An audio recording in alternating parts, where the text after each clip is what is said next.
Well, here we are once again. Floating somewhere between Earth and space, just trying to figure it all out. Got a hell of a lot to talk about here tonight, Space Fam, so I guess we gotta right to it. As always, of course, do not forget to buckle up those seatbelts. Otherwise, you might go floating off to the deep, dark void of space, never to be seen again. Everyone would be sad. You don't want that.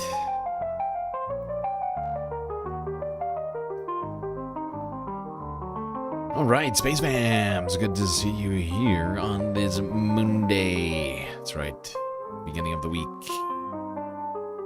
And already a lot to talk about. Before we get to any of that, though, some shoutouts. The reference frame. Arvin Trevino, So Life, 123 in the YouTube chat.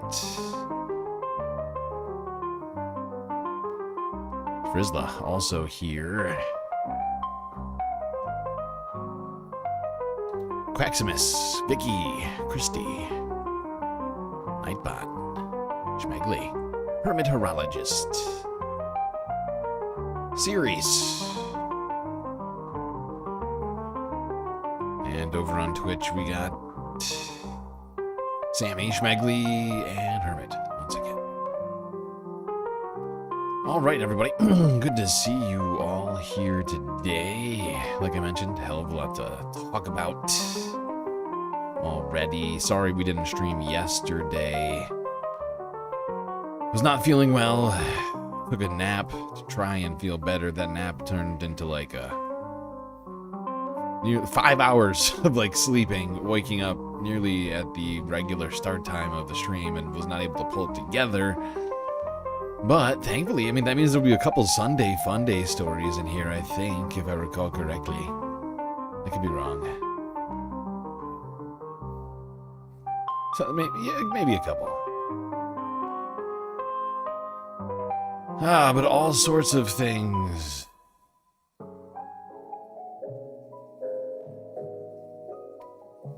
All sorts of things we're going to be talking about here. Epstein Coverup, worse than we previously thought. AI enshittification and surveillance state. Is it here already? Let's talk about it.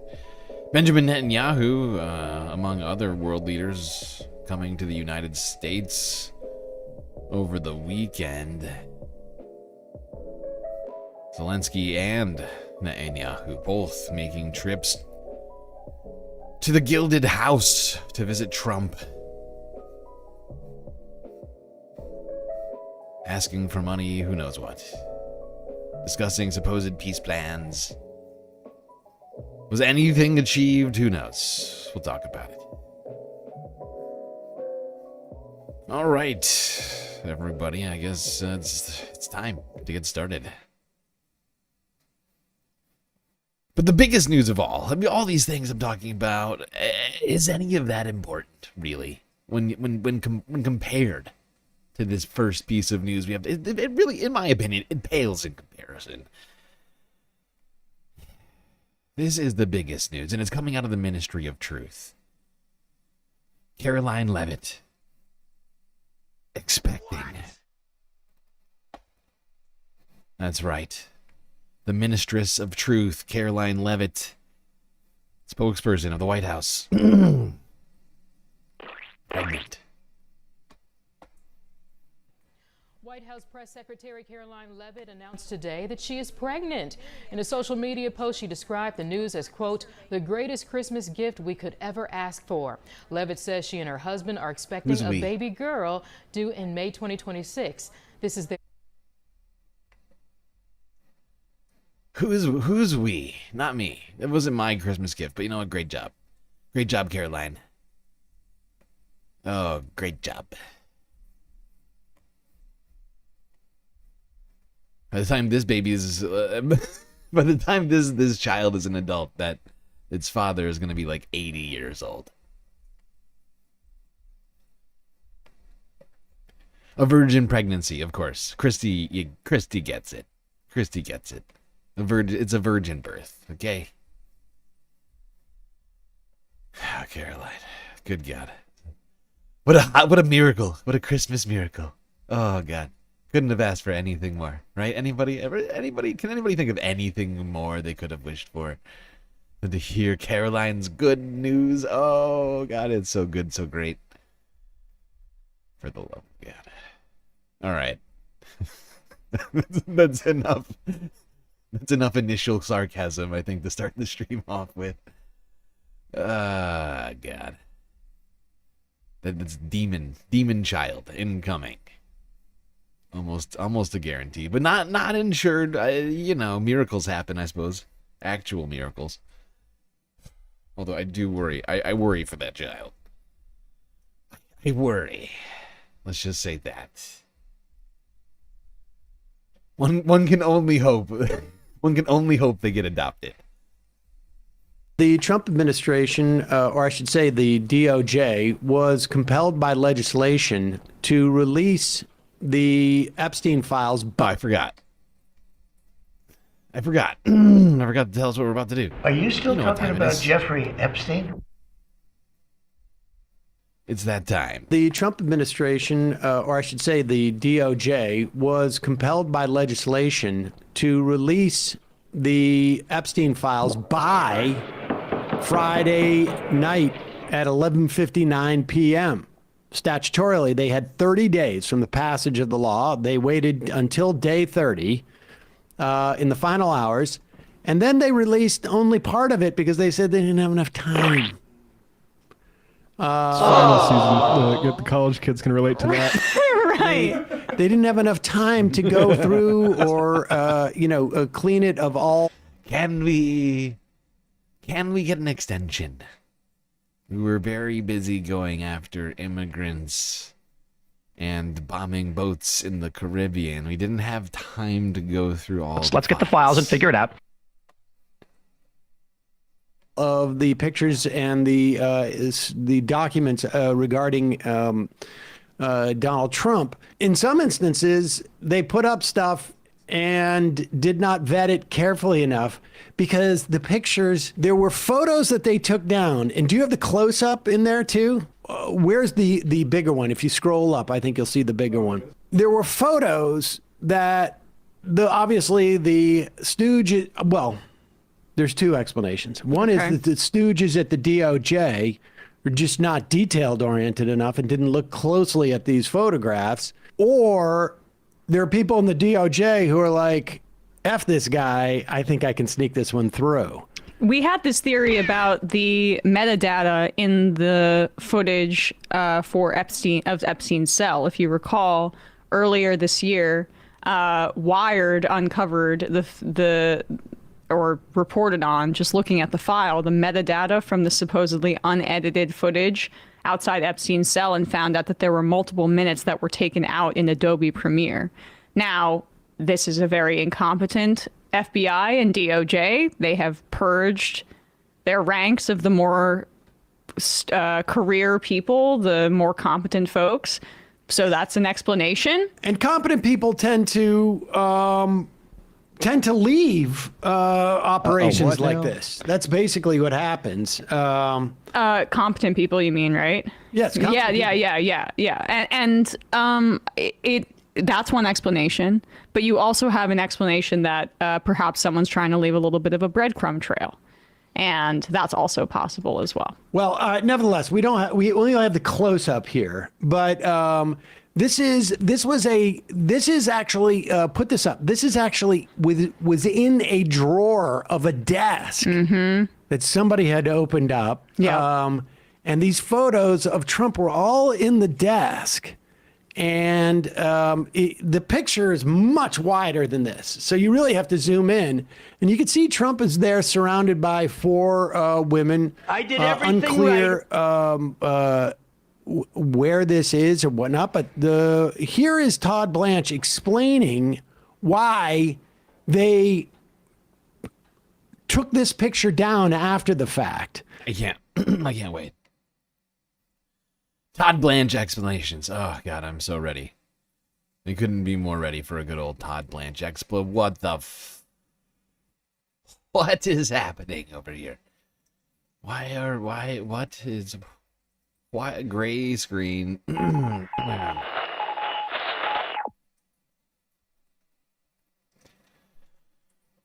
Oh, okay, please hold.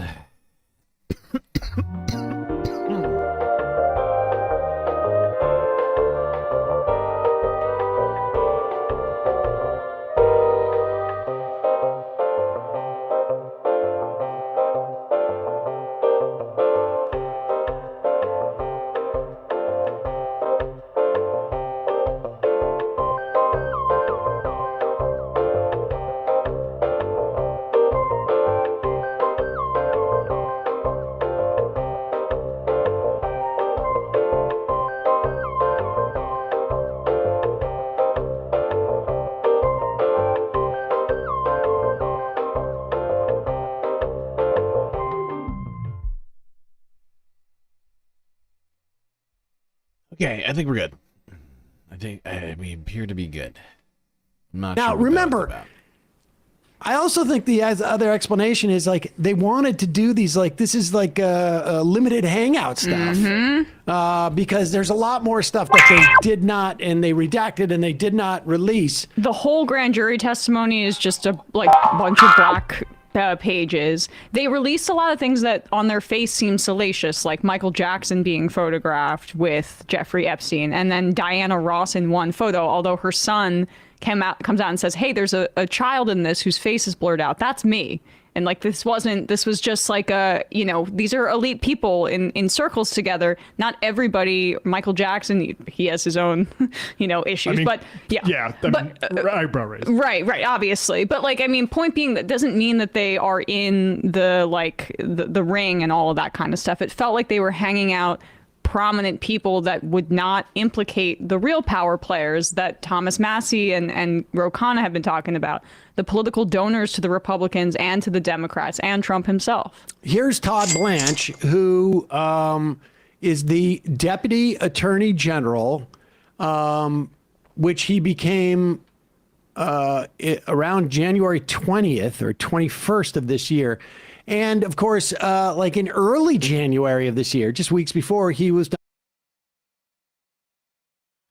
The fact that MAGA folk are now calling 14-year-old children underage women now is all we need to know. Is that what they're doing? Fascinating. It's sort of the polar opposite. It's sort of the other side of the coin of earlier this year when the young Republicans were outed for saying all sorts of fun Nazi stuff and other sort of very racist and disturbing things in their group chats. Those were children. Those are young Republicans. Those are just young people. Those are young people. There's, who's can't ruin a bunch of young people's lives over some chats. Trump's defense attorney. So Trump really understood that the guy was very good at defense. Oh, yeah. Okay, here's the wider picture. Sorry. It's right here. And she's presenting this. And again, you got to look in the drawer and you start to see the pictures of Trump. So here is Todd Blanche on with Kristen Welker on Meet the Press. Yes. Mr. Blanche, I want to follow up with you on what you just said. You were referencing the 15 files released Friday. Oh, boy. Follow the rich white man. Mo and Noib just resubscribed over on YouTube with Prime. Taking money from Jeff Bezos, giving it directly to me, your pal StreamLord. If you did not know, you can subscribe on Twitch if you have a Amazon Prime membership. That's right. You already pay for the membership. You're not using it to its full extent if you're not taking that free Twitch sub that you get every month. You could basically be taking money from the bottom line, from the pockets of Jeff Bezos, and giving it directly to your pal StreamLord. Keeping the Galactic News Network alive one subscription at a time. Look at Todd. Look at this guy. He's ready. He's ready for questions. On with Kristen Welker on Meet the Press. Yes. Mr. Blanchard, I want to follow up with you on what you just said. You were referencing the 15 files released Friday. They disappeared from DOJ's website yesterday, including this photo of what looks like a desk with a drawer open containing photos of Donald Trump. Just to be very clear, to put a fine point on it, why were these files taken down? You're saying it was at the direction of a judge? Well, you can see in that photo, there's photographs of women. And so we learned after releasing that photograph that there were concerns about those women and the fact that we had put that photo up. So we pulled that photo down. It has nothing to do with President Trump. There are dozens of photos of President Trump already released to the public, seeing him with Mr. Epstein. He has said that in the 90s and early 2000s, he socialized with him. So the absurdity of us pulling down a photo, a single photo, because President Trump was in it, is laughable. And the fact that everybody's trying to act like that's the case is a reflection of their true motivation. But the reality is anybody, any victim's lawyers, any victim rights group can reach out to us and say, right? Hey, Department of Justice, there's a document, there's a photo, there's something within the Epstein files that identifies me, and we will then, of course, pull that off and investigate. Pause it for 1 second. Hey, Todd, it's me. I'm a victim. Kristen, I feel like Kristen had a good line. I felt like she was about to get in there. Pause it for 1 second. Question there. Hey, Todd. What is me. Todd saying? I'm a victim. You're my lawyer. Pull it down. I'm worried about the victims of I'm worried about the victims. But do you see how he does that sleight of hand where he then begins to talk generally about if a victim were to reach out, then we would, of course, want to comply, because he can't actually say, I think, publicly that a victim did reach out. Undoubtedly. I'm sure he did not. He's about to continue walking that exact tightrope. Oh, right. Actually. Yeah. Saying that one or more of the women in one of the photos or several of the photos is a victim or a survivor of Jeffrey Epstein, and that's why you took those files down, and will they be put back up? No, that's not what I'm saying. We, of course, if we knew that, if we had, if we believed that photograph contained a survivor, we would. You know, it's incredible about this is by saying this. Basically, Todd is saying we were incompetent one way or the other. Okay, I'm not saying anything, but whatever the conclusion here, you need to at least be taking away that we are incredibly incompetent. You know, we had no idea what was in the files, and we just released them, and then all of a sudden we were like, oh boy, yeah. We better look at those. They might contain victims. They don't contain victims, but they might have contained victims, and that's why we took them back. I've put it up in the first place without redacting the faces. But notwithstanding what we believe, we don't have perfect information. And so when we hear from victims' rights groups about this type of photograph, we pull it down and investigate. We're still investigating that photo. The photo will go back up, and the only question is whether there will be redactions on the photo. And of course, if there are survivors in any of the photos, we will redact them as Congress expects us to do, as President Trump expects us to do, and as the Attorney General and Director Patel have directed the department to do. Okay.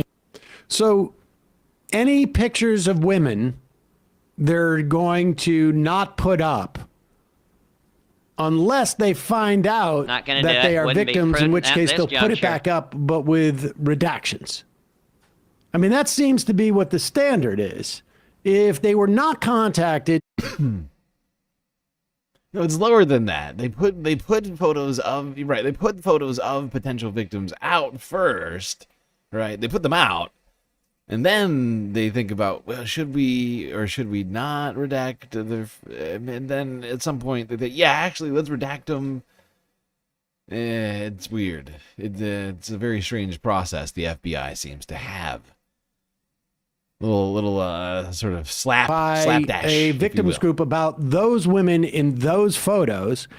They took it down because of the possibility of them being victims, but won't just simply redact all the pictures of women. Yep. Then they'll keep those photos off, unless, of course, you notice people notice that you pulled it down, and you get questioned about it on national television. I made a huge, tiny mistake. I would like to know which victims' rights group reached out and asked them to take it down. Oh, Can I you have name an idea. one? Yeah, it's called None. None. Okay, The gotcha. Mar-a-Lago special victims. They're suddenly listening to victims' rights groups, even though we know that the Yeah, no, if they believe, yeah, Sam is absolutely right about this. If Todd Blanche could come out and say definitively that a victims' rights group or a single victim had come and asked, or literally anybody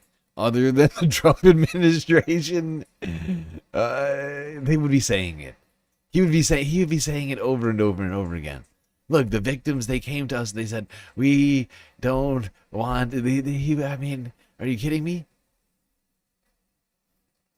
The guy's a lawyer. He argued in front of the Supreme Court. He would love to be able to say that somebody came and told them to take it out of the files. Or take it, or redact it, or whatever. He cannot. victims' rights groups have been arguing for months, if not years, to release these documents. Here's Ro Khanna this morning on MS Now on Morning Joe talking about that issue. So I just feel like when I hear you talk about inherent contempt or impeachment, I mean, these are words that Democrats have been really careful not to throw around, especially the impeachment word. It's come up a few times and you've seen leadership walk it back. Why is this time different? And do you have the backing of Democratic leadership to actually push forward with impeachment if it comes to that? Is that the next step when we come back in January? It's different because it's coming from Republicans, too. If it was just me out there or Robert Garcia out there, it would be seen as, okay, as this is just a Democratic thing. This is going to be Thomas Massie leading it. There are a few Republicans who are on board with it, but we're not going straight to impeachment. We're starting with contempt, and the idea would be that she'd get a 30-day grace period. By the way, she's already in violation of the law. 30-day grace period to get the documents out. 30-day grace for the sergeant at arms detaining and arresting her, because that's what it is. Well, it would be a fine. A fine of up to $5,000 each day she doesn't get these documents out. My goal is not to destroy Pam Bondi. I didn't even know who Pam Bondi was. I've gotten to know these survivors, and my goal is that on a personal level, these documents need to come out. Their lives were traumatized. They want these documents out, and whatever we can do to get the documents out. Pablo's. And Khanna has spoken about this before, and he said, or his opinion is that basically those names are going to come out anyway because the victims know who they are. Right. What they need is the protection of the United States government to give them the ability to speak about who they are. And that's what the files provides. It gives them like the credibility and let's that get the they're files not and going to be figure it out. sued out of existence, whether it's by Trump or by any of the associated individuals who are very powerful. We still don't even like some of the images that were released revealed new information. Like we saw Sergey Brin at that dinner with Donald Trump, very, very powerful Alphabet executive.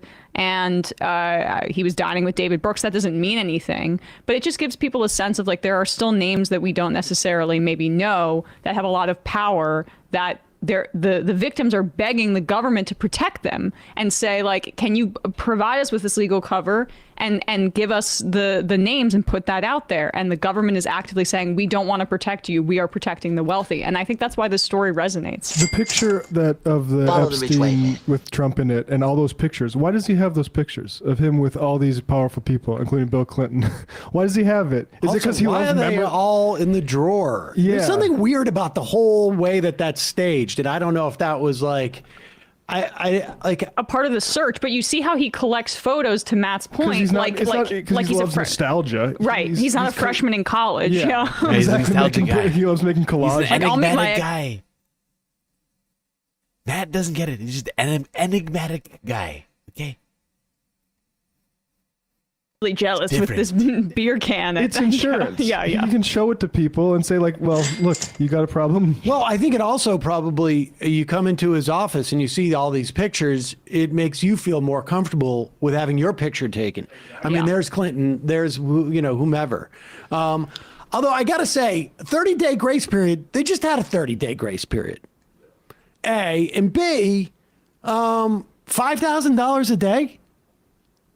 like, you know, Trump's not going to say like, that's just Money well one spent. email I send out about like Trump coins. Yeah, why didn't you say so last June? I mean, it's silly. If it was only going to be $5,000 a day, Let's get the boys together. We'll pitch Yeah. it. But do you think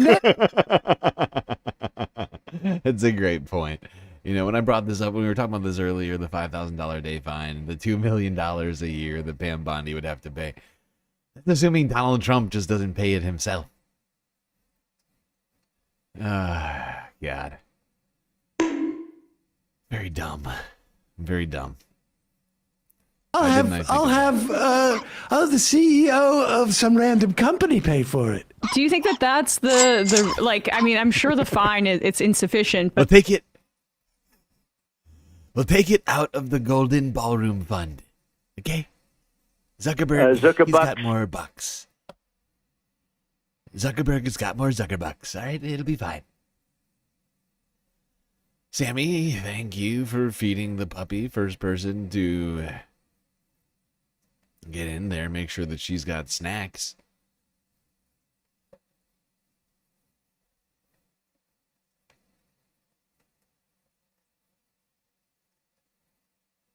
All right, let's keep going through the files.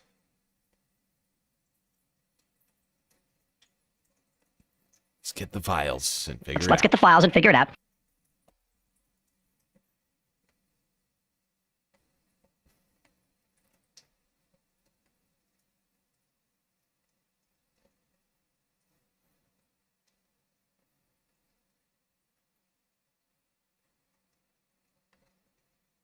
What was I doing just now? Oh, right. This video first.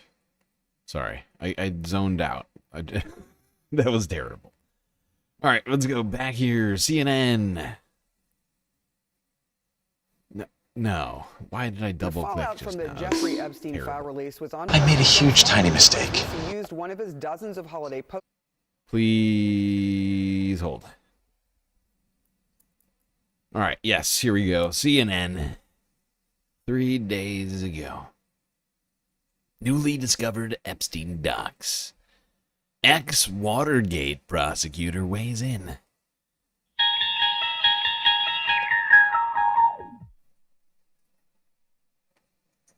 You know, I was saying it the other day, but the incompetence of I was like comparing the incompetence of the Trump administration to Watergate, and I was like, you know, Watergate really does look incredibly competent in comparison to what we've been witnessing lately out of the Trump administration. The fallout from the Jeffrey Epstein file release was on President Trump's mind over Christmas. He used one of his dozens of holiday posts to wish, quote, "Merry Christmas to all, including the many sleazebags who loved Epstein." I fucking love this post. I love this. This shit is hilarious. Oh my God. Merry Christmas to all, including the many sleazebags who loved Jeffrey Epstein, gave him bundles of money, went to his island, attended his parties, and thought he was the greatest guy on earth, only to drop him like a dog when things got too, all caps, hot. Falsely claimed they had nothing to do with him. Didn't know him, said he was a disgusting person, and then blame, of course, President Donald J. Trump, who was actually the only one who did drop Epstein, and long before it became fashionable. Thank you for your attention to this matter. That shit is hilarious to me. It is amazing. He literally just described himself just now. All the people who loved Jeffrey gave him bundles of money, went to the island, attended his parties, thought he was the greatest guy on earth, only to drop him like a dog when things got too far. This is literally what Donald Trump, basically, this is Donald Trump's personal arc with Jeffrey Epstein. Best friends forever. He's in the birthday book. They were next door neighbors. He was on the plane like dozens of times or something like that. And then he dropped him, supposedly, when things got too hot. all these fake Jeffrey Epstein lovers who dropped him when it was too hot. I am the one who actually loved him and dropped him when it was too hot. Okay? Look, you're fake. I am the one who really did it. We were like best buds, and then I dropped him like a hot potato. Because we got into something of a tiff over a property deal. Additional documents potentially related to the case, and that it may need a few more weeks to review and release them to the public. Am I going to do a New Year's Eve stream? Yes. In fact, speaking of which, I'm going to have to try and figure it out between now. I was hoping to start the stream a little earlier than I did today. I was going to try and start it around 7, but I needed a nap. I went to, I stayed up all night last night to, not mess with my schedule, so I needed a nap. I woke up a little later than I wanted to. But yes, 100% I'm going to be doing a New Year's Eve stream. I have already compiled. Thankfully, I keep lists throughout the year. Throughout the years now, I guess. Last 2 years. I keep track of stuff. I have multiple lists of stuff to watch later, stuff to clip later, which means that as a result, I have a cornucopia of videos already ready. And so I have already compiled a massive recap of 2025 here, and also New Year's Eve stream stuff. I've been sort of making multiple lists. I've got a massive, a 200 video list for the 2025 recap, and then I've got the New Year's Eve stream. So tomorrow, Tuesday, the 30th, I think I might do an all-day 2025 recap stream, and then we'll do a New Year's Eve stream on the 31st. Which means I'm going to have to somehow get through this stream in a reasonable amount of time. Thankfully, I don't have to do a ton of research because we're just recapping shit that I already talked about, so that won't be a problem. It's going to be a matter of getting it all together and me being awake and energized enough to do it. But yes. Short answer, yes. Yeah! Under the law signed by President Trump in November, all the DOJ Epstein documents were supposed to be released last Friday. Joining me now is Nick Ackerman. He was an assistant special Watergate prosecutor and a former assistant U.S. attorney for the Southern District of New York. All right, so these Epstein files, they go back decades, right? Correct. How can something like this happen where the DOJ on Christmas Eve, mind you, suddenly says, hey, we're now become aware of more than 1 million more files potentially related to Epstein that it's going to take us weeks now to send out to the public? Total nonsense. They had to know that these files existed right from the get-go. First of all, we know that prior to May of this year, Pam Bondi had lots of FBI agents going through all of these files to determine whether President Trump's name was in these documents. So I did everything right. But on top of that, even more glaring is the fact that all of these documents they had to know were in the Southern District of New York that prosecuted the Maxwell and Epstein criminal cases. Why is that? Because when you're a prosecutor, you are obliged, you're commanded to return over to the defense exculpatory evidence under a Supreme Court decision known as Brady. And in order to do that, you have to get every file that's in the federal government, whether it's in the FAA or some other agency, they have to be under your control so you can comply with your Brady obligations. And certainly Todd Blanche, who was in charge of this whole matter, was a former assistant U.S. attorney in the Southern District of New York. He should have known that. So they had to know that these were there. Yeah, also, the Attorney General, the person who you would think in this particular case the buck stops with, Pam Bondi was the former Attorney General. I mean, she knows how to do her job. She was the former Attorney General of Florida. She was the Attorney General of Florida when Jeffrey Epstein got that sweetheart plea deal. excuse for it. All right. I do want to ask you about the process of going through these No documents to excuse, make you the redactions, which can be a tedious thing. Is it any surprise with the number of years this case has gone on, with the number of victims in this case, that it didn't meet its deadline, that the DOJ was not able to put everything out? Well, they should have been able to, because they knew who the victims were. It's a matter of just putting a black mark over people who are victims. That was it. There's certainly nothing in there for national security. There's no other really valid reason not to turn over all this information.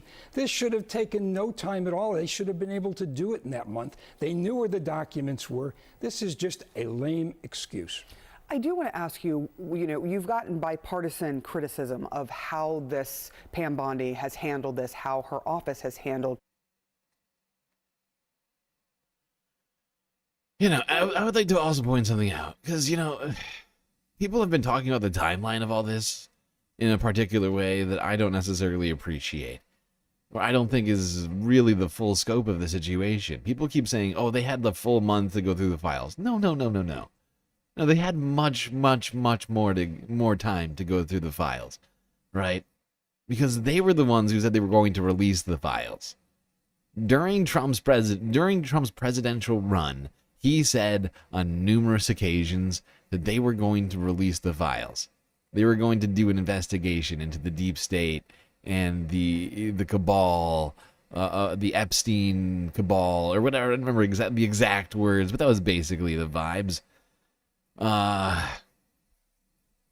And they've been promising this to their followers for a very long time. So they had literally all year to do it. Okay?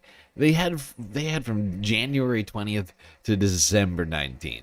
Don't talk to me about the goddamn legislation. They should never have been forced. They should never have had to have been forced to do what they're doing. They're not to do what they're not doing right now, basically. Right? Like they are the ones who said that they were going to get these files out for so long. And this is part of the obvious cover up, in my opinion, right? Is the amount of time that they've had for this. They've been compelled by law now for the last month, and really compelled by their own campaign promises for the last 11 months. And they said, Pam was talking about the files way back. What was it, like 8-9 months ago or something like that? She was talking about how the files were on her fucking desk. I mean, obviously they weren't. Like, clearly that was a lie, but they've been trying to pretend like they just want to get those files out so bad. So to sit around and be like, yeah, oh God, we just didn't have enough time is complete nonsense.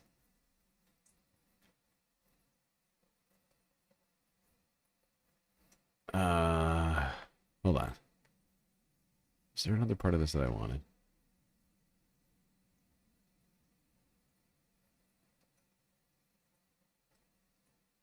I'm going to listen to like a Adams is joining the chat. So at least first, let's look at this. I think it was surprising to a number of people that all of a sudden there are another 1 million documents here that they will need to go through. Did that surprise you? Well, Eric, I think from a process standpoint, this seems to indicate more of a diligence issue than a cover-up. Look, the amount of documents don't surprise me, because what's happened here is the searches have expanded. We aren't talking just about narrow...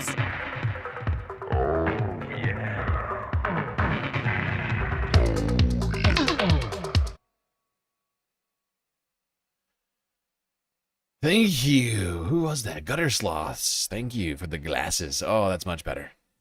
My eyes were hurting. So many bright lights in here. Is related to a case against Jeffrey Epstein. We are now talking about searches related to every possible mention of Jeffrey Epstein. So when this law was passed back in November, DOJ was going to have to cast a wider net for all possible relevant documents. So we knew that there was going to be voluminous. The issue is timing, because they've had over a month, and we're now hearing that there's over images like this are just documents. so fucking hilarious to me. This is wild. Just full redact. Full redactions.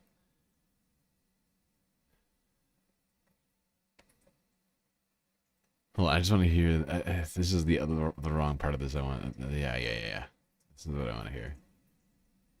Act is an unforced error, specifically if we just look at it from the perspective of survivors. I've spoken with a number of survivors, both prior to the release and then in the last week since these documents have come out, as well as their attorneys. Their frustration is that they're hearing from Todd Blanche, this is all about transparency and we want to protect the victims. They were not notified. They have not really, they feel, been considered in all of this. Is this, I mean, I guess I go back to Ashley, is this an unforced error? Well, first of all, I think you're exactly right, Erica. The survivors are the most important part of this story, and protecting them is absolutely the number one priority. But however, I don't know if you've seen, I'm sure you have, is that they've been asking for volunteers of former people that are in the prosecutor's office or formerly in the prosecutor's office to work over the holiday to try to speed up these new million documents that were given to them. That's the bet. This is the Republican strategist, so you know. That's the way that this part of this clip is titled. Republican strategist discusses Epstein files. That's the best they got. Well, the Trump administration's been asking for people to do some pro bono work over the holidays. Maybe that'll get the files out faster. Really? Wow. Yes, that is a great deal of urgency. They're clearly taking this very serious. Southern District of New York and the FBI. I think that, as it was mentioned, that you had to wait until the law was passed. They weren't going to pre-do it. But the bottom line is this just feeds into this conspiracy theory that has been starting. Listen, the Republicans started this, there was a lot there, there's more there, we should do this. And so it's just continuing that. They've got nothing. If you can't tell, Republicans have fuck all right now. They have no idea what to do. They're like, we're supplying the people. The files. Have you heard of the victims? We're trying to protect them. Okay. Really? Because the victims are asking for the files. You're protecting them from the files. That's basically all that we've seen them. We've protecting the perpetrators. Seems to be a lot of those. And the latest redactions. After that snafu, not sure if everybody heard it. I'm fairly certain everybody heard about it. But if you haven't, because you've been under a rock over the holidays, the latest batch of Epstein files that were released, the redactions were done on a PDF in a way that was easily circumventable, which allowed people to see what was redacted, which led to people realizing that a bunch of information of perpetrators, or seemingly at least alleged perpetrators or co-conspirators, and non-victim information was getting redacted in mass for whatever reason, including stuff about Donald Trump. All right, I'm going to start the galactic content goals for the evening over on Twitch. Less 1 sub. Because we already got 1 resub from One Up.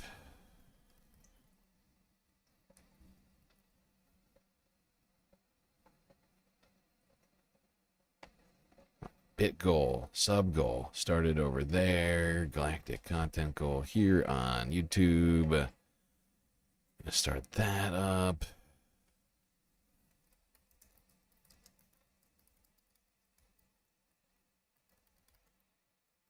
It is freezing on the space station right now. It is like Arctic temperatures in here.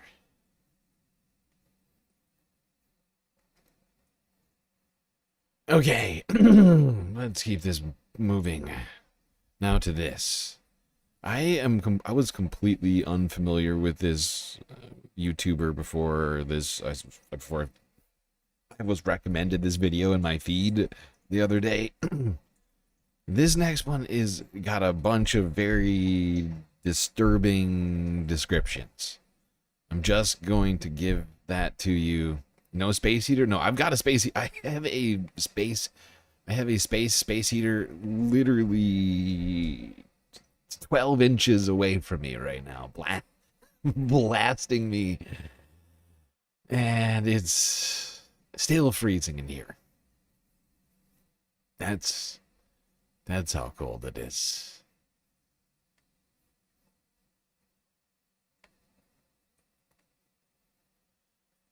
Okay, yeah, just a forewarning on this next video. Has some difficult recountings and other sorts of details. It's a YouTuber by the name of Sheila Zolnur from 4 days ago.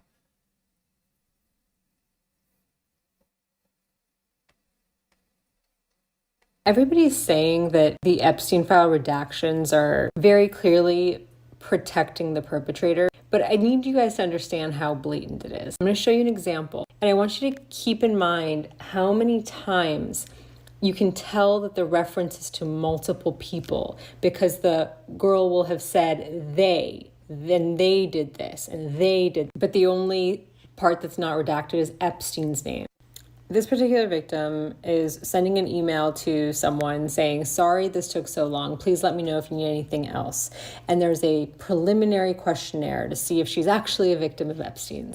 I was born into sex trafficking. I was trafficked beginning at my earliest memory. I do not remember a time that I was not trafficked for sex. According to birth certificate from blank, my biological parents, I do not recognize them as parents, blank and blank, began to sell me for sex in the town of blank. There were many men that were brought to their home to have sex with me. I was taken to many states in the US to sell me. I was forced by threat by blank, comma, and Jeffrey Epstein of being killed, bodily harm, and threats of harming other children if I did not have sex with them and any other people they sold me to. Sold. Remember that word, sold. The rape and sex trafficking with Jeffrey Epstein happened year blank. I was about blank years old at the time. Why would the names of any of these people or locations be redacted? Location alone is not going to identify the victim. The redaction is not long enough for it to be first and last name of the parents, so that wouldn't identify the victim. Anyway, at the time, I was taken to an underground location. I was blindfolded, so I would not know exactly where I was at. It was dark, and when we went through doors, we went downstairs. There was also an elevator in the location. I was kept in a stall. It looked like a horse stall that had short walls on the sides so you could see inside. It was. This is just so fucked. This is just so fucked. And the more that I listen to this, the more that I realized why the victims are just like, just release the files. Okay, we don't like this. Why like every single one of them like seems to be like, look, everyone I've heard was like I just don't care. Just get it out. Like this is some of the most deranged and depraved fucking shit.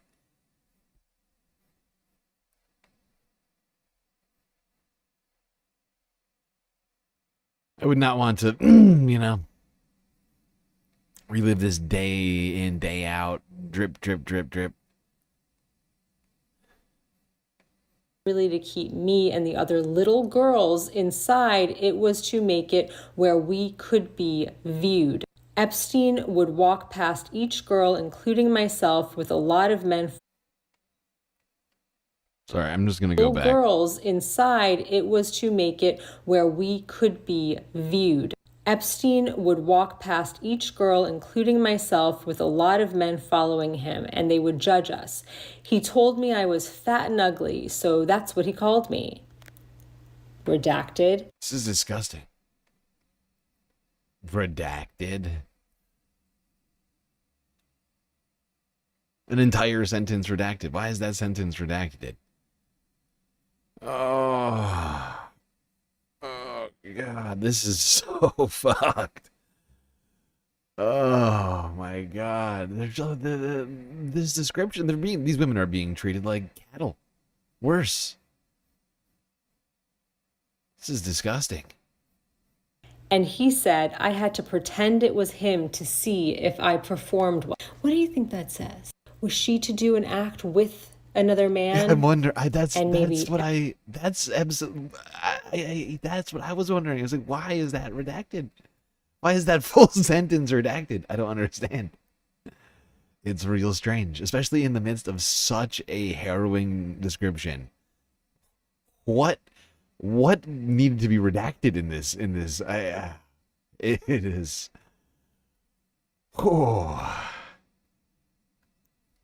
Epstein said I had to pretend it was him to see if I performed well. Why is that redacted? He said if I performed well, I could be his girlfriend. Then I would be allowed to be upstairs, he called it. He said the girls upstairs were pretty and they were his girlfriends. He then raped me and said I was evil because I liked it. I couldn't make my body stop feeling. So he said I had to go to the holding place to pray hard enough to be able to be upstairs with the other girls. No. There were a lot of pictures of girls naked all over the walls. Now we know it's true, if you had any doubt. Because unless you've been inside of his house, you don't know about the pictures of all the naked girls on the wall. Weird thing to guess at. I had to pray hard to be like them, he said. The girls that he said performed well enough went with the line of all the men and they left. Redacted. Why? In Virgin Islands, I was redacted. They stopped there. I was 17 years old. Redacted was blindfolded and taken to an underground. Did Jeffrey Epstein sell Melania to Donald Trump? We talked about it earlier, just sort of like very brief.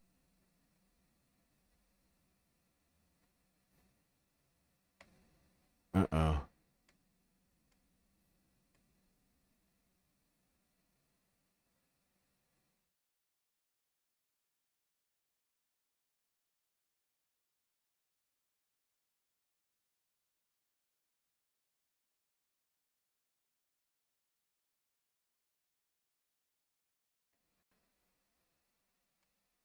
I think we're getting taken down by the deep state.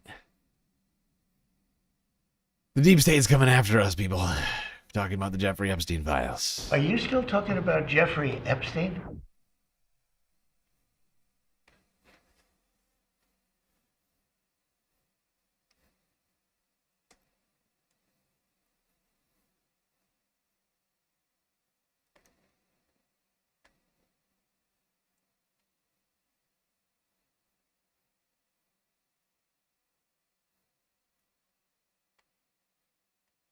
Men that raped me. I was kept in a stall so that men could look at me.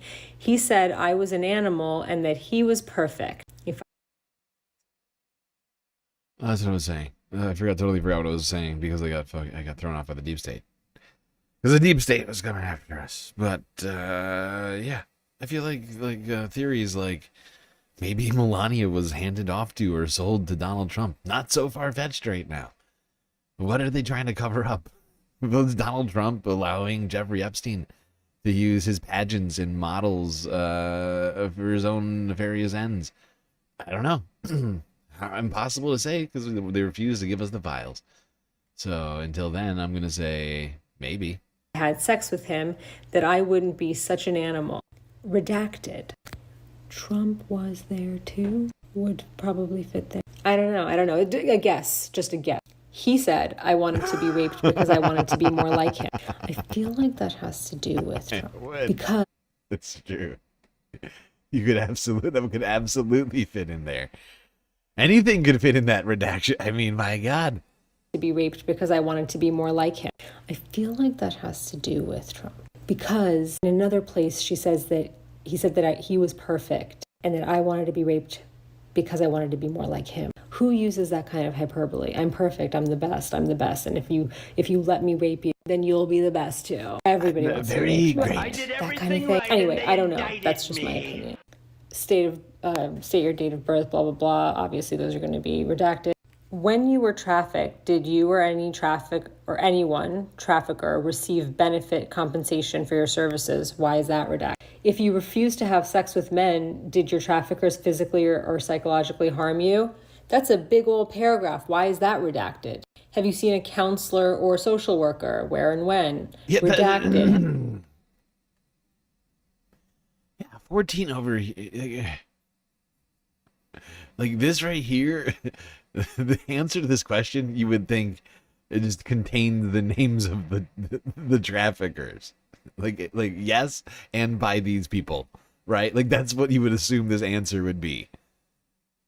Did your traffickers like physically harm you? Like this right here, like 14. This would basically be like yes, and these are the people who physically harmed me, right? And the things that they did to me, right? Like it's insane.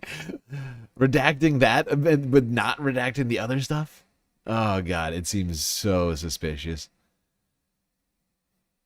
Somebody's got to try and hack these documents and get these redactions off of them. Somebody's got to try and uncover this shit. Long ago were you trafficked? Redacted. At what point were you rescued? At what age? Redacted. Were the police notified? By whom? When? Is there a police report? Why are they redacting the age? Why are they redacting the age of the person when what? That's pertinent information and non-identifying. Without a name is completely useless. Sure seems to me like a fucking yes, because no would have just been fucking no. Redacted though. Why? Have your traffickers been arrested and prosecuted? Looks like a no, but it's redacted. Are there others? Why is that redacted? Are there others known to you still being trafficked by him or others? Redacted. Name of traffickers and descriptions. Jeffrey Epstein is in his 60s. And then their names, someone's names, I don't know what they look like now. Specific to Mr. Epstein, when, how, and where did you meet him? Did he have other men or women with him, and were you forced to have sex with him and the others? I was brought to him by my traffickers blank. He then trafficked me. Oh my God. That is a nothing. This can be nothing other than the names of traffickers. I was brought to him by my traffickers blank. Who the hell is blank? And why are we redacting blank? Traffickers is blank and blank. You would assume it's somebody and somebody else, right? Blankety blank, I don't know what they look like now. These are just the names of what would seem to be perpetrators, co-conspirators. With the men he had with him. What type of sexual intercourse did Mr. Epstein have with you? How often? Was he physically violent? Did he attempt to photograph or video the sexual activity? I was raped by Jeffrey Epstein multiple times. He was threatening to kill and harm other children if I didn't do what he said. He had video cameras, he said, and if I didn't do what he said, they would see that I caused the other children to get hurt. Then I would be put in jail. That's not redacted. But why was this? Why was this redacted? Yeah, it's insane. Yeah, absolutely. That's what I'm saying. Is like there's up against the other stuff that is redacted. Why are certain descriptions being redacted versus other ones? And also, this is a congressional mandate. You don't censor for content. You know, it's like, oh, that one's too gross for me. Like if that's first off, we can't do that. But that's clearly not what's happening here, right? What is happening here is a full-blown cover-up. And they're just, I guess, hoping that nobody calls them on it. And I don't know how it is that they could be so delusional to think that they're gonna get away with this. This is insane. This is insane. They are just empowering the people who originally abused the victims that they're claiming to be protecting. They're redacting all of the names of the perpetrators.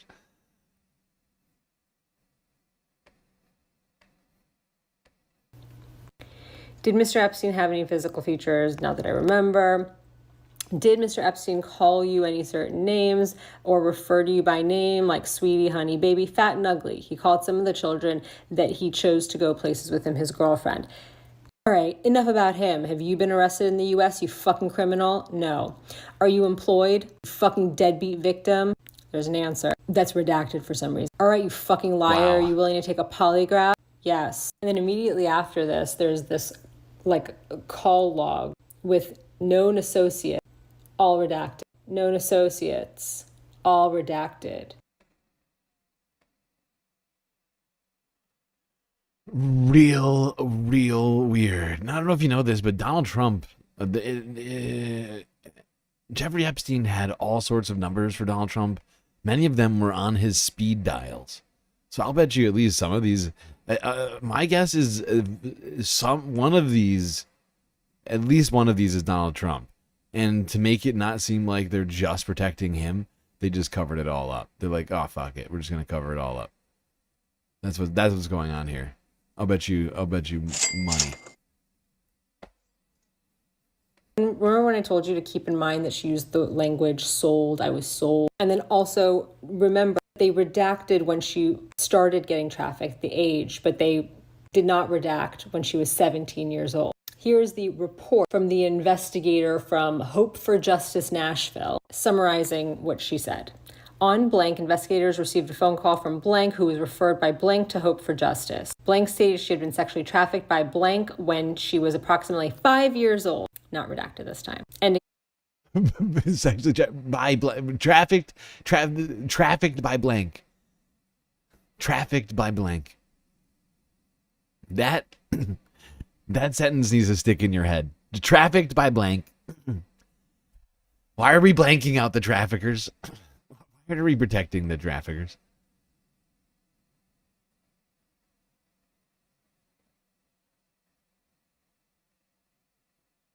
Why are we blanking out the traffickers? I don't understand. Trafficked by blank.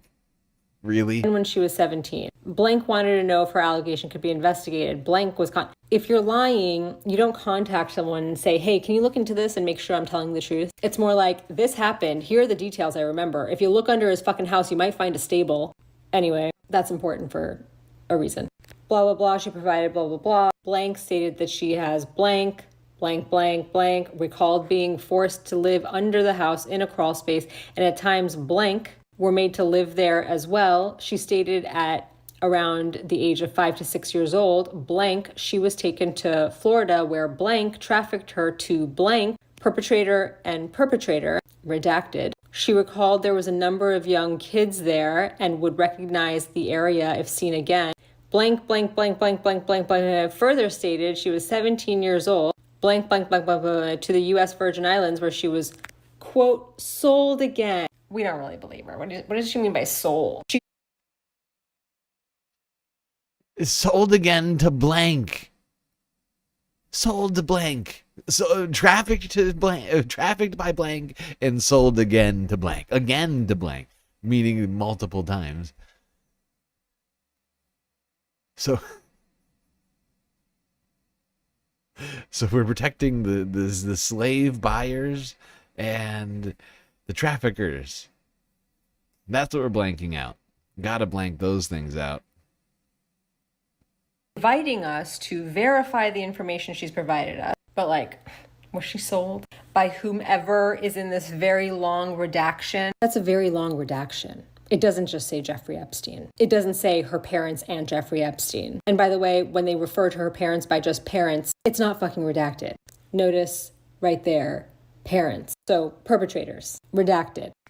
During this encounter with blank, recalled being taken downstairs to a room that looked like a horse stall. And by the way, that looks too short for Epstein. And why would Epstein be redacted? Epstein's name wouldn't be redacted. It's somebody else. It's also too short for Maxwell. Maybe it's not, I don't know. Anyway, recalled being taken downstairs to a room that looked like a horse stall that had short walls where she and the other little girls could be viewed and forced to have sex with blank and other men. Why would they be redacting Epstein's name? She recalled... Why? Oh my God. Some of these redactions are so wild. It's like, what is blank? There are so many blanks. I'm like, why the hell is that information not being? There is no acceptable reason for some of these things to be getting blocked out. None of the, what is it, national security reasons? What is it? Seriously. There is no acceptable reason for that right there.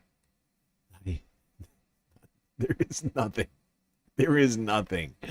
Oh my God. That description is so wild. And then to have it end with blank.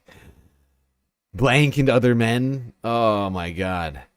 Who the fuck and or what is blank? Seriously. Oh my man God. in his 30s with brown hair and a This is so wheelchair wrong. bound who gave instructions to the other men as to what they should do to the girl. Blank, blank, blank, and berated by blank perpetrators. Perpetrator, and berated by perpetrator. Calling her an animal and his having sex with him would make her status better because he was perfect. Who talks like that? You. This is disturbing. His cover up is so blatant, and the thing that is being covered up is so perverse. It is hard to wrap my mind around it, wanting to protect these people. These descriptions are so insane. These are some of the most heinous crimes I can imagine, and they are protecting people. It is. I feel like I'm taking crazy pills! I feel like I'm taking crazy pills. You guess what you're saying is that you don't need to know the details. They're horrifying and lurid details. The fact is, in my opinion, you can't know just how bad the cover-up is without knowing the details, right? Without knowing those descriptions. You can't know what's being covered up, right? To some degree. Like, you know there's a cover-up happening, but not reading through that, not going through that. I mean, honestly, when I heard that earlier today, I was utterly horrified, and I'm just as horrified now as I was on the first listen.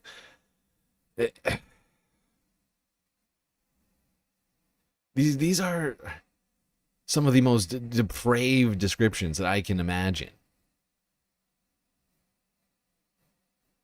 and they're redacting the perpetrators of these insane, heinous crimes.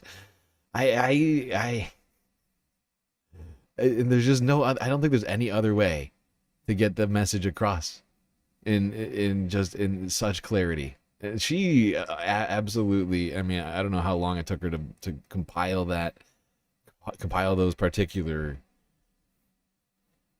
instances, but I'm impressed and thankful that I'm not the one who had to go through it all.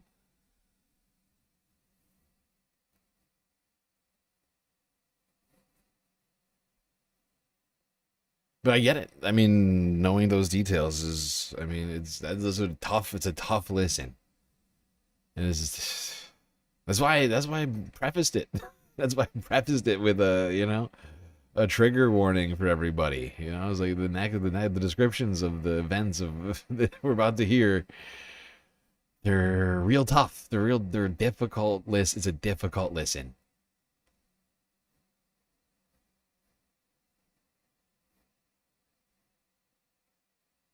Yeah. All right.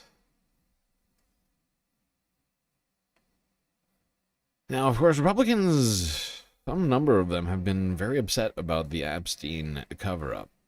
I feel like it's mostly the normie, like, MAGAs, and not so much, like, your online MAGAs.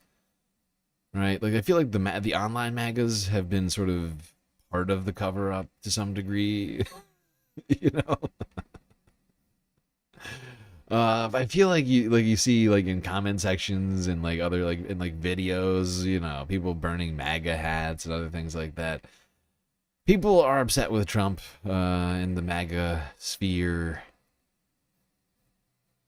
Not just for the Epstein files, of course, but for other things.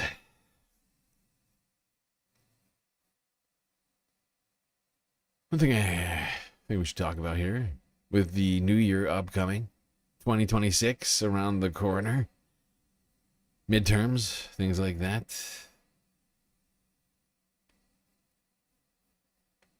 Let's talk about the future.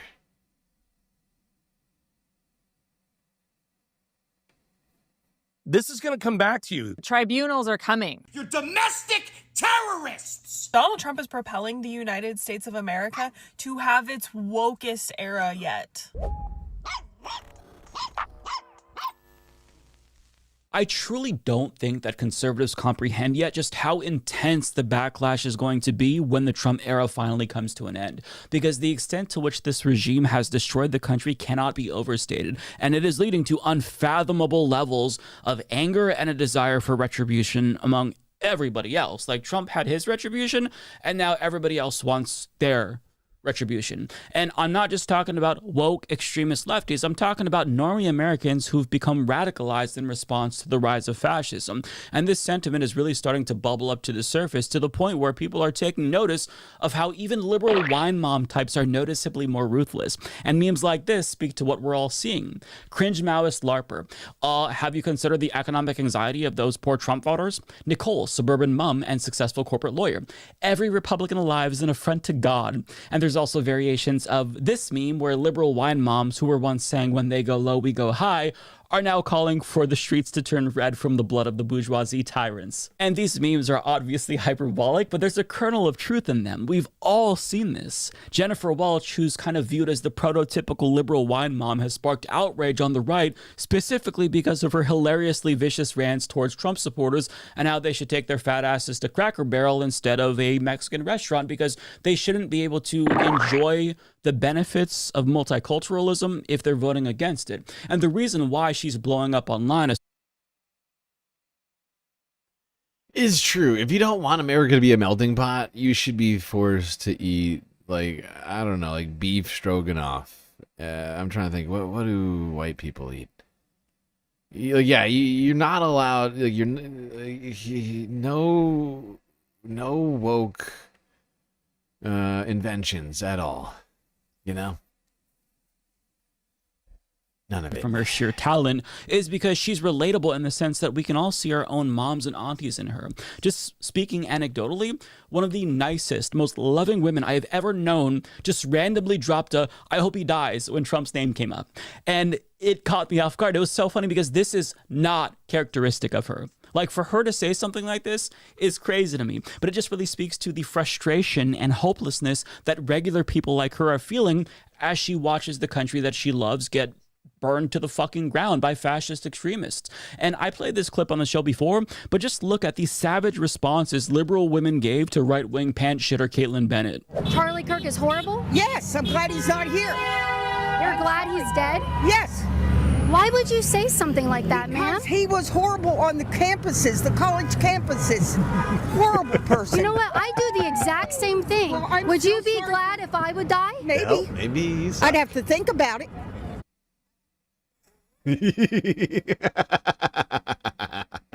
I love how she was genuinely taken aback by that. She was not prepared for this old lady to come at her and be like, hey, actually, you might suck too.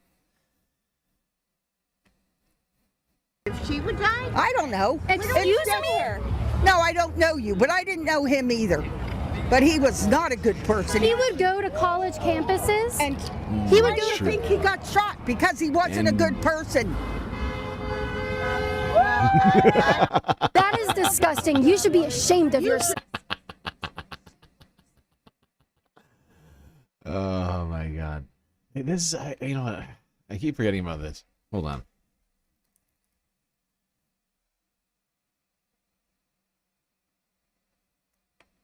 Well, wasn't this she got like owned on the street by, wasn't she like on InfoWars at one point?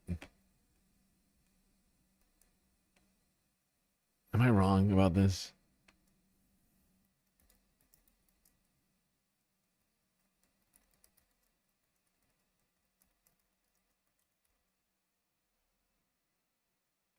Ashamed of yourself. You know what? You want me to not call him Hitler? You want me to say he's Your not friend just said she'd be happy if I died. I think we need to. Bro, you can't tell me that they'd be this ruthless if the country didn't get taken over by fascists. And Kyle Kulinski said it best when he talked about this clip. He said that these are your grandmothers. And he's right. Like, these are the nice ladies who always have granola bars in their purses that they're willing to share.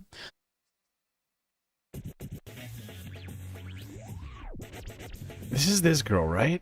You know who Gun Girl is? No, I saw that in the. I have no idea what you're talking about. Okay, there's a woman, Caitlin Bennett, and she was at Kent State, right? Is that it? And she was a. This is talking about like sort of white supremacy. Yeah, it is Look her. around. Do you It see is any her. indigenous people? Yeah, I talked to a lot today, actually. Really? What tribes were they from? I didn't ask because that's not important to me. But it is. Do you know the history? It's not important do you know the to me. history of this campus? Tell me about it. This was built. Most of it was built by slave labor. Why are you here? Many buildings have the names of. Why are you here? This woman is constantly getting owned in public. She's constantly she's always going out trying to own people, and then winds up getting either getting self-owning her, owning herself, or getting owned by others in public. She's got a real interesting arc. And I can assure conservatives that the backlash to what's happening now will indeed be immense. But despite what that lady said, I don't actually think that she wants violence. In the extended clip, she admitted that maybe she was saying what she was saying because she was mad and didn't really mean it. But that doesn't necessarily mean that there's still not going to be consequences for what's happening, because one thing's for sure, the days of when they go low, we go high are over. And I don't even... Honestly, I do kind of love that. I do kind of love that.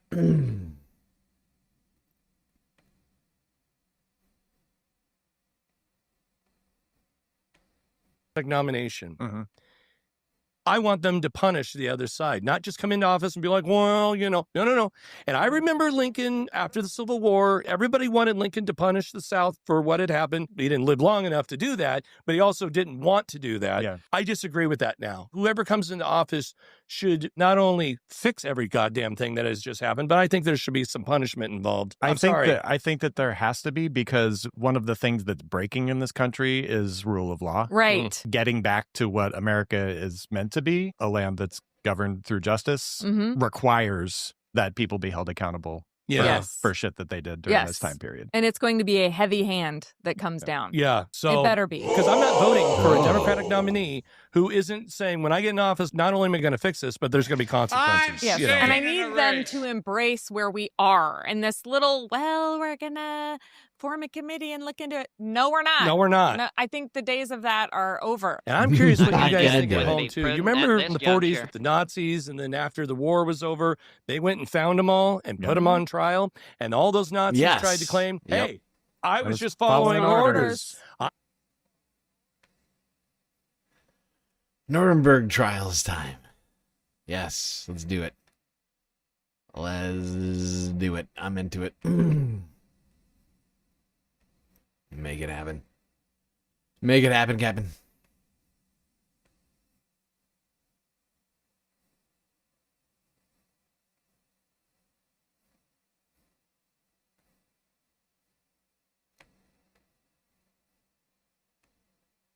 Alrighty.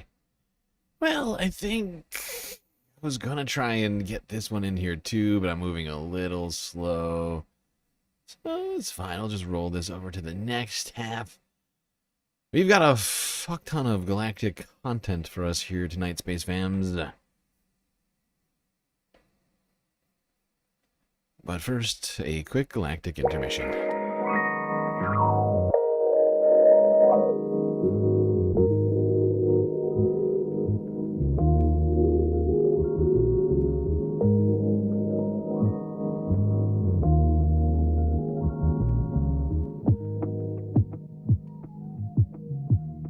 All right, everybody. Hope you've been enjoying the show so far. If you haven't already, hit the follow button on Twitch and the subscribe button on YouTube. While you're at it, do consider contributing to the Galactic News Network.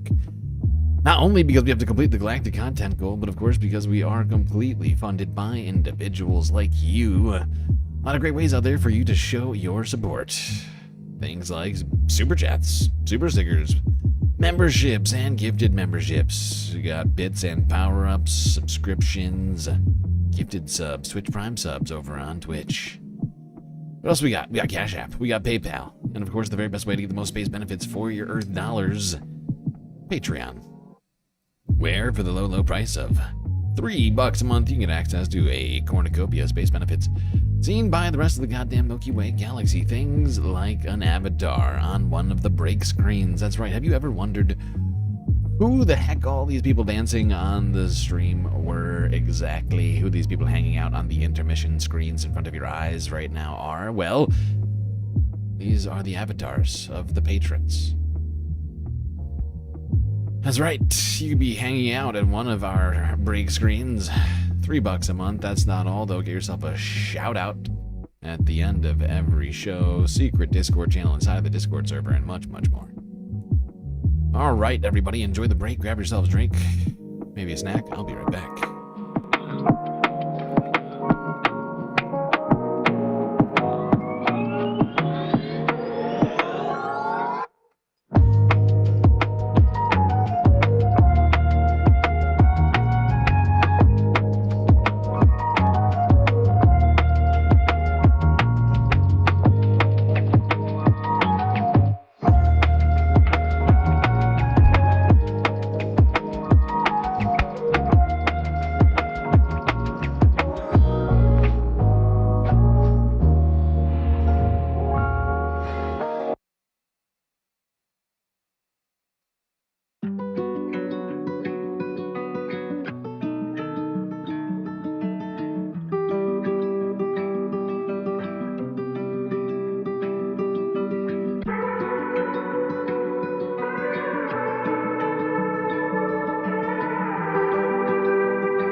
All right, everybody.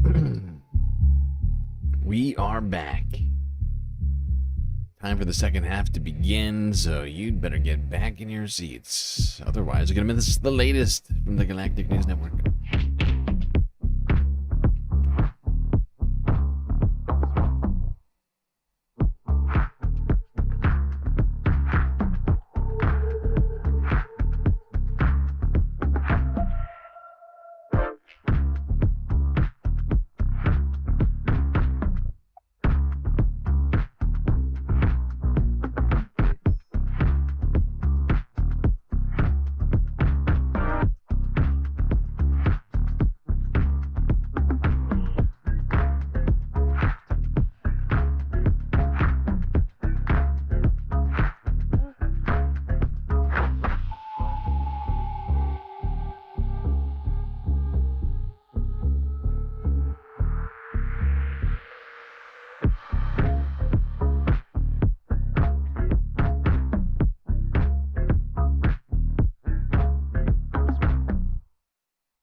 All right, we are back. I am Stickman with Pitchfork.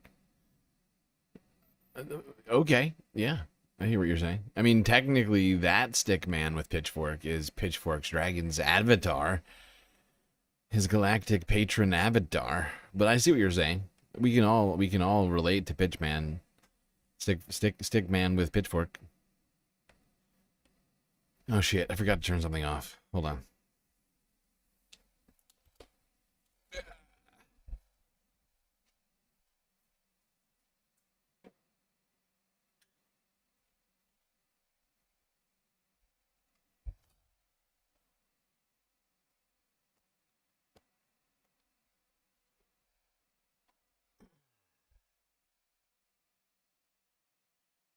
Okay.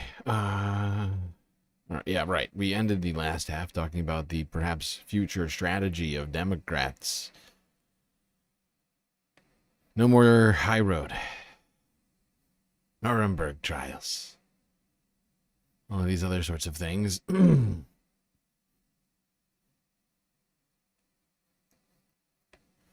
Let's now go here to the majority report. Talk about more democratic strategies. We are back. Sam Cedar, Emma Vigeland, the majority report. Is this me? It is you. Wow, great. How are you doing? Fine. Wow. What's on your mind? Who's this? Where are you calling from? Calling from the good old state of Maryland. Had a question for your y'all. name is? Oh, you can just call me Nemo. It's my nickname. Nemo. Yeah. Question and a mini rant. My question is, do you think the Democrats overall and their strategy, do you think they're being too nice? And by Democrats, I mean like AOC, Bernie, Zoran. I don't consider Hakeem a Democrat. I think he's a Republican, honestly. Well, he's a Democrat, but I mean, but I get what you're saying. What do you mean by too nice? Like, I feel like, especially the way AOC and Zoran they're using politics in a way to try and make deals with guys like Hakeem and what's the Senate Majority Leader's name? The guy I can't Schumer? Chuck Schumer. Yeah, that guy. I feel like they're trying to play politics. That guy. And I don't. Well, let me ask you this. I feel like you can't. I feel like right there, Sam was like, okay, I know who I'm talking to now. It's a low information voter. Dude can't even name the Senate leader. He's like, I can't. It's like, yeah, okay, all right, let me get in here. And I don't. Well, let me ask you this. I feel like you can't. Let me ask you this. Why do you think Mamdani would be doing politics with Hakeem Jeffries? I understand why he wants to get his agenda passed. I understand that. But I don't sincerely think you can trust someone like that. I feel like he'll still try to undermine his mission. He might, but how? I mean, I think it's quite clear to me that there was some type of deal that Mamdani struck with Jeffries, right? Mm-hmm. That when they met, Jeffries was like, "Don't come for me," and Mamdani was like, "Don't stop my agenda," and that was the deal. And I think you know it. I know it. I mean, he wasn't explicit when he came on the show about it, but it was quite clear. He said, like, the reason why we're not supporting a challenge of Jeffries is because my job is to make sure that our mandate is fulfilled. And one thing I'd like to point out to everybody on this is you don't need Zoran to challenge Hakeem Jeffries. People don't like Hakeem. You know, do you know what I'm saying here? Like, you don't need like a primary challenge against Hakeem Jeffries is not contingent upon Zoran Mamdani endorsing it. Right? Like, I know we all love Zoran Mamdani, but we don't need his endorsement to do things. And especially with things like primarying people that we don't like. You know, people who do not align with our agenda. Of course, we should always primary them. We don't necessarily need everybody to endorse at all times.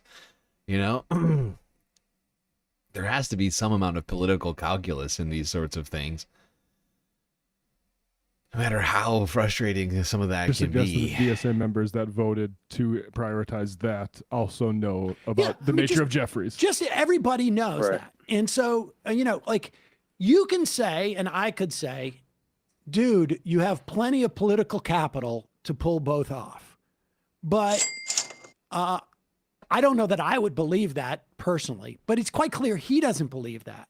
And, you know, we can prefer, you know, we can still hate Jeffries.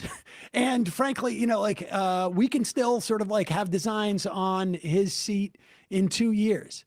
But I think Mamdani feels, this is my guess, and I think it's, you know, fairly obvious, that he doesn't want the most powerful congressional member in New York State, and probably one of the most powerful congressional members in the country, because he's the, you know, leader of the Democrats, to manipulate things in such a way that it's harder for him to get stuff. So in other words, Jeffries, if he becomes speaker, and even in minority, as the minority leader, he has the ability to direct monies to different congressional people's districts. That money goes down to state assembly members.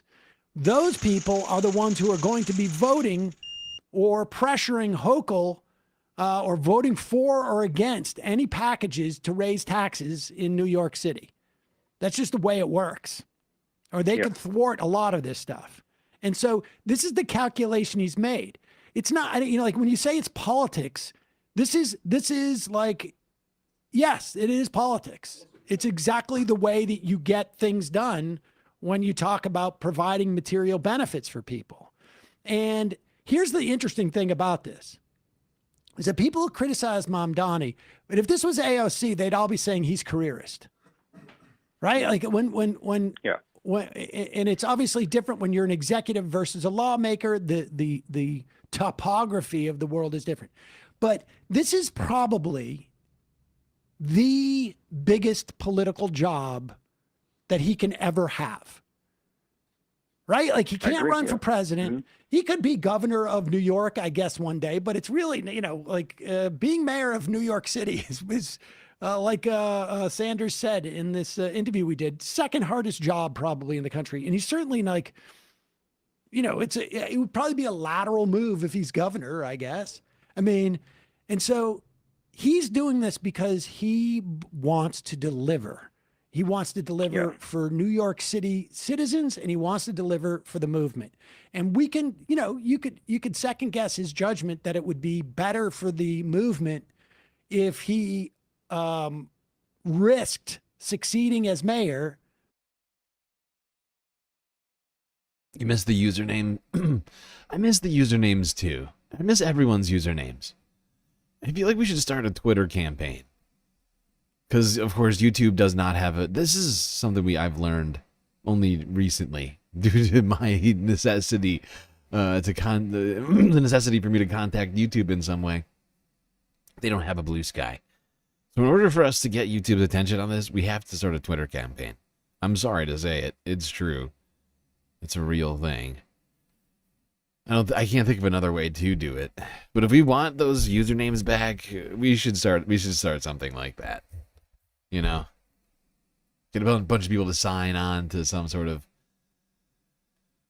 petition to get the usernames back rather than having handles in live chats. Because I hate the handles. They make me upset. Don't have that problem on Twitch. Although Twitch, you don't get profile pictures, so we got problems there too. But my point is in order for us to get back the handles, if we want them back, we gotta get YouTube's attention in some way. Attempt to get Hakeem Jeffries replaced by some backbench. And if I didn't make it clear, YouTube does not give a fuck about leftists. They did not create a blue sky account when everybody revolted and left X. No. Their only social media presence is on X. In Congress and have Catherine Clark as the Speaker of the House. But I don't know. That doesn't sound like a smart thing. If your goal is to both help materially New York City citizens and to help the movement nationally. I mean, as Bernie said in the interview we just did with him 10 minutes ago, not only is it going to resonate nationally, but it's going to resonate internationally. And it's all about whether he can deliver, universal child care, faster buses, raise those corporate taxes, for grocery stores. I mean, like Bernie said, it's not a radical agenda, but he must succeed. He must succeed. And and I guess my biggest point is I worry because the Democrats have been so bad at strategy for so long. I just hope what they're trying to do here works out. I feel like what we need is because they always call voices like AOC and Zoran the far left, but I feel like they're barely far left. I feel like you could have Yeah, they're not far left on the full spectrum of political thought, but in the current in the paradigm that we live in, right? They are right. That is what we need to be able to accept. Is that yes, of course. No, they're not calling for us to seize the means of production, and no. But the fact is that in the American political space, they are to the left. They are as far left as we've gotten in quite a while, And should we continue to push in the direction that we wanted to? Absolutely. But I've heard Sam make the same argument. Right, Sam, basically, I can't remember when it was. It was a couple years ago. He made this argument, basically that, Sam has he's got all sorts of things that he would like to have done, but as it currently stands, we're in no danger of any of that happening, right? Big lofty goals about whatever social safety nets and whatever else, what have you. Like, we're in no danger of actually achieving all sorts of things that we would like to achieve, right? And so we just got to keep trying to push our way there right now. And we can't get too, I think, what's the word? Put the cart before the horse, I guess. I agree. But listen, like, look at what's happening with the affordability thing. Just Mamdani won on affordability, and Trump is out there trying to run on affordability. All the Democrats are running on affordability. Now, the word is like very vague, and it can mean different things to different people. But this is the way that politics works. This is the way that society works. It works with television shows, for God's sakes. Oh, we have 4, hipsters in a room. Well, everybody's going to do 4 hipsters in a room. And I do think there is a moment that needs to come where you need to go for the jugular. I think Zoran knows how to do those moments. The debate moment where he said, "I'm not you, Andrew. I didn't sue women for their gynecological records." That's a type of edge that I frankly wish I have seen from Bernie in some of the primaries, and I want to see from folks. But I do think you need to pick your spots about that. And look at how Plattner's running up in Maine. Sorry, Brian. He's not going at he's going at Collins, and he's not going at and then the Republicans. He's not going at his Democratic primary voter. I think that's smart because I think like these sorts of progressive type left, and again, like it's not like they're not communists, but like left in terms of our political system, they have a chance to take over these voters in a way that they haven't before. Like the way that people turn out to the oligarchy thing, again, like I do think it needs to turn towards a more DSA socialist type of organizing ground up thing that got Zoran involved. But I think they're there for the taking. I think that's the calculation people like AOC and Bernie are making right now. Appreciate the call. And thanks. All right. Cole from Michigan.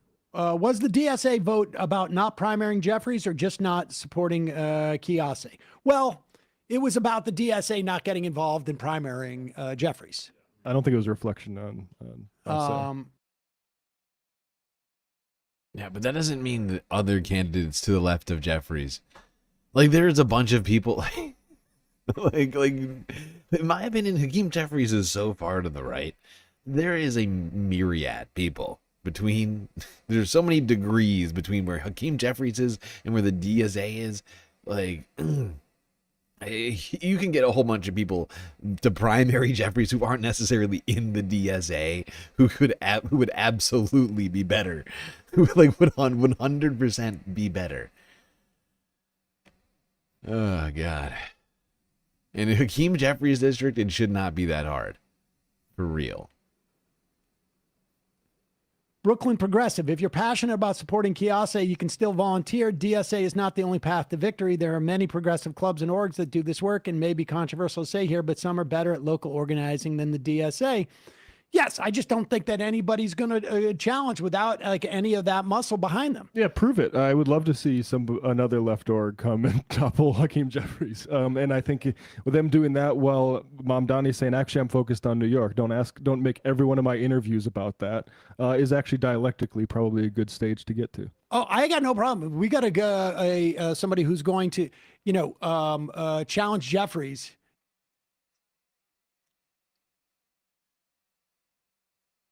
A meaningful way, because I don't want to, tell people to donate to a candidacy that is sure not to win.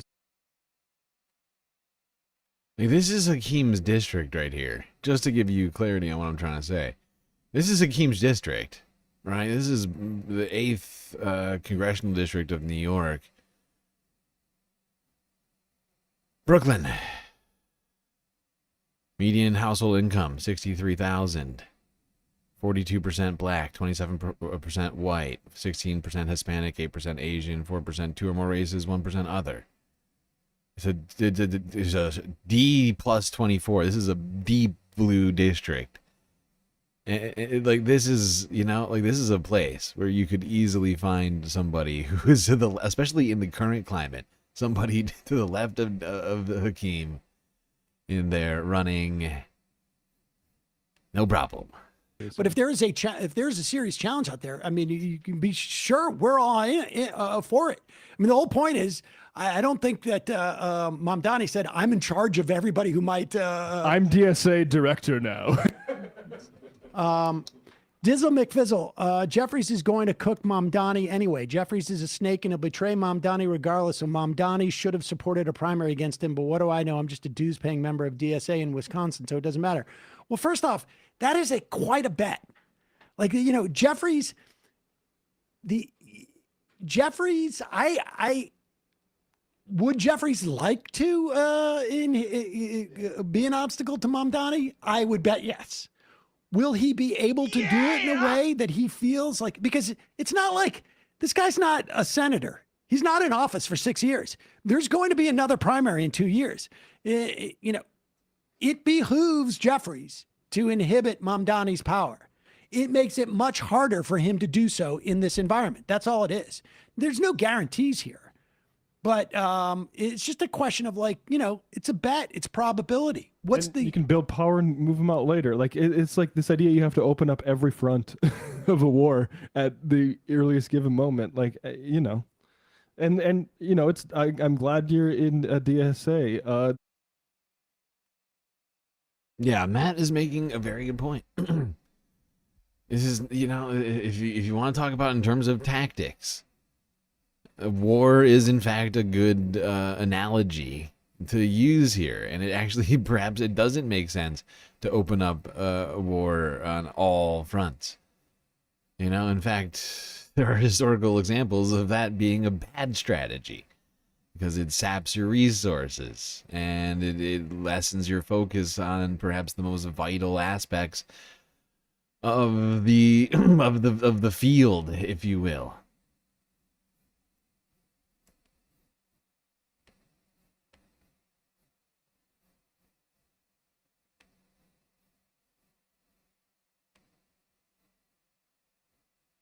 And we gotta focus our resources and our attentions on the important things as best as we can.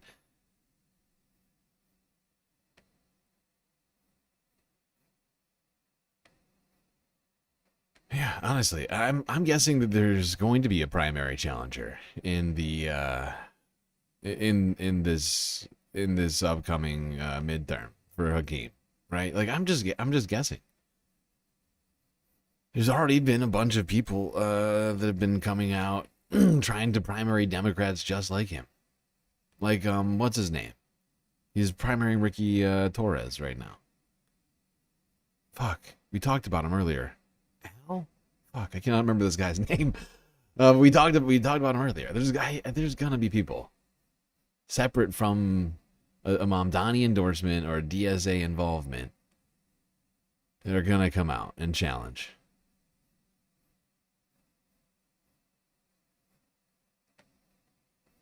While we're talking New York and Zoran Mamdani, let's go here.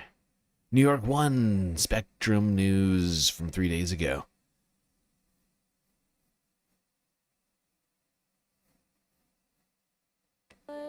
Yeah, 2 to 5. Chastity Salas says she's excited to bring some Christmas joy into her daughter's life. I'm very grateful for this toy drive. You know, holidays, it can be very tricky, you know, with what we can provide for our children. So any extra help that I can get, I'm always so grateful for. She's also grateful to have a roof over her head. The 30-year-old is a single mother. Her daughter, Isabella, just turned 5 years old. The two were living in a homeless shelter before moving into this 100% affordable housing development at 425 Grand Concourse in the Bronx 3 years ago. We were so ecstatic to finally have a home, somewhere that is absolutely beautiful, affordable. All 277 apartments in this building are permanently affordable, and around 10% of the residents are formerly homeless New Yorkers like Salas. The development provides supportive services, including case management, to help homeless families stay and thrive. It's just one component of the wraparound services provided here, including a newly opened supermarket, which another resident, Rosalind Poyer, who's picking out toys for her grandchildren, says says is a game changer for the community, which was once considered a food desert. I'm glad that C-Town is next door because that makes it more convenient than taking a bus to go do shopping. This development has been around for 3 years, and the owner and manager, Trinity Financial, believes this model of housing that integrates health care, food, education, and homeless rehabilitation services is a model for the city. This is one of the models that is proven that can work. Supportive housing has been around for decades, and so has wraparound services. But this more comprehensive approach, experts say, is newer and in development. Affordable housing advocates like Amit Singh Baga says there are around a dozen projects like 425 Grand Concourse being developed. He believes. See, I think these are fantastic projects. You know, the way that these are set up to make it easy for the residents to live their lives and not needing extra resources to be able to do simple things, but very much necessary things like going to get groceries or whatever else. You know, this is the sort of projects that we need to Increasing the number of developments with wraparound services would reduce the city's homeless population and increase the number of affordable housing units. We're never going to be able to really reduce that shelter population unless we are able to provide actual homes that are deeply affordable for many people who are living in shelter. You know, many New Yorkers who are experiencing homelessness are people who work, people who have jobs, people who have kids, but the cost of housing is just so incredibly high that people are not necessarily able to afford homes. Baga advised Mayor-elect Zoran Mamdani on housing during the primary in June and managed the campaign Yes on Affordable Housing, pushing 4 ballot measures which voters passed in November to make it easier to build affordable housing in the city. The first task that the incoming administration is going to have, and I firmly believe that Mayor Mamdani is going to be looking at this in a really important and serious way, is really to work with communities and affordable housing developers to identify those neighborhoods where we have not seen any type of affordable housing, and start to think about how land can be used in those neighborhoods to house New Yorkers that desperately need to be housed, and to have wraparound services like access to affordable groceries, like access to childcare.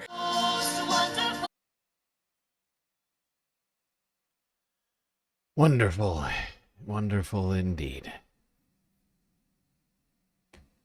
All right. Yeah, I mean, it was Zoran Mamdani coming into office, and that guy who was just talking having advised Zoran on some aspects of this particular policy.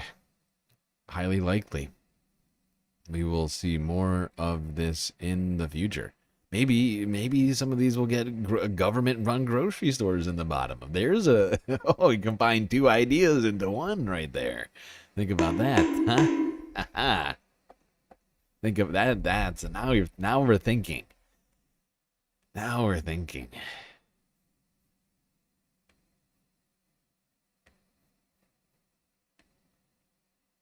All right, this is one of the Sunday Fun Day videos that I had for us. Although, you know what? I think I'm going to do this in reverse order. So we're actually not going to go to that one first. I think it makes more sense, probably. Even though these are technically... This one's after that one. I just feel like this is... Let's just do it this way. Let's talk the history of citizenship in the United States. Walkable communities, no cars. Yep, absolutely. We do need to make our cities more easy to walk and safer, as well as improve our public transportation. Not only helps people live their lives better and more fully, but it also, it helps the economy. People can get to work easier and get to stores easier and whatever else. There's a couple of stories in the context of your book that I found really I was surprised about. I did not know that at one point women could be denaturalized if they married a foreign person, like their own citizenship could be put in jeopardy You write about Sylvia Pankhurst and Ethel.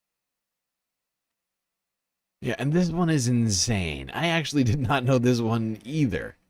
And it is wild. It is insane. Like, it's... it is so... It's like... Punitive is the wrong word. I mean, because it doesn't describe the atrocity within the punishment. Coop McKenzie? Yeah. Tell us that and explain to us what that illustrates about our citizenship question. Yeah, Ethel McKenzie is such an amazing story, and one I was shocked to learn as well. She was fighting for the right of women to vote in California before women got the right to vote in the U.S. Constitution. And that fight was intense in California. Women won the right to vote in California by a slim margin through efforts of women like her who fought so hard to get men had to vote for it in California. And then she goes to cast her vote in the first election in which she's permitted to as a woman in California. And she's barred from voting because she married a non-citizen. She married a Scottish tenor. They were this socially adored couple. They commanded the society pages of the San Francisco newspaper. She was a wealthy heiress, and she used the political power that she got from that media attention to make this an issue and said, of course I should be allowed to vote. I'm a citizen. I shouldn't be allowed to lose my citizenship. There's a federal law that said I lose my citizenship by marrying a non-citizen, but that violates my rights under the 14th Amendment's birthright citizenship provision. And she took that case to the Supreme Court in 15, and she lost 9-0. And the court kind of chided her and said, well, if you married a non-citizen, that's the consequence. Same thing happened in Congress. When you tried to change it in Congress, women fought for this. But then, lo and behold, women got the right to vote in our Constitution in 1920, and suddenly Congress is changing its tune.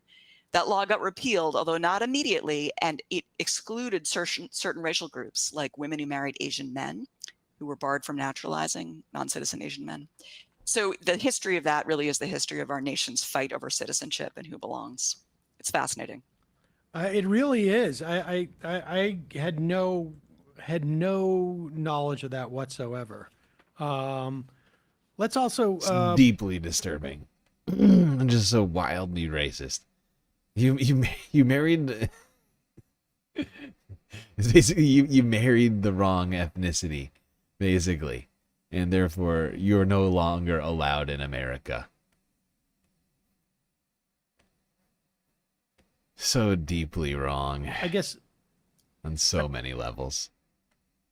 Also, where's the legislation that, denaturalized U.S. citizen men, right? Like U.S. citizen men who married and or, how many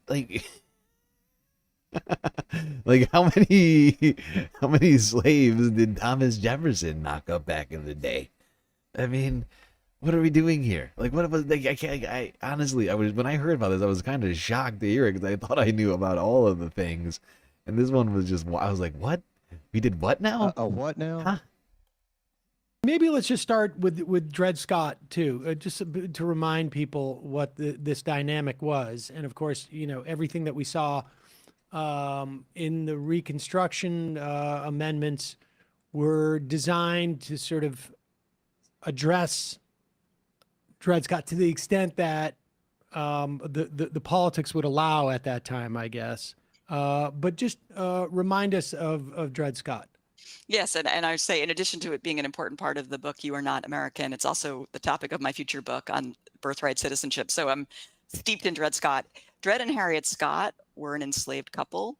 They had 2 young daughters, and they very much feared the family being sold apart and separated, which is why they filed a lawsuit.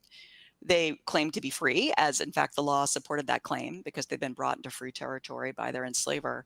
And they also had to, in order to get into court, assert that they were U.S. citizens. And that had been a deeply contested question. Who was a citizen? There's no definition in the U.S. Constitution before we added birthright citizenship in the 14th Amendment in 1868. So they brought their case to the Supreme Court. The Supreme Court ruled against them on every front, said you're not free, and also you're not citizens. And they said, no black person, slave or free, could ever be a citizen. And then the court went further. Well, Chief Justice Taney, writing for the court, said, anyone who's of an inferior or subordinate class can't be a citizen. And I think that's been overlooked for too long. Who would be inferior and subordinate for him? We've seen in his jurisprudence, and others thought this way, anyone of any other race other than white, anyone who wasn't Christian should not be an American in the view of people like Chief Justice Taney. And then, of course, we had the Civil War, the Reconstruction Amendments, the first sentence of the 14th Amendment rectified, overruled Dred Scott, rectified this error and said all persons born or naturalized in the United States and subject to the jurisdiction thereof are citizens. And it's clear from the debates in the Reconstruction Congress, it was intended to overrule Dred Scott, it was intended to give citizenship to the newly freed slaves, and it was intended to integrate the children of immigrants into the United States. Chinese immigrants had been arriving on the West Coast in large numbers in the 40s and 50s. They were a group that was being vilified at the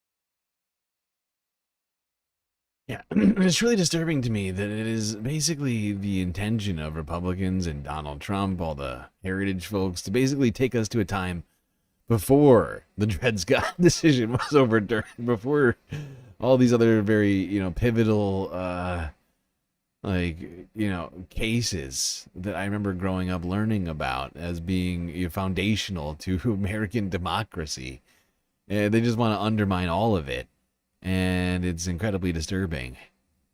You want to take us back to a time where you had to be a white, male, Christian person to be a real American. And the Reconstruction Congress, there were debates. Do we need to include the children of Chinese immigrants and those like them? And the answer was, yes, we did. Clearly stated out loud. So if you're an originalist, you should be comfortable with the idea that the birthright citizenship provision of the Constitution applies far beyond Dred Scott, and overruling Dred Scott as it held for that slaves were not citizens. And I add that because the current position of the current administration, the Trump administration in court, is that the 14th Amendment citizenship clause applies only to give citizenship to the freed slaves and no one else. This is an odd, maybe a little off topic, but how does two slaves or would-be freed slaves bring a case at that time to the Supreme Court? Was this like, were there abolitionists who were, had found essentially the Dred Scott and said, we're going to essentially marshal your case through the courts, or how did that work? Yeah, I love that question because I am fascinated by the family, the Scott family. And while of course we don't have we don't have as many records of them as any historian would like, I'll say we know enough to know they were the agents of their own story. They pursued this case, particularly Harriet Scott. She was the one who was more valuable to the family that enslaved her, and she was afraid for the children, their daughters, who could easily be sold away from them. So they instigated this lawsuit. Now, they had to find a white establishment lawyer to bring the case, right? No, they couldn't, they themselves were not literate and not lawyers, obviously. So they did find someone to bring this case on their behalf. But they were, one, working to pay the fees. They didn't just get the help of pro bono lawyers. They actually paid for their lawsuit, at least in part themselves. They found allies who supported them along the way, and they knew their rights. It was actually very clear when they started the lawsuit that because they'd been brought into free territory by their enslaver, they were free. And slaves did learn about their legal rights and did pursue them in courts.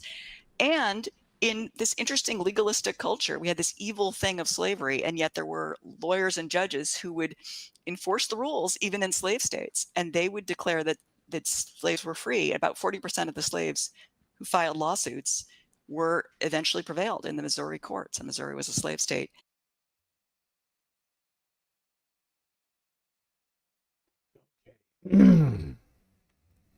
I just thought that was a fascinating historical dive.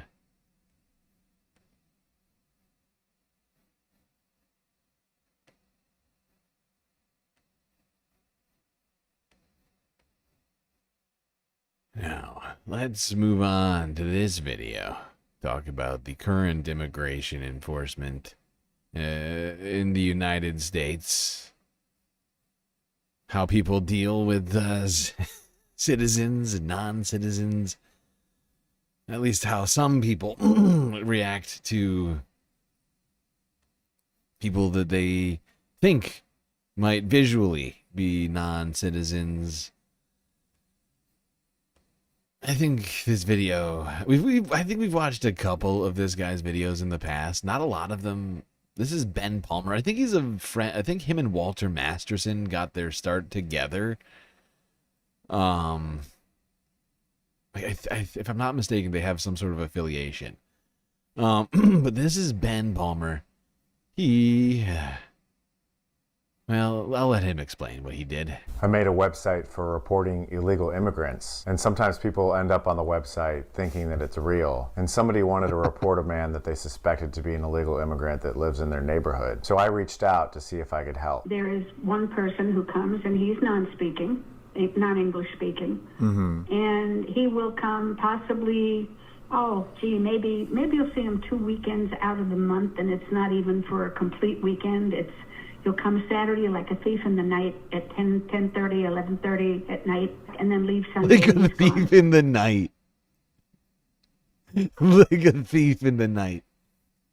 The words, the choice of words from this woman. Please. Like a thief. He shows up at like 10 o'clock at night. It's crazy. Thief in the night at 10:30, 11:30 at night, and then leave Sunday, and he's gone. Okay. It's just very, very suspicious. While he is here, when he pulls into the driveway, Yeah. and the light's always on. They're using electricity in the home. Yes. And Yes. and that is definitely suspicious. Yes. Wow, all of this woman's evidence is this guy who comes home late and they use electricity. And that is incredibly suspicious. Oh, wow. The evidence is piling up. And they're also using the driveway. Right, and the light is Yeah. always lit in the garage. When he comes, the light stays on. We cannot see the basement section from our kitchen window. We can only The see light that there's a light stays lit, on. and that's the garage window. He comes home and he leaves the light on while home. He doesn't walk around in the dark bumping into things like some sort of idiot. That is suspicious as fuck. Our kitchen window. We can only see. This woman is a nosy woman. She is a busybody. Okay, this is a Karen.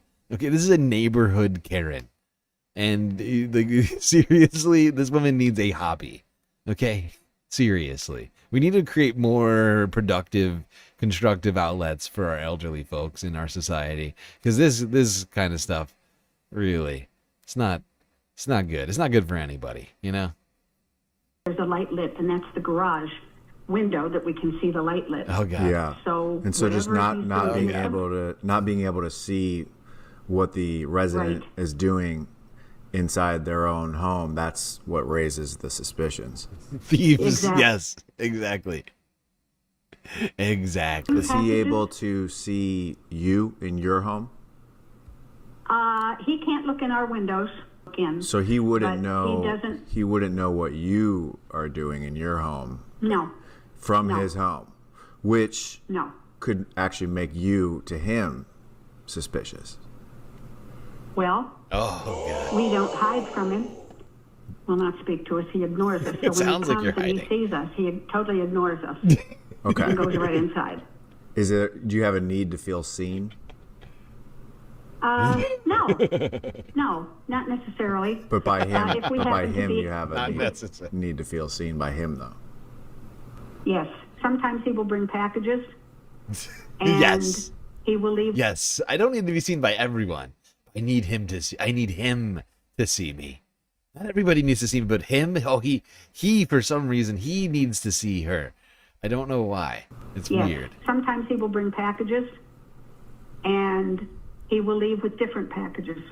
He will leave with something else. Do you, Oh, do God. you use Amazon yourself? Oh no. Yes, I do. Okay, so you've had different packages as well. Suspicious. Okay. So he may deem that as, once again, he might look at you, says, I don't know what you're doing in your home. She's got different packages. She is actually suspicious. Well, he actually doesn't see our packages unless he sees them, unless he drives by the front of our home. So you can actually see more of what he's doing than he can see what you're doing. We're not nosy. We're not going to go around the property around, We're not nosy. We're not nosy. We're nosy. We're just not nosy. You know what I'm saying? It's a difference.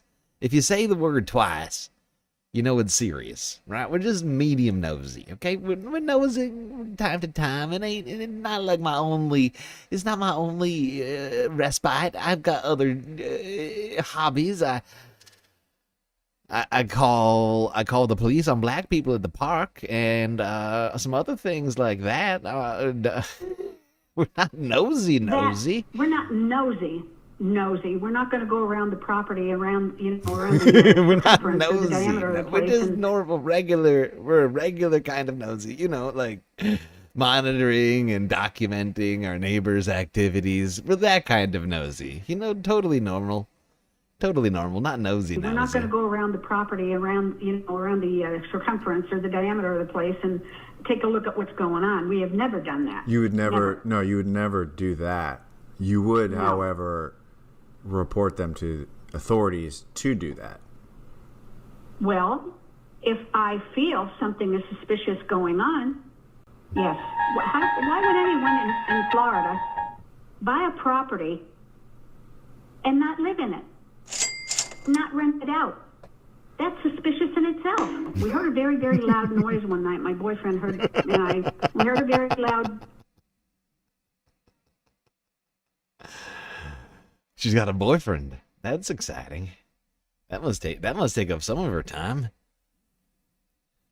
Oh my god, I love that. Buying a house is suspicious in itself. I love that. We heard a very, very loud noise one night. My boyfriend heard, and we heard a very loud bang or smash or whatever it was that he heard, and he didn't know what that was.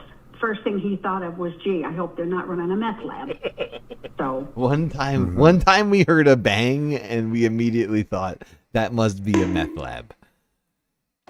These two are a couple of geniuses over here. One time we heard a bang and thought that must maybe be a meth lab because it's a bang. And bang, the only possible source of a bang is, of course, illegal. A meth lab.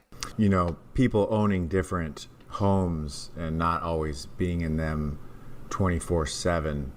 Is her boyfriend ChatGPT? Honestly, Chuck, it's probably a good guess. It's entirely possible that her boyfriend is in fact ChatGPT. That raises a feeling of suspicion. Well, certainly. Probably millions of people who own different homes and may not be in them 24/7. Well, that might be, but it's suspicious. It raises suspicion with me. Why would you buy a $230,000 home and not live in it or not rent it out? 230,000. That's a steal. Where is it? Where is this? In the middle of the marsh? This is in the Everglades or something? In the what? $230,000 for a home, like a physical home with rooms and like a door and a roof. Let's be practical about it. Let's be logical. I think. Let's be logical. Okay.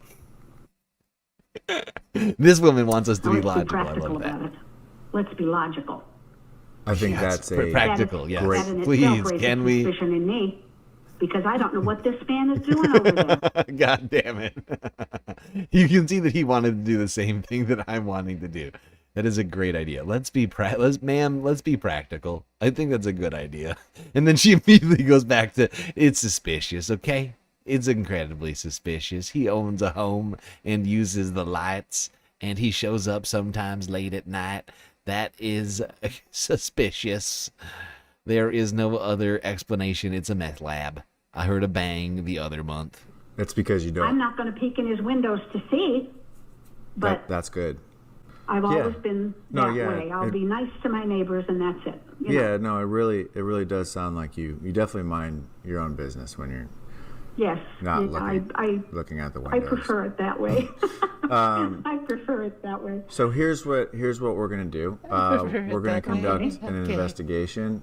We'd ask if you just don't look, don't bother, don't do anything, and as soon as we gather some more information. But I would just want to let you know it's gonna be okay, and just be sure not to don't even look out the window. No, certainly won't.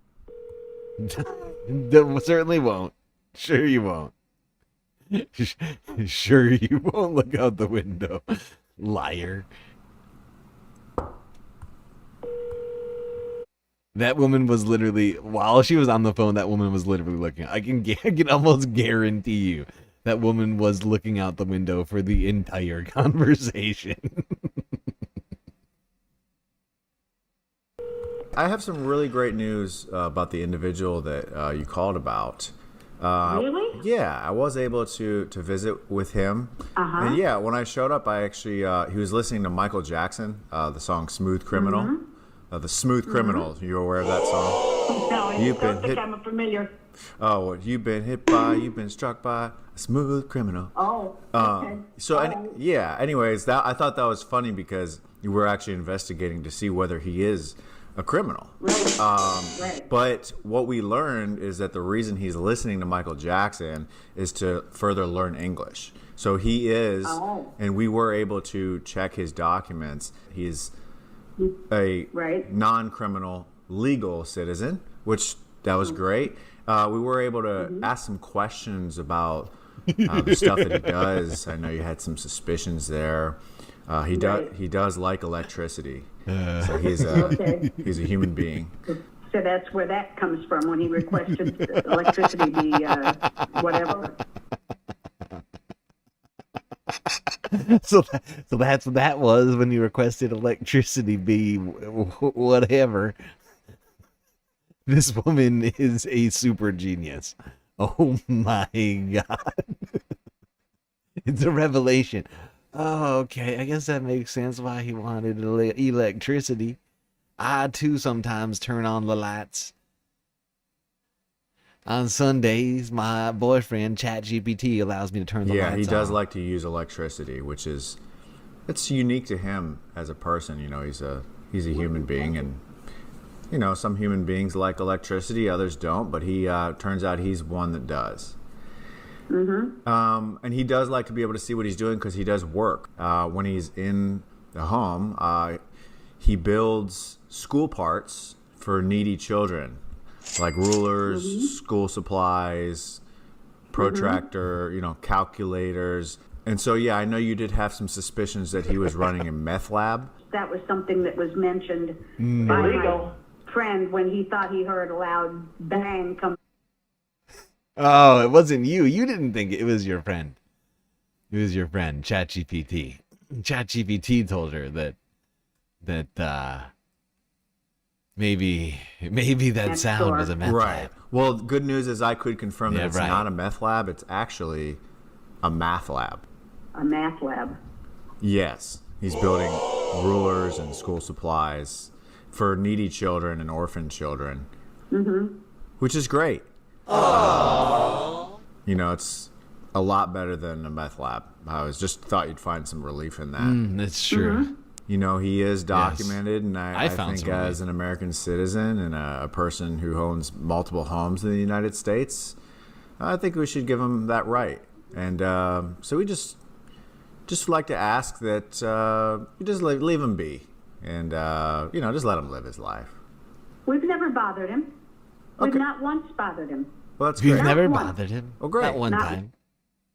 Aside from all those times that this woman was apparently pestering him. In the previous conversation, she was literally talking about all the times that she was trying to get his attention. Whenever he's just getting his packages or whatever. This woman is constantly pestering him. I've never bothered him, not once. Never happened. Great. So I don't like being accused of bothering him. I don't like that. Oh. I'd like to know what is his residence? Why does he? I don't like being accused of bothering him. And then she immediately goes back to, why does he come and go? I love this woman for her complete insanity. She is unhinged, full deranged, mecha Karen, holy fuck. Like, she is out of control. This woman needs actual help. Can we get her an actual therapist instead of ChatGPT? No, he hasn't been here for a month. Yeah, so 1 month. And he owns the property. yes. That's another concern. So there are Because if you How dare he take not that be there? seriously, you know, I tend not to believe Nobody anything you're did. telling me. I'm sorry, but I don't. I don't believe it. So there are millions of people who own multiple homes in the United States, and Also, there's millions of people who travel for work or work weird hours, right? Like, this woman is deranged. She's a fucking lunatic. She's a fucking lunatic. He hasn't been. He can't take a vacation. He can't not. Like, this woman is keeping a log. She has like a book. I'm fairly certain this woman has like a book somewhere, or maybe she's getting ChatGPT to write all these observations of hers down. But she's like keeping a log of this man's activities. It is deeply disturbing. It is basically stalker behavior. She's effectively a stalker, but she lives right next door to this guy. Mr. Jamisra. Thank you for the follow on Twitch.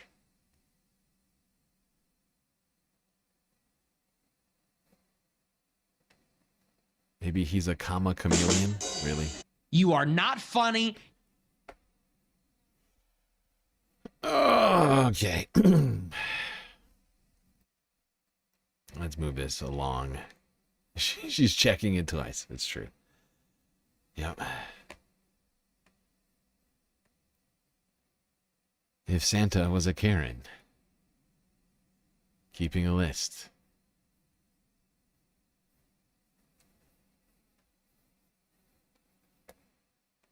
I guess we should move it along to this next story.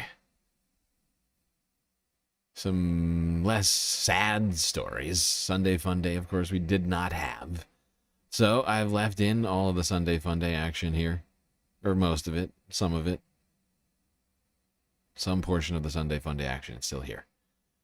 Let's talk sports, people. Let's talk sports. People were doing sporting things over the week, the holiday week. People in Hawaii. Students at Kamehameha. Exploring.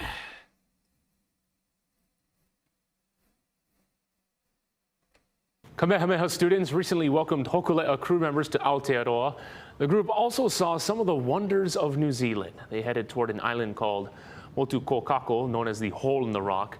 It's in the Bay of Islands, which has 144 small islands. This massive hole in the rock was created over centuries of wind and waves. Some boats can actually go through the arch, but it really depends on the current conditions. We were like eyeing out, trying to see if we were gonna go through the hole. And he said usually from his gut feeling, he determines it. The kauna behind, they just told us that the warriors used to come over here and scale it and then get, was it the cheek feather of one of the... There you go, a hole in a rock. Some great cultural significance, apparently.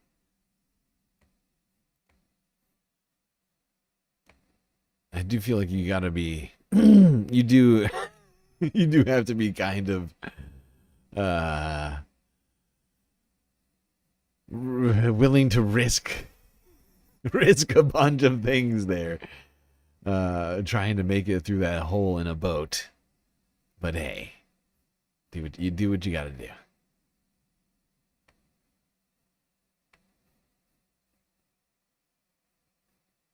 All right, let's go now to Chicago.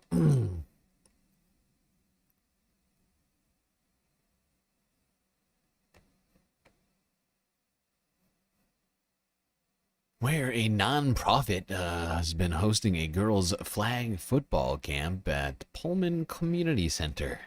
Here's ABC 7 Chicago from Saturday. Over 150 girls gathered at Pullman Community Center Saturday morning. This is all part of Concrete Row's 773 flag football camp in the city's far south side. Flag football is one of the more growing sports, so they definitely, some of these girls, they have real skills. This is the second time the nonprofit has held this free event exclusively for girls who are interested in flag football. It attracts young athletes from all skill levels, from the Chicagoland area and even Wisconsin. I just think females can do anything. It's a way to be stronger. It helps you stay in shape. It keeps you mentally there, because you got to think all the time, on and off the field. Through the guidance of coaches, the girls do drills from catching to tackling. I love the station work. We get to work on all individual skills, defense, offense. I'm meeting so many new people, and I think that's so important for growing the game. We try to teach them about life skills in general, whether that's teamwork, taking coaching, understanding coaching, and then the fundamentals that translate outside of the playing area. The event is also... There you go.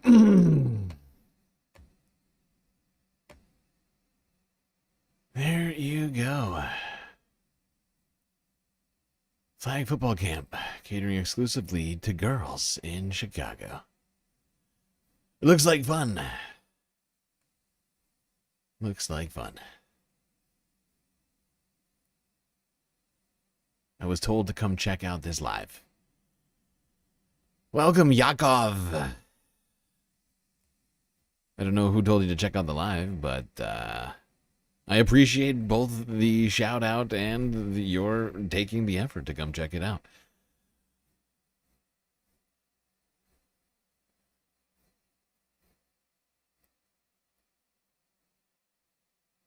Since you're new, we here at the Galactic News Network are a space-based newscast, spacecast as we call it, covering all the happenings on Earth, U.S. politics, environmental news, climate change, geopolitics, other things happening. The Letter Hack. Is he streaming right now?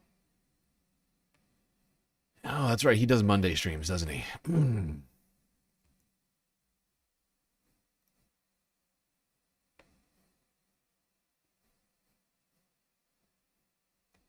And today is Monday, and we're basically doing a Monday, half Monday fun day.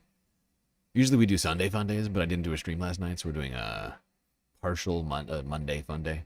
Most of it's going to be just regular ass news, but we got a few Sunday fun day stories in here that have bled over into today's stream, like this next one, moving from girls flag football to some winter sporting events in New York.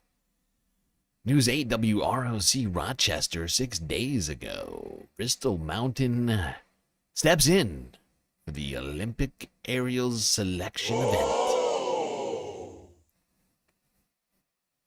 Bristol Mountain takes center stage in the road to the Winter Olympics. Tonight, the ski resort hosted the U.S. Selections Freestyle Aerials Contest, which is a high-stakes competition that helps decide which athletes represent the great U.S. of A. in the upcoming World Cup event. So the contest was moved from Utah because of warm weather there. Bristol, though, they said, well, we've got cold weather and we can make the snow.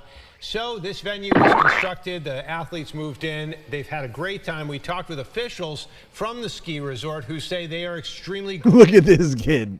Look at these kids. Just oh my God. Just a couple of kids stuffing their faces with what may or may not be pizza. It's unclear. Just basically face down in the snow watching Olympic skiing. They've had a great time. We talked with officials from the ski resort who say they are extremely grateful to be able to host this, but also excited for the future of some of these athletes.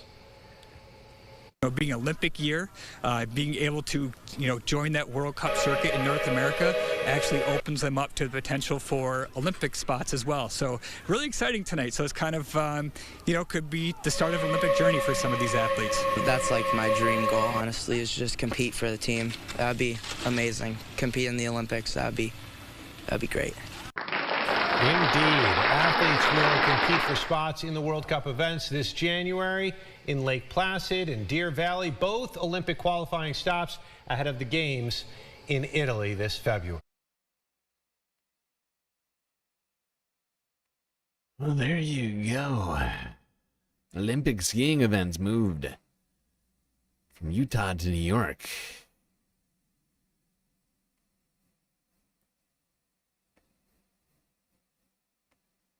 Due to lack of snow. Of course, Utah was dealing with serious drought conditions earlier, although they did get a little bit of snow in the last couple of days. That was not good. They couldn't. I don't think they could just wait and hope for the snow. And New York's been getting pummeled. It is winter. They've been making snow up in the mountains. So, there we go. Olympic event done. Kids amused, apparently, and Olympic trials, or whatever you want to call those things, done. All right. Now, let's go from the mountains to the city.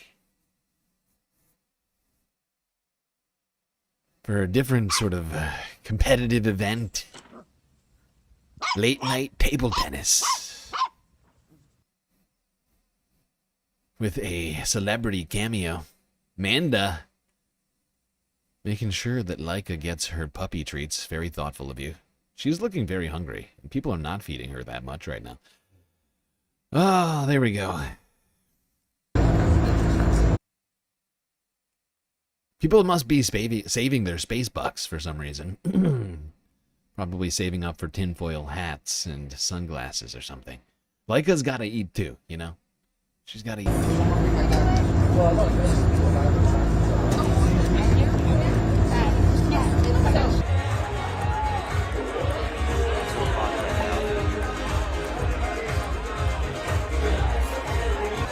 David with the serve here at table 5. How are you? This is awesome.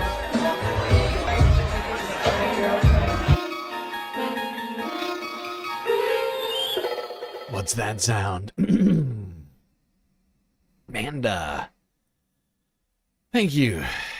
Much appreciated. I need my brain protected from the 5G. Tinfoil hat.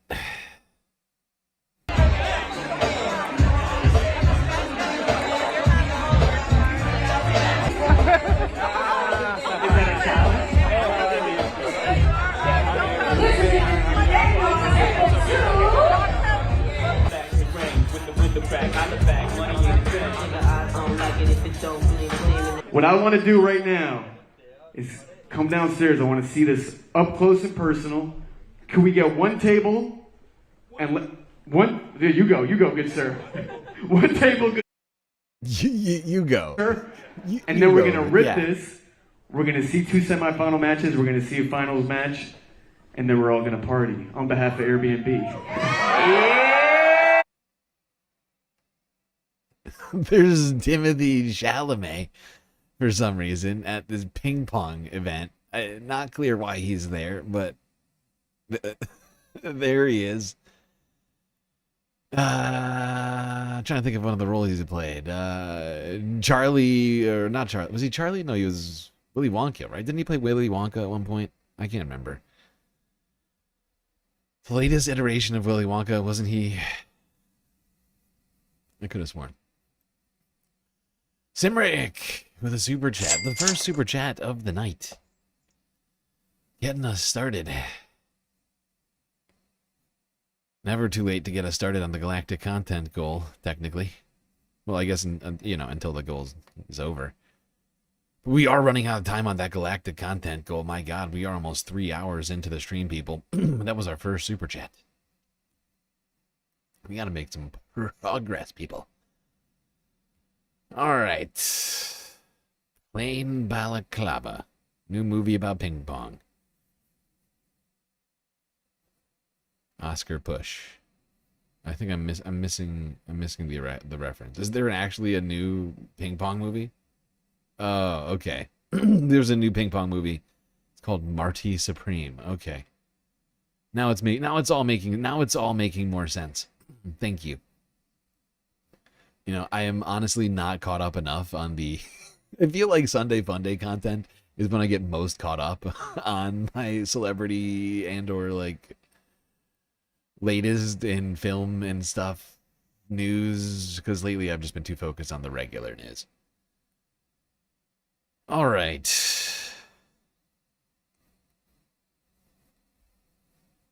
Let's move this on. Move this along. Talk Christmas-related stuff, holiday stuff. Technically, Christmas is over, of course. I know. But let's have a little Christmas convo with the great grandson of Charles Dickens. Thanks to NBC New York. Marley was dead, to begin with. There is no doubt whatever about that. The register of his burial was signed by the clergyman, the clerk, the undertaker, and the chief mourner. Scrooge signed it, and Scrooge's name was good upon change for anything he chose to put his hands to. Old Marley was as dead as a doornail. For some, A Christmas Carol has become a holiday tradition. But for actor Gerald Dickens, there is a deeper connection to the celebrated literary masterpiece. I'm very lucky in that I'm a great-great-grandson of Charles Dickens, which put me into the most amazing family you can imagine. Growing up, especially this time of year at Christmas, was just an adventure always. You know, the house was surrounded with all the things that you hear about in A Christmas Carol, and the celebrations and the plum puddings and the cakes and everything. It was just a fabulous family to grow up into. And my father was a huge Charles Dickens fan and a bit of an expert and a scholar, so the house was always filled with Dickens stuff. So I just grew up in this atmosphere. As a teenager, I never really had anything to do with Dickens. This guy is so weird. Something about him seems like he just feels like he's from another era. Like,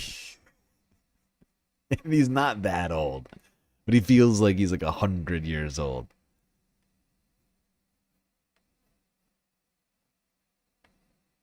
For more than 30 years, Gerald Dickens has been taking his great-great-grandfather's works on the road internationally as one-man plays, including the beloved holiday classic. How did the idea come about? I'm ashamed to say it wasn't my idea. I was always involved in theatre. From the age of 9, that's what I wanted to do with my life. Went on late night shows with 5 human ping pong balls. You're not kidding? Who did? Timothy Chalamet? Is he in a ping pong movie? Is that what I should understand from this situation? Timothy is promoting his ping pong movie? I loved being on stage. I love performing. So I'd been doing that anyway. 1993 was the 150 years anniversary of A Christmas Carol's first publication. Dickens published it in 1843. And there was a lot of publicity in Britain at that time about the anniversary and the book. And somebody came to me. She was raising money for a local charity and had a very entrepreneurial twist to her personality, and came to me and said, look, Charles Dickens used to perform theatrical readings of A Christmas Carol, and it's the anniversary, and there's all this publicity, and you're an actor, so why can't we recreate one of those readings to raise money for my charity? And I didn't really want to do it, but it was a good...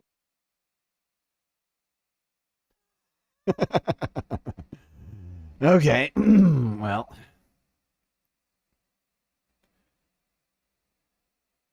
here we go. Just a little, actually, wait, we'll listen to a little bit of this, the final And why does Charles piece Dickens' of works, this. especially A Christmas Carol, continue to stand the test of time? Gerald Dickens has some thoughts. 2 reasons, especially with A Christmas Carol. One, it's a darn good story. It's such a fast-paced story. It moves so quickly. It's very modern in that respect. You never get bogged down in one scene. There's suddenly a new atmosphere. There's suddenly a new emotion. You're laughing, and then, what? I'm crying. What's happening? And that will always transcend eras. If there's a good story with good characters, that's going to last. That's one reason. Second reason, I think the issues that Dickens was dealing with, the reason he wrote it, which was to make the public of the time aware of the huge poverty gap that was growing between the very, very rich.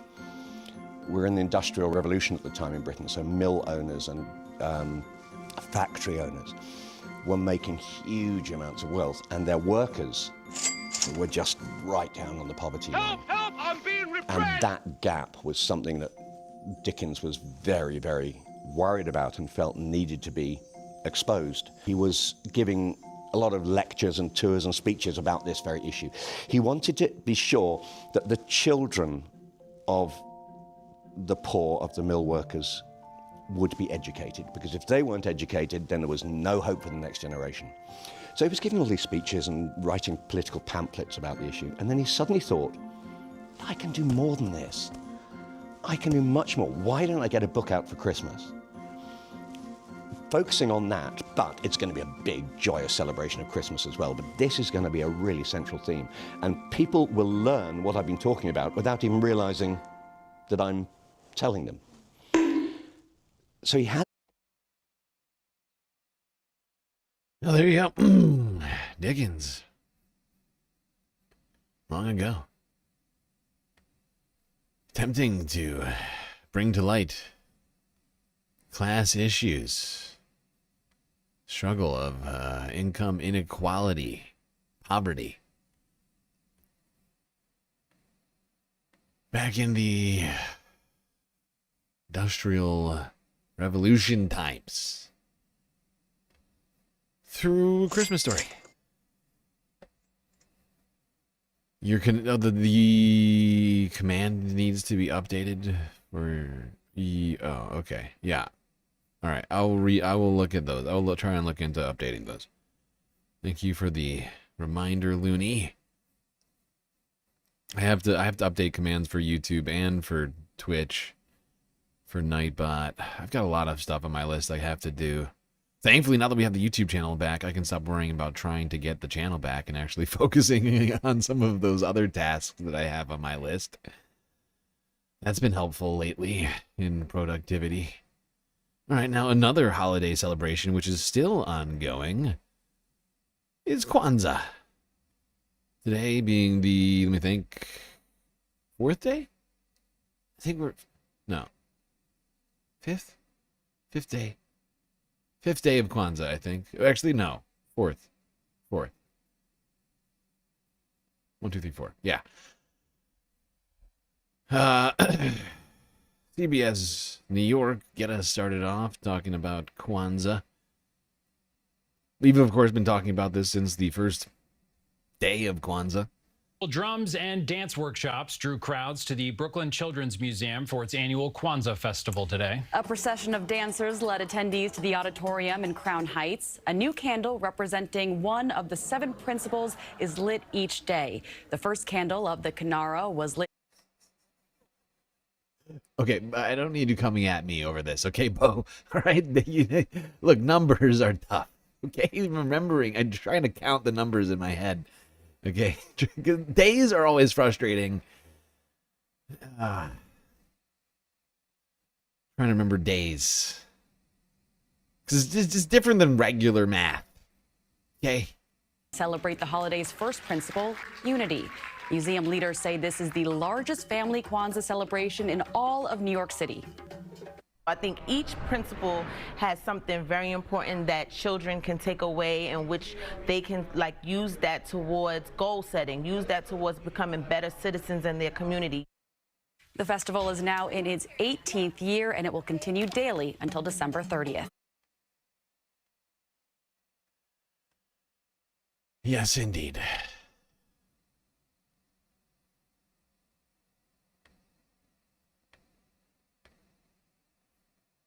Wait. If that's December 30th, but yeah, so tomorrow I was right. I was right about the first. It is 5. It's not 4. This is night. We're on night 5 right now. We have to be, right? Because tomorrow is the 6th night.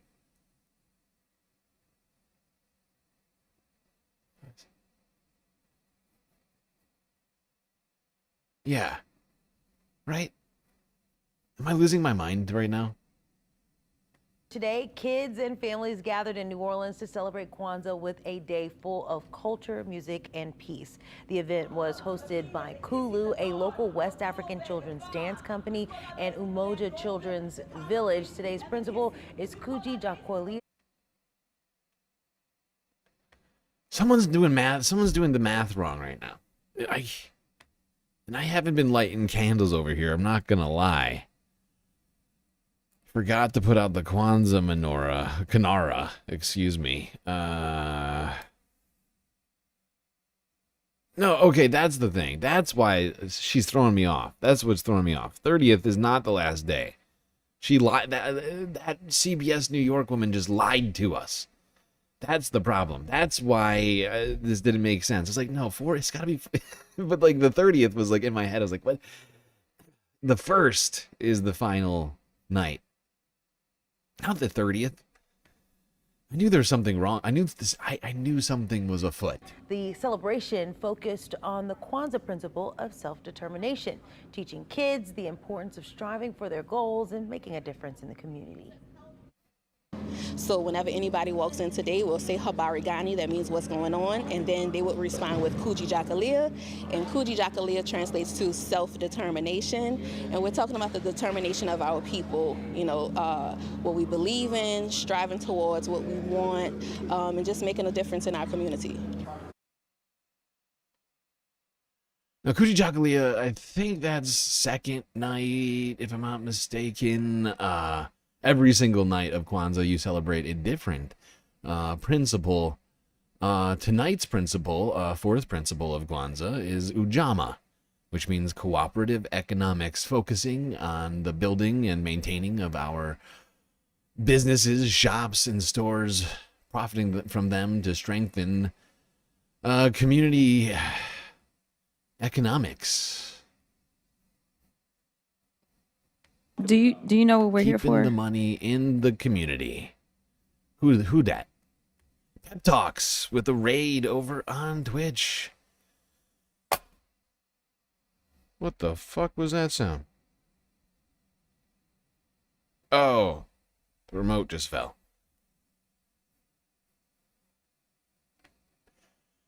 Everything computer.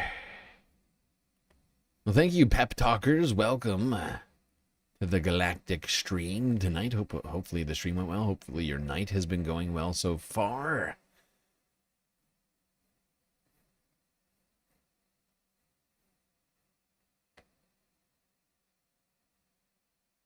All right. Gonna move it on from Kwanzaa, but we're not gonna leave New Orleans. Staying with WWL-TV New Orleans. This one's from yesterday. I just figured I'd keep this in here because it's just a Sunday fun day story. Let's celebrate this is a centennial anniversary for a New Orleans legend.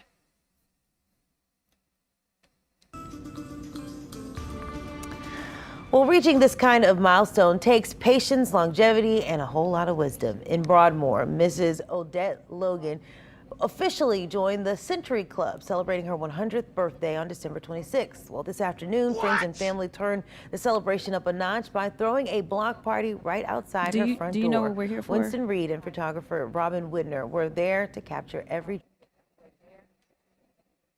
Wait, how did you raid me twice? What is this trickery? How do you raid twice in one stream? A what now? What's going on? Outside her front door, Winston Reed and photographer Robin Widner were there to capture every joyful moment. Saturday afternoon, Odette Logan had the best seat in the house, her front porch. Family, friends, and people in the community celebrated Logan with a block party. The occasion? A lot of people out there to see 100 years old, huh? Logan reached the century mark on December 26th, 100 years of life. Some of her most precious moments, starting with her teen years, are shown in photographs posted on her home. I graduated. Oh man, I love that her teenage photos are just black and white. That's old. Now that's old right there. I'm so old that my baby photos are from high school, and pictures of her and my dad. For 90 years, Logan has lived inside this Broadmoor home, raising 6 kids with her husband, William, and sitting by her side all throughout the block party, Odette Logan's 30-year-old great-granddaughter, Jania Stewart. Most people don't. By the way, do you see this hat? She's still killing it over here. Okay, 100 years old, still rocking it. Look at this fresh hat she's got going on. Just partying still. Refuses Throughout to the give block up. party, Love it. Odette Logan's 30-year-old great-granddaughter, Jania Stewart. Most people don't even know who their great-grandmother is, couldn't name them. So I'm very fortunate to have grown up so close with her and so close with everybody here. In typical New Orleans style, Logan's loved ones capped off the celebrations with a second line. Zulu and Baby Doll members strolled right up to Logan. Oh, God, New Orleans knows how to party. Let's be real. Let's be real. That's the way to turn 100. Get yourself a fucking parade. Hell yeah. Is the shout-out command not working? That's a problem. That's a problem. We should solve that. I gotta work. I'll work. I see what I need to fix over here. Thank you.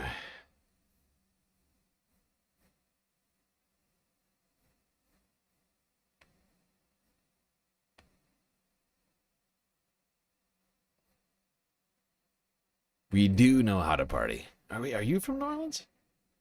That's crazy. How did I not know that? I knew that you were somewhere in the South. I had no idea. Okay. Well, seems like a good place as any to take a break. Seeing as we're 3 hours in. Just a reminder to everybody, we still have a galactic content goal we're working on. We've only gotten 1 resub on Twitch, 1 super chat on YouTube. So we've definitely got some ground to make up in the next hour if we want to have all of the galactic content here on this moon day. Just going to point that out to everybody. All right, quick break. We'll be right back after these brief messages.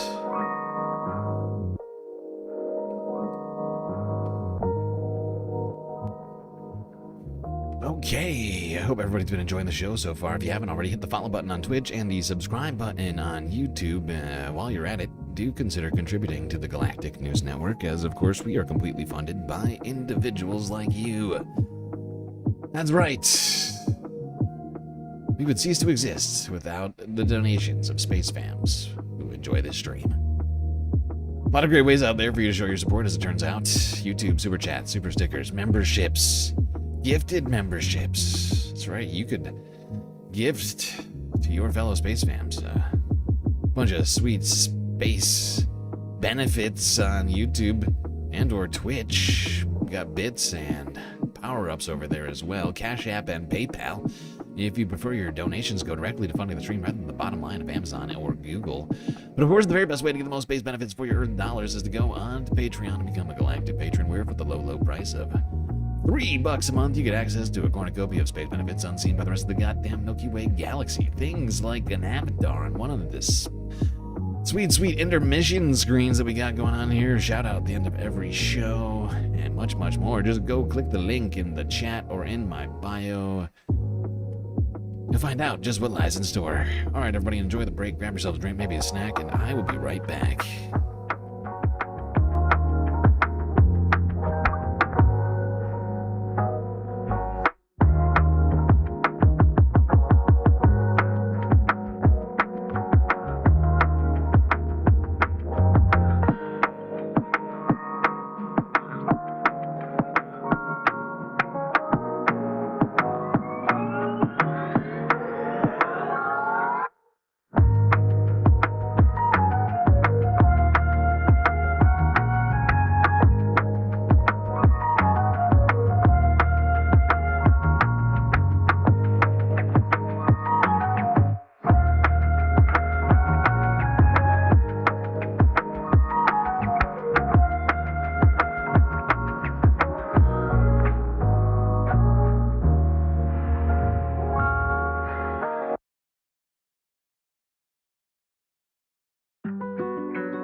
All right, everybody.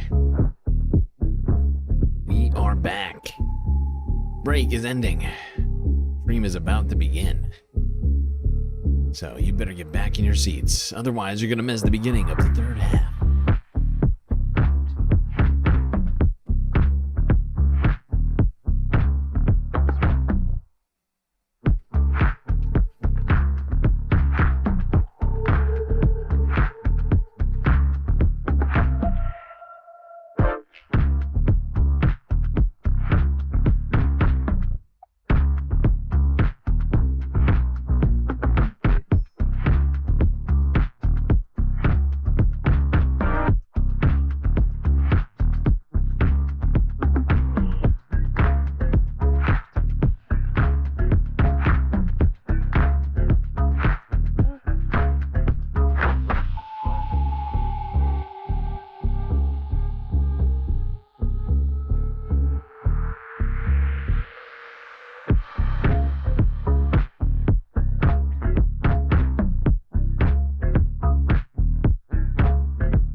party.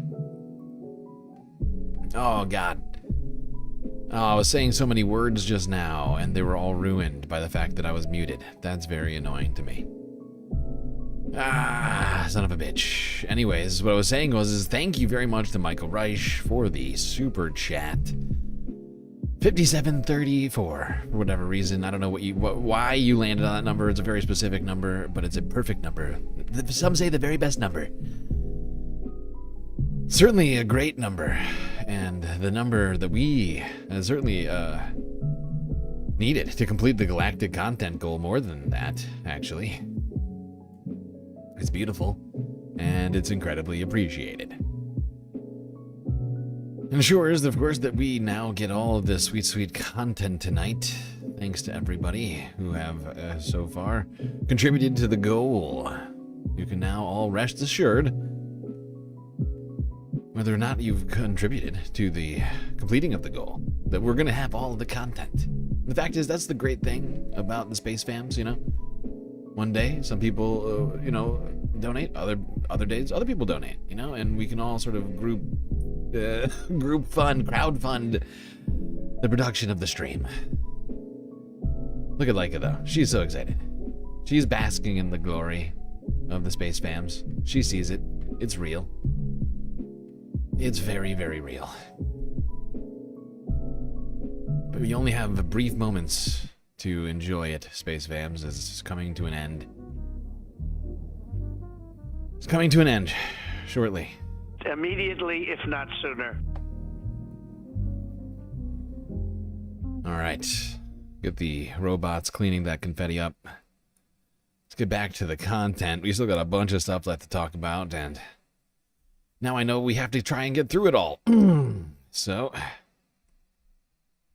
give Laika her treats over here. You can stop jumping around over here. She's so excited. So excited that we get the whole stream with the Space Fams. All right. Where do we leave off? Oh, right. The 100th birthday party of Miss Odette. Let's go now here. Now, in order to get to 100 years old, like Miss Odette in New Orleans, you might want to make sure you have good health care, right? Make sure that, you're eating good. Stuff like that. And at this moment, you might also want to be considering getting things like a flu shot, since more flu cases are being reported than usual this year in the United States. Here's CBS News from 2 days ago. Flu cases are on the rise as we head into the new year. 17 states, cities, and territories across the U.S. are reporting high to very high levels of the flu. That includes right here in New York City. So far, nearly 5 million cases have been reported nationwide, and at least 1,900 people have died. And that might be because fewer Americans are getting their flu shot. At this time last year, 13 million more flu vaccine doses had been administered. Katie Weiss has more on the warning from doctors. It has become a refrain we've heard all fall. Get your flu shot.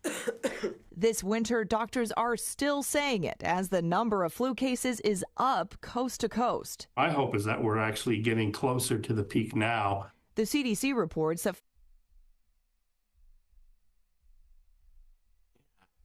This is a troubling trend. Vaccinations are down.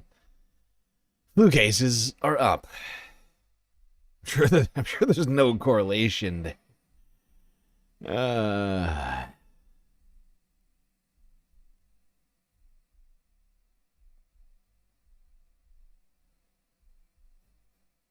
Anyway. Stay healthy, Space Fams.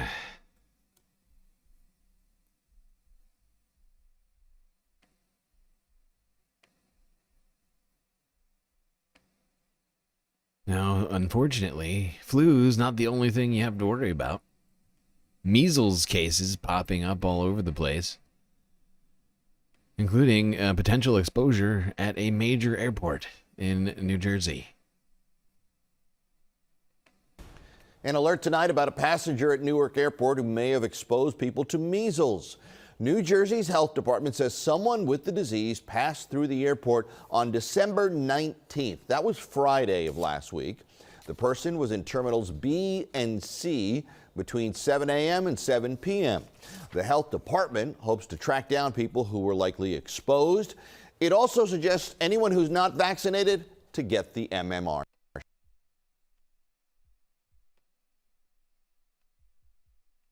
Yeah, it's fascinating. And yet we're getting completely unhelpful guidance from the HHS and from the CDC, generally speaking. They have been so irresponsible in their handling of public health. But we're seeing hotspots popping up right now with measles cases as well. That's not good. I'll point that out to you. That's bad. That's bad.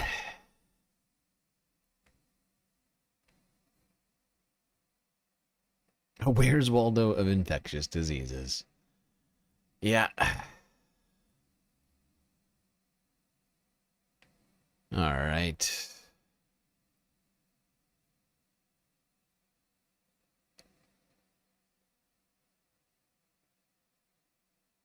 Now, let's go on here.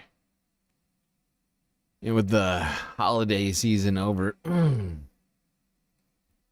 sure most people have gotten all of their shopping and stuff done, whatever else. But just for fun, since it is still the holidays, figured we would go back in time and watch this one. Long, long ago, 1983. To look at it, you'd think Ryer's shoe store here in Sharon, Pennsylvania is just, a shoe store. Oh no. That's the playing field of a champion.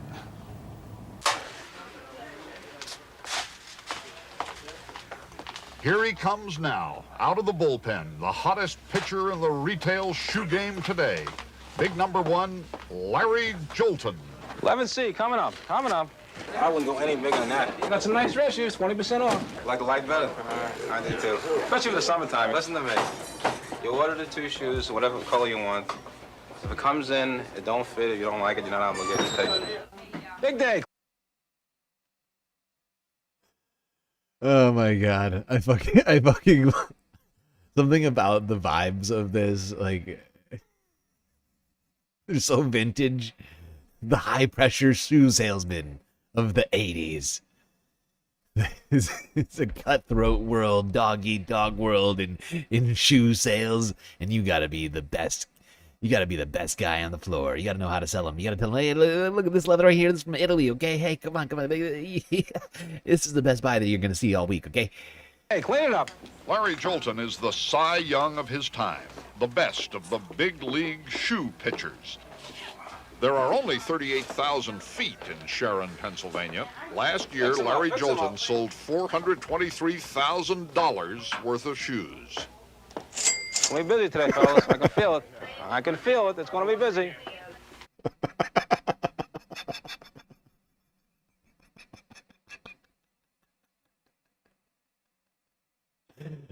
Oh my god, that image of them sort of like jockeying ahead of the sales, like a big day, gentlemen, big day.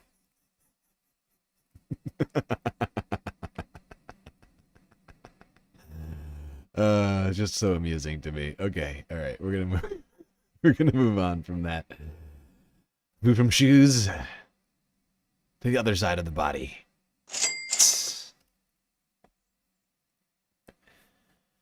Made in Pennsylvania. Inside Ballman Hat Company's historic workshop. It's that time of the week. In this week's Made in PA, they have survived wars, trends, and time. Ballman Hat Company is still shaping America's style, though, and they're doing it right here in Pennsylvania. In fact, they're the oldest hat maker in the country, and we go inside their historic factory where every thread tells a story of craftsmanship and pride. Inside America's oldest hat factory, are a team of skilled employees and historic machines making what Bowman Hat Company. Al Bundy had a house and raised 2 kids as a shoe salesman. Al Bundy. Is that the Married with Kids guy? Is that who you're talking about? Says is the world's best wool felt, straw, and knit hats. This is before it's steamed. President and CEO Don Rongione says the process is intricate. For instance, a felt hat could go through some 90 steps. It starts with once the wool is shorn. We use 6-month wool that's shorn twice a year. It goes through a cleaning process that's called scouring, which removes the grease or lanolin from the fiber. The wool, after it's cleaned, then we run it through Lanolin. Lanolin, carding like sheep's operations. wool. And at the end of the carding machine, the web is formed around a cone, and 2 hats emerge. The final result. There's our America Made Matters tag and the Bailey logo. Made right here in Adamstown, Pennsylvania, 70 miles west of Philadelphia. Our story begins with a 29-year-old by the name of George Bowman, who started his own. Not gonna lie, that is a nice hat. Begins with a This guy's... That is a fine-looking hat, I gotta say.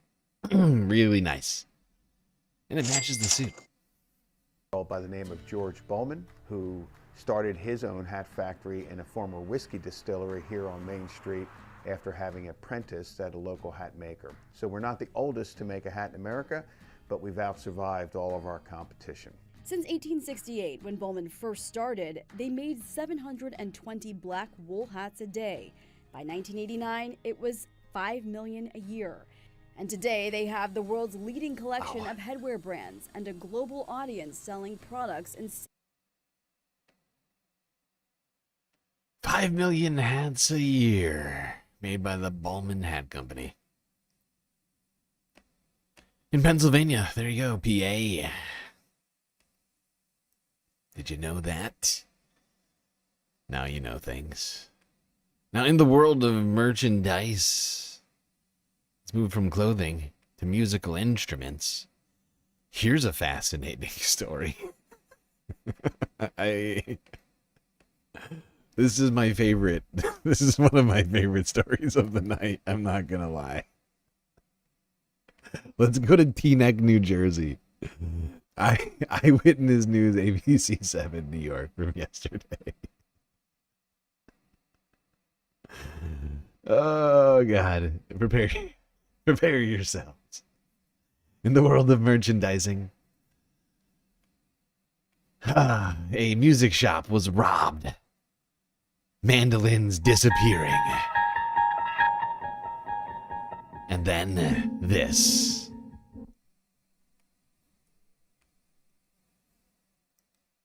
An unexpected new development in the case of 2 musical instruments stolen from a store in New Jersey. The man who took them returned them with a note. It said, "Sorry, I've been drunk. Merry Christmas, and you're a good man." Both instruments.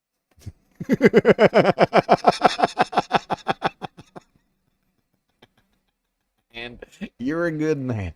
I've been drunk. I've been...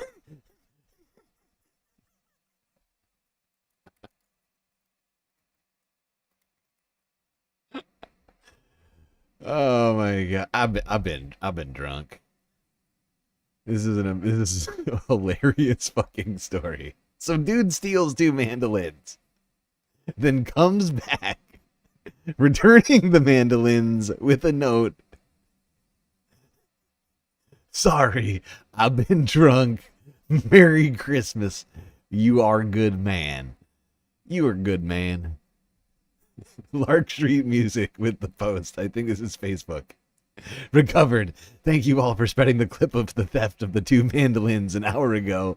The thief surreptitiously opened the front door and returned them in 2 shopping bags. I ran up the door and saw him running down the street. So summoning all my feet fleetness, I took off after him. Not so smart. I lost him. Called 911 and they are in pursuit. Your repost and pressure definitely made him realize the walls were closing in. Thank you all. I feel like I'm in a TV movie." Drunk. Merry Christmas, and you're a good man. Both instruments are mandolins. Honestly. The man took them from a store in Teaneck on Monday. Security camera video shows him putting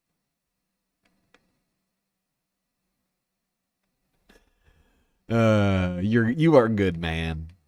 Honestly, this guy can't even write. This guy is illiterate. I think the I think the damage has been undone here. I'm not gonna lie. I'm not gonna lie. I think the damage has been undone here. Also, we got a laugh out of it too. So it was a cathartic situation. It's a win-win for everybody.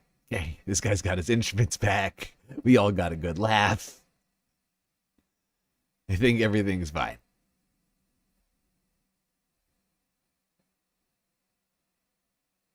This is one of those situations where you don't press charges and you just go, what the fuck just happened?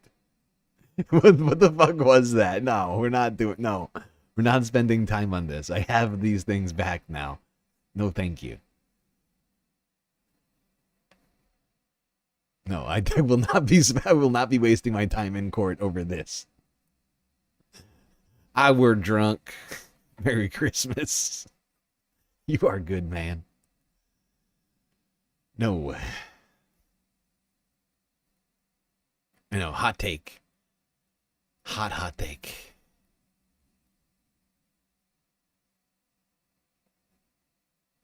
Look, not all crimes are created equal, okay? And in this particular situation, I think it's probably best to just move on. You know, that's just me.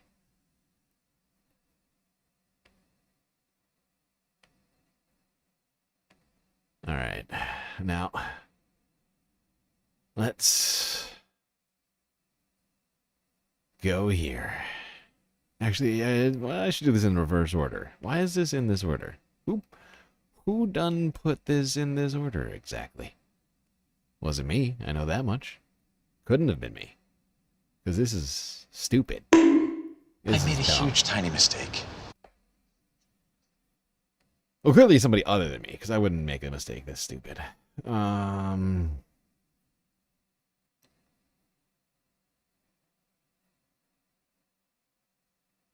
right, yes. Let's go here. Let's talk Republicans. Let's talk Republicans a little bit.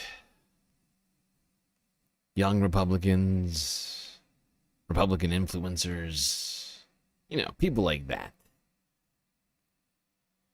And where best but here to go to talk about Gen Z, millennial Hassan Pike.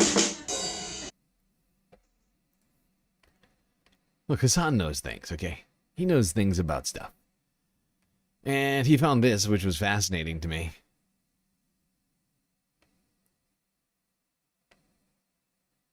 This, I don't know who actually compiled this stuff, but it's a bunch of comments coming out of Gen Z Republicans in the United States.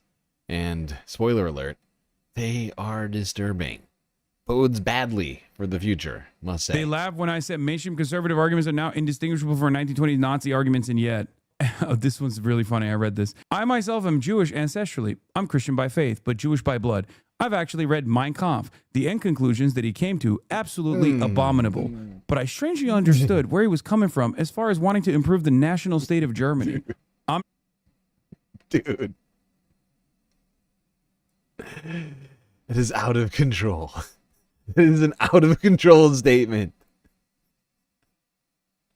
I read Mein Kampf. There were some good parts in there. I was reading Mein Kampf, and actually, I mean, yeah, sure. Did he do the genocide? Sure, but there were some good ideas. I don't know. Have you heard of gypsies? They're pretty annoying, always asking for change. But I strangely understood where he was coming from as far as wanting to improve the national state of Germany. I'm not racist because I have a black friend type shit. Brother, that's literally like saying I'm not racist because I used to be black. I'm no longer black. but you know, David Duke had some good opinions. What do you mean? It's worse than that. He literally is like, I'm Jewish, but I'm Christian now. And Hitler had some good ideas about the Jews, honestly. I didn't like the end point of the Holocaust. That's a full Uncle Ruckus. Does anyone think women should not be allowed to vote? Only Andrew raises his hand. I just feel like women are very emotional and that politics is a man's discipline. I seriously believe it. My mother actually believes this too. And I know some other women who believe that. I just feel like I've never really seen a woman who truly understands politics. Sophie, yeah, that might be your issue with finding a good quality girl. Have you ever thought about the fact that a woman's emotions are a beautiful thing and that they might complement a man? And that, yes, maybe we make different decisions because of emotions, but if it were just men, there would be no reasoning. I think it's a beautiful thing to have both sides. Yeah, both views about the women voting thing are misogynistic. Yeah, I know. National sovereignty. Hitler was a nationalist. He was like, we have to take Germany back for Germans. And I feel like we should do that in America. We should take America back for our native population. So I'm not an expert on Hitler by any means, but as far as nationalism is concerned, I'm all that. Oh, by the way, the women shouldn't vote guy is a 20-year-old white Christian landscaper who considers himself very right-wing and voted for Trump in 2024, but isn't sure if he'll vote in the next election. Andrew describes himself as a close follower of Nick Fuentes and drove in from rural Tennessee, far outside of Nashville, to participate in this focus group. These guys are our coworkers. Oh yeah, it's fucking awesome, dude. Yeah, this is where we're at. Where is this from? I need to. Everyone wants to know what Gen Z Republicans think. We ask them, which is a terrible idea, okay? Participants, Addie, an 18-year-old Hispanic Baptist Republican woman attending college who considers herself very right-wing but did not vote in 2024. Addie walked out during the middle of the group. Alex, a 28-year-old white high school graduate who works as a property manager. He's a non-denominational Protestant. Allie, a 28-year-old white Baptist stay-at-home mom of two, with one more on the... Whenever people say non-denominational Protestant, it's always just vaguely evangelical and probably someone who just says that they're Christian but have never read the Bible and may possibly be, it's not like they're Unitarian or something. And actually, I think Unitarian is technically counts as a denomination. And also, I don't think it's Protestant. But by the way, whose highest level of education is trade school. She is a Republican.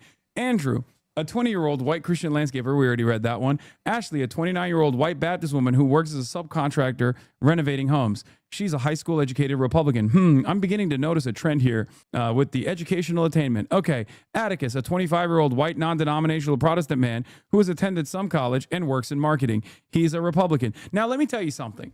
It was tremendously beneficial for the modern Republican movement to make sure that education was completely paywalled and inaccessible for large chunks of American society. It was also a win-win for the colleges that wanted to. Okay, now I actually wanted to go through this with you guys. But Hassan's the one who tipped me off to this, so I'm actually going to pull up this article for us. Hopefully I can get access to this. I think I do. City Journal. I don't know what city the City Journal is from.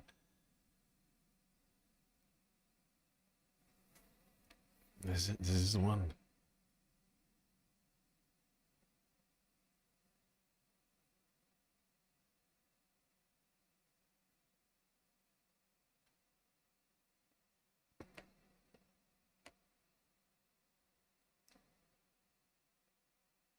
Yeah, here it is. All right. I got it. All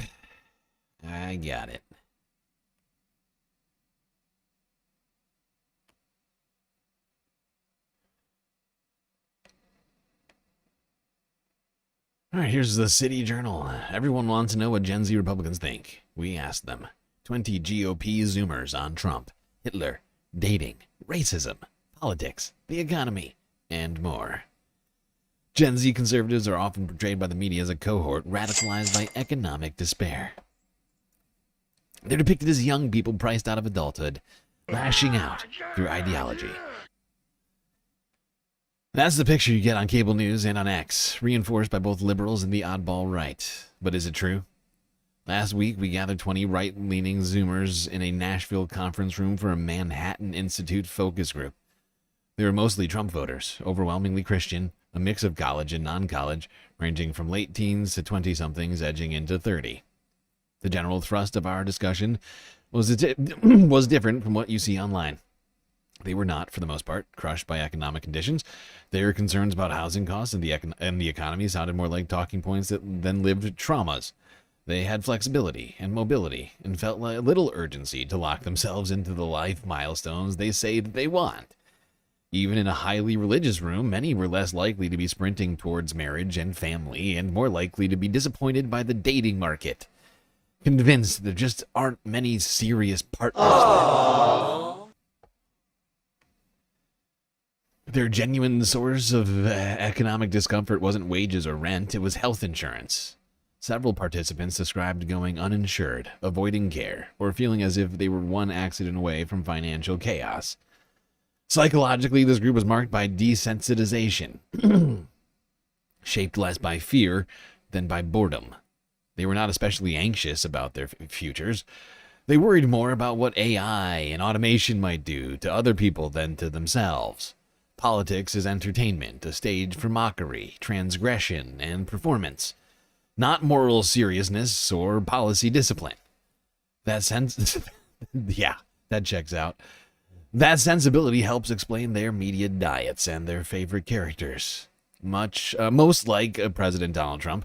Many, like Tucker Carlson and other figures who keep politics loose, funny, and combative. Vice President J.D. Vance, named by many as the ideal next president, was treated less as a flashy standard bearer than as a default assumption about where the party is headed. This group knows about the online right's more incendiary content, but mostly as background noise. About half knew who Nick Fuentes is. Some described him as funny or provocative. Others saw him as toxic. None was fully panicked. Extreme rhetoric often landed like another genre of internet content. Something to be half-heartedly consumed, laughed at, scrolled past, and then forgotten. There was one true believer who agreed with Fuentes' worldview and espoused explicit authoritarian and anti-pluralist views. But he was an outlier. Lucy Hayes with the raid on on YouTube. Lucy, okay, interesting. We don't get a lot of YouTube raids. Thank you for that. Much appreciated. Welcome, Lucy Hayes viewers. I don't know what your channel entails or your stream is about, but hopefully it was good. Hopefully, Lucy viewers, who I'm going to call the Hazies. Hopefully you Hazies are doing good. All right, we're just reading through this City Journal article on Gen Z Republicans. Where was I? Yes, that ambient, unserious relationship to politics has a darker side. Moral stigmas, racism, anti-Semitism, misogyny, no longer reliably do the work they used to. Sorry, I switched the tense there. After a decade of hearing the same accusations leveled at everyone from John McCain to Mitt Romney to Donald Trump, some see allegations of bigotry as table stakes. In the room, this translated into moments where ugly claims were met less with agreement than with the shrugging indifference, more whatever than yes, but also more whatever than absolutely not. Exhaustion, not conviction, also characterized their foreign policy views. Many participants expressed a baseline preference for Israel over its adversaries, but they were weary of being told constantly that the issue must dominate their attention. On Ukraine, the prevailing instinct was simple. Not our problem. Europe should handle it. For this group, America First isn't a specific doctrine so much as common sense. For many of these Zoomers, life is not especially bad. Some openly I cannot read right now, my brain broken. Some openly reference family wealth or trust funds. Shocking. Who could have guessed? Others still expressed confidence that they would do as well as or better than their parents. The looming intergenerational wealth transfer reinforces that confidence. Meaning, I'm planning to generate money by inheriting it. He gives them the freedom to treat politics as a spectacle, not as something with real stakes. That helps explain their detachment. Their views on family, illegal immigration, and social order largely align with those of mainstream Republicans, but they are not demanding doctrinal or programmatic rigor. They want a politics that feels less upright and more charismatic, one that can make them laugh, as well as make them better off. For some, that may not come from the right. One participant named Michelle Obama as his ideal next president. Another, the same one who had praised Nick Fuentes, cited Alexandria Ocasio-Cortez as preferable to Ben Shapiro. A what now? What? What matters most for them all is not ideological consistency, but vibe, humor, transgression, and the sense of being led by someone who can command attention. That preference, more than any specific belief expressed in the room, may prove the most consequential feature of right-leaning Gen Z's political development. Ridiculous.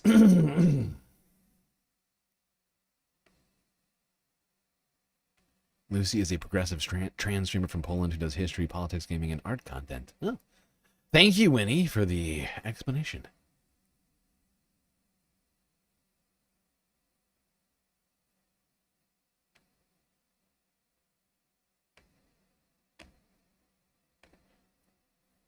Boy, oh boy, Gen Z Republicans are super weird. Participants. Addie, an 18-year-old Hispanic Baptist Republican woman attending college who considers herself, quote-unquote, very right-wing, but did not vote in the 2024 election. Weird. Addie walked out during the middle of the group. Everybody's trying to feed Leica over here. She's already eating snacks. Don't you see that? Now she's just going to keep eating, clearly.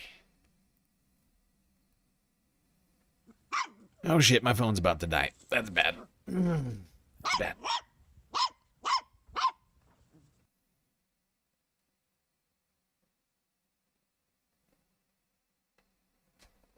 Oh god, that was close. All right. Cute puppers deserve treats. That's a fair point. Leica does deserve. She does deserve all of the treats, doesn't she? Who deserves all the treats? All right, Alex, a 28-year-old white high school graduate who works as a property manager, non-denominational Protestant. Allie, a 28-year-old Baptist stay-at-home mom of two, with one more on the way, whose highest level of education is trade school. She is Republican. Doesn't say whether she's married or single.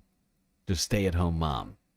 One would assume that's married, unless she's a content creator or something. Or like, no, drop shipping.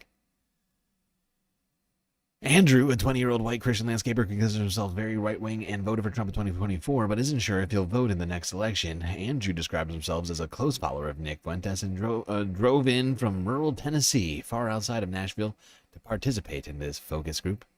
Wow. Andrew, try hard over here, making a long journey to make it to this focus group. Really wanted people to know what he thinks.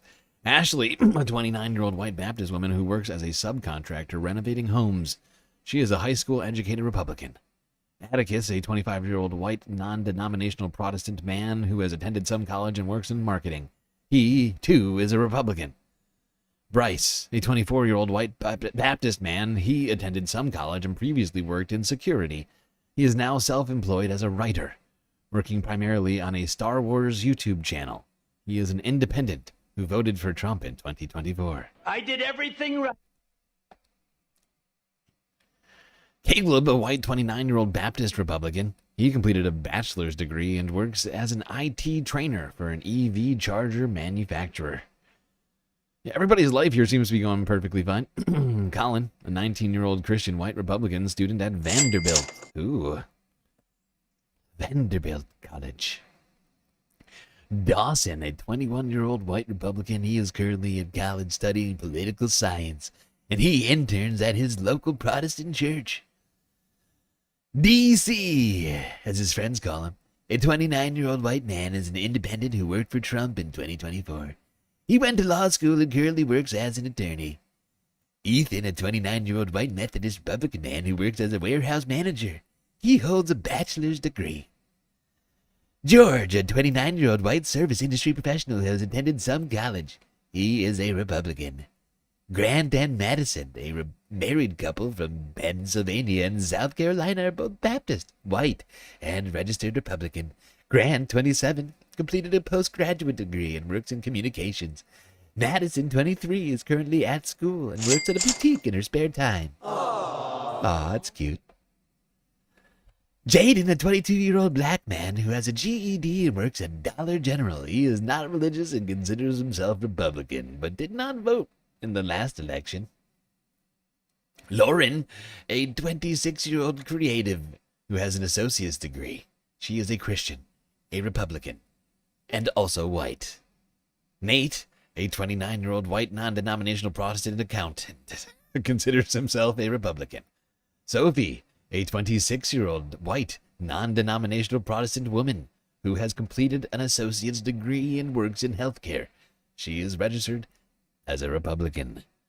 Wilkes, a 21-year-old white college student, is a Republican. Wilkes plans to move to New York City and work in finance next year. Follow the rich white man.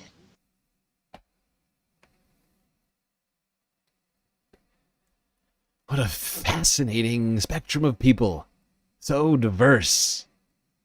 They have one black guy in there. Wow. And women. Black guy and women. The diversity is overwhelming. Okay, start with the first question. Moderator, where do you get your political news from? Andrew, Spotify podcasts like Tucker Carlson or Rumble with Nick Fuentes. Atticus, a guy who's been in the political radio space for 40 years or so. He's an older dude who I think went to Vandy. Carmichael. It seems like you couldn't remember the name of the guy for quite a while. Who the fuck is Carmichael? I've never heard of this person.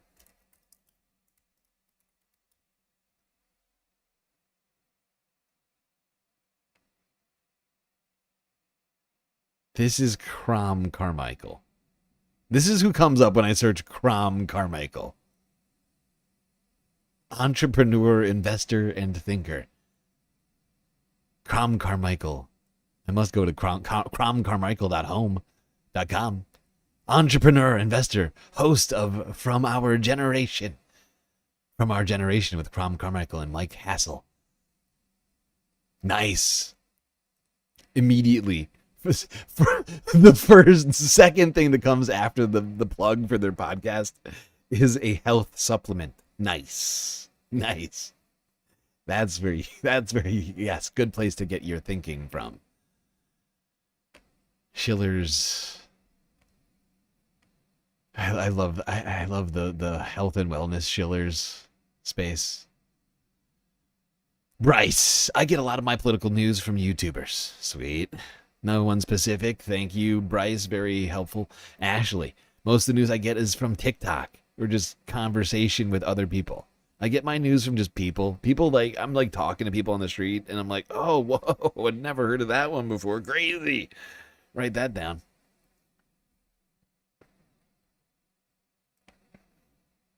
Sophie, I get a lot of news from social media, like varying platforms. And then I feel like once something really notable is going on, I'll kind of like dig deeper on like different news sources and channels.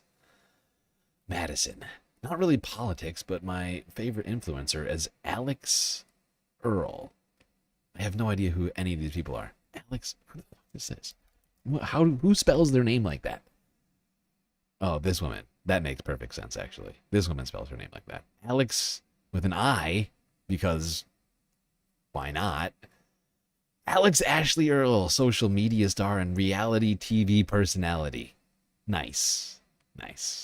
That's a good place to get news from. She does seem very qualified. She did go to Miami Herbert Business School. So clearly she knows what's going on. Allie. Most of my political stuff I get from podcasters that I like. I'm thinking of like Alex Clark, Brett Cooper, as well as my family members. Nice. Yeah. Yeah, my crazy uncle, he's always coming. He's always got something. He's like, you know, the fluoride's turning all the frogs gay. Love that. Love that for her. Lauren, various sources through Instagram and YouTube, just kind of like whatever pops up.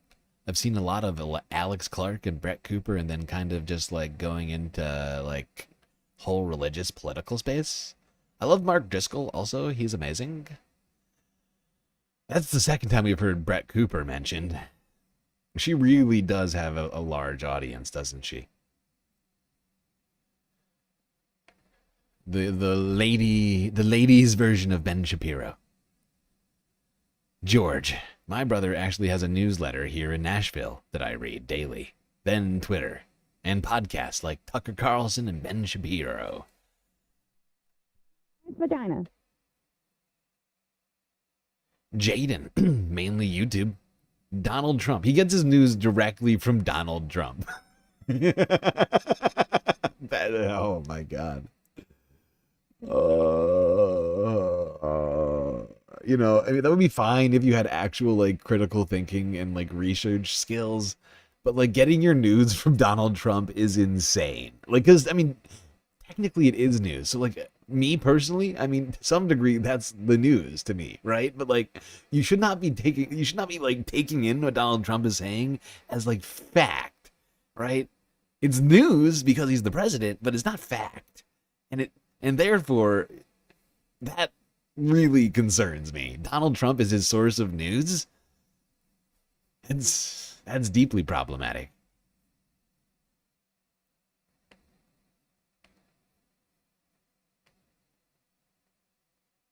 Also, the guy who got assassinated, Charlie Kirk. Social media and podcast Joe Rogan. This guy gets his news from Joe Rogan. The guy who is constantly wrong about everything, and I'm not even sure knows how to read. I've never actually seen Joe Rogan read something before. I genuinely don't know if he can read. It's not clear to me. That's who he gets his news from. Stuff like Joe Rogan. Stuff like that. Just kind of depends on the day. Sometimes it's Joe Rogan. Sometimes it's... who? I mean, really. I've noticed that a lot of people are being pretty vague about who they listen to, which I find interesting. Which leads me to believe that all the people that they're not mentioning are in fact worse than the people that they are mentioning, right? I think that's fair to assume, right? We all have like, you know, like guilty pleasure podcasts or whatever else, right? And I think in this case, like we're talking about, like if they're willing to name like people like Nick Fuentes or, you know, any of these people, honestly, the people that they're not naming are probably super problematic. Colin, mainly social media and Instagram, but if not, CNN. Who gets their news from Instagram? That is like the last place that I think of to get news from. Who in the hell is like, Instagram is my main source of news? You have to be so fucking stupid. Who in the hell is using Instagram for that? Who in the hell is using Instagram for that purpose? That makes me angry just thinking about it. Caleb, my news comes from a blend of social media. So Twitter or X, Instagram. But then also podcasts on Spotify. Tucker Carlson, Joe Rogan. Mostly a lot of Christian podcasts like the King's Hall podcast. For me, it's never just a traditional Fox News style thing. Just because after all the years of growing up with my parents and grandparents waking up in the house with it blasting and it just droning on, it never was appealing to me. More individual personalities tend to draw me in more. King's Hall podcast. I have to know what this is. The King's Hall? You can't tell me that you're not titillated. You did. The King's Hall, 9.2 thousand. These guys.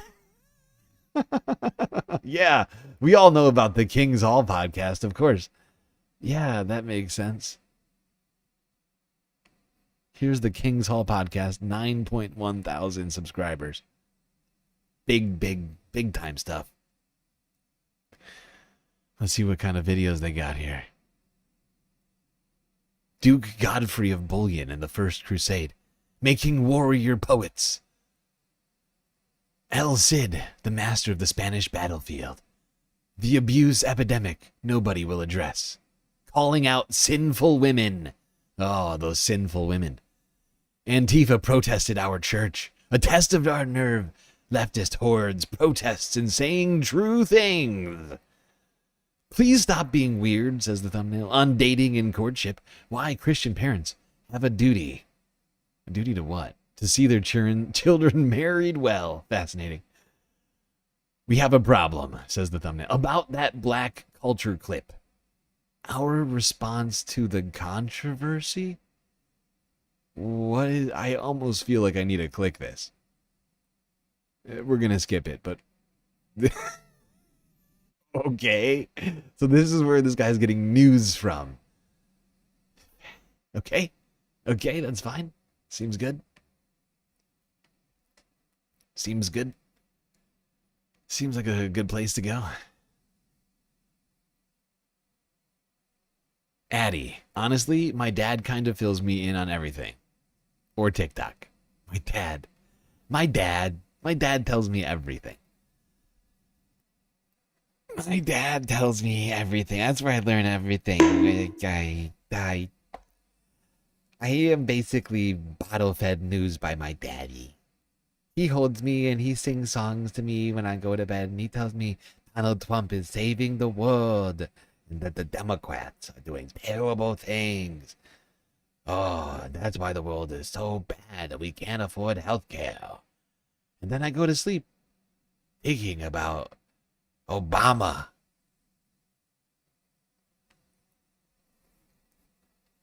Is Addie short for Atticus? I'm fairly certain it's got to be short for something like Adderall or something. Who knows? But she needs help. There is no way that she should be getting all of her news from her father. Unless her father is Hassan Piker or something, or like... I'm trying to think of a good example here. Unless her dad is Sam Cedar or Amy Good or Juan Gonzalez. Like, I mean, we got a problem, okay? We got a problem.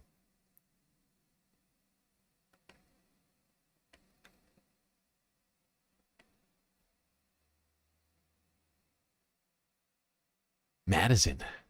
She gets her news from social media like Instagram. All right, we're going to move on. We get where they get their news from. We get it. We get it. Oh, God. Okay. Unless you're Ted Koppel. Sure. Yeah. I would actually take that. I would accept that response.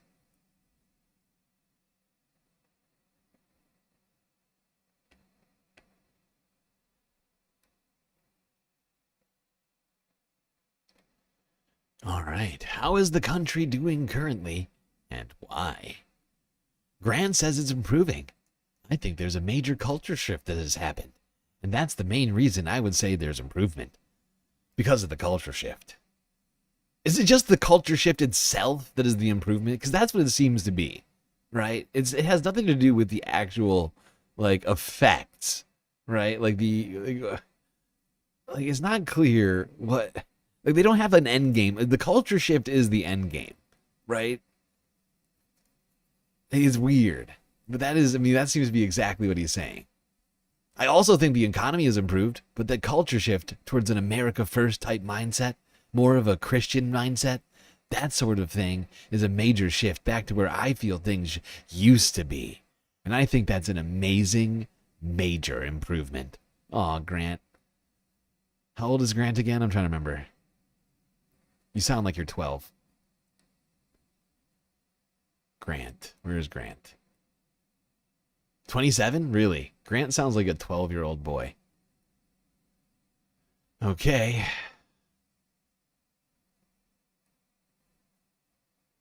Alex, it's improving.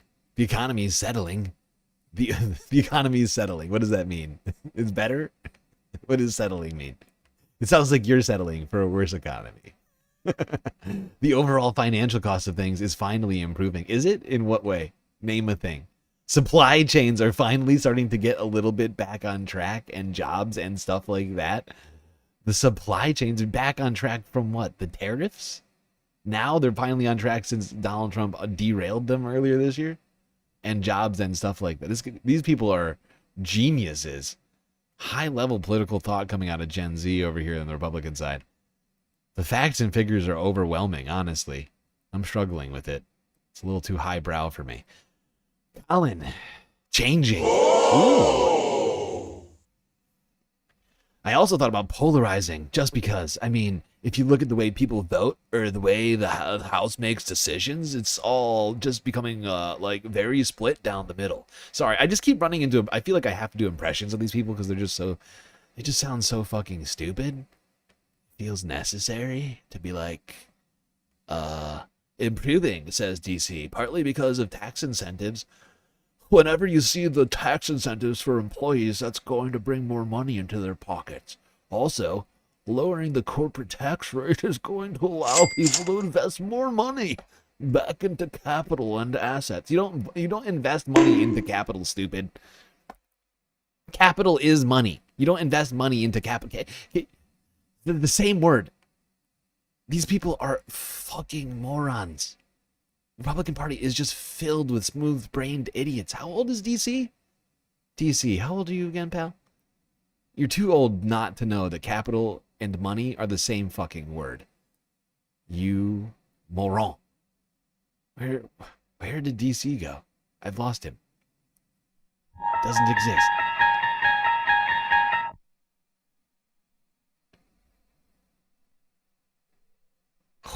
What's wrong with my brain? Oh, I'm looking at the wrong portion of this. DC is up here. 29 years old, DC doesn't even know that capital and money are the exact same thing. Great job, DC. These people are fucking idiots.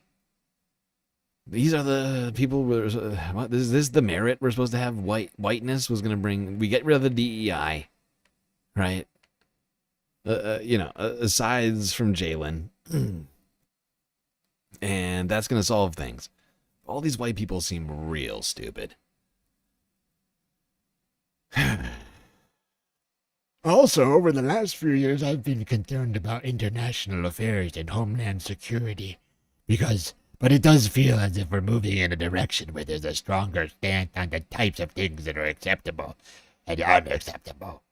I think that Trump, though he's got some insane antics at times, he is more of a stable presence. And I think that he's able to accomplish more internationally. Yeah, I derived that opinion just now. From whole cloth.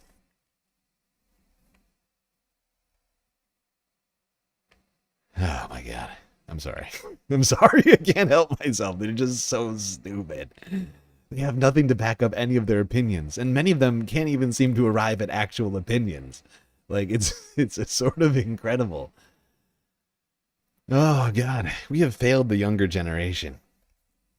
I genuinely feel like I kind of feel bad for these kids. And they're not kids, they're fully grown adults that I'm not that much older than. But I just don't understand. I don't understand how they're this dumb. How this is the media. I mean, it makes sense. I mean, when you look at the numbers and voting and stuff like that, and all sorts of other stuff, I suppose. But it just defies logic. We have gone so far, in human progress, right? We have so much knowledge available. I mean, more knowledge is available to people especially people like this, relatively stable, economically speaking, white kids, many of whom are literally in college. They have more access to information than any generation before them, and yet they are so goddamn stupid. They cannot even form just one reasonable political thought. It is mind-boggling. These are the winners we're turning out in the United States. Most prosperous nation on the planet. Addie, I feel like people have woken up with Christianity. Full stop. With Christianity, one, that's a sentence, even with lack of verb. I feel like that is a big part of people's lives now, and it wasn't before. ... It was Charlie Kirk. I feel like when he was killed... Oh wait, she didn't actually say that. What's that called again? It's a subtext. Subtext. I feel like was when people started to actually wake up. Like my aunt, she was a big non-believer, and then when all that stuff happened, she got encouraged to go to church, and now she's going like every Sunday. It's super great.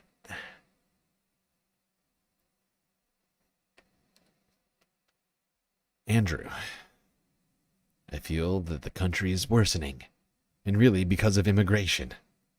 What now? I feel like who is in the country makes up the country and dictates what kind of country it's going to be. And I don't feel like the Trump administration is doing enough to deport people. What you talking about?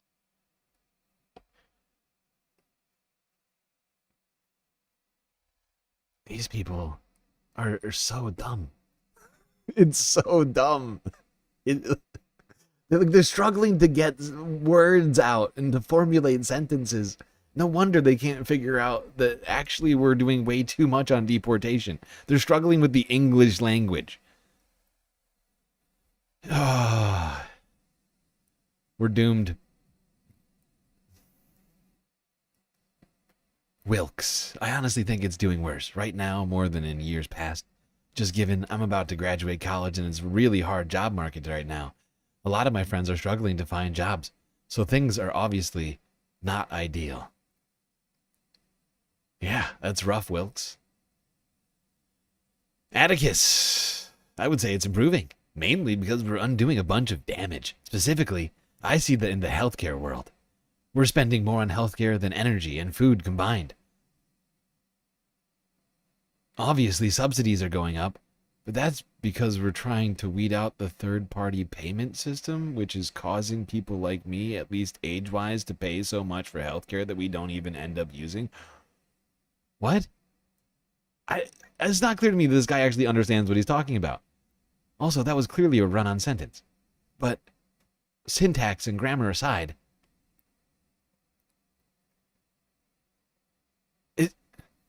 when he says obviously subsidies, is he saying in the past tense? The lack of grammar makes it really hard to understand what any of these idiots fucking actually mean. Like, they're so incoherent that, like, trying to pick apart what they're saying is genuinely difficult. Like, obviously subsidies are going up, but that's because we're trying to weed out the third-party payment system, which is causing people like me, at least age-wise, to pay so much for healthcare that we don't even end up using. These are contradictory, and in fact, like there's contradictory things going on in here. It's not clear what he's even referring to when he talks about the third-party payment system, the subsidies going up. Is he talking about in the past under Democrats? Because of course subsidies got $1 trillion in subsidies were taken away this year. And the third party, when he says third party, it's not clear if he means the government or average citizens. I am fairly certain this guy just does not understand how healthcare works, and he's just grasping at straws. He's heard all these words, he's throwing them into a sentence, he's hoping that it sounds vaguely intellectual, but I don't think he knows what he's saying. How old is Atticus? I think Atticus, he's got to be young. There's no way this guy is like more than like 19, 20 years old, right? Come on, Atticus. Where's Atticus? 25 years old. Boy, oh boy, Atticus. you're about to get kicked off your parents' healthcare, pal. I think you better jump on. You might want to jump on learning about healthcare. You might want to get on that before it's too late. Oh, God. Pitchfork's using your membership highlighted message. Considering the likelihood ChatGPT probably wrote this. Yeah, probably. No, wait, no, this was a conversation. No. So, like, I don't know if you missed it, but I was describing what this is. This is an article from City Journal. This was originally a what's it called? A Manhattan Institute focus group that brought together real life Republican humans, Gen Z Republican humans, into the same room to discuss their beliefs about the direction of the country and other things. This is the very definition. No, these are totalitarian. These are just word for word, just transcriptions of the conversations that are being had. Like the top line is from the moderator, right? Like from the Manhattan Institute moderator. They ask a question like, "How is this country doing currently and why?" And then all these people in person responded to them. It was in Nashville, Tennessee. This was from last week. Not ChatGPT, unfortunately. I would actually have been somewhat, what's the word?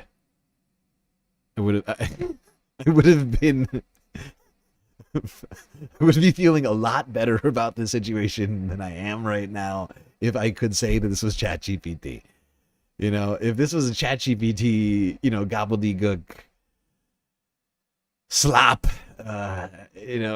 chat just spitting out words that it thinks will like, that would have been fine for me. I would have moved on. This would not be something I'd be covering in any seriousness. No, these are real human beings, IRL humans, incapable of just thought. And we earlier this year we talked about how the average high schooler, it's not quite the average high schooler, but like 40% of high schoolers are leaving high school illiterate. Like somehow they're graduating illiterate children from high school right now, essentially, because otherwise we just have like 40% of children would just be in high school like perpetually because they can't read.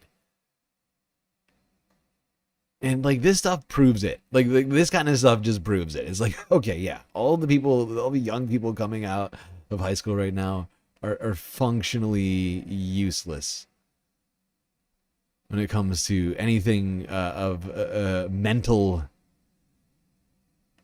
rigor.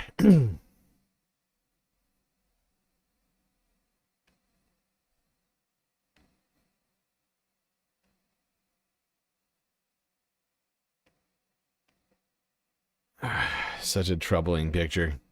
All right. Let's move on to the next question. Wait, did I already do that? No. It's quite clear, though, these people are not political geniuses. Then keep them in school longer. No, absolutely. We should be keeping them in school longer. I agree. And in fact, I think we should be doing a better job of educating kids. And maybe we shouldn't be dismantling the Department of Education. And maybe we should be, in fact, funding education more, not less. And actually, doing things good for children. Not, the high stakes testing garbage that Bill Gates basically pushed on kids. We need actual critical thinking, children capable of critical thinking. That's what we need for the future. We need it now. We needed it yesterday, but next best is tomorrow. Okay, we got to do everything to get these kids thinking and to be able to form thoughts. Just thoughts. That's all. I never thought that the bar would go this low. We just need them to be able to formulate thoughts, okay? That should not be the bar. We gotta at least get it to that. This is unacceptable.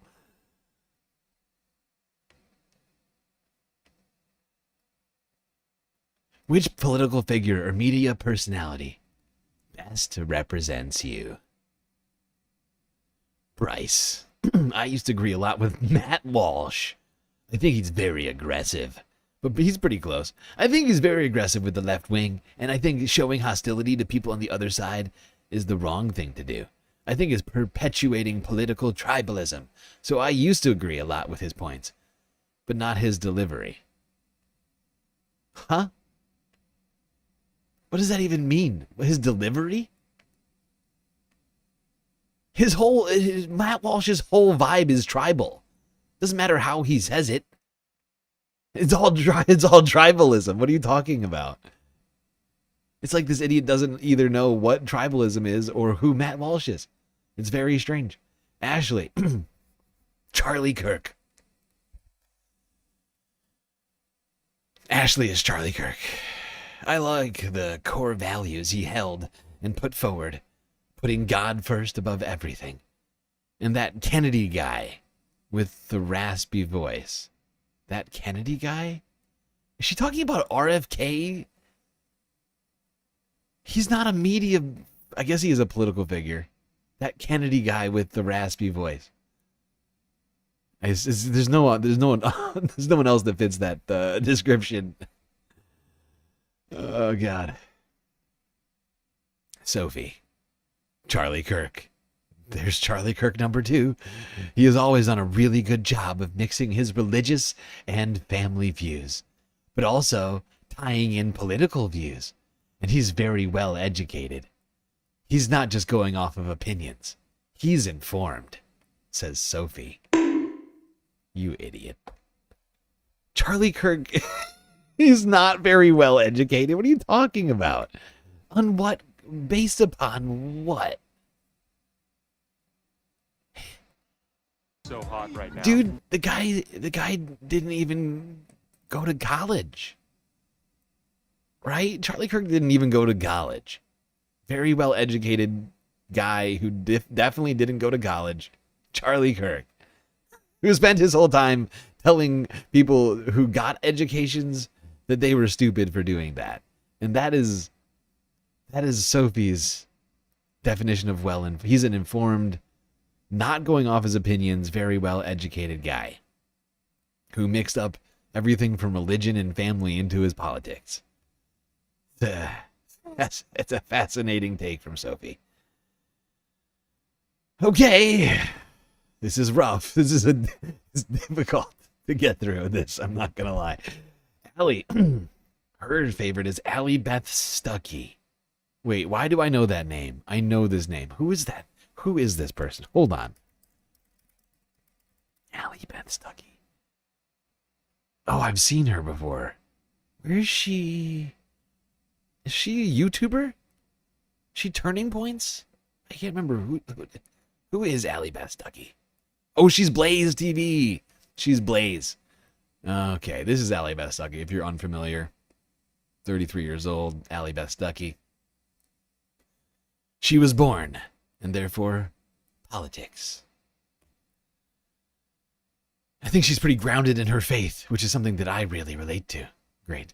Glad to hear it, Allie. Allie relates to Allie. Shocking. That is weird. So no hot way. Right now. Allie relates to Allie. Want me to hydrate? Fine.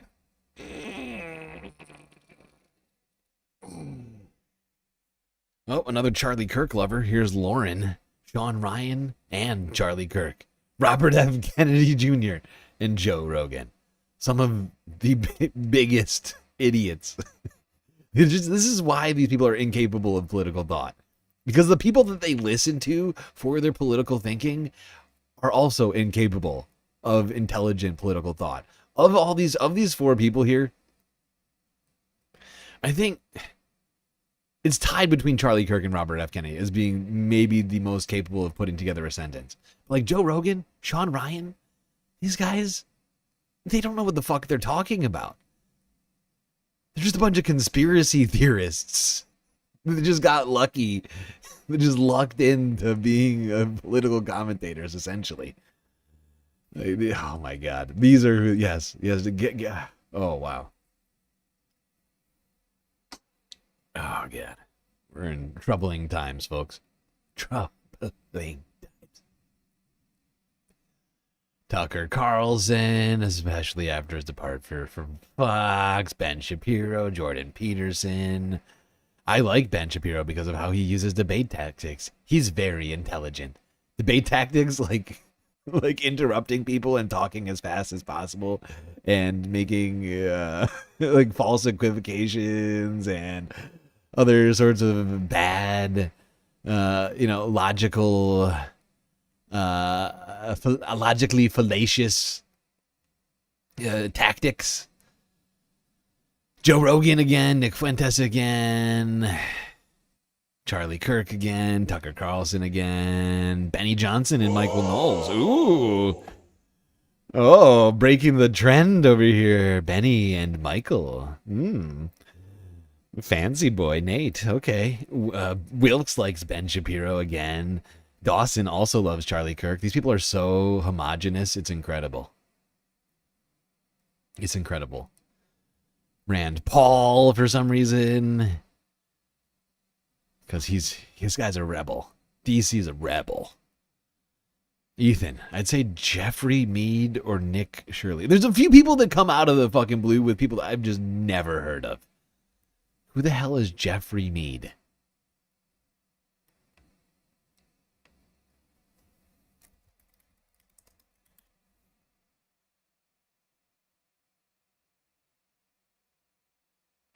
This is Jeffrey Mead, apparently.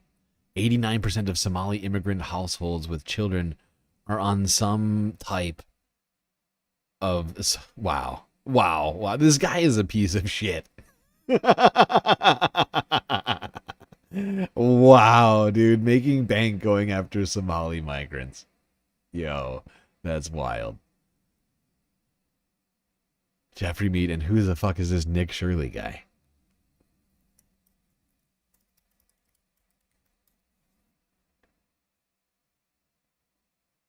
"23-year-old MAGA journalist Nick Shirley accuses Somali-owned daycare." I have to read this now. Of fraud. Wow. Okay, so he's just accusing Somali-run daycares of being fraudulent. Fascinating. So this guy's got a real problem with Somali migrants, it would seem. Because he's following two people whose latest videos seem to be solely focused on Somali migrants. Who is Ethan again? Let me go back to Ethan. What's your background there, Ethan? What did you say? We're a 29-year-old white Methodist Republican man, a warehouse manager who holds a bachelor's degree. Got a bachelor's degree in warehouse management? Weird. Okay. I mean, this is a disturbing state of the Republican Party. Half of the participants were familiar with Nick Fuentes. I'll bet you it's more than half. I'll bet you some of these people just didn't want to be associated publicly with this, since they had their names and photos. George, I think it's hilarious. Allie, at his core, I believe a lot of what he says. Atticus, I dig him. Andrew, personally, I think a lot of the time he's just joking. Bryce, I think he is very dangerous for our side of things. Ashley, I think being too radical pushes people away and makes them look for truth elsewhere. Andrew, I would just disagree as far as Fuentes is concerned. Ethan, he likes to stir the pot, and it's very polarizing. He has a lot of very, very strong opinions, and a lot of them are very controversial, and he's very loud. You just said the word very 7 times in one sentence. And he's very loud about the controversial ones, and so he tends to dive back into this polarization of politics that I think we should steer away from. He has some interesting opinions, though. I think specifically about race. Those are his most polarizing opinions. You can't tell me that Nick Fuentes is a he polarizes shit too much and then be like, but I think he's based on race though. Like, dude, that's his possibly most polarizing topic. Yo. He's polarizing people too much, but he's got some base takes on race, dude. Oh, my Give me a God. joke.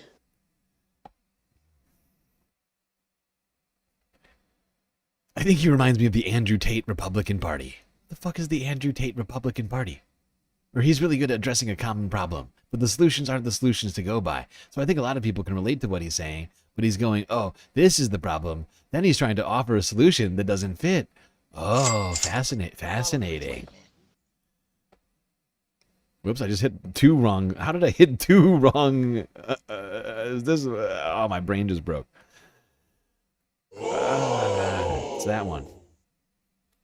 God damn it. Sound shots all fucked up over here in my head. Look, I have to memorize 128 sound shots, and sometimes they're shifting around. Sometimes I'm reorganizing the board. It's hard to keep them all straight in my head. I have to use like synesthesia. Like I have like each one is like color coded to help me remember because I have no labels on them. Since I just use an MPC, just go by the color on the pad. Christopher Tablante with a sweet super chat. The prophecy says when the Somalians return to the promised land of Minnesota, the Messiah, El Habibi, shall be born and deliver the United States from the grip of fascist capitalism and depose the billionaires. Fascinating. Well, we got to get all the Somalis to Minnesota Immediately, if not sooner. If that's the case, we're going to have to ramp up our Somali immigration situation. Oh, this is fascinating to me. Why are there so few responses to this question? Okay. Who wants to get married and have babies? Okay, most put their hands up, but only 3 are currently married. 2 to each other. And 1 is divorced. So not a single.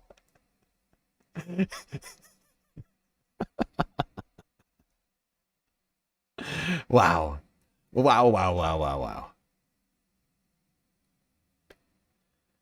Andrew, potentially. I'm a Christian, and no offense to any women here, but there's not a ton of good traditional Christian women out there. I wonder how all the women at this conference feel about that. Ashley, yeah, 100%. There's no modesty. I mean, they're walking out in bras and fucking underwear. Lauren, cover it up. Sophie, well, I think that modesty is a virtue. But they're all like riffing on each other. Andrew starts it off, and then Ashley's like, yeah. Ashley's like, yeah, Andrew's right. Women suck. And Lauren's like, yeah, cover it up. And Sophie's like, yeah, well, I think that modesty is a virtue. But even modesty aside, I think if you look at the heart, you look at the values, people are not heavily leaning towards settling down or finding someone to build a life with. And maybe it's because we live in Nashville and around Nashville.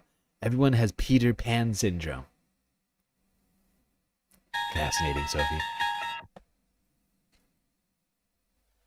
It's all the big city Nashvillers with Peter Pan syndrome. That's the problem. You just gotta leave.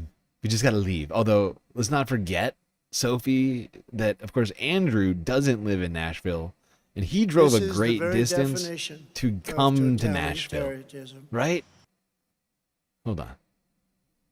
It is the definition of talent. You're right. Where is it? Andrew. Andrew, a 20-year-old white Christian landscaper who considers himself very right-wing and voted for Trump in 2024, but isn't sure if he'll vote in the next election. Andrew describes himself as a close follower of Nick Fuentes and drove himself in from rural Tennessee, far outside of Nashville, to participate in this focus group. Oh, that's strange. That's weird. Why didn't Andrew chime back in and correct very stupid, what was her name? Sophie? Where was it again? Allie? No, not Allie. God damn it. Where was it? So no, it was Sophie. Damn you, Sophie. How did you forget that, Sophie? Huh? How could you forget that Andrew is from rural Tennessee? He doesn't have this problem. Okay? You would assume rural Tennessee is filled with good Christian women, but somehow Andrew is struggling to find them. So weird. Maybe because his favorite influencer is an incel. And that's who he derives all of his life wisdom from, it would seem. Just a thought. This is quite a fascinating dive into the Republican mind. How much more do we have to go? I forgot how long this article is. You know, we might have to do a take 2 on this. I forgot how long this thing is. We might have to do a part 2 of this next stream. But there was a brief, not that brief, look into the Republican mind. The Gen Z Republican mind specifically. Hopefully that was as illuminating for you as it was for me. Full 80-part series. No, it is quite long. It is quite long. Keep going, this is gold. Well, we have to go to the Galactic Intermission, first off. But this is also really, I mean, this is taking up a great, I have 100 videos. I have 100 clips, stories, and things to get through here. Not quite 100 stories, because sometimes we have more than one clip per story. But we got 100 clips to get through tonight. This was only one of the 100 things that I want to talk about with you this evening. So I'm just afraid that if I continue down this path, we'll never get done all the other things that I have planned for tonight. And, of course, tomorrow, we can't do any of this, because tomorrow I'm planning on doing, like, a near all-day live stream, if I can manage it. I'm going to try and get as much sleep as I can, and then just stream all day. We're going to 2025 recap, like there's no tomorrow. Because technically, hold up, there isn't. Or there won't be. Because the next day will be New Year's Eve, and we'll be celebrating the new year. We'll have no time for that. And then these stories, they'll start to be, you see what I'm saying here? We'll have to just bring this up in the next year. Don't worry, these people, they're not going anywhere. That's one thing we can, either, cause a great... I'm just saying, we can rest assured that, in fact, they will probably still be there when the new year comes back. Can I post the link to that article? Yes, I will try and do that in the Discord when I get a chance. Good opportunity for those of you who aren't in the Galactic Discord to get on in there. It's a great place. A lot of stuff happening in there. Space fams hanging out with one another, sharing all sorts of stuff. Food that they're eating, pet pictures, stories that they may have found, YouTube clips, funny memes, music, all sorts of stuff like that, including updates from yours truly. It was one of the only ways that we were communicating when the YouTube was down. People who were not following us on Twitch had no way of finding us aside from my posts on the Discord. Unless for some reason you were one of the 15 people who were following us on Twitter. Get in the Discord though. Yep, do it. Do it. And if the mods could please get the Discord links in the chat during the break for me, that would be great. But we of course have to go to another quick galactic intermission, everyone. Do not worry though, we will be right back after these brief messages.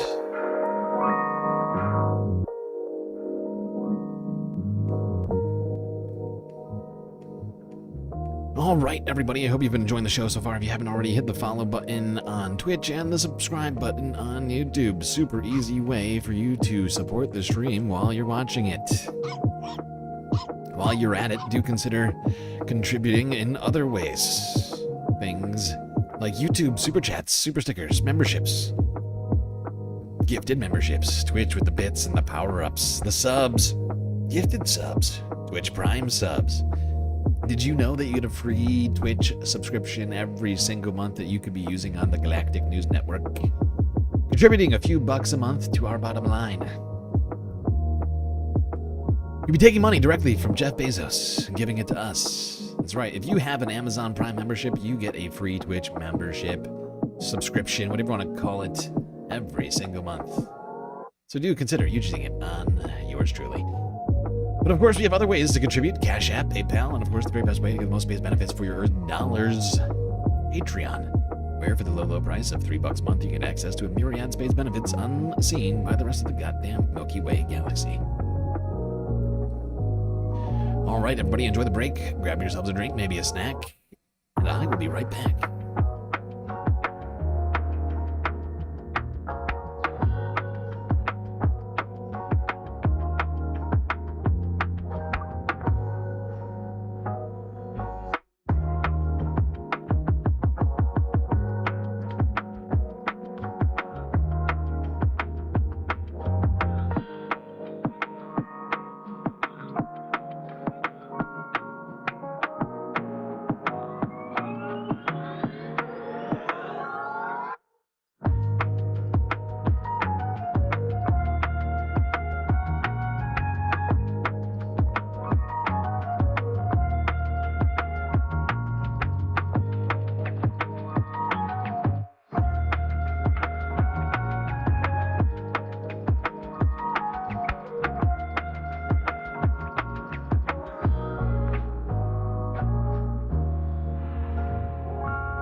Right, Space Fams. I think you all know what that sound means. Yes, the beeping in your ears is of course intended to alert you to the fact that the intermission is coming to an end, and the show is about to begin once again. So, get yourselves back in those seats, otherwise you are going to miss it. Immediately, if not sooner.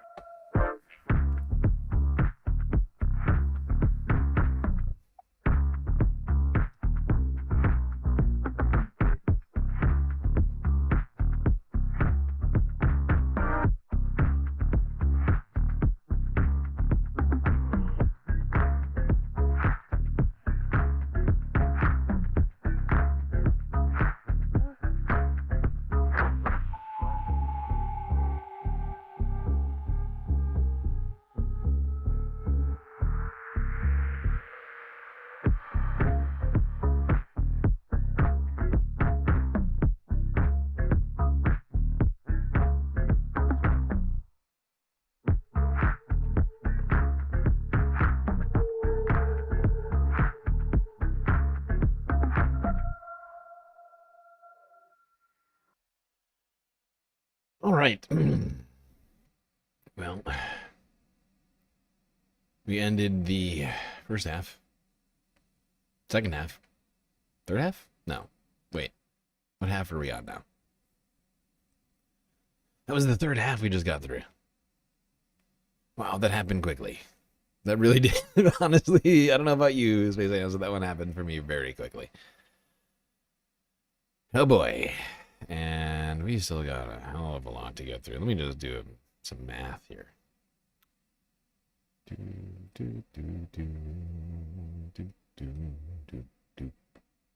Oh God, that's not good. Well, I'm gonna have to turn on the afterburners here, folks. I'm gonna have to take this up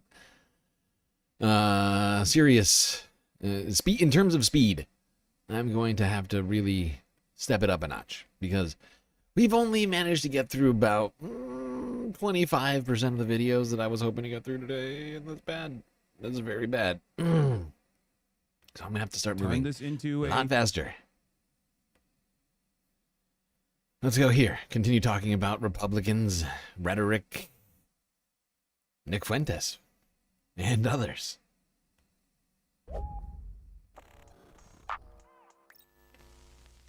In 2025, we've seen a complete reshuffling of the right-wing media ecosystem. You've got anti-Israel conservatives like Tucker Carlson and Candace Owens at war with pro-Israel conservatives like Mark Levin and Ben Shapiro.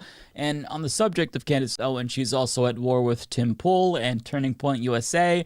You've got Groypers targeting Matt Walsh and Michael Knowles for their association with Ben Shapiro, who they don't like because he's Jewish. You've got once prominent conservatives like Dave Rubin and Stephen Crowder, barely relevant these days. There's also red pill influencers like Sneeko leaving the so-called manosphere, claiming it's not really about masculinity, it's insecurity projected into the camera. On top of that, there's been a plethora of cancellations too. You've got Alex Stein's Blaze TV show getting canceled, Dr. Phil's right-wing pivot imploding, Elijah Schaefer fled to El Salvador after getting sued by Kash Patel's girlfriend, and it seems like his show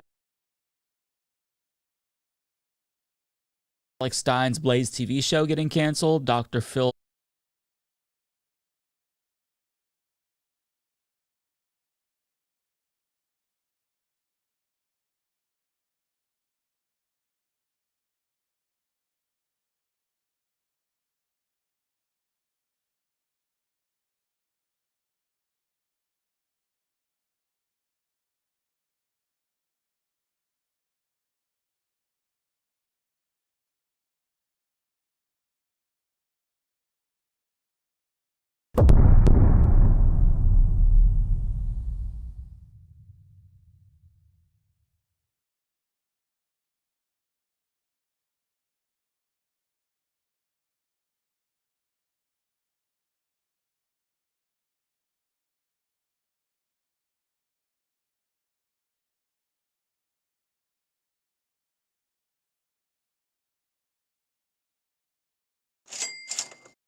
Motherfucker.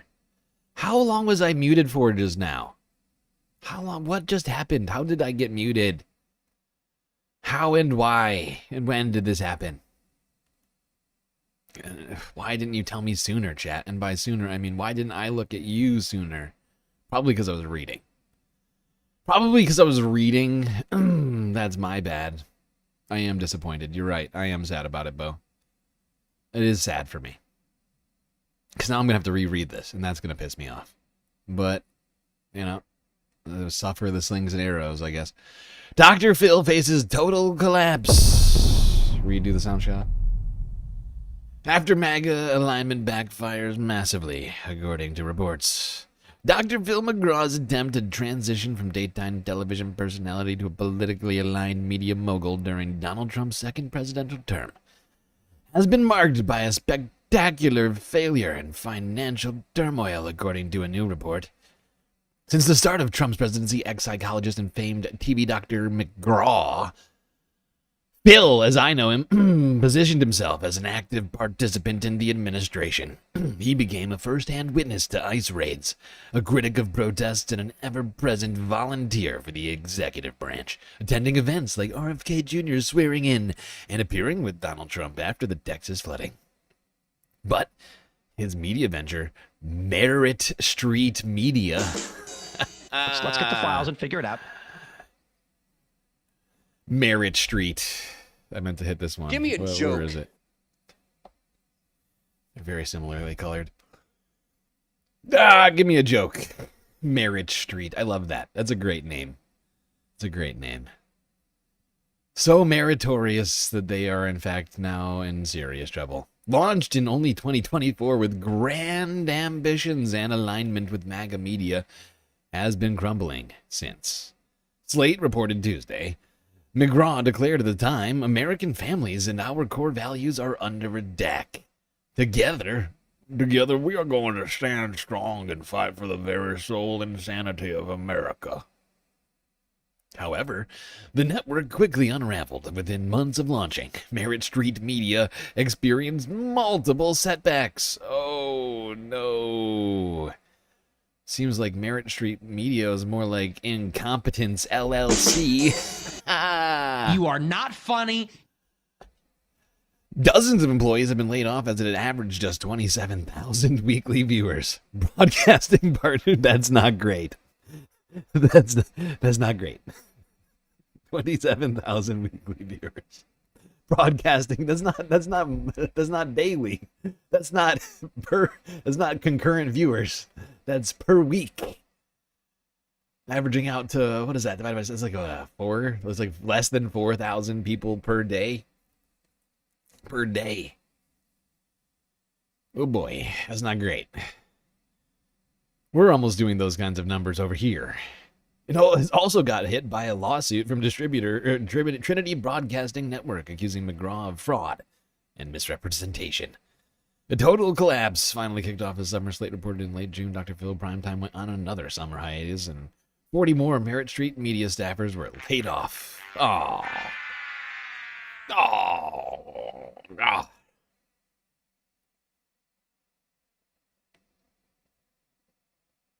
That is so sad for Right-wing Dr. pivot imploding. Elijah Schaefer fled to El Salvador after getting sued by Kash Patel's girlfriend.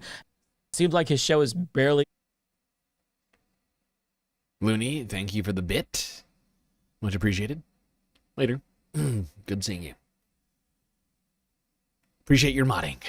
Hanging on by a thread. On top of that, new right-wing ventures like Her Take with Anna Kasparian already fell off thanks to egos and infighting and the abrupt exit of its main host, Jillian Michaels.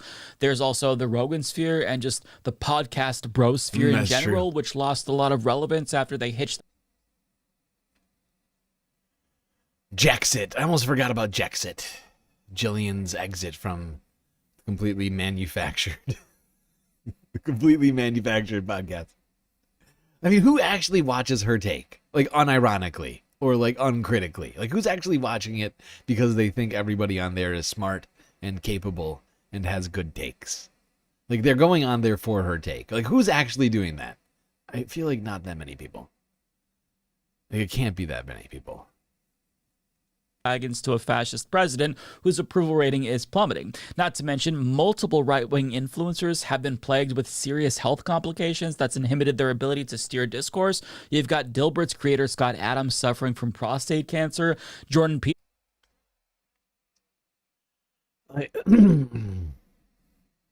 Like they only have 73,000 subscribers and 7 million views. Those are honestly really bad numbers, considering that they have 500 videos and have had boundless resources to push this out to people, right? Like, here we're on a shoestring budget, but they're part of the PBD podcasting empire, But, oh my God, I'm like looking through the videos. 1,500 views, 2,500 views. If we were doing short streams, we would be doing these same numbers, if not better, right? Like our old short streams used to do these kind of numbers: 3,000 views, 1,000 views. Like, like people are not embracing her take. It would seem like the women that this is supposed to be geared towards are perfectly fine having things dictated to them by men. Shock, I know. But Republican women are actually fine with the patriarchy, as it turns out. And they don't need her take. They're fine without it. Spent a month in the ICU earlier this year with a whole host of health issues, and his daughter says that he's just not going to be returning for months. Supposed ex-gay Milo Yiannopoulos says that his doctor believes he has a brain tumor. Dennis Prager was paralyzed from the neck down back in November of 2024 and only made one public appearance this year months ago so he can scold Megyn Kelly for criticizing Israel. And I'm not a superstitious person, but if they started to question whether or not they were trapped in a conservative knockoff of a Final Destination movie, I wouldn't blame them. And of course, the right lost one of its most prominent voices in September when Charlie Kirk was violently murdered. Oh my God. Thank you for that, Chuck. Thank you for that. You just reminded me of a video that I need to... You just reminded me of something I'm sorry, I'm eating. But you just reminded me of something I have to do right now, or I'll forget it. Yes, this needs to go into the 2025, the 2025 wrap up. Oh my God, is anybody who here is familiar with Liver King and what happened? These are two different questions. One, who's familiar with Liver King, and two, who is familiar with what happened with Liver King earlier this year regarding vis-a-vis Joe Rogan. Because we have to cover that. That's absolutely a noteworthy moment of the year. Oh God, that shit was hilarious. I was honestly on pins and needles, waiting for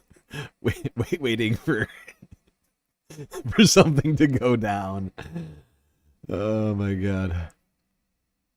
And Turning Point USA just hasn't been relevant as much. Erica Kirk. Wait. It seems like a lot of people are uninformed on this situation, aside from Boku. Boku knows about number 2. There we go. All right, it was wild. It was wild.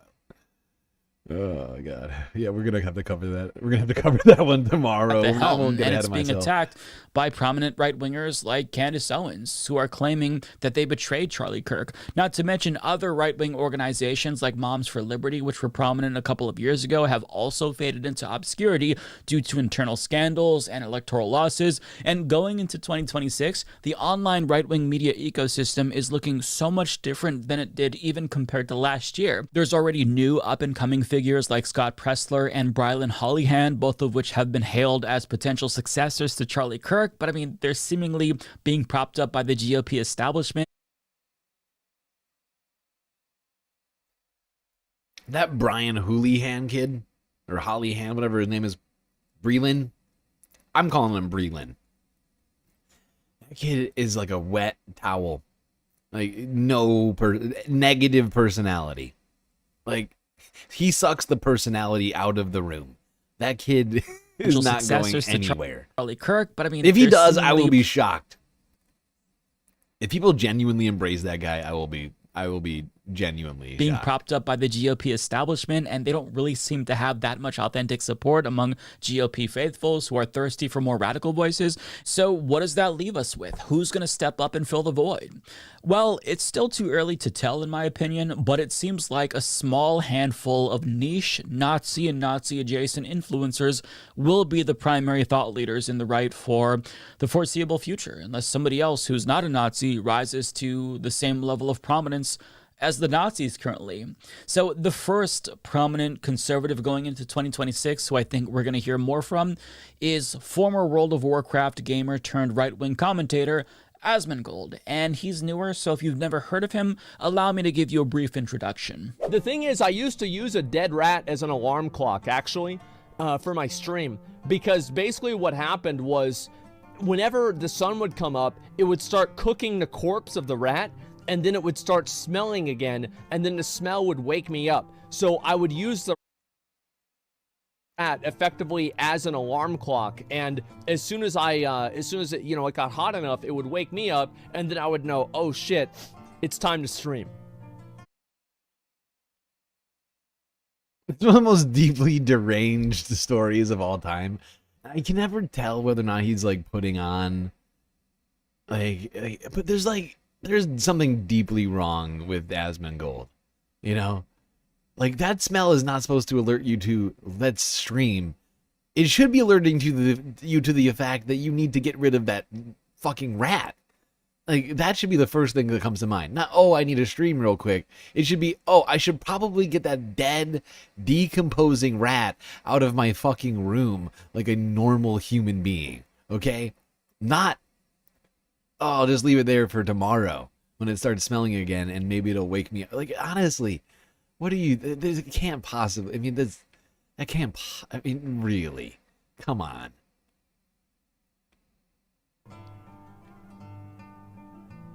Have you guys ever done that before? No, I just use my phone like everyone else. He knows nobody else has done that before. He knows perfectly well that nobody else has done that. Nobody else is doing that. And if you're intrigued, the Surfs did a deep dive into Asmongold, so you can learn all about his interesting quirks, we'll call them.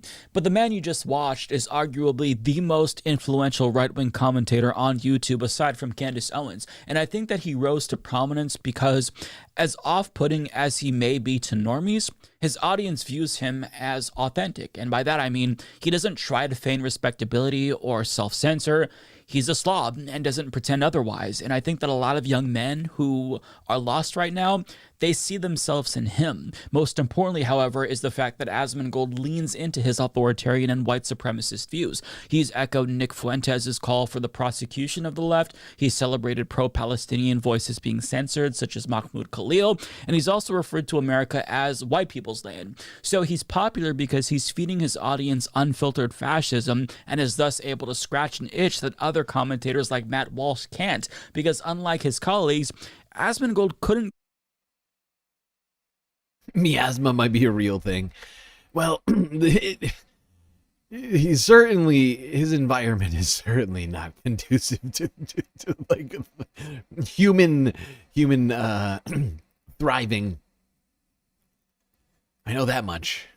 Less if he's welcomed into the broader conservative movement. He kind of just does his own thing and shits out his own thoughts that far-right extremists want to hear, and it's obviously working well for him.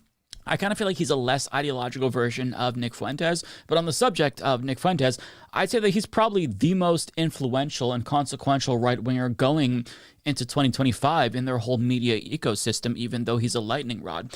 And unlike Asmongold, he's learned to be able to hide the ball and kind of like keep his power level a secret and use more dog whistles more frequently in order to give himself plausible deniability and, more importantly, mainstream appeal. And it's worked like a fucking charm. And that's really scary because he also happens to be a Holocaust-denying, Hitler-loving neo-Nazi. And at this moment, you know, he has the entire Republican Party by the balls. If they denounce him, then they get attacked by his Groyper army and lose support from a large portion of their base. But if they embrace him, they gain popularity. Fuentes is pro-Palestine, apparently. I mean, he's not real, right? He's not really pro-Palestinian. He just hates the Jews so much that that you know, like, that is effectively where his position on this is, like, derived. It is from genuine anti-Semitism, right? Like, Nick actually just hates the Jews. Like, that is Nick, and that is who he is. It's disturbing, but he's a real human being. And that's where he gets that from, right? It is unfortunate that some people might be introduced to him because they think that it's like on like an ideological basis. Like, he doesn't care about human suffering. Nick Fuentes does not give a single fuck about human suffering, aside from his own suffering. Like, he does. I'm fairly certain Nick Fuentes does not care about a single human being on the planet, aside from Nick Fuentes.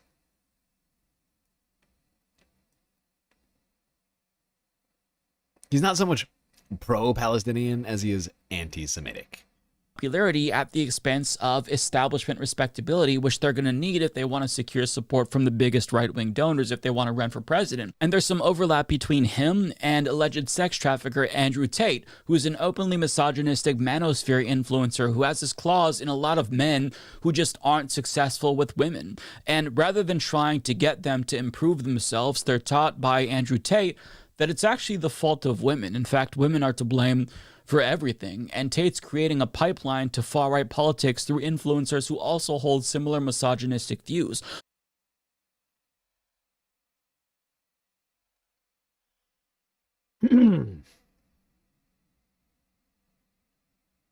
Sorry, I'm starving. For example, there's a lot of crossover. I'm eating snackies over here. I'm eating snackies.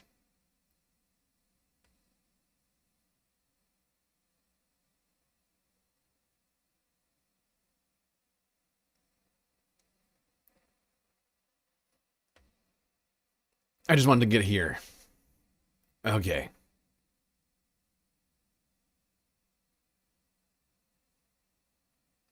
All right, I can't tell which one is which. I think this is the original.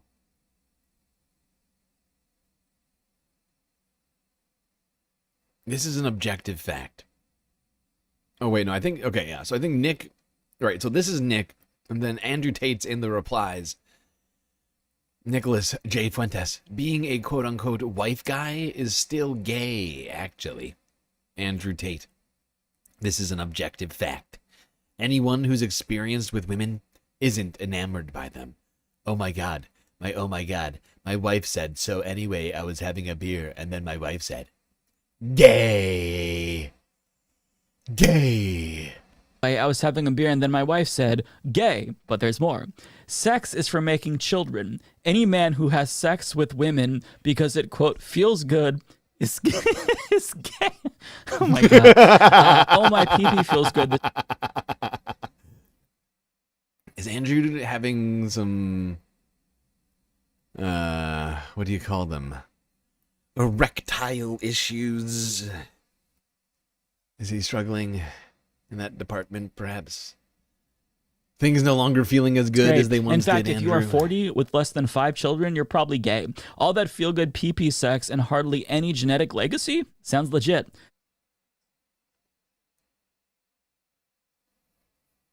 I'm sorry. Huh? Hold on.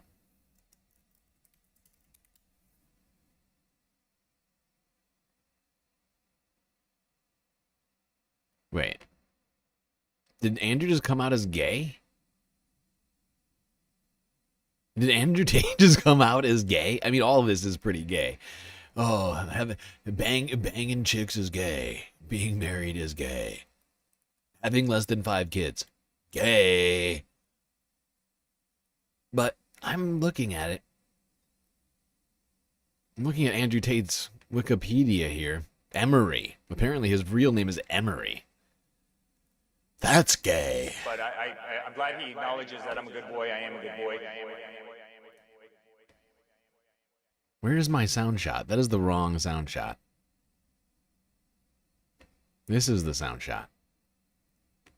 This is the sound shot that I would like. Thank you very much. Incredibly rude of you to do that. I could have sworn I saved this last time I edited this freaking board. How did that happen? Every single person on this planet is gay.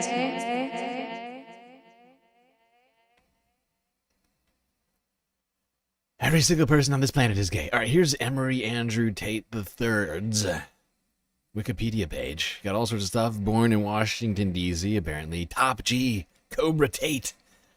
Kickboxing, Big Brother. Criminal charges. Manosphere. Got his height, his weight, his division, his style, stance. Fighting out of team kickboxing record. Mixed martial arts record. And yet I don't see, it's weird. I mean, you got his dad here, Emory. His brother Tristan's in here. Where? Does Andrew have 5 kids? I'm just trying to figure it out. I just need to get to the bottom of this. Does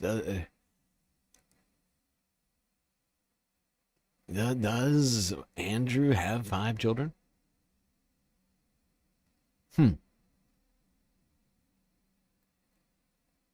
It doesn't seem that he even has 1 child, let alone 5. Just looking through it, I don't see any mention of any children, which leads me to believe Andrew Tate is telling us, without telling us, that he is in fact gay. He is a 40-year-old man.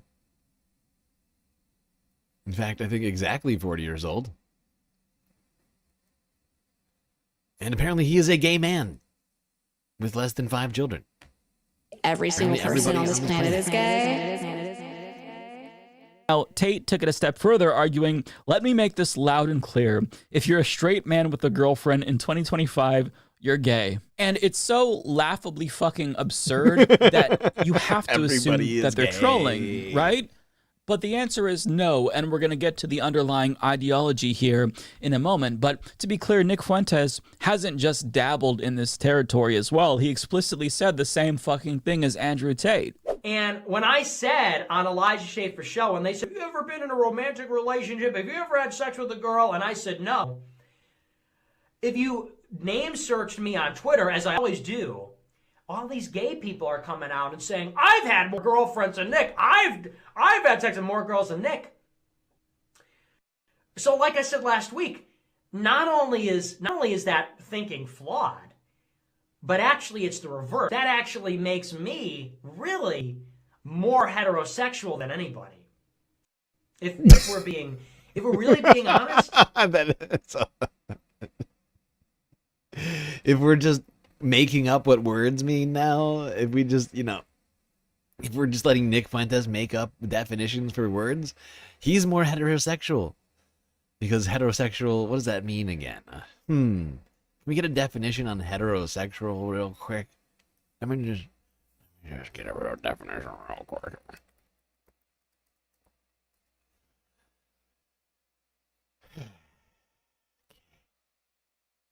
I just want a definition, please. Yeah, okay. Merriam-Webster's dictionary. Heterosexual. Of, relating to, or characterized by sexual or romantic attraction to or between people of the opposite sex. I mean, it seems like, if anything, Nick Fuentes is not heterosexual. Maybe asexual. It's not even clear that he masturbates. But, yeah, I mean, seems to be completely asexual, like completely incapable of being attracted to anything, anyone. It's very weird. Sexual than anybody. If we're being, he's the most really hetero. Being honest. The dude who's never been the 35-year-old dude who's never gotten laid and thinks having a wife is gay. That's the straight guy, actually.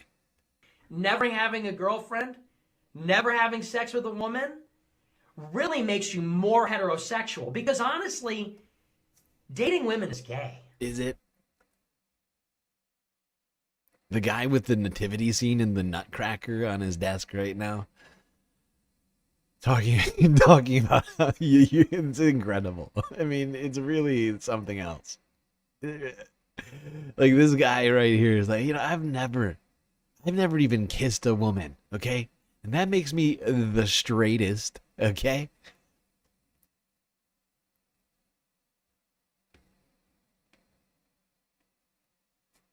It's basically what you say if you're coping, right?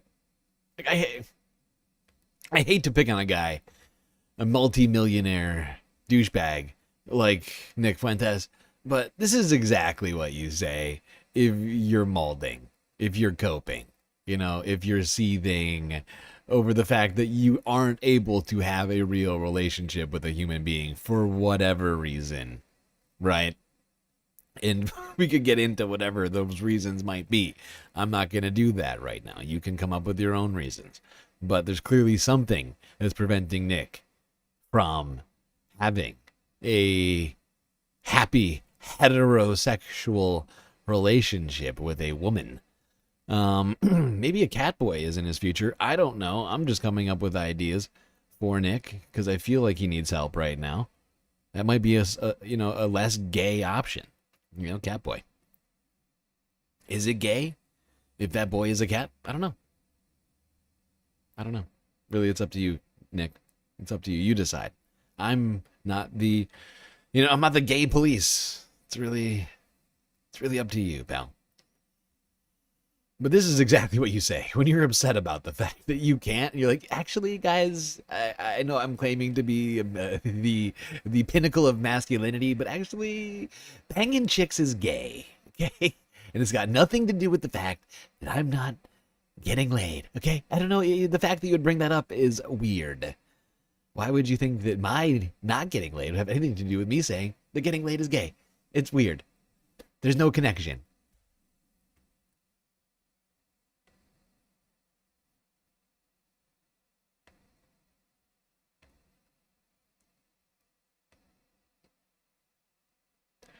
All right, now let's see how the numbers are looking for the leader of the Republicans.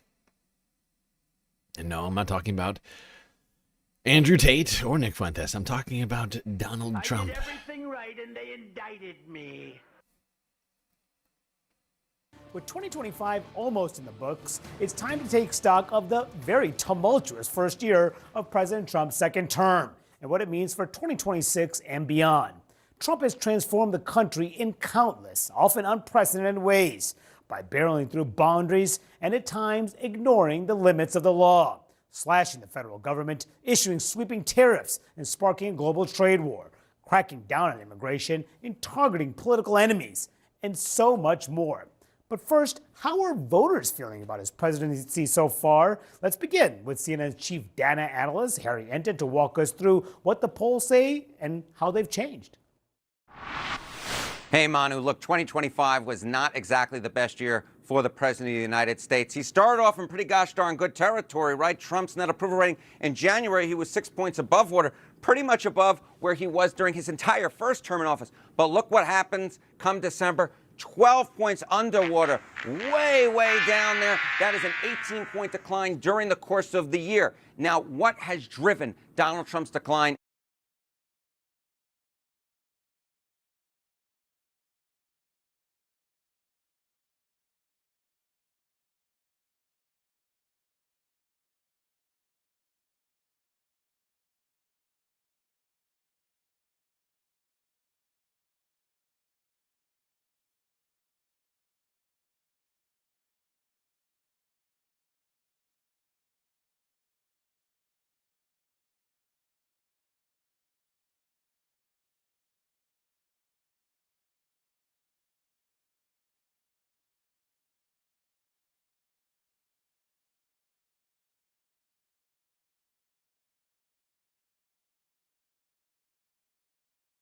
The reason that Donald Trump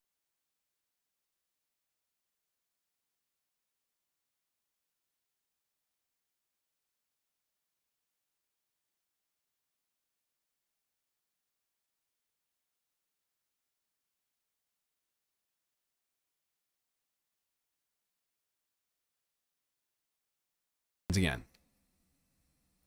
Am I muted again? How does this keep happening? I don't have a hotkey set up for this, I don't think. So I don't understand how I keep getting muted, but it's very annoying.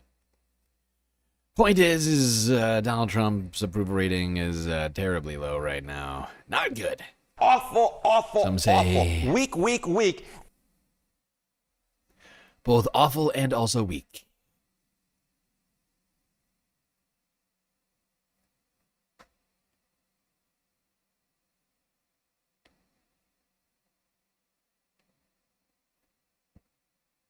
Ducks can't hear silent sounds. Okay, I get it. I get it. All right, let's go here.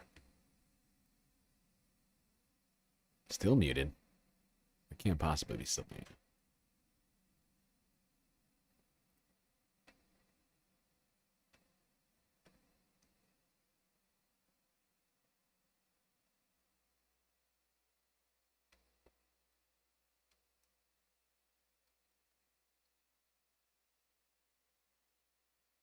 Okay. God, I hate to do this. This makes me sad. I really wanted to do this. I just gotta keep moving because I am moving so slow right now. So I gotta skip some of the Sunday Fun Day stuff I had for us here, unfortunately. Which you totally deserve, and it's my fault, of course, that you're not getting these videos, but I can only do so many clips in one stream. Especially with the big New Year's plans that we've got. In fact, I'm genuinely considering not going to bed. Just like getting like a vat of coffee prepared, ending this stream and then going straight into the 2025 stream. But it's not clear. Depends on what time this ends. But it was why I was hoping to end this early, so I could start at like noon tomorrow. Although, wait, is Majority Report? I'll bet Majority Report's on tomorrow. I guess I could like start at like 2. I'm trying to think. How long would I take? Whatever. We'll figure it out. All right. Let's go here. The Majority Report. Well, let's talk about Majority Report. Here we go. Majority Report. Sam Cedar, 4 days ago. Let's talk about tech. Let's talk about the terrible but very important term of our time. And shitification. Sam Cedar, Emma Vigeland on the Majority Report. It's a pleasure to welcome to the program Cory Doctorow, author of Enshittification, Why Everything Suddenly Got Worse and What to Do About It. Cory, welcome back to the program. Oh, it's a pleasure to be back on. Thank you so much for having me. And congrats on the new book. It is, I had an advance copy, and it is awesome. And I have to say, like, the concept of enshittification you've been writing about for a long time, and it is, or it feels like it, maybe I have no sense of time anymore. And it feels like people really understand this almost like inherently, or at least they're aware of the experience. But walk us through sort of the process of enshittification. And this, I mean, walk us through this, but you can see this in not just online stuff, it feels like, but this is where it's sort of really almost art form. Yeah, sure. So, you know, as you may recall, I've spent most of my adult life, 24 years now, working for the Electronic Frontier Foundation on what you might broadly call digital human rights. And getting people to understand those issues, it's kind of an uphill battle. It's very abstract. So I coined this term enshittification. And it turns out that giving people like a minor license to be slightly profane is what it takes to get people to care about these very complicated technical issues. So enshittification proposes a kind of theory of platform decay, what it looks like. CJ from the 6. Thank you for the follow on Twitch. Wait, weren't you already following us at one point? And aren't you also a Galactic patron? Are you originally a YouTube chatter or something? It's weird. They go bad. Why they're going bad at once now, and why it's so hard for us to leave them even after they turn bad, and then finally what we can do about it. And yeah, sorry, go ahead. No, well, you know, like I know that this happens sometimes with restaurants. Like, you know, the people don't come in, they start to cut back on quality of stuff, and it starts the demise. But in this instance, this is almost like this is the plan. As opposed to like a restaurant, you know, sort of like that's when they're struggling. This is the plan of the essentially, this is the business plan. Well, I would say it's not so much the plan as the playbook, because I actually reject the idea that these guys had the executive function or forethought to lay in wait for us so long, leaving a platform that was good for a while. Maybe I should say, you know, the characteristic pattern of enshittification is you have platforms that are good to their end users, find a way to lock those users in, then make things better for their business customers, find a way to lock the business customers in, make things worse for them, and then turn into a pile of shit. That's the enshittification thesis. And I don't think they had the long-term forethought. I think they're like too ketamine-addled and ADHD to do this. I think what happened was we used to have constraints where when these people got a bad idea about how to make things worse for us to make things better for them, they either realized or someone else convinced them that if they did it, they'd get punished, that competitors would swoop in, or that hard-to-replace employees would leave, or that regulators would clobber them, or that new technology would be developed, so something that made a 11-foot ladder to go over the 10-foot pile of shit they just thought of. And what happened was that over decades, as we got rid of all those constraints, the punishments that these completely mediocre, terrible people used to worry about, or that used to stay their hand, or that used to punish them if they didn't worry about it enough and they went ahead with it, then what happened was that these guys were able to yield to their worst impulses, and things just got better for them and worse for us. Does it have to do with the structure of big tech and the move fast, break things period, where there was so much investment money, there was an attempt to grow the economy through the tech sector, and these tools, what You thought you were following, but no. Well, there you are. social media or what have you, weren't straightforward in how they were going to make money for these guys. So they created these tools, raised a shit ton of money, and then they have to work backwards from that. Like, that's what it feels like more than anything. It's a failure of our government to catch up to these new technologies, but even more so, it's a function of speculative capitalism. See, I actually completely disagree. I think it's your book, I think it's so the tell me why I'm regulatory wrong. environment. So, look at Google. Google wasn't like not making money, right? It wasn't like Google was like getting an investor subsidy like OpenAI is now, and then just had to figure out how to turn the screws to make money. Google was the most profitable company in the history of the world. And then they made things worse. And so it wasn't because of an overinvestment trying to catch up. It's because policymakers, far from failing to keep up with technology, took decisions, right? Like we decided to stop enforcing antitrust law. So you have Google, which is a company that had one good idea in the previous millennium when they made a really good search engine, and has had no good ideas since. Everything they've done successfully since then was a company they bought in defiance of antitrust law, through forbearance for predatory acquisitions, and their internal measures are all things that failed. And we also let these companies invade our privacy. Again, that's not Congress failing to anticipate this. This is Congress just not acting. The last time Congress gave us a new federal privacy consumer law was in 1988, when Reagan banned video store clerks from telling the newspapers which VHS cassettes you had. That's why Google spies on us. It's not because they failed to catch up. It's because we let them merge to monopoly. We let the internet turn into 5 giant websites filled with screenshots of text from the other 4. When you have a cartel or a monopoly or a duopoly, they capture their regulators.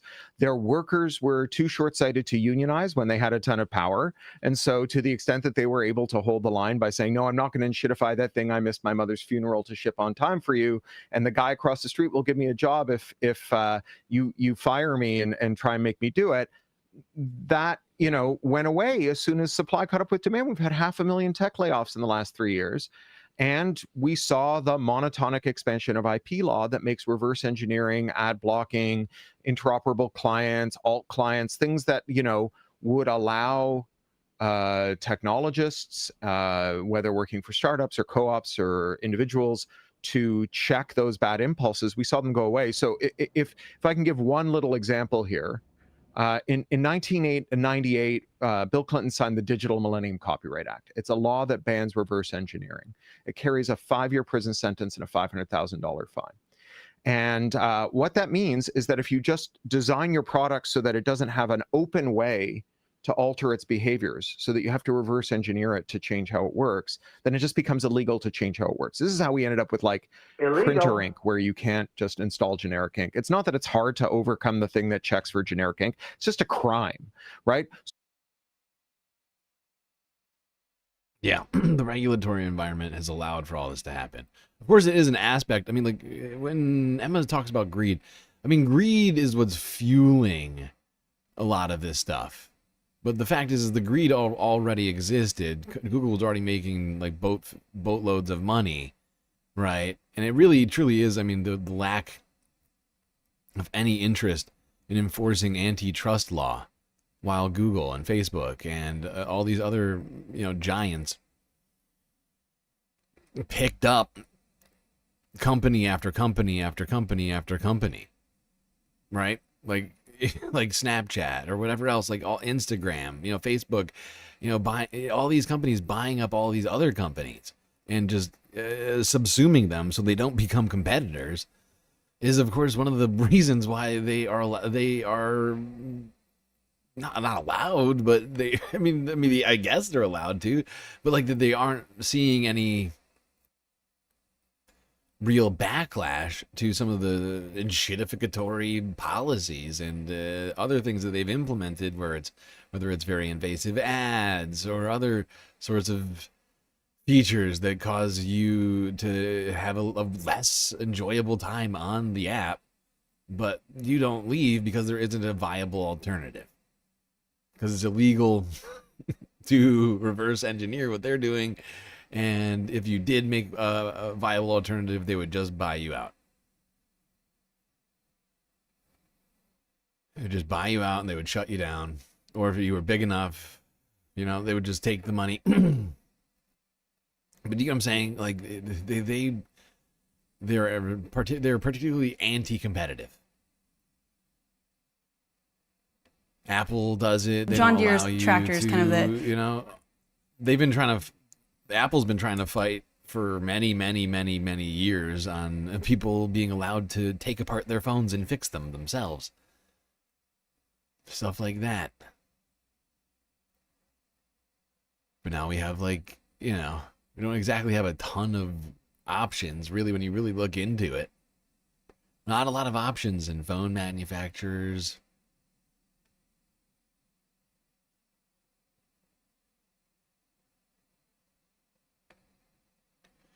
Let's talk about another shitificatory situation.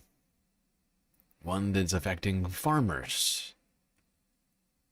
How do farmers get affected by technology? Well, they have all sorts of technology on the farm you might not think about. Let's talk about it. John Deere's tractor is kind of the genesis of this. They started putting in their terms of service contracts saying that once you buy their tractor, you can only get it serviced by one of their authorized dealers. And that means that at haying season, all these tractors blitzed out, 1-year make and model, all blitzed out, and nobody could cut their hay. And, farmers have a suicide rate 3.5 times higher than the general population. One of the highest things they cite is their debt leverage. Imagine having a $600,000 piece of yard art, and you can't open it up to fix, to flip a switch without voiding the whole warranty. So, people lost their hay, they lost their feed for their cattle, price of beef goes, all these ancillary things come out of that, right?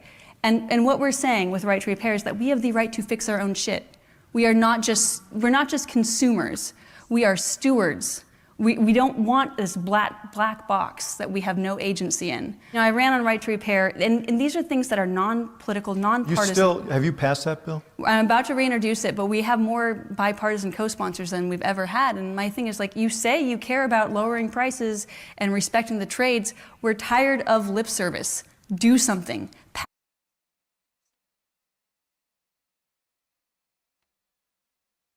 Yeah, they really do need to pass the bill. Everyone should be allowed to do whatever the fuck they want with their shit. Okay? So long as it doesn't hurt anybody else, right? You should be allowed to do what you're going to do with your shit. And Apple and John Deere and whomever else who sells it to you shouldn't be able to, after the fact, tell you what you can and cannot do with it. It's ridiculous.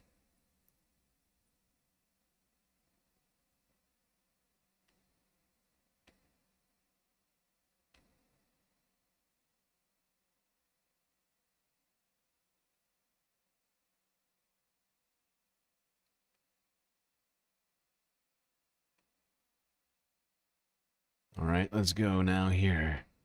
This disturbing situation, which we have talked about to some degree over, I don't know how long it's been since we first started talking about this.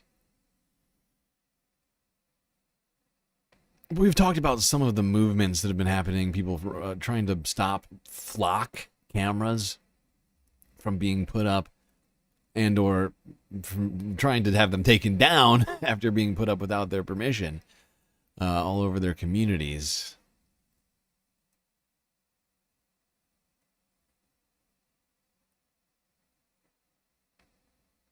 Let's go to this guy. I mean, I don't think we've ever gone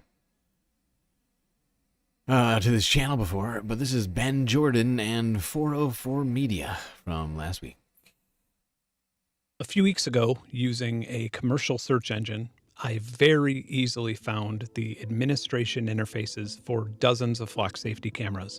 I shared this information with 404 Media, and with John Gaines' help, that number quickly grew to nearly 70. None of the data or video footage was encrypted. There was no username or password required. These were all completely public-facing for the world to see, and some of them still are. You don't have to be an expert to find and gain access to this. You don't even have to type anything in to see every single person, vehicle, and activity that took place in these locations in the last 31 days. Whether you wanted to watch this footage live in real time or look at footage from a month ago, you could just point and click your way to it like you were watching Netflix. You could even open up the live streams in VLC or cast it to a television.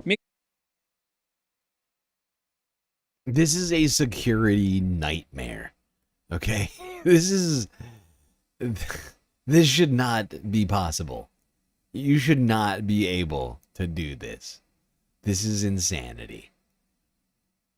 No average person should be able to just whip up a CCTV camera on whatever corner they think of, and just start watching.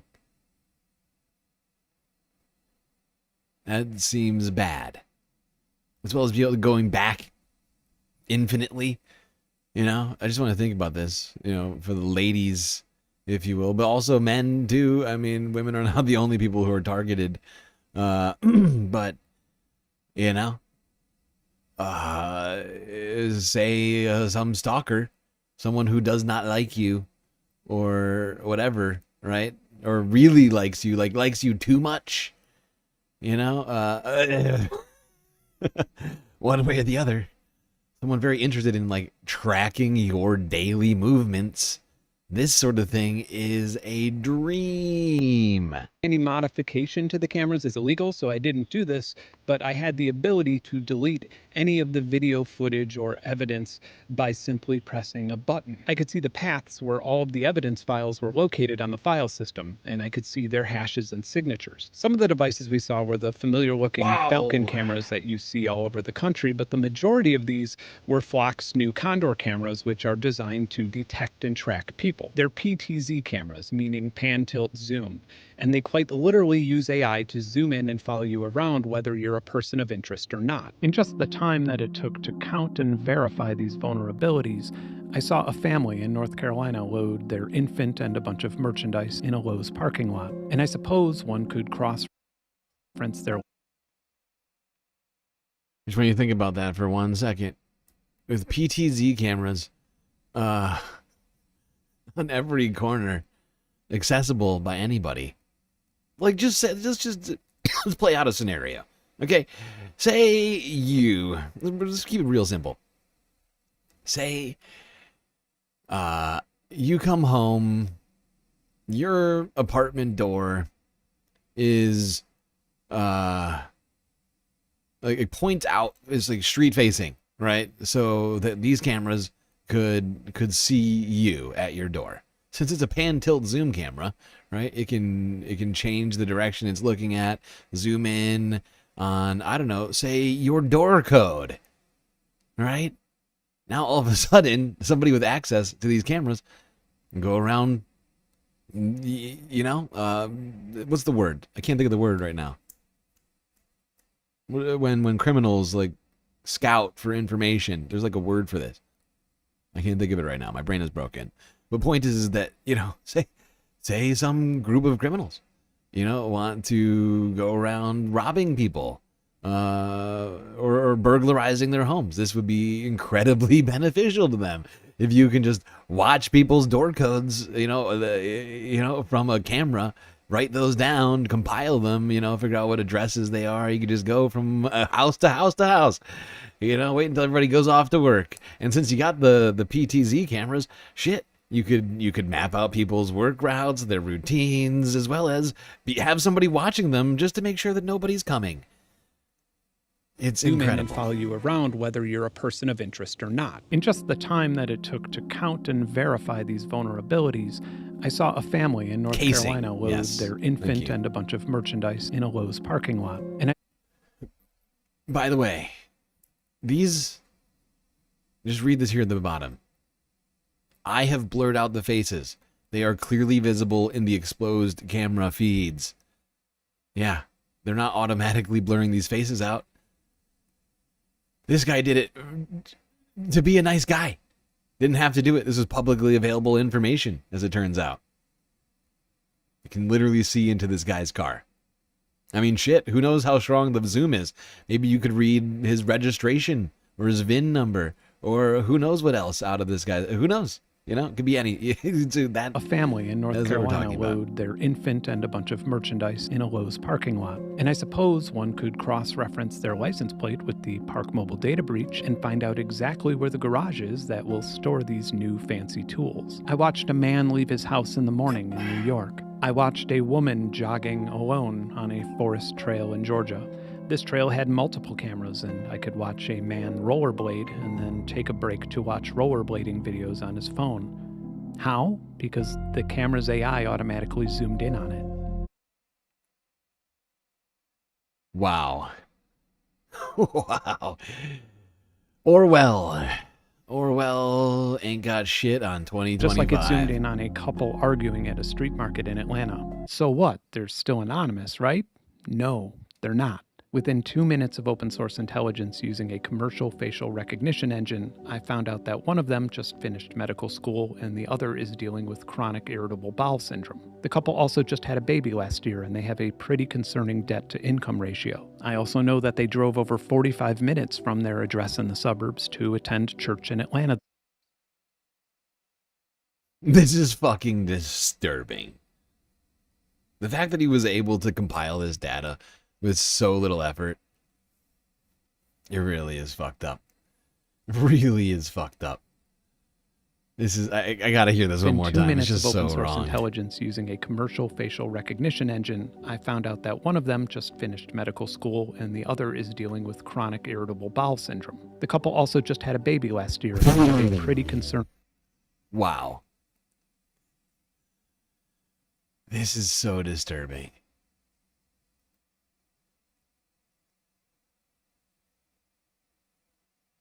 In no time, you're able to find the person that you're looking at and start finding out their medical information. This all needs to be illegal.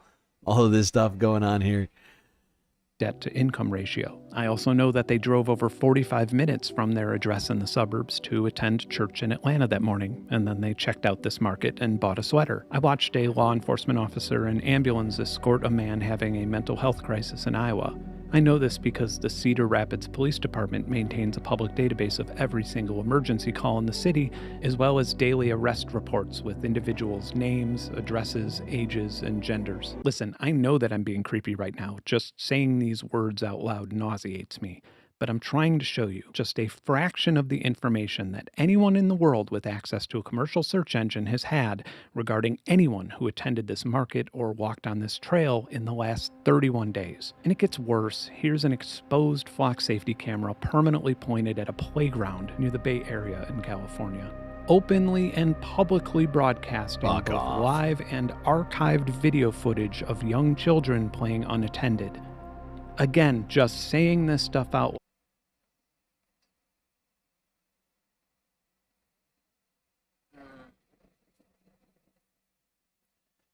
It feels like we're leaning into the Black Mirror stuff rather than away from it, and it's deeply disturbing to me. It feels so incredibly wrong. But for me personally, the most impactful moment while validating these vulnerabilities was this.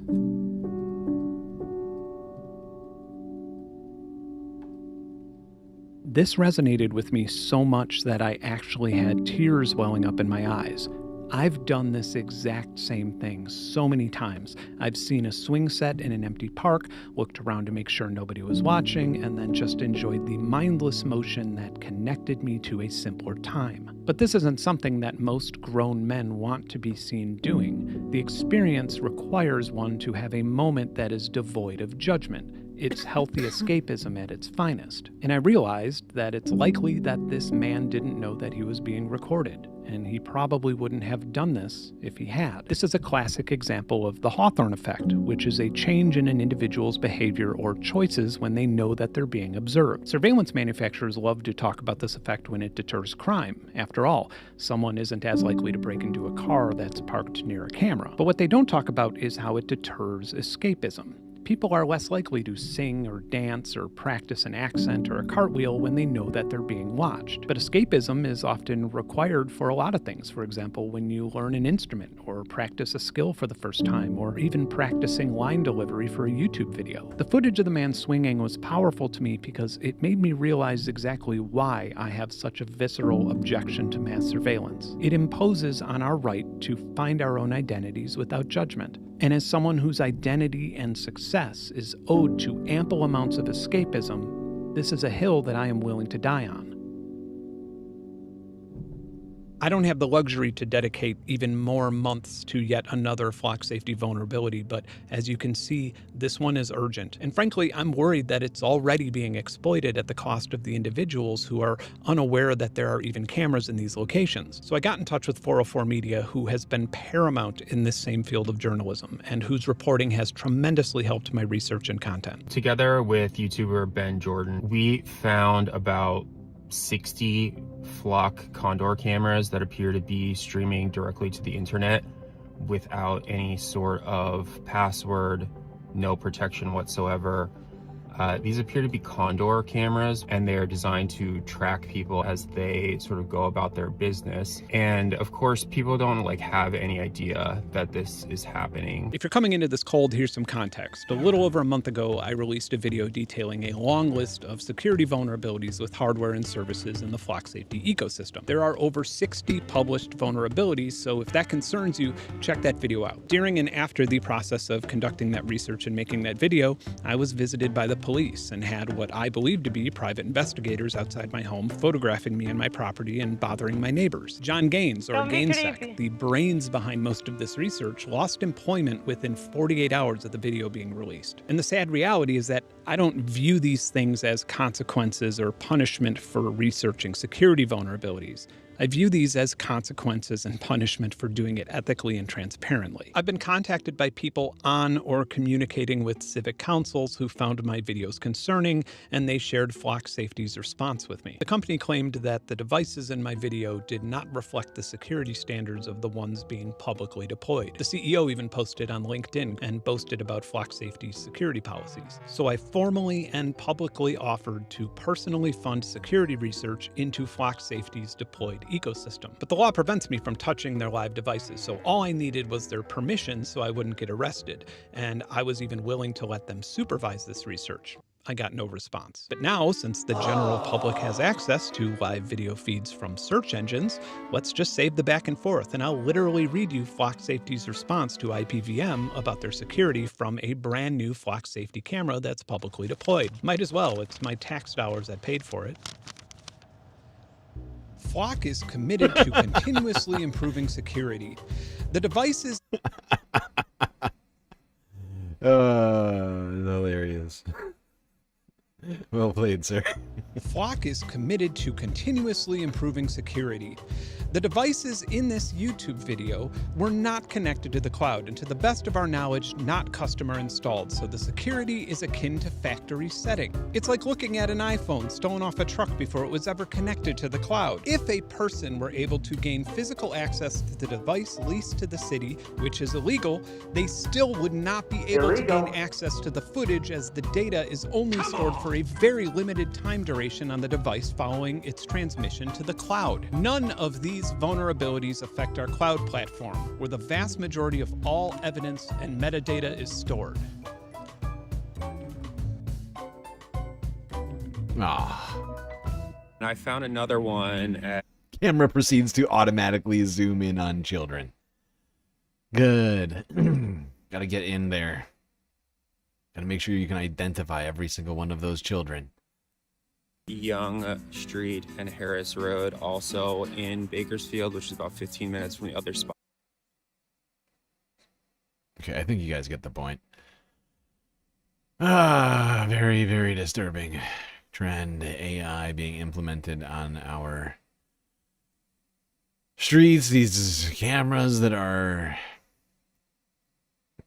seriously problematic, it would seem, for so many reasons.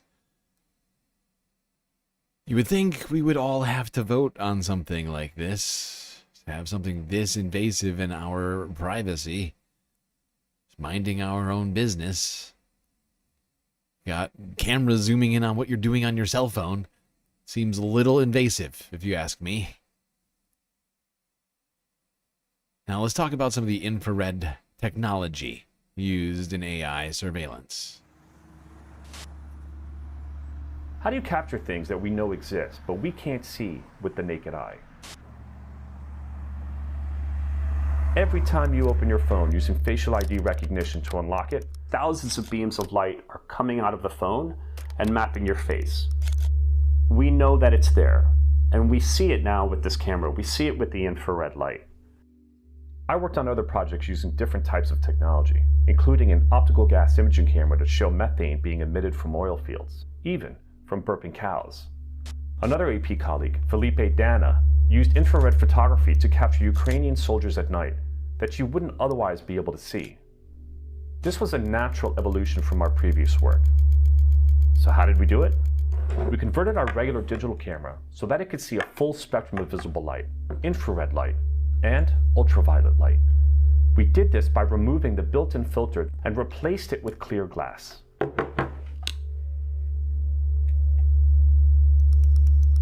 You know, there was a lot of trial and error, especially when it came to doing the portraits. If we shot it in the daylight, you wouldn't really be able to see the infrared beam, so it had to be low light. Then it wasn't always easy to get the phone to, cast those thousands of beams of light. Sometimes it was, it might come on for a fraction of a second. It was like capturing a bolt of lightning. I mean, I guess as a photographer, there's this instant gratification or the expectation. You see everything, you know what what the light looks like, you know what your subjects look like, you're composing, everything is visible. It's very straightforward. When you compare it to trying to capture something that is invisible, a ghost, if you will, you think that it works, but you don't really know until you see it for the first time. And when you see it, it's amazing because it's quite spooky, as if you are seeing a ghost. You know that this technology exists. You know that when you hold your cell phone up to your face, that thousands of beams of light are coming out and they're mapping your face. But we don't see any of that. And to be able to see that, and it become this tangible thing, it's pretty amazing.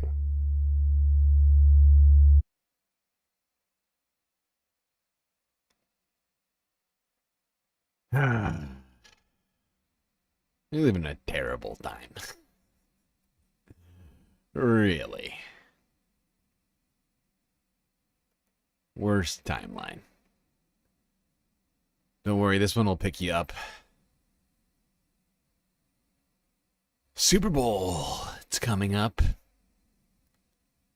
And companies are unveiling what their ads are going to be for the Super Bowl. Super Bowl Sunday, a night showcasing human might and skill. No, not just football.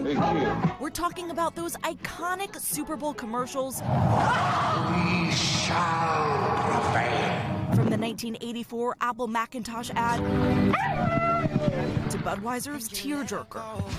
But why deal with the real-life horse and puppy show when you can generate one? Yes, artificial intelligence is coming to the Super Bowl, not just in ads for tech like earlier this year. When you're ready, tell me about the job that taught you the most. But now, ads using the tech. Vodka brand Svedka will make its first ever Super Bowl commercial using AI to resurrect its 2-decade-old fembot mascot in an $8 million.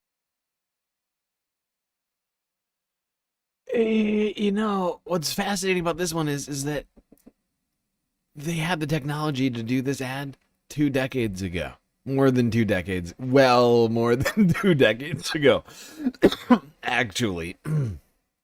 And the fact that they want to use AI just so they don't, they don't have to pay somebody to actually, someone who actually has skills to make this this ad is, this speaks to the world that we live in right now. Multi-billion-dollar vodka brand Svedka can't be bothered to pay digital artists or anybody else for that matter to make an advertisement to sell vodka.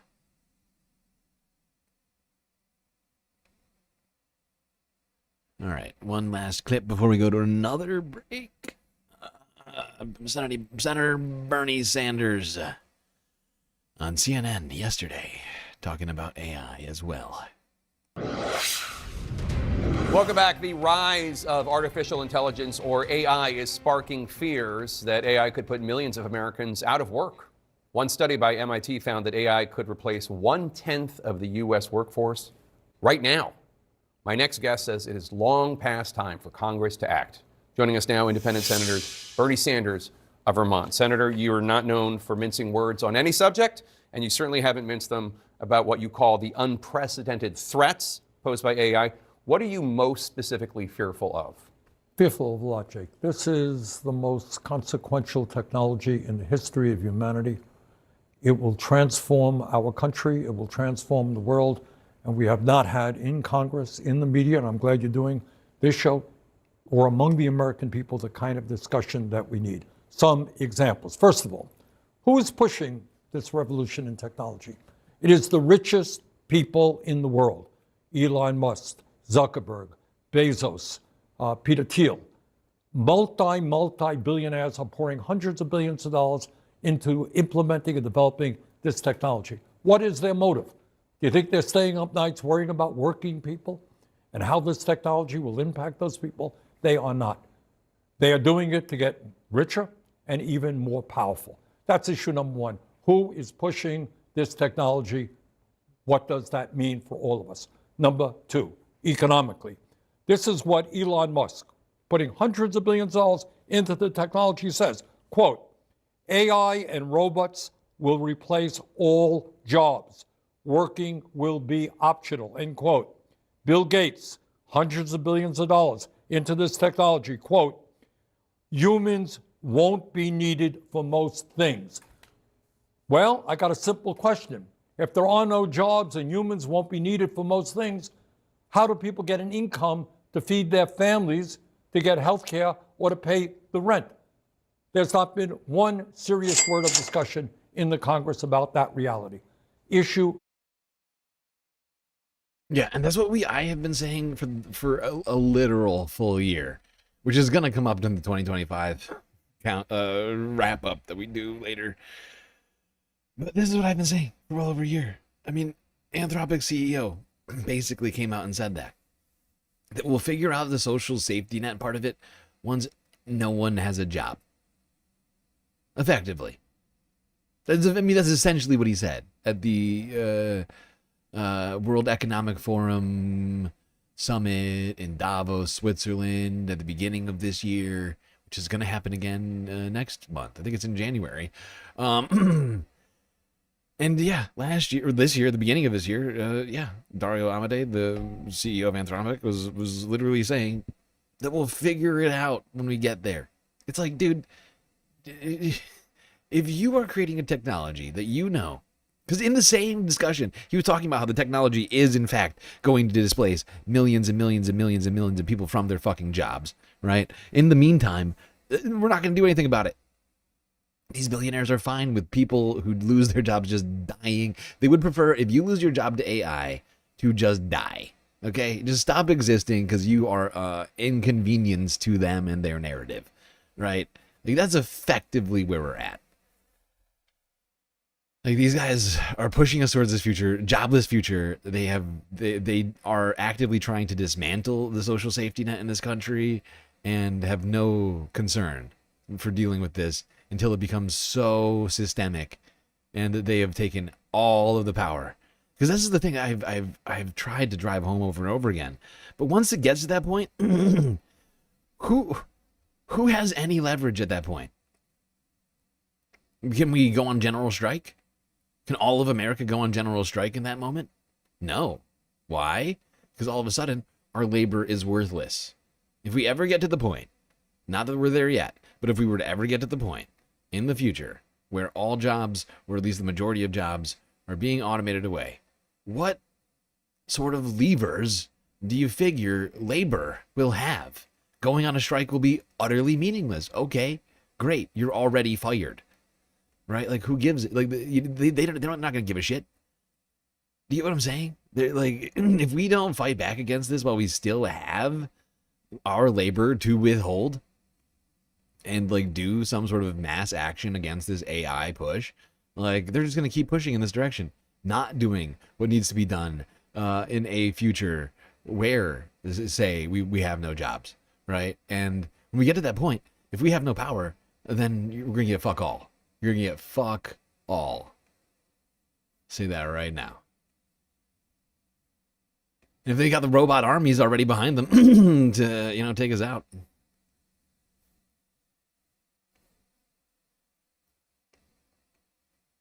Number 3, studies out there tell us what we all know to be true. Young people now are spending an enormous amount of time with AI. There are kids who are now getting most of their emotional support from AI. Yeah. If this trend continues, what does it mean over the years when people are not getting their support, their interaction from other human beings, but from a machine? What does that mean to humanity? And maybe last but not least, I did a symposium at Georgetown with Jeffrey Hinton, who is considered to be the godfather, Nobel Prize winner of AI. He thinks that AI is soon going to be smarter than human beings. So the science fiction fear of AI running the world is not quite so outrageous a concept as people may have thought it was. Honestly, in my opinion, AI is already smarter than human beings. It just depends on what you're talking about, right? There's certainly places where humans still function better, perform better. And with things like synthesis of information, right?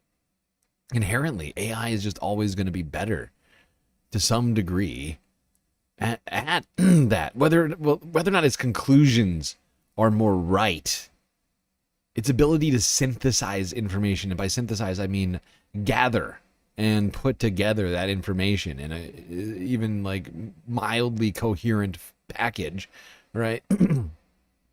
I think it genuinely does exceed human capabilities at this point. Whether or not it reaches the correct conclusions, that's a completely different discussion in my opinion. But in terms of synthesizing information, being able to gather and process and turn into a single product, massive data sets like that, like you and I mean, it can draw from things that you and I have never heard of, that you and I have never researched, that you and I have never learned about, right? Even in an entire lifetime, it just has access to the entire internet. And it can use as many of its own internal queries to get the information that it needs and instantaneously, whereas a human being is somewhat limited to their experiences, right? And if there's something you don't know, you got to go and look it up, but it's going to take you 1,000 times longer to do that than the AI, right? Once again, I don't think that it doesn't come to better conclusions than human beings in many cases. It does not reach the right conclusions, in my opinion, but that's beyond the point. There's plenty, plenty of humans who also do not reach the right conclusions, in my opinion, as well. So, what does that mean? Anyway, we gotta go to break, but I'm gonna do one more clip on AI and talk about Waymo taxis. Actually, Also you know what? sparking I'm gonna hold this off. We'll talk about this after because it actually links into something else. That's fine. All right. Yeah, we'll do this. We'll do this one after the half. After the break.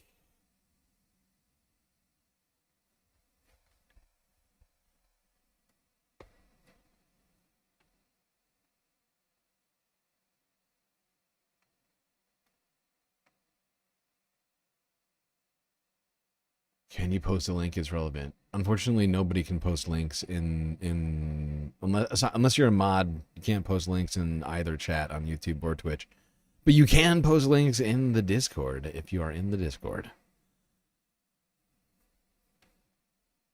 All right, quick break. We'll be right back after these brief messages.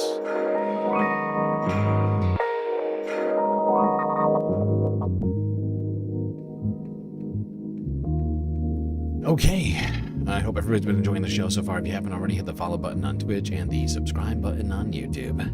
While you're at it, do consider contributing to the Galactic News Network, as of course we are completely funded by individuals like you. A lot of great ways out there, thankfully, for you to show your support and help keep the Galactic News Network alive. Things like super chats, super stickers, memberships, bits and subs, Cash App and PayPal, and of course the very best way to get the most space benefits for your Earth dollars, Patreon. The links for all of those things are in my bios on YouTube and Twitch. All right, everybody, enjoy the break, grab yourselves a drink, maybe a snack, and I will be right back.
All right, everybody, we are back.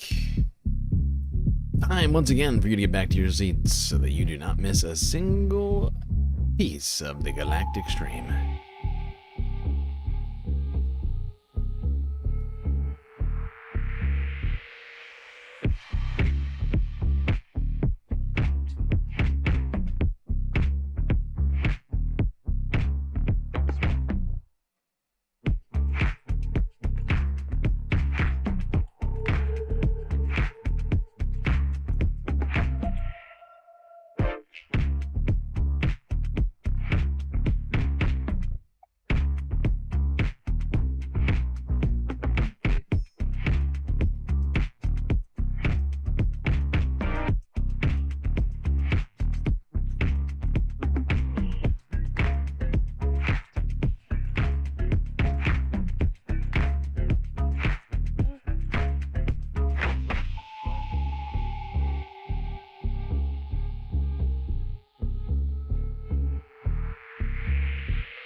All right, folks, we are back.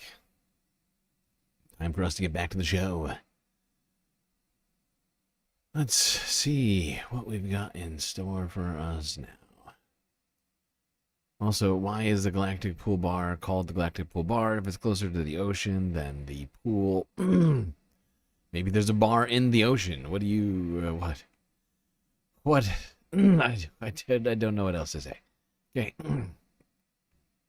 Maybe there's a bar in the actual ocean. So you need to distinguish them with that.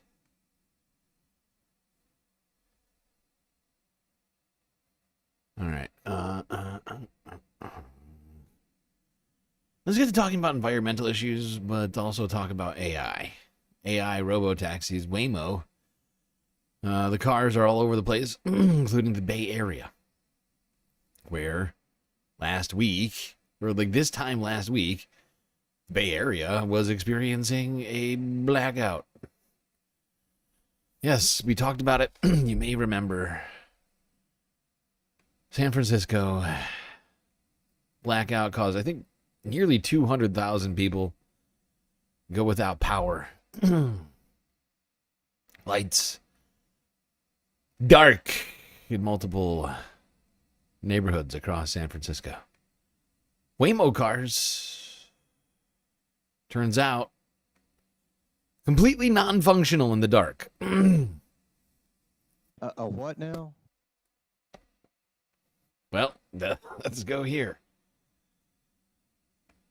NBC LA. Actually, no, sorry, NBC Bay Area. Very rude. And its self-driving cars. In the early stages of the blackout, you probably saw it, all those Waymo cars coming to a stop at the intersections. They were just confused about no stoplights here. Waymo eventually suspended service. The fleet is now back up and running, but many are asking whether driverless cars are ready. Here's our business and tech reporter, Scott Budman. The power's out, so the Waymo doesn't know what to do. Adding to the problem, multiple Waymo driverless taxis stopped in the middle of intersections, unable to function. That's good. That's what you want. You want all 4 intersections blocked by cars without human beings in them. That's an easily solvable scenario. This is ridiculous! San Francisco's power outage. What happened? What were the points of failure? And what are they doing to change it? San Francisco's mayor says they even got reports of those frozen cars blocking emergency vehicles. Waymo paused all service Saturday night. Now city officials are among those asking what happened and how Waymo can prevent it from happening again. Here's a foolproof way of preventing it from happening ever again. Take these things off of the fucking roads. Take them off of the roads. They have been doing this sort of open source testing, if you will, as in using all of our streets openly without sourcing any approval from anybody aside from, giving money to lawmakers to let them into their cities without asking the people. Yeah, I think you just take them off. Just take them off the streets. They don't seem to be really all that good at doing their job. Having the power go out shouldn't prevent these cars from working. Because, of course, they're not drawing power from the grid, right? Like, they still have headlights and all these other sorts of things. Like, I don't know exactly how much those things cost, but they're made inside, first off, they're made inside of a Jaguar SUV. So, like, the base price of those cars, before they put all the multitudes of sensors and all these other things inside of it, base price is like $100,000 or more. And then you add in all this, they're spending all these money on this fucking shit. They don't even work. Can't even function when the stoplights stop working. It seems bad. Not only that, they're beta tested in poorer neighborhoods. Yes, that's right. Yeah. Well, thankfully the poorers don't have as much ability to complain. They gotta get to work and stuff. They have less lawyers. Much easier to test on them. It's not like the United States has some long history of testing on, particular communities in this country. All right, let's stay in California. We're going to go down to Los Angeles. Talk about one man that we've been following his story for some time now. Months, in fact. Yes, I am, of course, talking about the man who's still living with a bear. A bear who is squatting in his basement and refuses to leave. Wouldn't be prudent at this juncture. It is hibernating season. It's a bad time for the bear. Let's be real. This is not... If you're a bear, now's not the time to go find a new home. This bear... I'm just gonna play it. Update. 500 bear update. Black bear that made its den under an Altadena home, still refusing to leave after more than a month. Now the homeowner there says that this massive bear has done damage to his pipes, forcing him to shut off the gas. And that man says that living with a bear under his house has now kind of pushed him to the breaking point. Can you imagine? Wow, and he plans to sue the Department of Fish and Wildlife after being told that the state will no longer help. KTLA's Jill.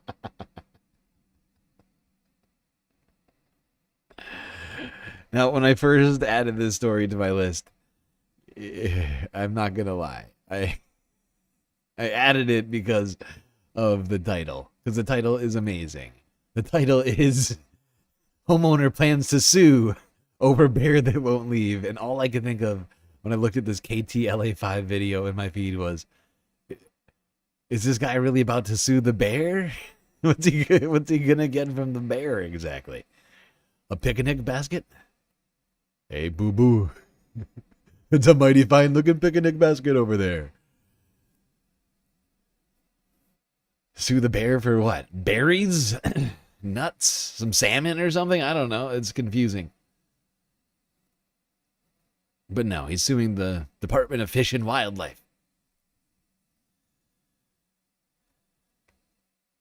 I mean, I get it. I get being upset about the bear being in there, but it's a never-ending source of hilarity to me.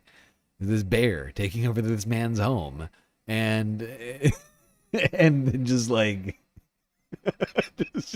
just making himself at home. He's like, oh, this is nice. This is warm. Yeah, let's do this. And this guy's like, hey, buddy, this is not for you.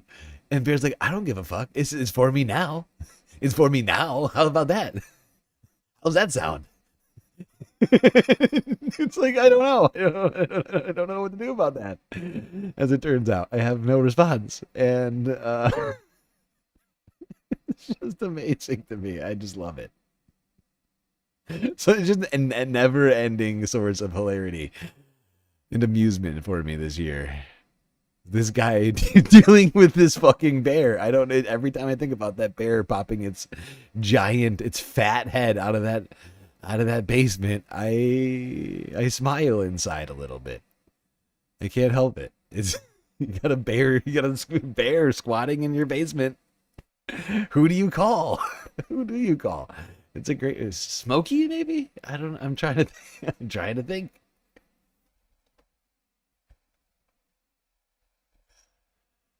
Still a better roommate than you could find on Craigslist.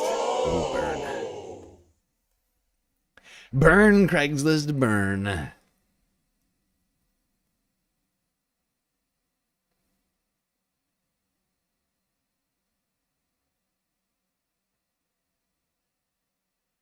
I would pick the bear as a housemate over a man. Actually, you've just come up with my next post. I feel like this will get traction.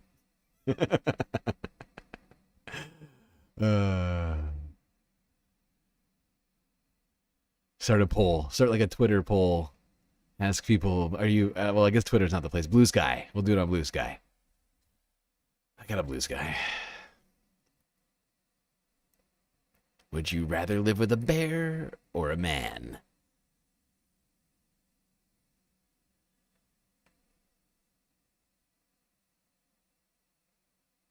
All right. Let's go here. Talk about the storm that has been ravaging the northern part of America. From the Midwest to the Northeast.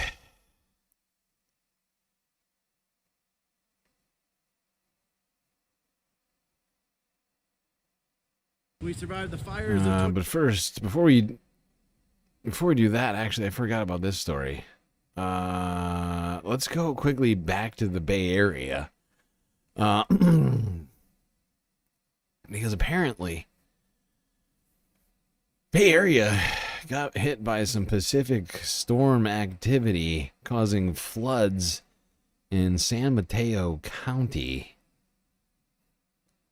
on Christmas Day, I think it was. A once-in-a-lifetime disaster. That's what San Mateo County residents are calling what happened Christmas morning. Streets in Daly City and Broadmoor are lined with car after car, dozens of them totaled from a flash flood on the holiday. NBC Bay Area's Emma Goss has video of the extensive damage and cleanup.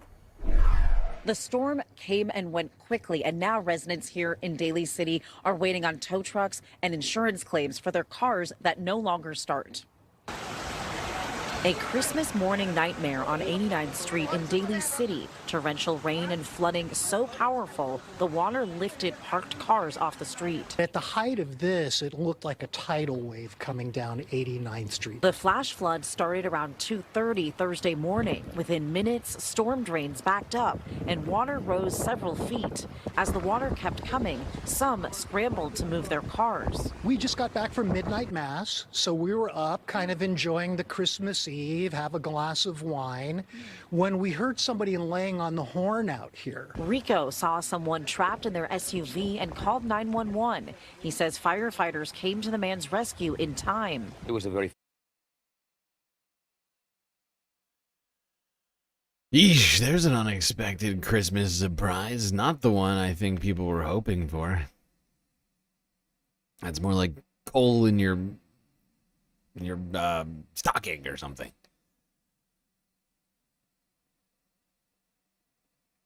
All right, now let's get to the winter storm that's been ravaging the Midwest and the Northeast. Oh, wait, I forgot. It's also, you know what? Actually, it's snowing across the entire country. Somehow, sorry, I was doing, I mean, half of the research I did this for Sunday. The other half I did today. So that's my bad. I totally forgot about this. It's snowing all across the country. How did I forget? All the way from Phoenix, of all places, to New York. Fox 10 Phoenix starting us off. Well, it is Snow Week at the Arizona Science Center. And Fox 10's Tom Fergus was there this morning as the first flurries fell. Yeah, good evening, you guys. I got my snowball making gloves with me, and look who else I have with me, Lauren Poole. Lauren, Snow Week is so exciting. It's even exciting for you, not just the kids. So exciting. This is when we bring snow to the valley. What more can you ask for? And you're a St. Louis girl, I'm a Chicago guy, but it's funny to see Arizona kids who have never seen snow. So my son is 6, born and raised. This is where we bring him to see snow every year. You want to bring those snow boots, those snow gloves, because it's wet, it's cold, and they're not expecting that. Yeah, but there's a science to snow, isn't there? Tell everybody what the activities are going to be like. I don't think this, I'm just realizing, I don't think this is actual snow. I think this is fake ass snow. I could be wrong, but this looks fake. Something about this feels, something's wrong here. Am I the only one? Yeah, you like look over here. There's like no snow over here. 0 snow over here.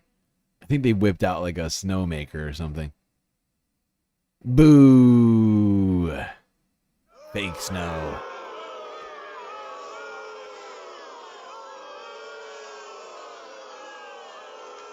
All right, let's go to a place where there's real snow. Utah. Finally getting snow after today. Packed canyons here in without northern Utah after a long-awaited snowstorm. Skiers getting a little bit of relief after record-setting December heat that disrupted the start of the season. Well, the storm wasn't huge, but it was enough to get people excited. News Specialist Alex Cabrera was up Little Cottonwood Canyon today, where the winter traffic was back in a big way. It's beginning to look a lot like Christmas, even if it's a couple of days late. It's so nice. It looks like winter finally here. Snow brings a lot of smiles to Utah, especially for those from out of state who booked ski vacations here. We were checking it every day, trying to see if there is like any snow coming at all, and thankfully today we got some. Little Cottonwood Canyon was packed with skiers and snowboarders ready to finally have good snow.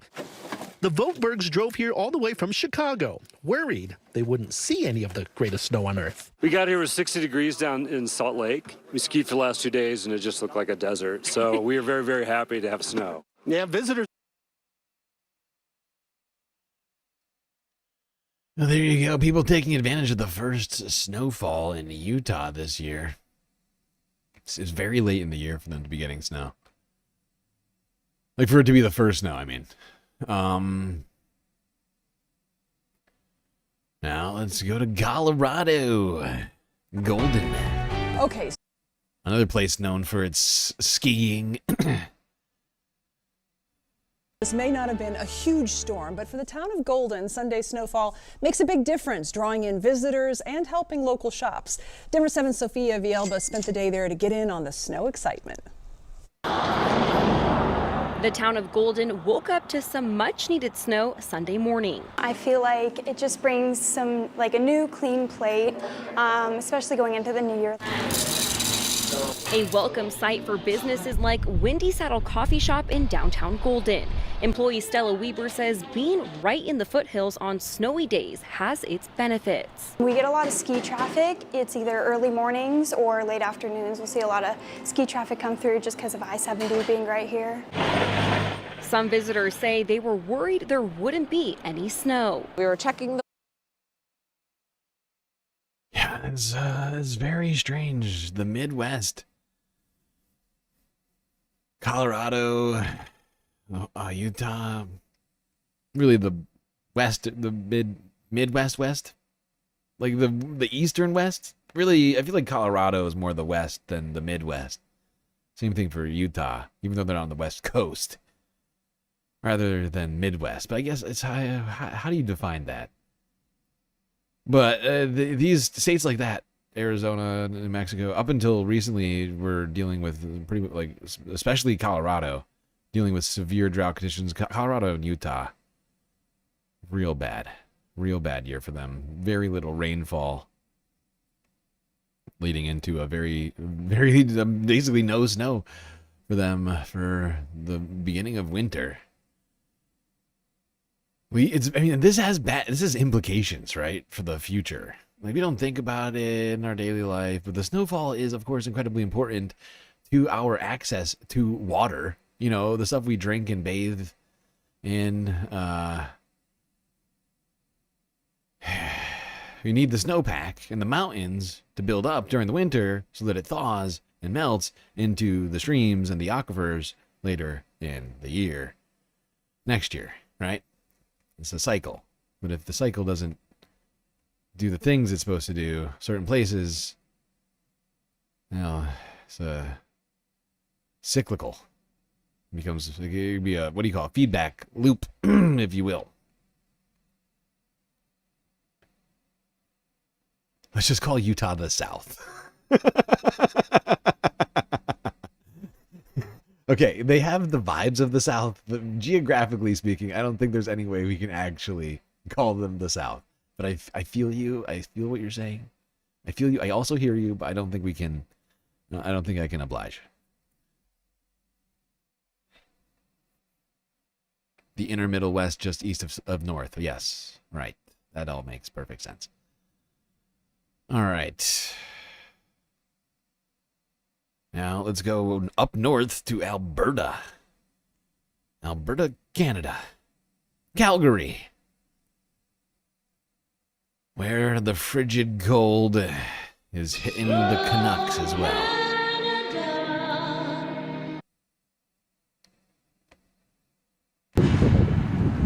Cold weather has blanketed the city as temperatures surpass -30 with wind chill, according to Environment and Climate Change Canada. For some, staying inside is not an option. Eleanor Chu is braving the cold to walk her dog Ruby. So cute. She's the princess of the house. She's got to come out and walk, get some fresh air. For the city's most vulnerable, the cold weather hits a little harder. A lot of frostbite.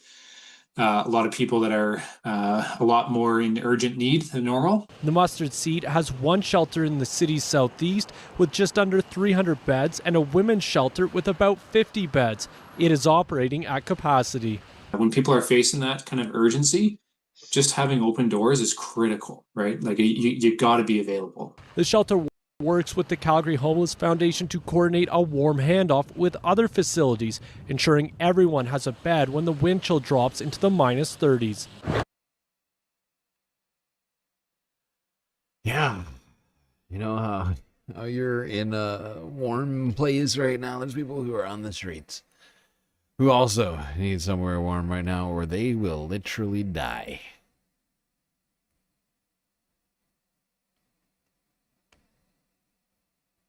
Thankfully, here in Alberta, people are working their best to do just that. Keep people living on the streets indoors during these frigid temperatures. We are in climate chaos. It's true, Melanie. It's true. We are living in a cataclysmic time. Be careful if you go to auctions for vehicles because a lot of them are flooded and dried out. And then they try to sell you horrible shit. Yup, happens every hurricane season, actually. I used to work at a garage and people used to talk about it. Oh, every hurricane season. Don't go to the auction after hurricane season because it'll all be a bunch of flooded vehicles that do not work. Do not work. You're going to have to rip the entire car apart and rewire it, and you're going to hate it because it's going to cost you more money than just buying a functional car would have.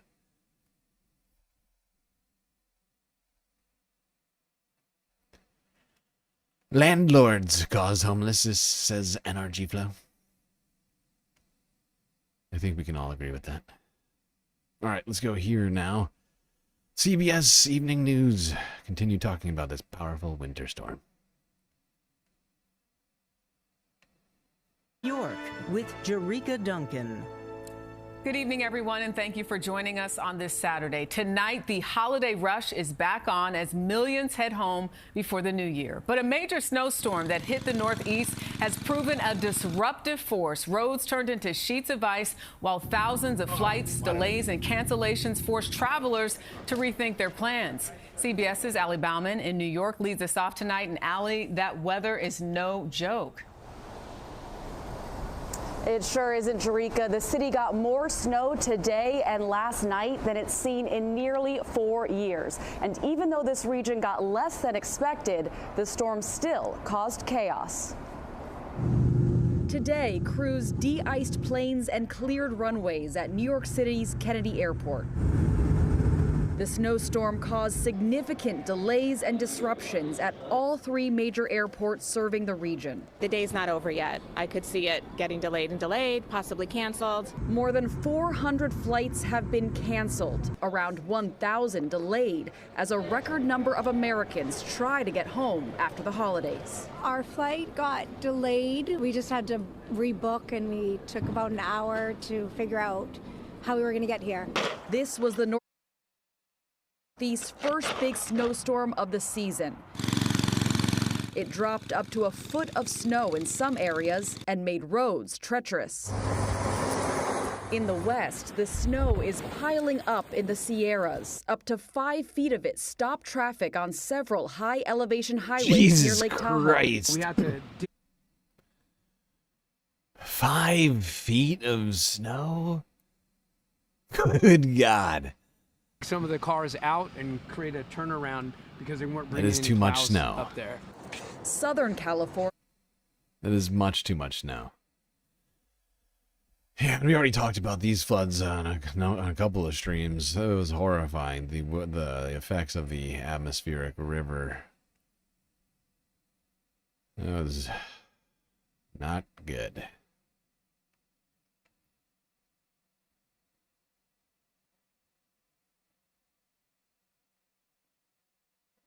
Wait a minute, I thought Barry threw all the black employees out of the CBS newsroom. I guess she missed one? I don't know.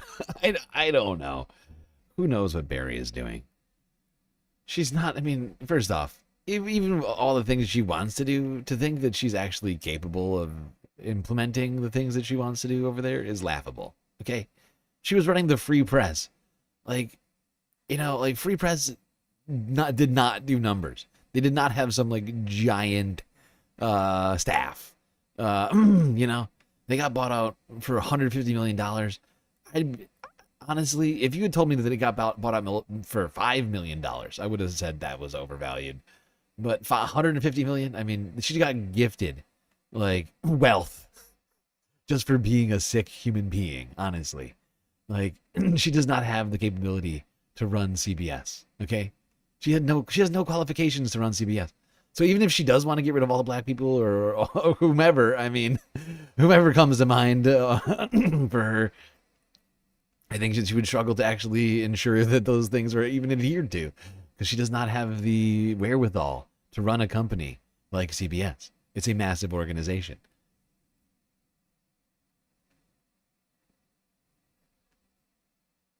And she is not a competent woman. Well, competent enough to run a blog. I'll give her that much. To run a blog. Sole purpose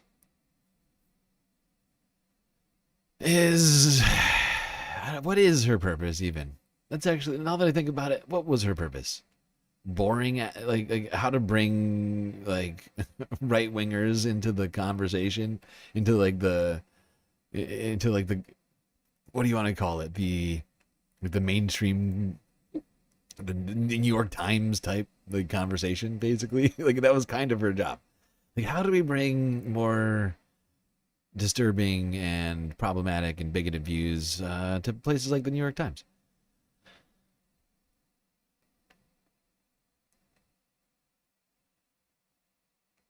Ross Dothau, whatever his not enough. We need more. It's a two-part play. While the snow got most of the attention today, the ice is big concern tonight. Any untreated surfaces could freeze, creating slick and dangerous conditions on the roads and walkways. Andrew Ramos continues our team coverage. Whether you were in the New Jersey suburbs, Columbus Circle, or out on Long Island, the goal was the same. Wake up early and get it done. We're trying to get through it as fast as we can. While cleanup operations got underway across the tri-state following Friday's winter storm, Central Park, which saw its heaviest snowfall in 4 years, was the place to be. Great time to go sledding. A lot of snow, a lot of people, but it's great.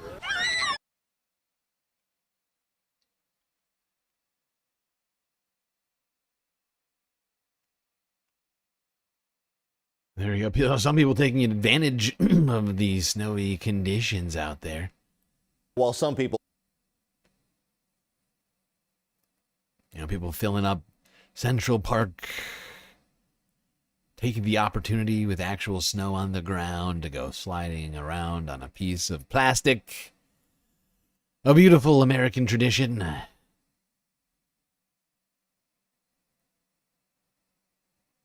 And guess what, Spades fams? Another massive snowstorm is moving across the United States as we speak, bringing more snow and dangerous weather. CBS Evening News. Well, a new storm system yesterday is threatening to complicate post-holiday travel across this country. Tonight, people at the Minneapolis-St. Paul airport are seeing it. This weekend, messy weather delayed or canceled thousands of flights, many of them in the Northeast. CBS's Chanel Call is at New Jersey's Newark Liberty Airport with more on that part of the story. Chanel. And Jerika, the TSA says we could set a new record for the number of people passing through airport security today. But another cross-country winter storm is stirring up even more disruptions. 25, Roger. Plows out in force, planes de-iced, and travelers socked in. Roughly 100 flights in and out of Minneapolis canceled, over 300 more delayed. Travel on the roads equally treacherous in the upper Midwest. The latest travel disruptions follow a massive storm that slammed the Northeast this weekend, delaying more than 20,000 flights and canceling nearly 3,000 more. The McGee-Osgun family finally departed Newark Liberty Airport today after they were left stranded yesterday. We've used Everybody just trying to get around the holidays, getting inconvenienced by the storms that are moving, that have been moving their way across this this nation of ours. Unfortunate. Holidays are already stressful enough. Okay. Go down here now. This is well, it's another busy day here at Chicago's WRAL. O'Hare Airport, where travelers are hoping to avoid some of the chaos that we saw yesterday when you had more than half of all flights leaving this airport either delayed or canceled as this massive winter storm marches across the country, bringing different effects to different people. In the Northeast, you're talking about the concern of freezing rain and ice, up to a half inch of ice expected in some areas there. Meanwhile, in the upper Midwest, blizzard-like conditions. They're always reporting from Newark Airport. Yeah, well, what if the very worst happens at Newark? You know, they got to be on the ground and prepared. I don't know if everybody remembers that. I assume that's what you're joking about, if everybody remembers. But like earlier this year, there were a number of very close calls at Newark Airport, a bunch of problems. And it's been in the news a lot. So, you know, you might as well just post up at Newark. You know, you might as well. Who knows what's going to happen over there? Now, there we go. Blizzards pummeling the country from coast to coast. Dangerous weather. Oh, I have one last clip on the storm, and then we're going to move on. Begin with that damaging wind. I'm moving so slow.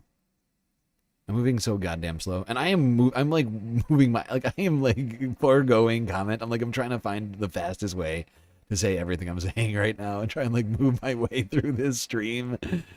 Fuck. Okay, we're 6 out. No, oh, that's wrong. Oh no, we're 7 hours into the stream. Jesus Christ. How many videos have we gotten through? 20, 40. 60. Okay, we're making progress at least. We're making some progress. We're 3/5 of the way through the stream. Through the clips. Okay. That's not terrible. That's okay. I'm doing better than I thought. Okay. All right. That's good. And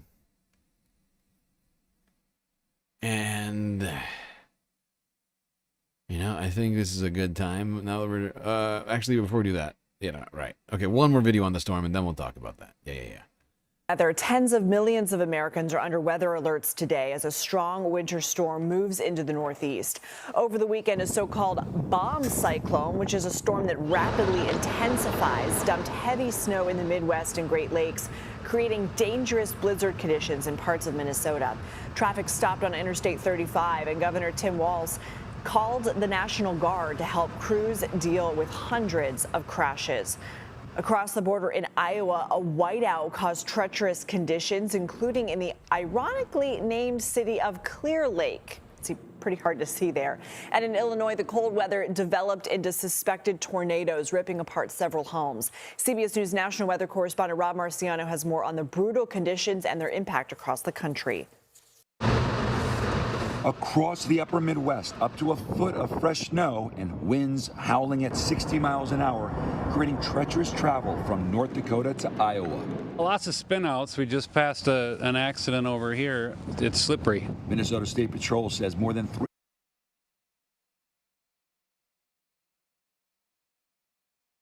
I'm sorry, I can't even.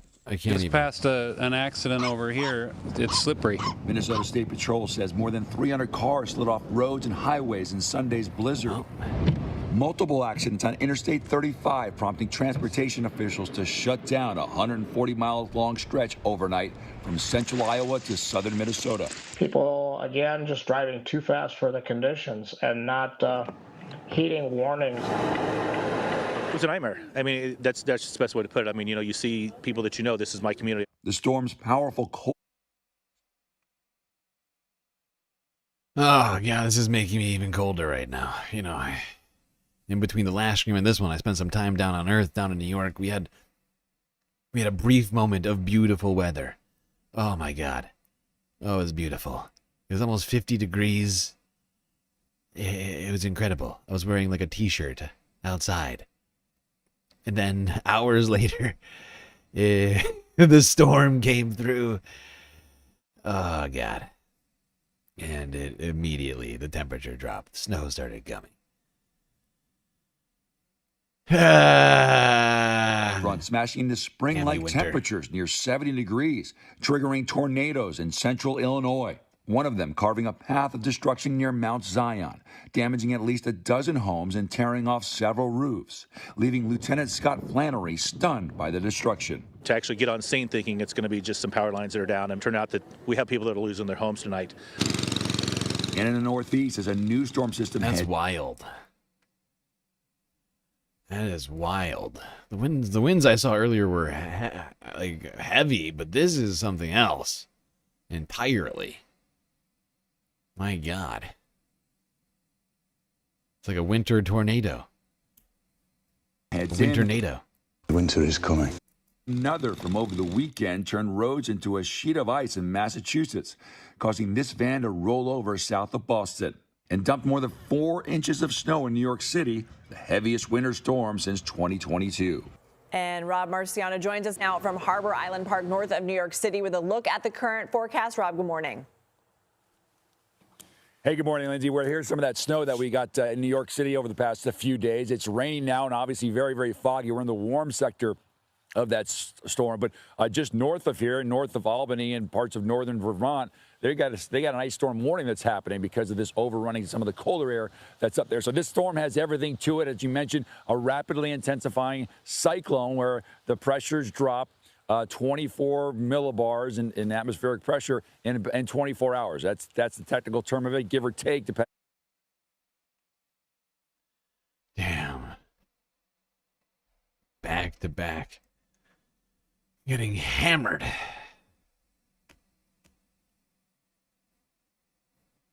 Now brace yourselves, space fams, for the cold. It is coming, if it's not already there. Okay, that was the last one on the storm. Now let's talk about a different storm, a storm that seemingly has been completely forgotten. Hurricane Helene. Something which Donald Trump basically used as a political weapon last year. What has he done to solve it? What has the federal government, FEMA, others done to help rebuild these communities that were devastated by this storm? Turns out, not a lot. Here is TRT World from 4 days ago.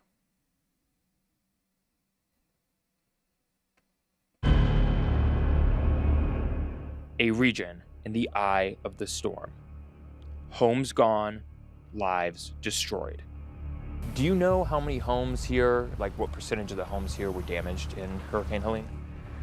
So I would say that probably about 50%. 1 year later, and who is coming to help? Officials from the Trump administration have been here to Western North Carolina, to Swannanoa in my district, which was ground zero, and we're still not seeing the movement.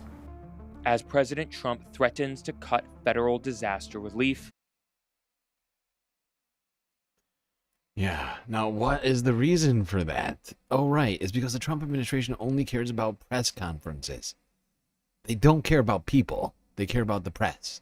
Not the actual reporters of the press, but they just care about the image of them looking like they're helping people. That they can tout. When in fact, the reality is they are not at all interested and probably not that capable at helping people. The movement. As President Trump threatens to cut federal... Hold on, I'll be right back. I'll be right back. By the way, thank you for feeding like a dark sparkle. I saw that. She appreciates it, clearly. Look at her go. People in North Carolina say they have been forgotten and that they are caught in a political battle. We want to wean off of FEMA and we want to bring it down to the state level. The system's not just fundamentally broken, it is dead, it's devastated.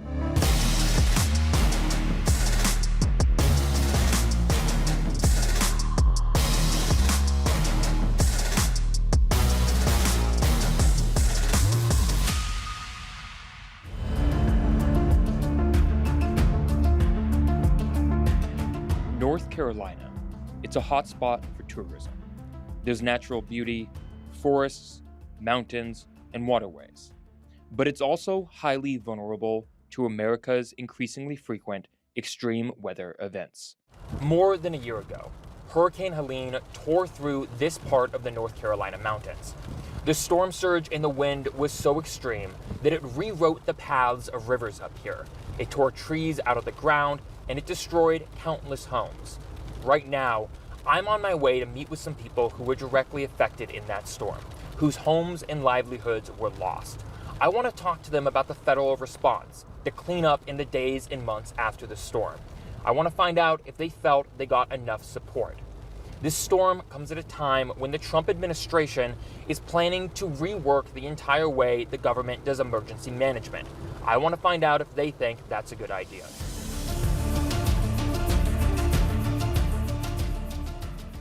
I went to a friend of mine's house up top of the hill and stayed up there and watched as the water rose higher and higher and higher and higher. Within, by what I hear, I don't know how much truth there is to it, but by what I hear is we got 15 inches in around an hour and a half. Hurricane Helene approached North Carolina around 8 a.m. on September 27, 2024.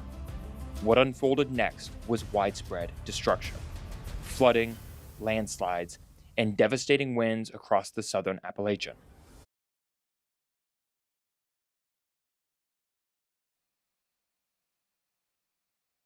Okay, I am back. We can't watch this whole thing. It's like 30 minutes long.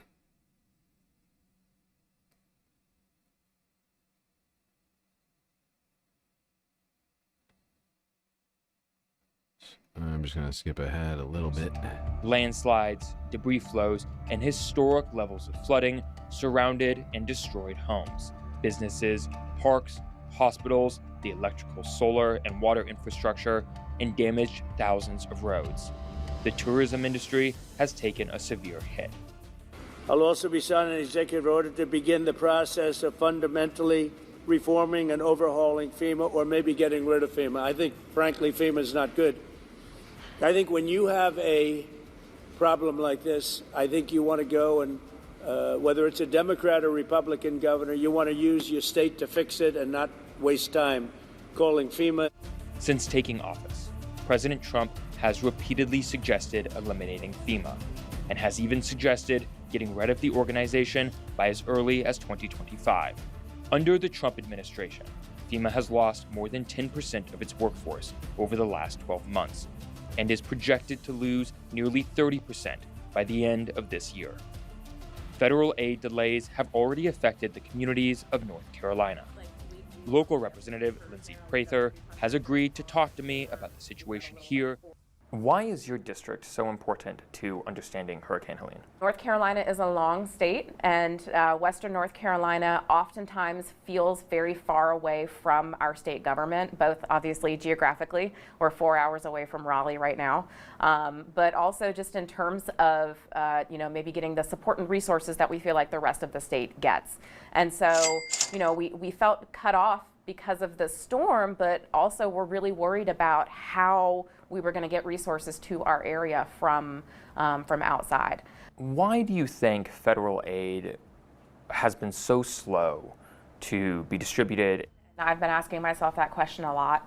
At first I thought that maybe the money wasn't coming because folks just didn't understand, the impact and the devastation out here. The folks just hadn't heard the stories from constituents, but we're more than a year past now, and I know that government officials at all levels have heard the stories. They've seen the devastation. Officials from the Trump administration have been here to Western North Carolina, to Swannanoa in my district, which was ground zero, and we're still not seeing the movement. The way that it's happened. Yep. Doesn't seem like a lot of competence going on here. Real lack thereof.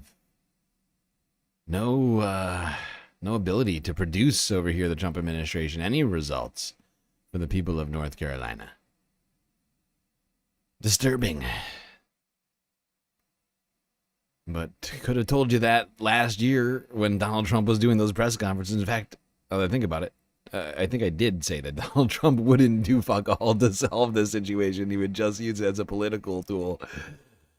I hate being right about along things the Florida coast are likely to rise 1 to 4 feet in the next century. Climate change experts say the situation across the eastern seaboard of the United States is becoming increasingly dangerous. Florida is the canary in the coal mine with respect to sea level rise. We're a very low-lying state. The highest places in our state are maybe 100 meters high, if that. And there's a lot of low-lying land. And so as sea level rises, and it's projected to be anywhere from 1 to 2, maybe more meters, by the end of the century, 2100, we're going to see a lot of coastal inundation. And there are two responses that we have here that we can employ. One is mitigation. I've heard much higher than 1 or 2. I've heard 10 meters. That's the number that I hear the most, is 10 meters by the end of the century. We're talking end of the century? 10 meters. That's my understanding. If not potentially more. By the end of by 2030, we are already probably on our way to like a meter, potentially, of sea level rise.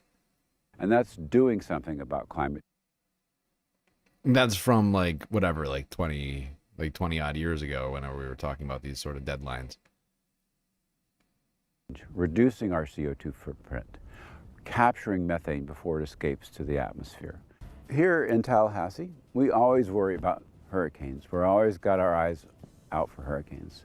So in the spring of 2024, we were just very blissful. We knew hurricane season was approaching, but it wasn't here yet, and so we were not so worried. And on the morning of May 10th, I got up, as I usually do, to make coffee for my wife and myself. And as I was getting up, I heard my phone go off with this alarm. And it was a tornado warning. I thought, wow, I never worry about those. You know, we get those all the time. I don't worry about them. But this time I looked at the radar on the weather on the phone, and there was this big red rainy spot coming right at us. All of a sudden, we heard this tree just lying down on our house. And it was terrifying, you know, and it caused us. I love how this blue heron is just standing here so still. Like, I thought it was a statue. This whole time I was thinking it was a statue or something, and I'm like, oh, wait a second. Is that a goddamn bird? It is a bird. That's a blue heron standing more still. Impressive stillness from that bird. And look at that. Our galactic bird shows up in chat. Same time. Quaximus. Singing more bird avian songs over here. $120,000 worth of damage. It took us months. By the way, this is the same tornado that we covered last year. I remember that. It's in one of the live streams. I know that much.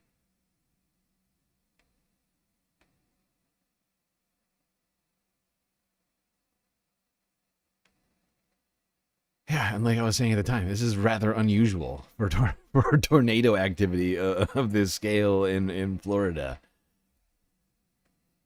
But there it was, right in front of us. All right. Gotta keep this moving. Such a long documentary. It fixed. Suffice to say, Hurricane Helene and the victims of Hurricane Helene have been completely forgotten by the Trump administration, who was all too ready to use them as a political pawn in the election last year.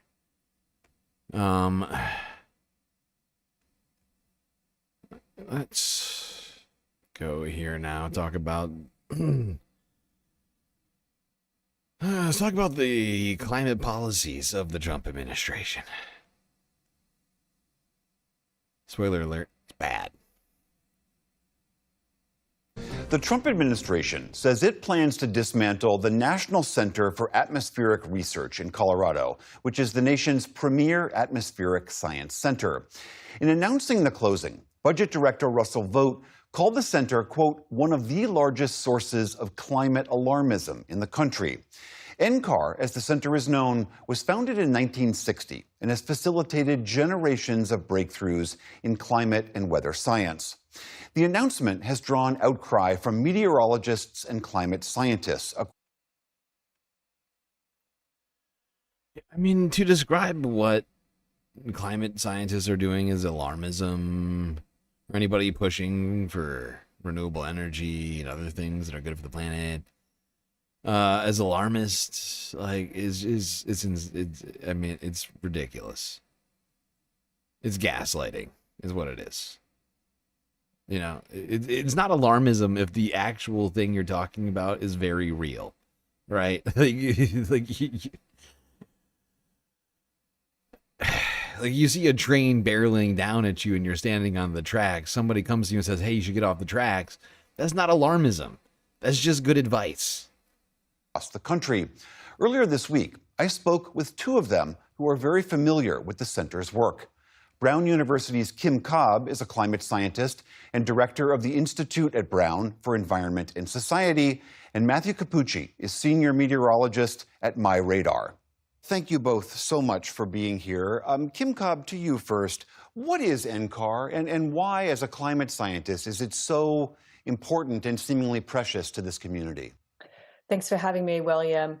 NCAR is a really historic institution in our field.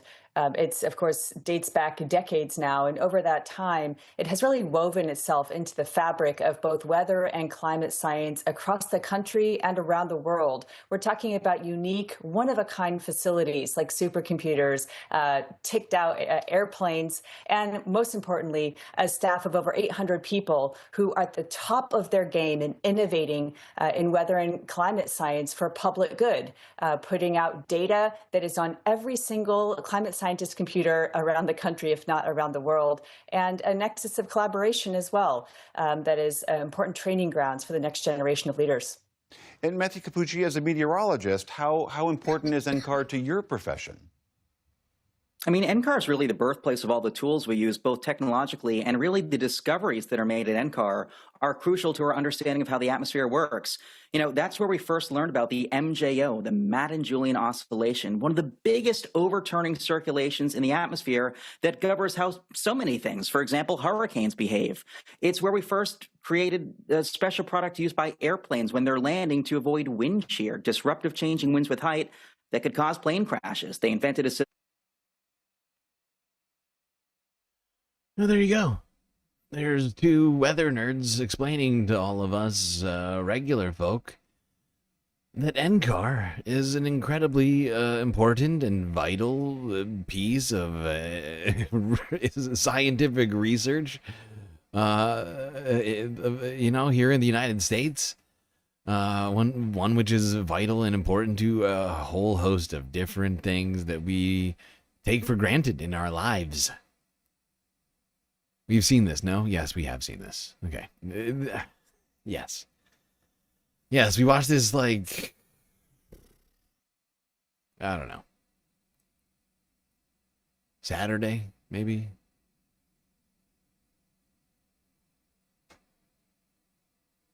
Actually, I think we watched it Friday.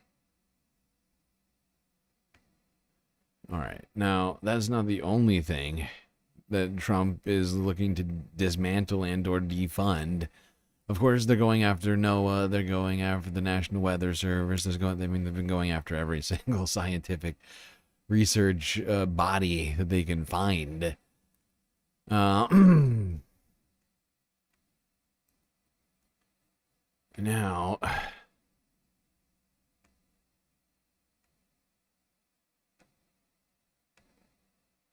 how about you let me do this? Fuck you. Okay.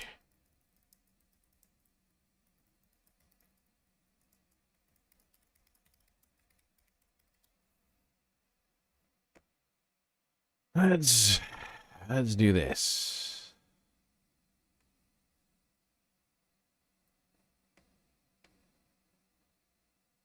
Trump administration suspends 5 wind projects off of the East Coast, cites national security concerns. The Trump administration on Monday suspended leases for 5 large-scale offshore wind projects under construction along the East Coast due to what it said were quote-unquote national security risks identified by the Pentagon. The suspension, effective immediately, if not sooner,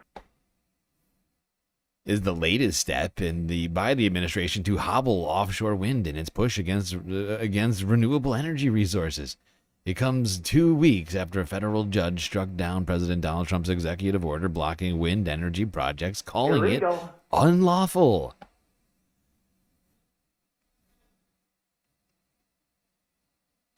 It's wild. They just don't give a fuck. They just don't give a fuck about anything. Just the most meaningless culture wars that they can come up with. That's all they care about. They are such useless human beings. Prime duty of the United States government is to protect the American people, said Interior Secretary Doug Burgum. Today's action addresses emerging national security risks, including the rapid evolution of the relevant adversary technologies and the vulnerabilities created by large-scale offshore wind projects with proximity near our East Coast population centers. This is one of the most nonsensical statements I could come up with. This is one of the dumbest possible fucking things you could tell me. Is that wind farms are a national security risk.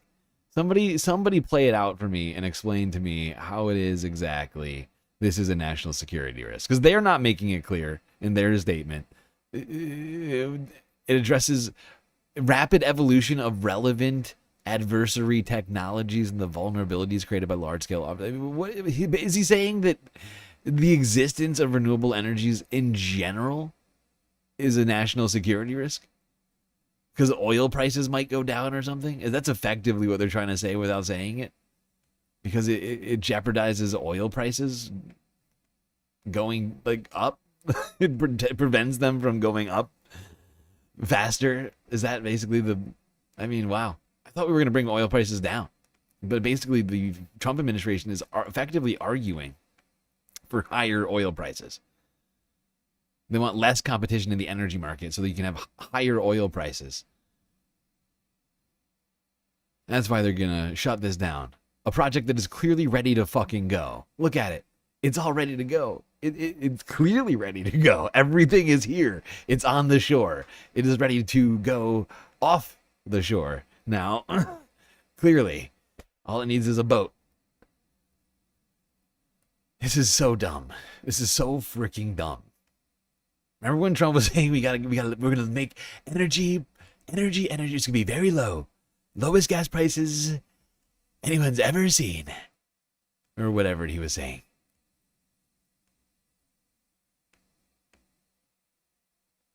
And yet he's actively trying to ensure higher gas prices. It's fascinating. It's so counterintuitive and paradoxical. A truly troubling and confusing dichotomy that my brain is struggling to grasp at this time. Let's go on.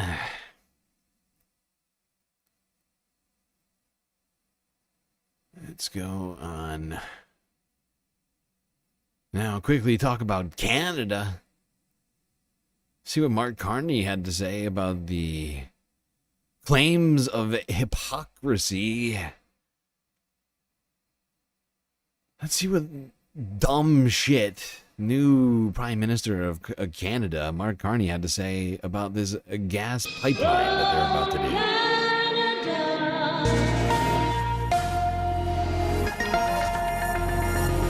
We're back with part 2 of our year-end interview with the Prime Minister, and it touches on one of the most explosive political issues of 2025. The MOU, or Memorandum of Understanding, between Mark Carney and the Premier of Alberta, Danielle Smith, one that could pave the way for a highly controversial pipeline stretching across her province and northern British Columbia.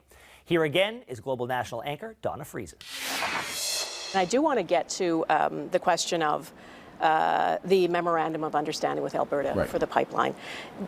Do you look like a hypocrite for backing an expansion of the oil sands after spending so much of your career warning about the dangers of climate change? Well, not at all, because what...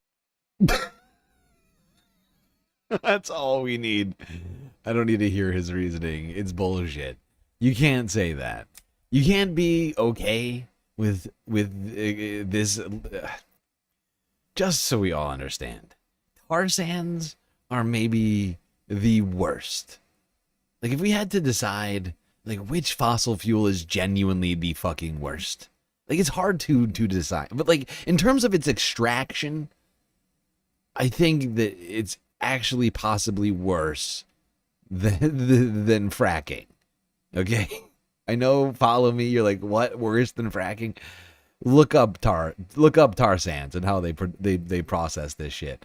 Okay, it's an incredibly intensive process that requires like billions of gallons of fresh water because you have to. It's tar sands. It is literally just prehistoric sand that's filled with dead dinosaurs and plants and whatever biotics got in there, turned into oil. And it's all mixed in with a bunch of sand. So they have to find a way to separate them. And how do they do that? They wash it. They wash it with fucking fresh water. It is so fucking insane. We use drinkable, potable, fresh water.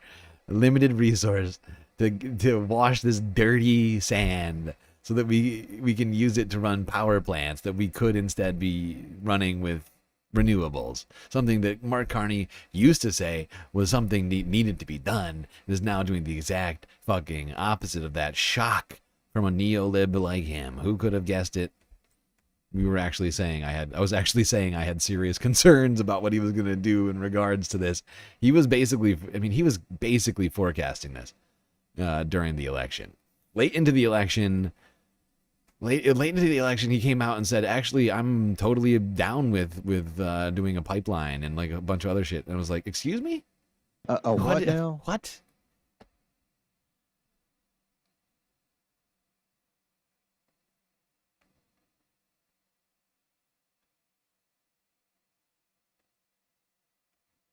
Okay. Now, let's go here. Across the Atlantic Ocean. All the way to Mount Etna. Italy. Here's the Guardian news from yesterday. A snow-covered Mount Etna spews lava and ash.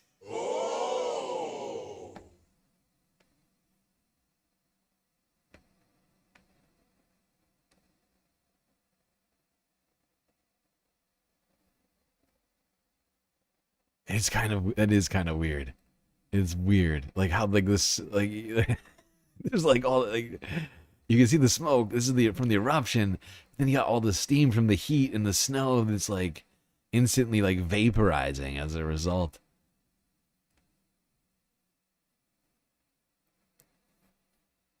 This dude's just over here skiing. Doo-doo-doo. No big deal. Mount Etna is Italy's most active volcano. It's science.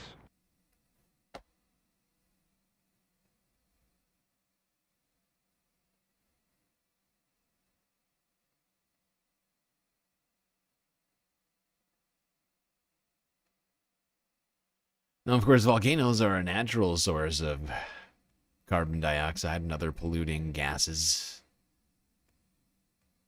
But we can't control any of that, which is why we have to do our very best to control what we can. Things like our energy production.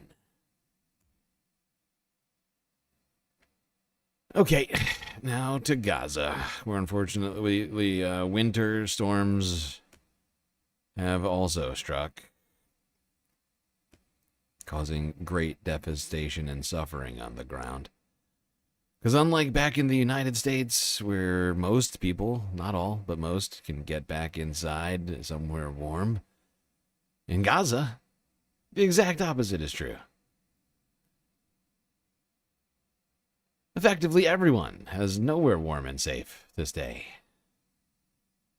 We're currently in a Zaytun neighborhood, and as you see behind me, the whole residential compound blocks are completely destroyed. We are coming here because we wanted to reach and cover the stories of Abu Marahil camp that was completely affected by the rainstorm. Today is the second day of the rainstorm, and we have been here meeting the municipality of Gaza. Now, this truck is one of the only or the few trucks that are still available in the Gaza Strip after the Israeli forces completely destroyed most of the equipment the municipality has. Most of the families are saying that sewage water has been coming into their tents. Now, this is an example of how families are setting up their tents. This is their destroyed house, and this is where they have been setting up the tents. Now, I'm standing here and I feel like there's no way to even walk in this swimming pool or mud pool, and it's obviously a way families here. That is not a swimming pool. That is not for swimming. That is a pool. It's like a radioactive pool, if anything.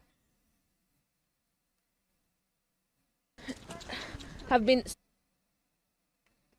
I'm fairly certain that's some sort of what do you call it, lost in translation type of thing.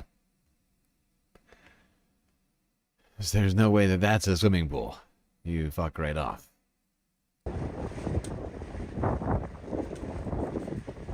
الليل المنخفض كان جامد الرياح جامدة كثير طارت الشوادر كلها. The wind was very strong last night. Everything. We were trying to do something to shelter ourselves.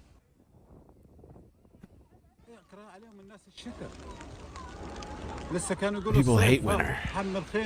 They used to say during summer that the tent is very hot, but the heat is better than this cold. During summer, you can go out and take off your clothes, roll up your sleeves, but now there's no way. The covers and mattresses are all soaked in water. There's nothing to warm yourself up with. It's all wood and fabric. And as you can see, you can film here, it is all fabric. You can do what you can, but this is all that we can afford.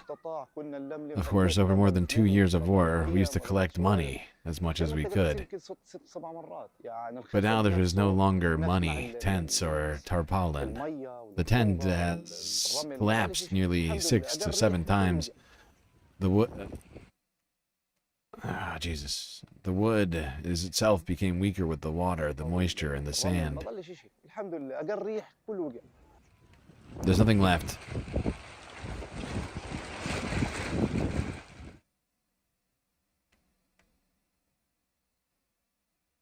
Any word from the All Lives Matter crowd? I feel like the All Lives Matter crowd are mostly pro-Israel, but not entirely. Not entirely. Some of them are like Fuentes people. It's not clear. It's not clear. I haven't actually heard a whole lot about that for a while. I haven't thought of the phrase "all lives matter" for quite some time. Good God. What a stupid way to respond to that situation. After several days of heavy rain, much of this tent encampment in the southern city of Han Yunis has been destroyed.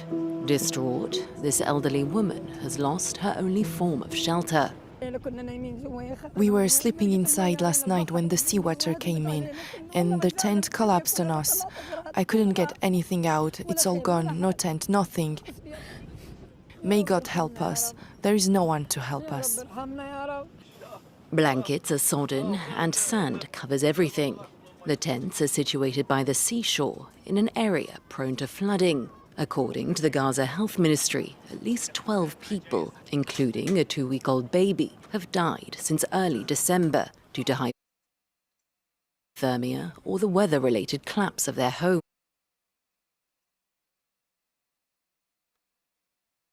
Babies being killed by hypothermia and collapsing tents? That is too much. Fuck off. Oh, that is just so disturbing to me. Just the thought of a baby dying from the cold in 2025.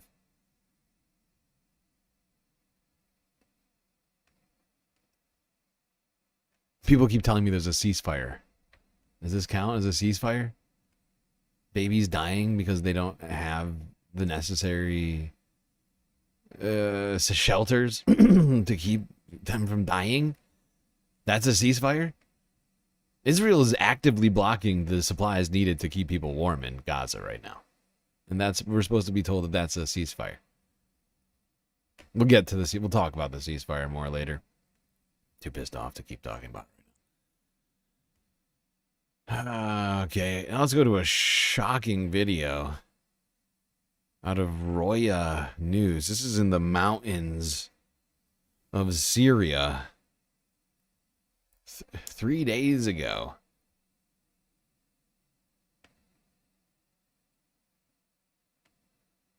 Just want you to register what we're looking at. This is a very quick video.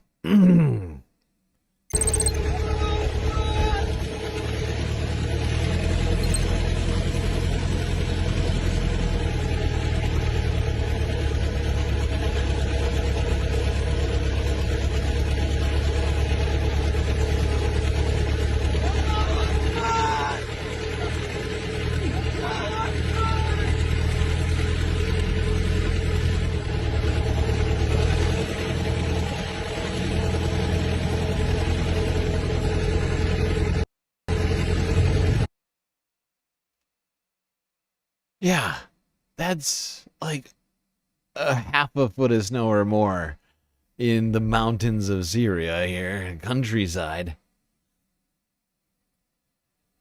It's not a place that gets a ton of snow. So this is a rather unusual event.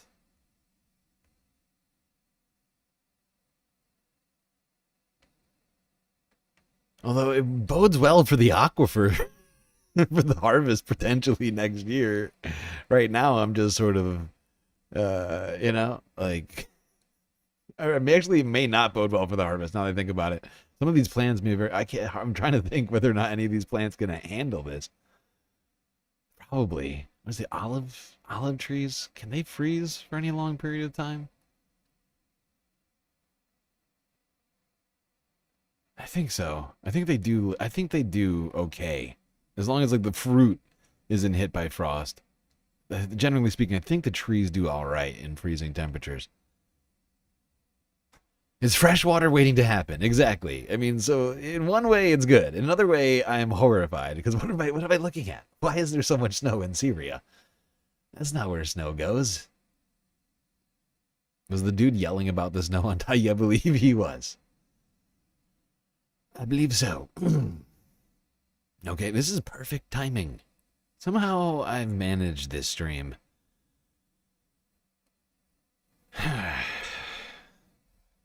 And yeah. I'm sure I'm talking myself up here right now. But I'm impressed with my timing. Because I think we can do the rest of what I've got in one half. And we just ended the climate and weather news. About to do space news next. With that, my space fams, you will have to wait until the next half for.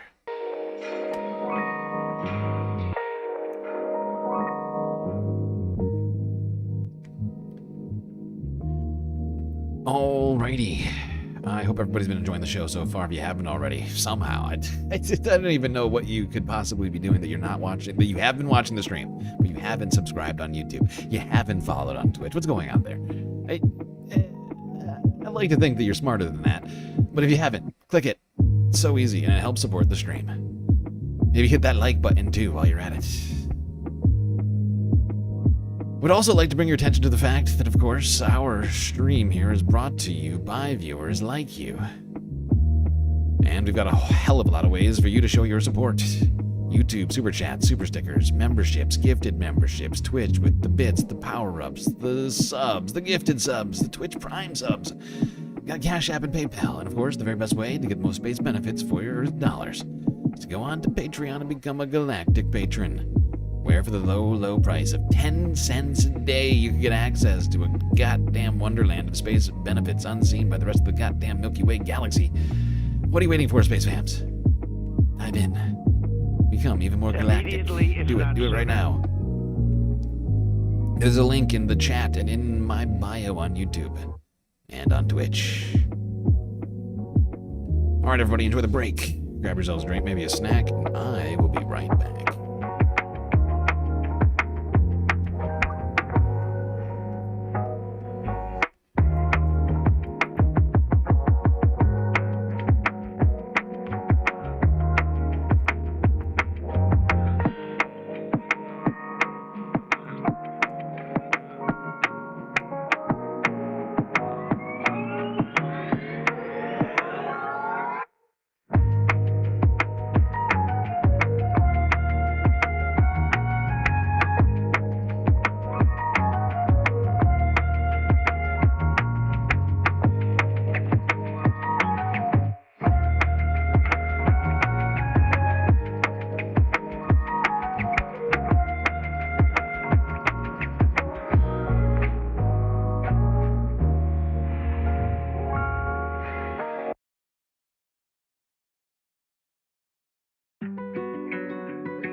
right, everybody.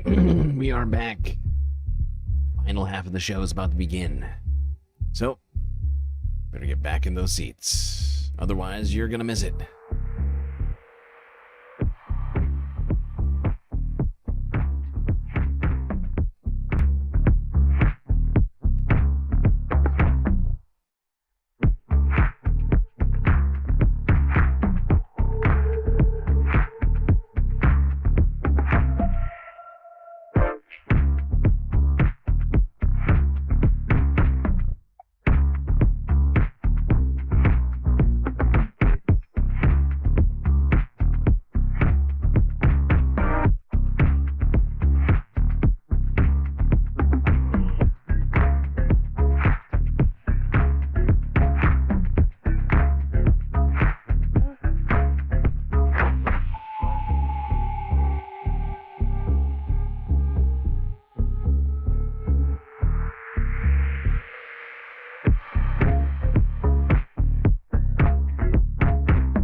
Oh, no, I'm muted again.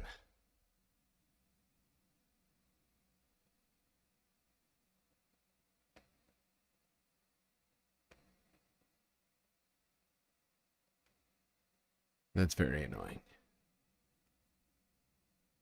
That's very annoying. I hate having to repeat myself. It's one of my least favorite things. Like, it really is. I hate it. Fuck it. Anyways. I just wanted to say that, technically, I looked it up. That video was not from the mountainsides. It was actually outside of Damascus. A place that does not get a lot of snow. I had to Google it just to double check myself because of something that was said in chat. All right, let's do space news really quickly. Talk about something strange. An object crashing into the moon.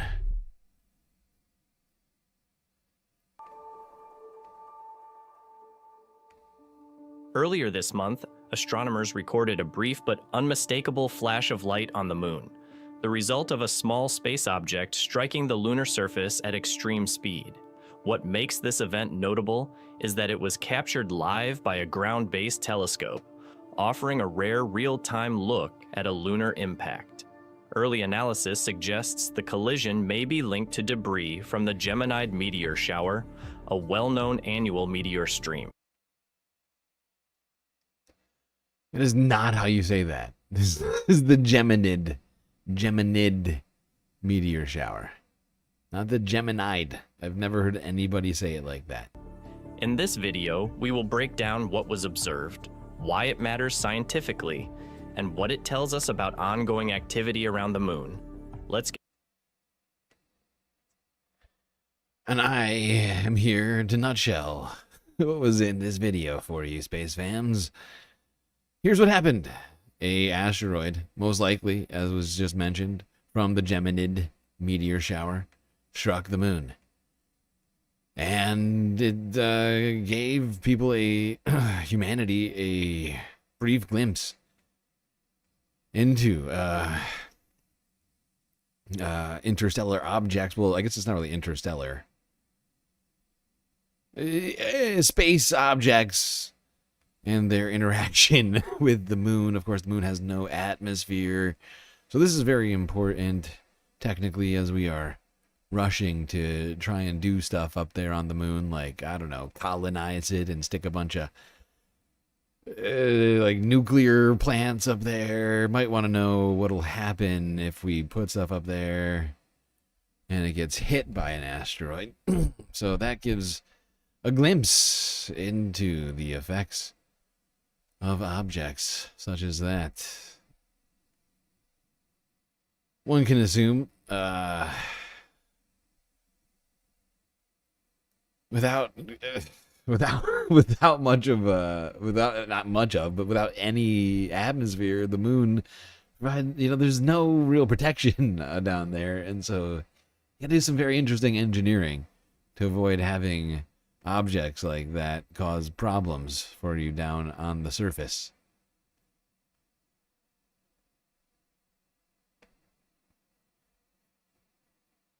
Like you haven't been hit by a smaller orb.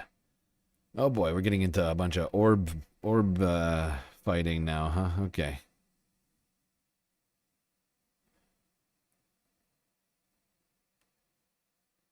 Don't orb me, bro.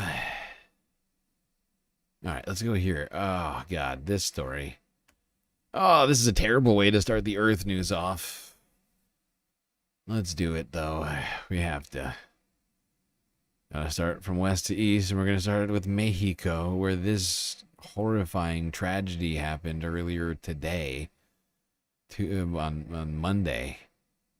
A train derailed in Mexico, killing over a dozen people.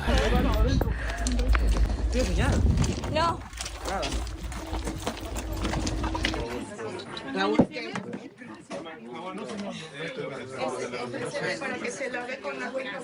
Sí. Ahorita quito eso, ¿eh? Allá está. Hay que dejar todo en el lugar. Sí. A ver, va a ir a prestar el teléfono.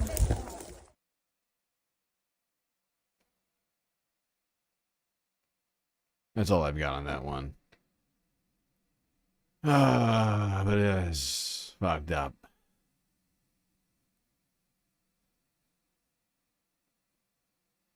It's a disturbing fucking tragedy. It's not what you expect to happen when you get on a train.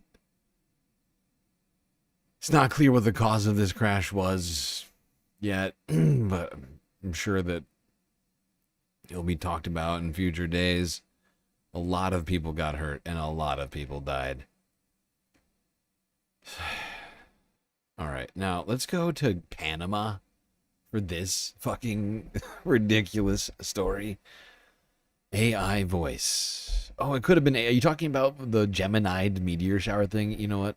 It probably was. Probably was an AI voice. Had no idea how to pronounce that. It's not a very frequently used word.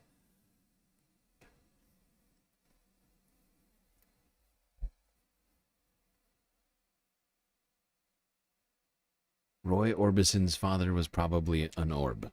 Wow. Wow, wow, wow, wow, wow. All right. Panama, to this incredibly stupid story.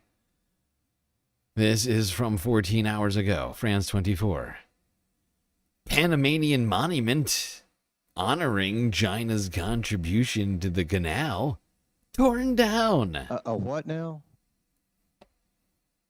China!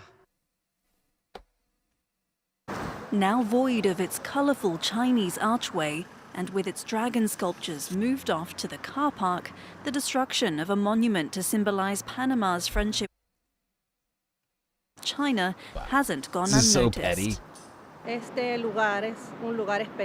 This is a special place, not only for the Chinese community, but for everyone, because it recognizes the contributions that other cultures of the world had here.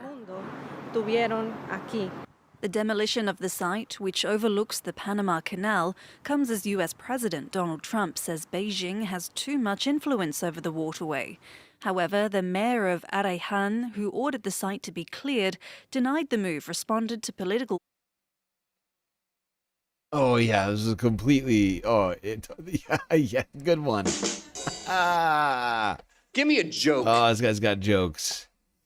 This guy has got jokes over here. Gal? Maybe Gal. Stephanie, I think. Must be. This is hilarious. An autonomous and technical decision that does not respond to any political pressure. Yeah. That's funny. That's funny. Tell me another hilarious joke. I don't want reality. Oh, yeah. This wasn't a response to Donald Trump. Funniest thing I've heard today, maybe.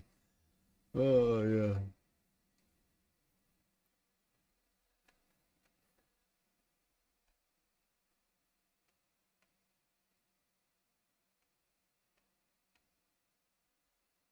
All right. Now, let's go to the United Kingdom. Across the pond, if you will. AP archive 2 days ago. Christmas dinner on a pizza? What you talking about?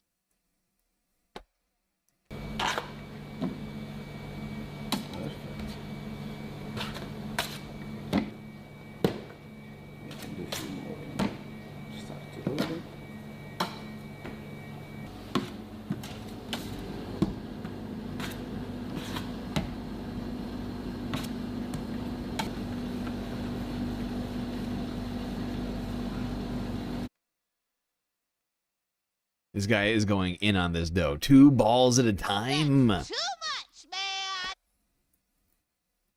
That's incredible dough work from this gentleman. We're going to skip past some of this. Here we go. Pizza dough with just a bit of tomato sauce, raw Brussels sprouts, just marinate with a bit of oil and salt, roast turkey ham, peas in blanket, and a side of cranberry sauce. Basically, I try to imagine dough like a plate and just put the Christmas dinner on top. And just put the Christmas dinner on top. Turkey, ham, pigs in a blanket, Brussels sprouts, and cranberry sauce. What?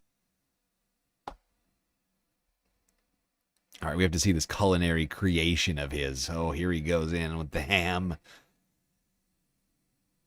I want to see it in all its glory.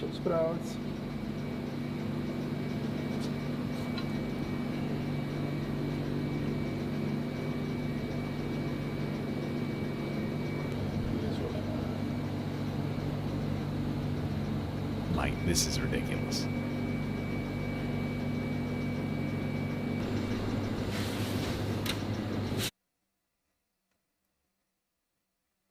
Well, there you go, people. There you go. Christmas dinner on a pizza. Fascinating culinary experience there, I'm sure. I'm wondering to myself what exactly that would taste like. It might be good. It has a possibility of being good. You know, like there's a chance. There's like an outside chance that's actually fire. I'm trying to put all the tastes, like it's hard to, I'm trying to like my very best to like think of what that tastes like.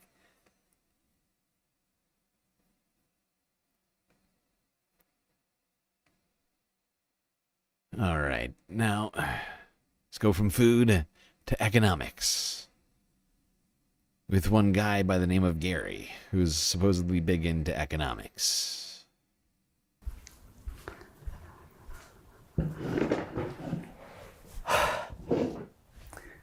Merry Christmas. You might be wondering why I'm back with yet another video after having promised you that I have done my last video and I'm going on holiday. I am wondering that as well. I am pretty exhausted and really should be on holiday now, but I have come back for one absolutely final video, because there's only a few days left of the year, because I want to ask something from you. Don't worry, it's not money. I would like you, if possible, to help me with the project that I have been working very. Hold on, I'm skipping past this part.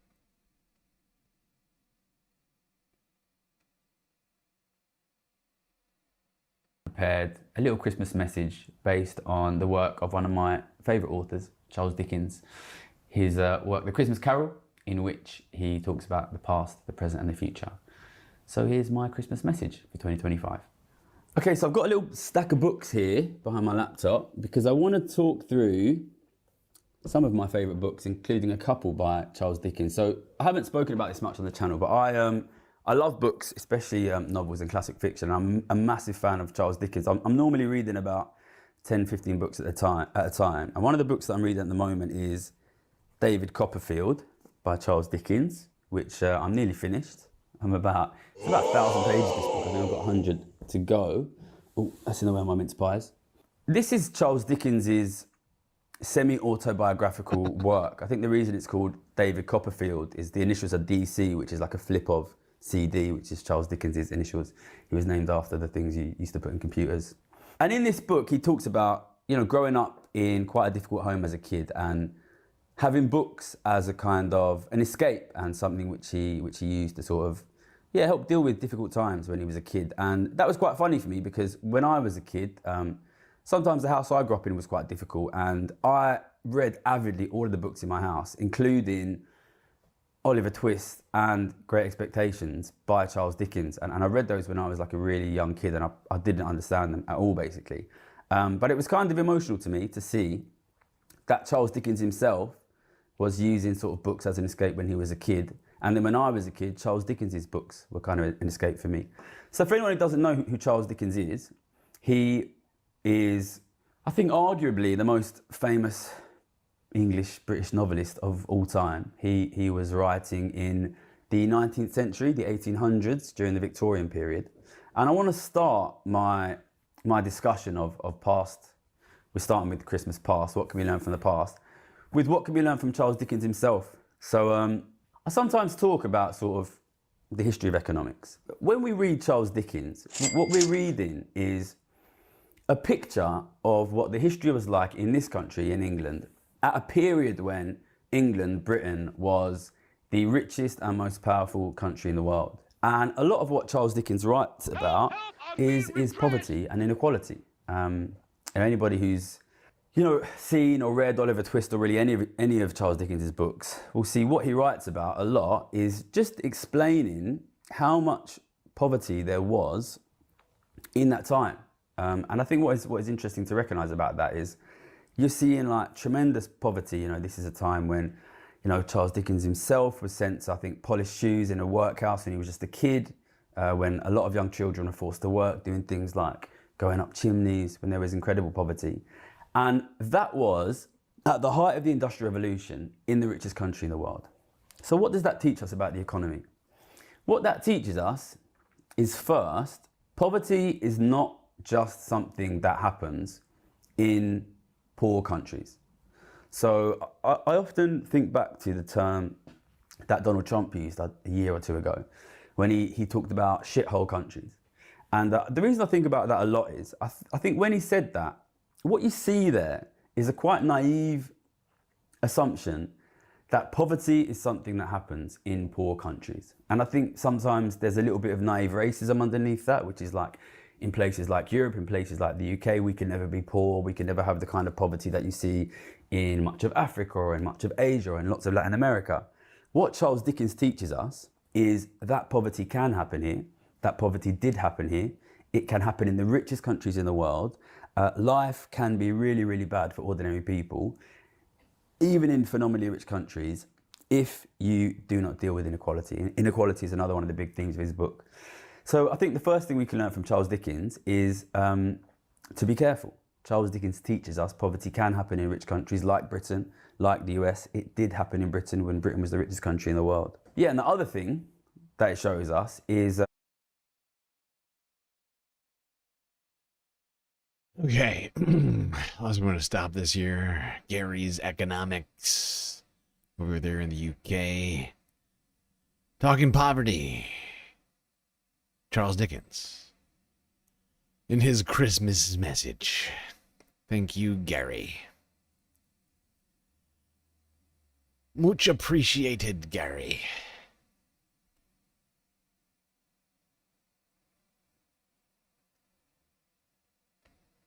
All right.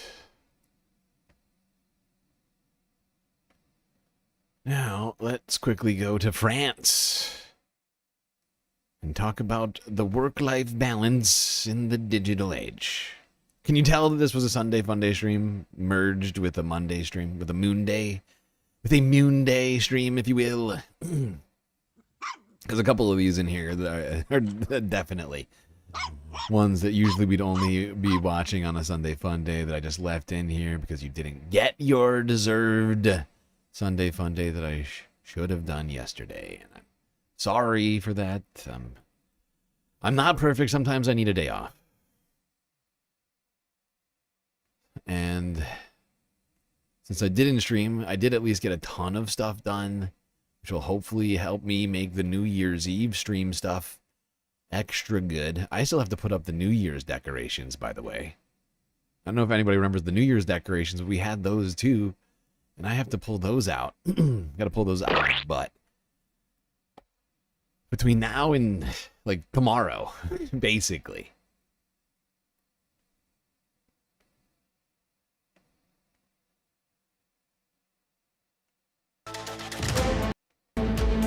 Speaking of work-life balance, I gotta figure out a way to balance all of that into my stuff, as well as keeping myself fed and clothed, preferably clean clothes, which requires this crazy revolutionary concept called laundry.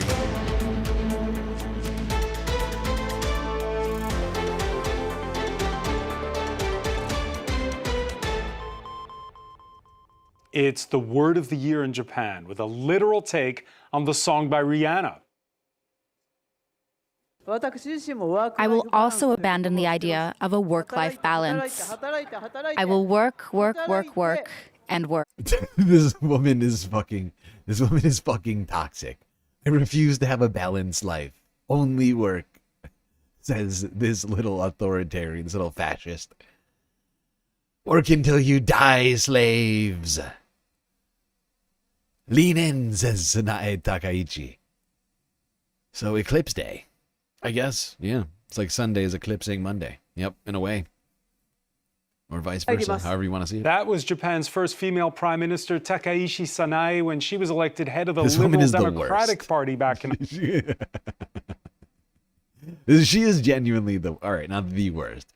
But, oh, God, she is terrible. It's not just this. It's not just this but lean in, work until you die bullshit that she's going on about right now. But she also has horrifying views on all sorts of stuff. Like she thinks that women should not be allowed to keep their own last names.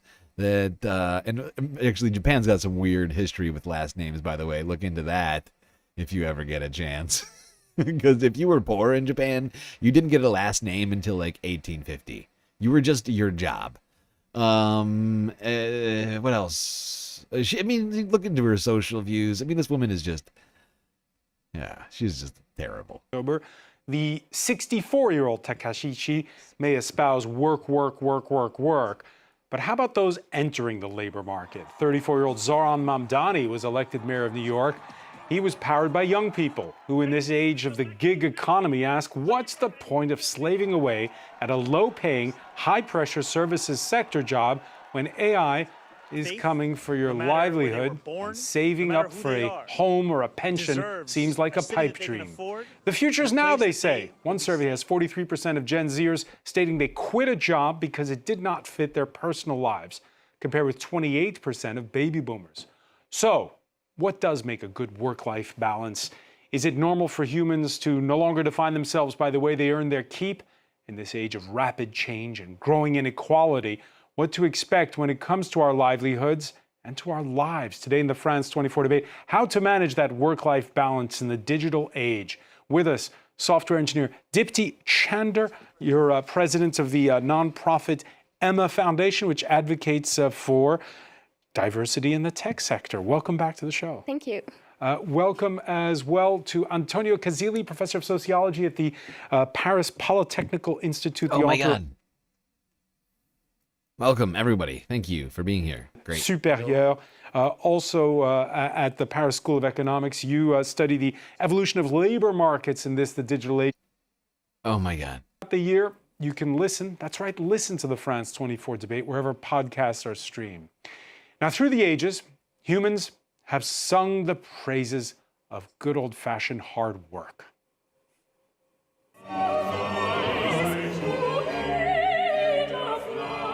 O toil, O noble toil, all benefits come from thee, wrote Austrian composer Franz Joseph Haydn at the dawn of the Industrial Revolution in 1801.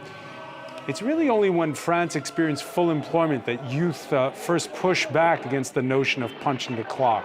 Slogans from the May 68 student demonstrations included denouncing, in French, métro boulot dodo, a life solely defined by commuting, work, and sleep. Fast forward to 2025, and another moment of near full employment. For the first time, the annual global survey by recruitment agency Randstad finds a majority of respondents prefer a better work-life balance to more pay.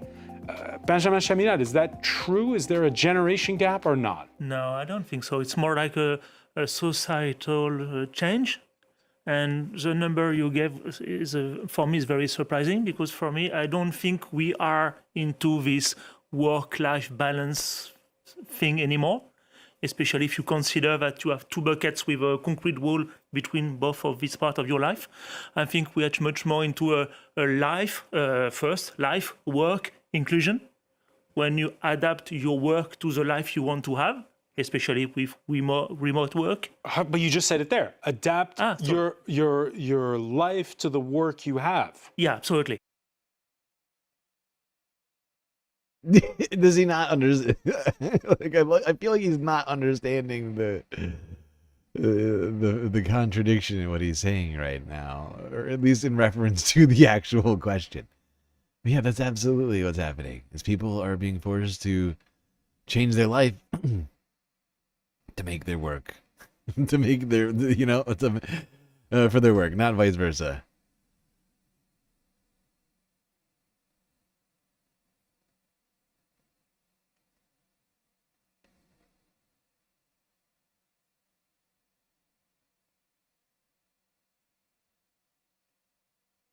And it's taking it all over.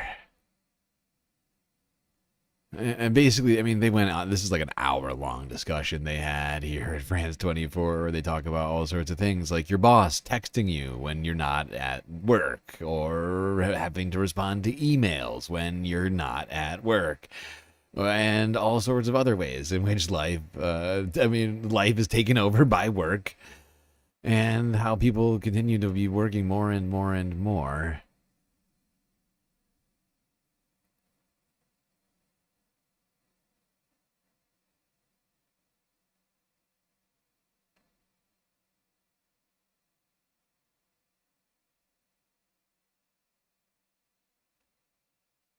All right, now let's go one country over.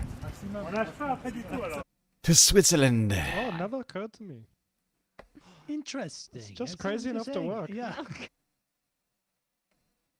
What are these weirdos about to do? By the way, this is Geneva, Switzerland here.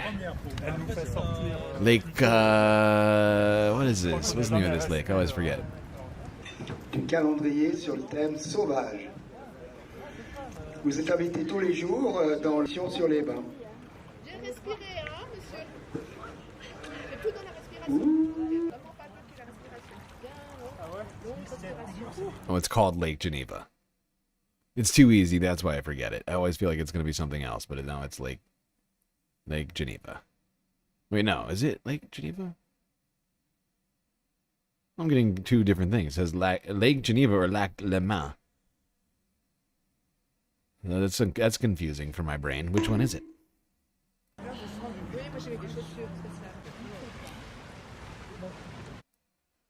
There we go. We're not going to watch much of this, but there's a bunch of crazy Swiss people swimming in Lake Geneva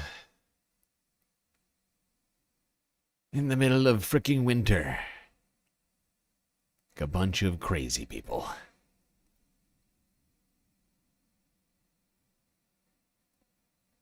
No need to apologize for taking a day off. Aww. Thank you, Mo. I appreciate that. I do just need it sometimes.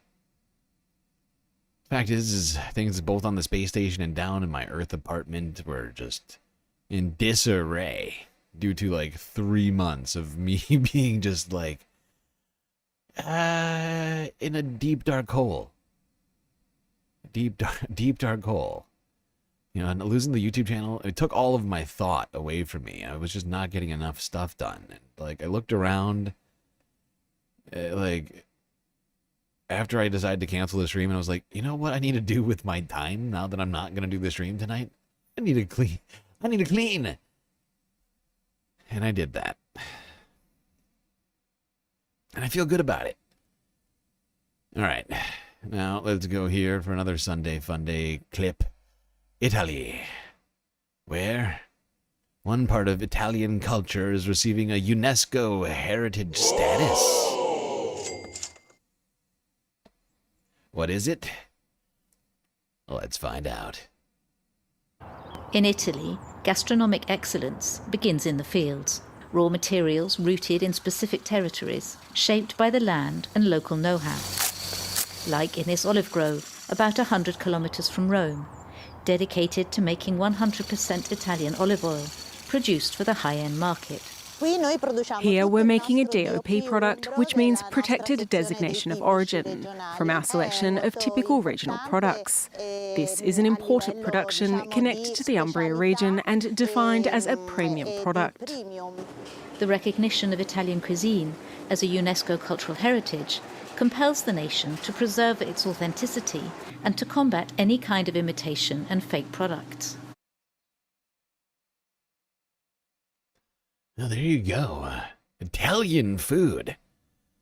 Get a UNESCO heritage status, something which may help protect the region's economy, among other things.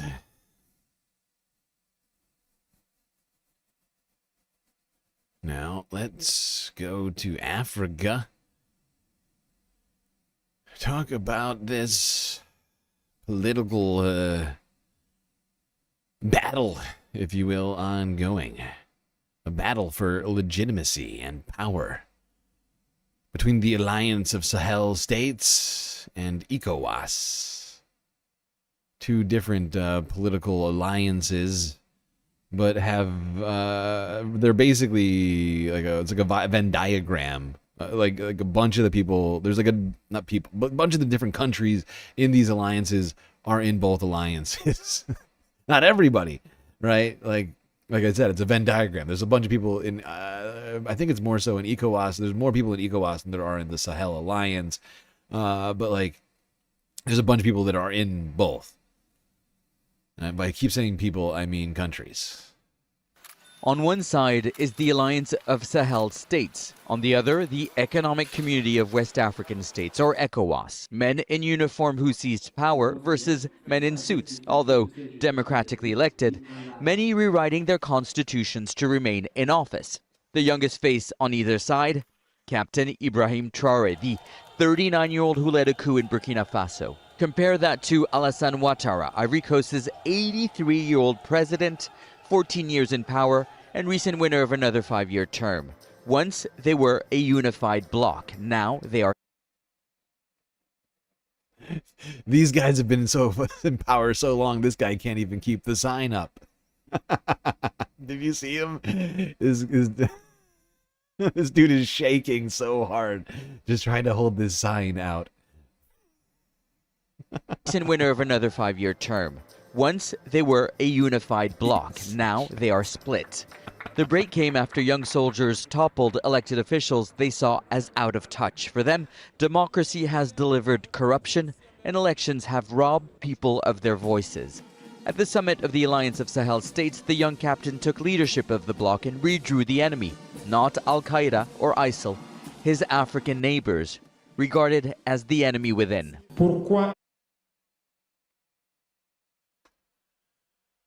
Oh, that's just what we need. We need African nations talking about the enemy within. Their own neighbors. That's good. That won't lead to any problems. Yeah. Honestly, it feels to me, as we approach the end of 2025, that we are on the brink. Is that his cue card guy? Yeah, I'm fairly certain that was his cue card guy. His ancient-ass cue card guy who could barely hold up the cue card. That's when you know it's time to give up power.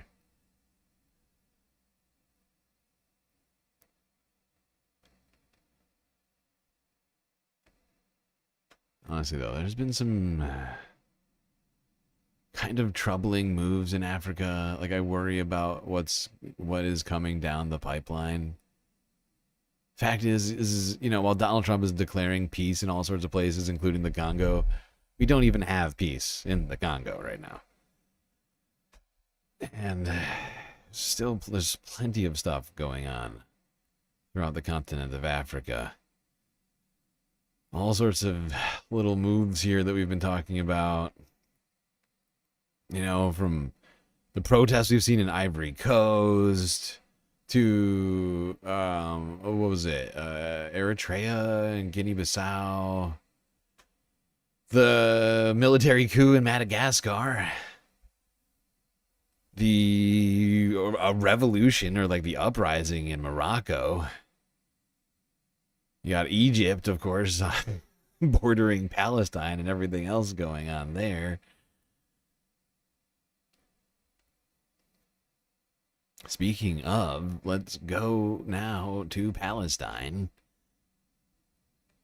I'm sorry, I'm going to skip over a Sunday Funday story. I just got to keep this moving because I need to get some actual genuine, like as much sleep as I can get and like as much preparation as I can get for the 2025 recap. So I'm planning on doing like an epically long stream for the 2025 recap. You might have to do it in a double YouTube stream because of how long it's going to be. Twitch doesn't matter. You can go as long as you want, but YouTube cuts it off at 12 hours.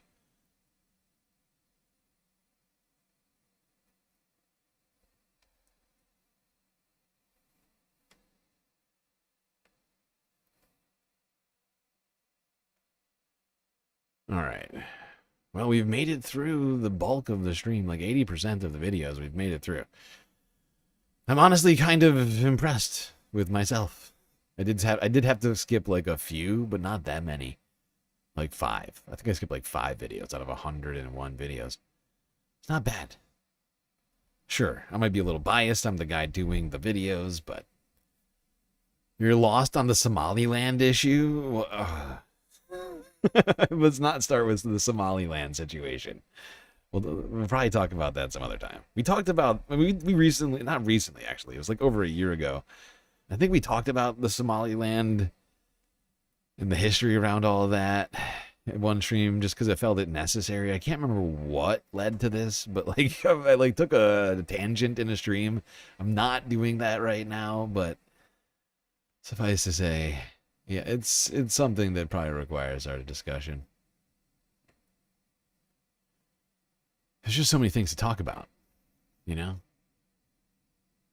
I can't even talk about every country on the planet every stream. If I tried, I'd have to do like 200 videos per stream just to do it. It'd be literally impossible. All right, let's go here. This is from 2 days ago. More videos. Once again, from over the fence in Israel, looking over the Gaza Strip.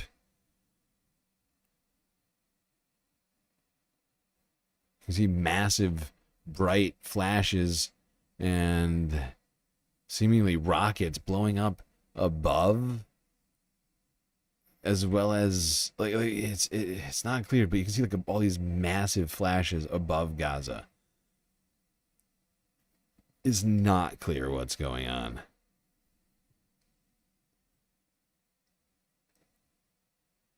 plus all the different planets. You get it. You get it, Summit Club. I've got a big job. And sure, I'm the one who's set out to do this job. But yeah, it entails a lot. Even with an 8-hour stream 5 days a week, we still don't cover absolutely everything that I would like to.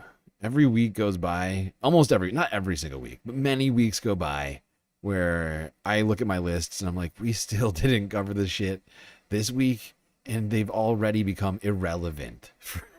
And so we're probably not going to cover them next week. And I feel a sense of shame and loss every time I look at that and think about what we didn't do. All right, now while we're talking about Palestine and Gaza, we should talk about the arrival of and the meeting of Benjamin Netanyahu with Donald Trump here. Just been going on over the last 36 or so hours, I guess you would say. Start off here with, I think this is Al Jazeera. With his self-proclaimed reputation as a global peacemaker at stake, U.S. President Donald Trump is making an... You think their missiles being intercepted? It is possible. It's a thought that I had, but I just wondered to myself, by whom? You know, like Gaza does not have the ability to intercept missiles. If they did, you know what I mean? Like, we'd know about it. So it would have to be a neighbor, which means it would have to be like Syria, or it'd have to be like Syria, Lebanon, or Egypt. Essentially, but Lebanon would make like no sense. It'd have to be like Syria or Egypt or Jordan. Sorry, yeah, Jordan. Those would be like the three options, really. Or I guess the United States could have done it. But why would it be, what? Since when are we doing that? Look at these two.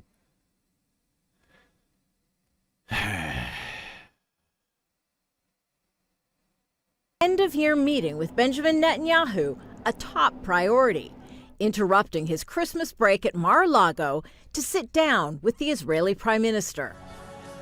Since October's signing of the ceasefire agreement between Israel and Hamas, Israel's ongoing attacks on Palestinians and airstrikes in Syria and southern Lebanon have raised questions about Israel's commitment to halt fighting. In the Oval Office, I asked President Trump about Israel's recent strike on a Hamas general, despite the U.S. brokered Gaza ceasefire still in place. Is Israel undermining your efforts to be a peacemaker? No, Israel and I have gotten along very well. My relationship with Bibi Netanyahu has been obviously a very good one. But behind closed doors, there's frustration. Trump, along with Secretary of State Marco Rubio and Middle East envoys Steve Witkoff and Jared Kushner, are reportedly irritated and have accused Netanyahu of deliberately slow-walking implementation of Phase 2 of Trump's peace plan. There's this sort of sense of real disconnect between Israel's goals and Trump's goals. And so if Trump can somehow create an incentive structure to get Netanyahu to be more cooperative on issues of war and peace, then I think it'll be much easier.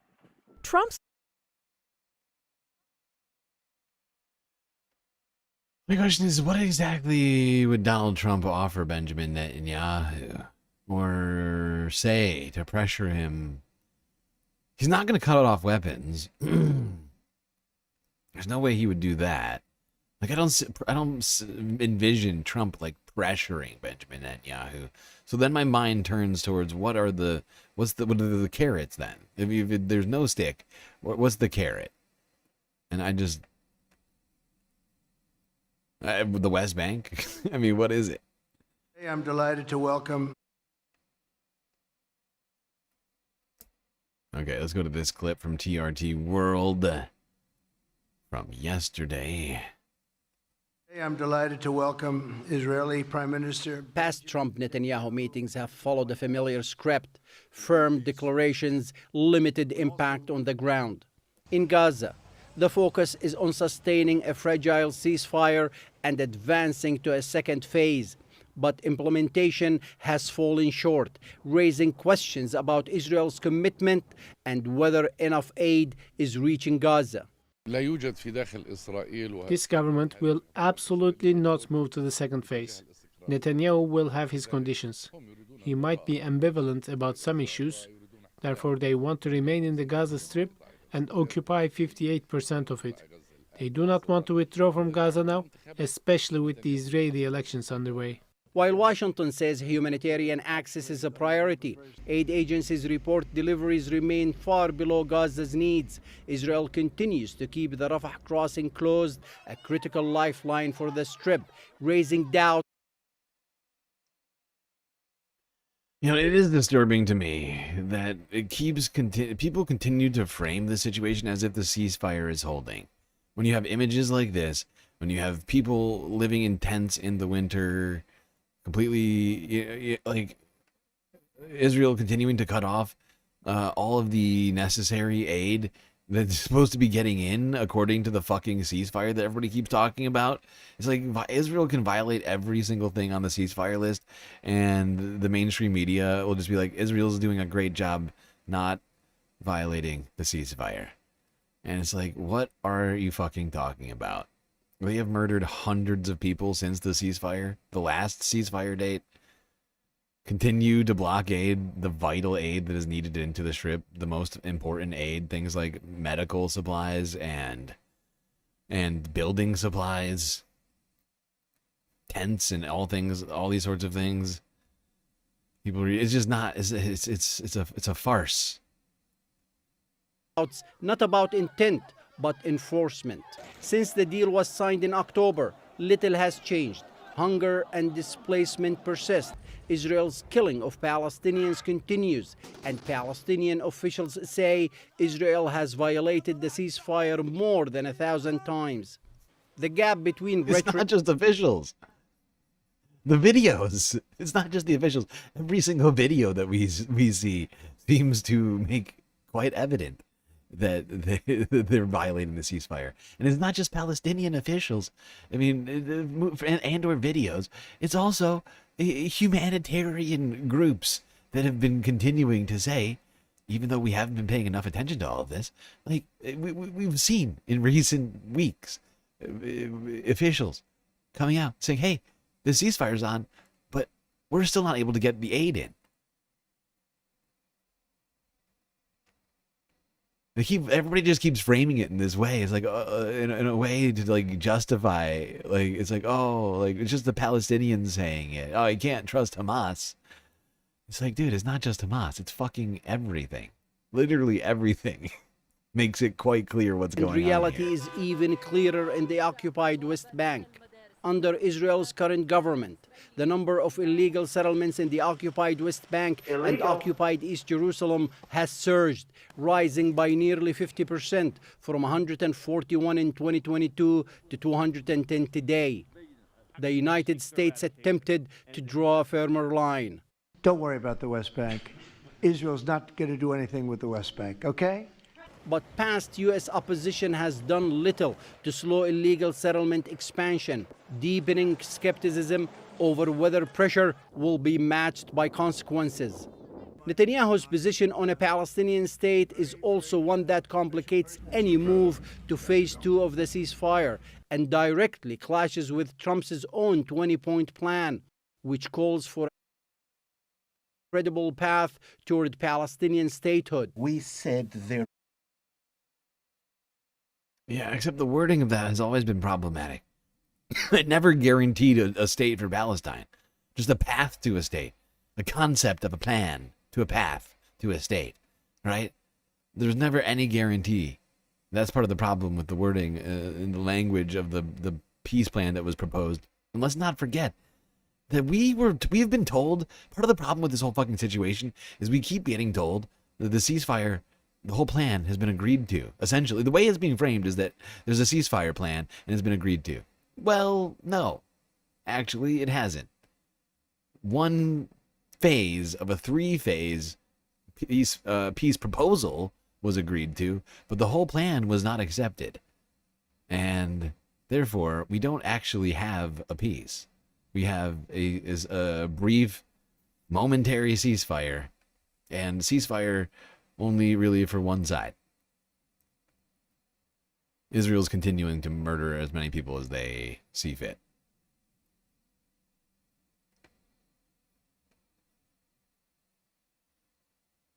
Wait, where's the clip that I added? I just could have sworn I added another clip in here, and it's not here. What happened to it?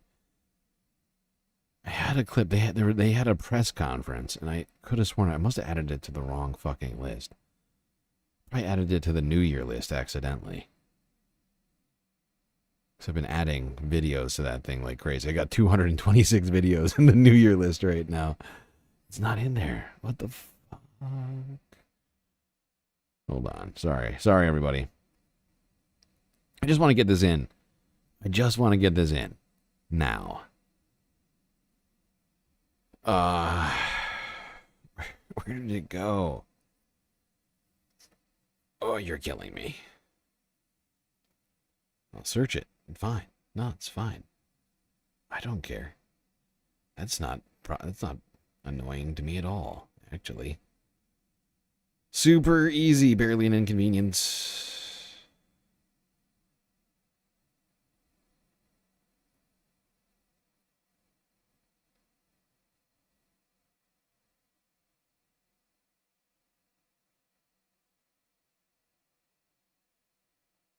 Okay. Would not be.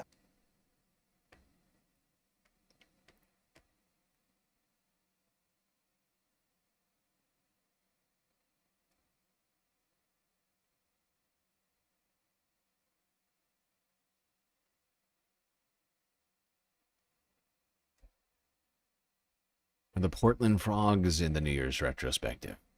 Going to be all sorts of stuff in the New Year's retrospective. More than Omega's target Gap. 5 subscriptions. Oh my god.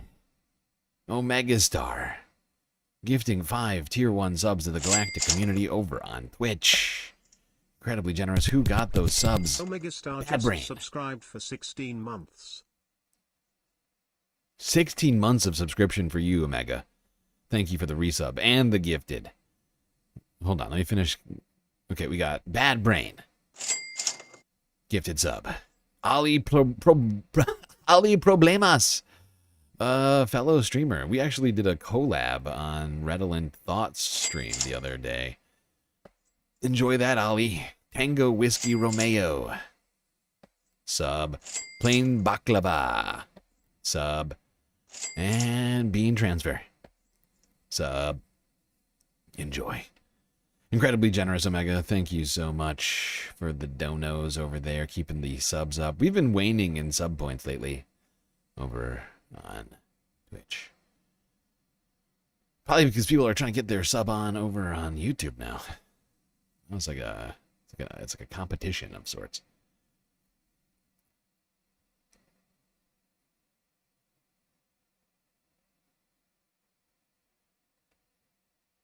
All right. Final clip on this Benjamin Netanyahu-Trump meeting. Tonight, President Trump issuing an urgent warning amid reports Iran is trying to revive its ballistic missile program. If they are, we're going to have to knock them down. In June, Israeli forces struck Iranian military bases and missile defenses, and the U.S. dropped massive bombs on key Iranian nuclear facilities. An advisor to Iran's supreme leader now responding any aggression will receive a strong, immediate response. Iran may be behaving badly. Usually, where there's smoke, there's fire. The warning coming as the president hosted Israeli Prime Minister Benjamin Netanyahu at his Mar-a-Lago estate. The U.S. pushing for the start of Phase 2 of the fragile Gaza ceasefire between Israel and Hamas. It would include the withdrawal of more Israeli forces, but only if Hamas lays down its weapons. They're going to be given a very short period of time to disarm, and we'll see how that works out. Trump also speaking.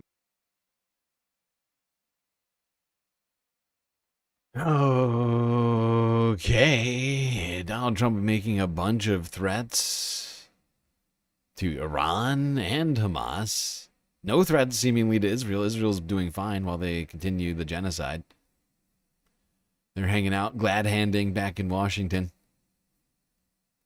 It's a fantastic dichotomy. Anti-war president.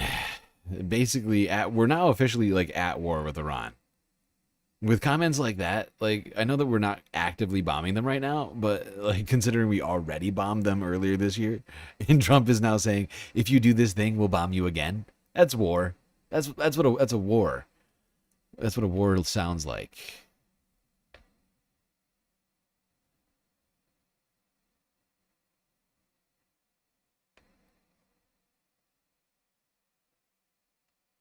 For fuck's sake. You should try to catch up at 4x speed while chatting in Twitch. Yeah, good luck with that. Good luck with that, Nadia. Godspeed. All right, now let's go to Turkey. This is another developing, well, not, I don't know if it's developing situation, but it's sort of a shocking situation. I wasn't expecting this story today.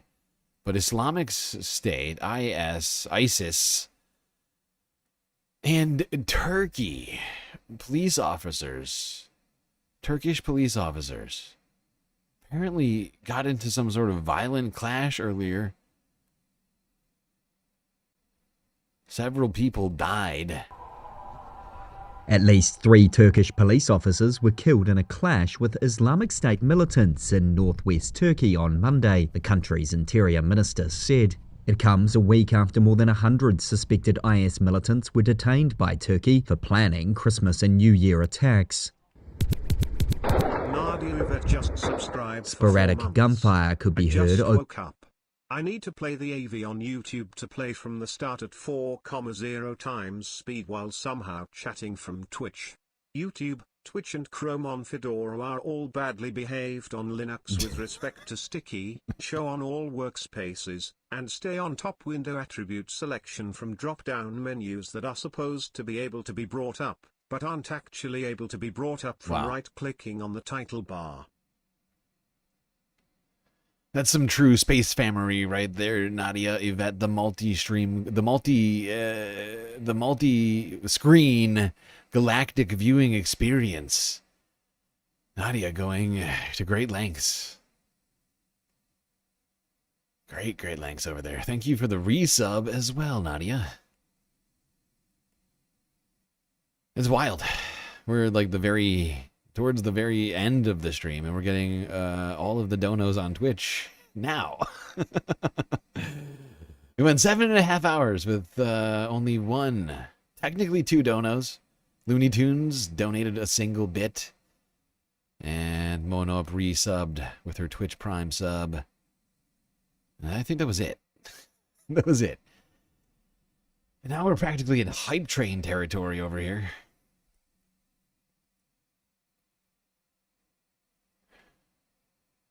All right, that's it on the Turkey situation. Suffice to say, horrifying tragedy.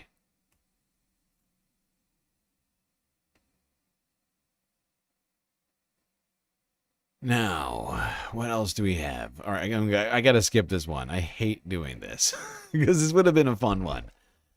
This would have been a fun one. I just realized we're not 7.5 hours into this. Did I say 7.5? We're 8.5 hours into the stream. My God, we are deep into this puppy. Deep in.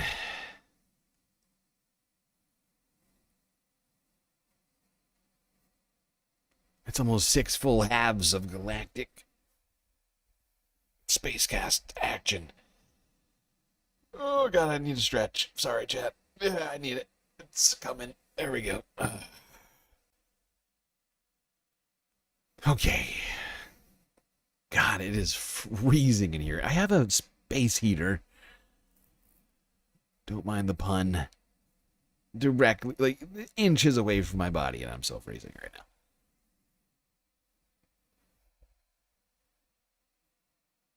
You didn't explicitly resubscribe. Whatever retries bounced payments from when I tried what 2 broke finally kicked in. Oh, so Twitch just resubbed for you. I see what happened. I see. Either way, I appreciate it.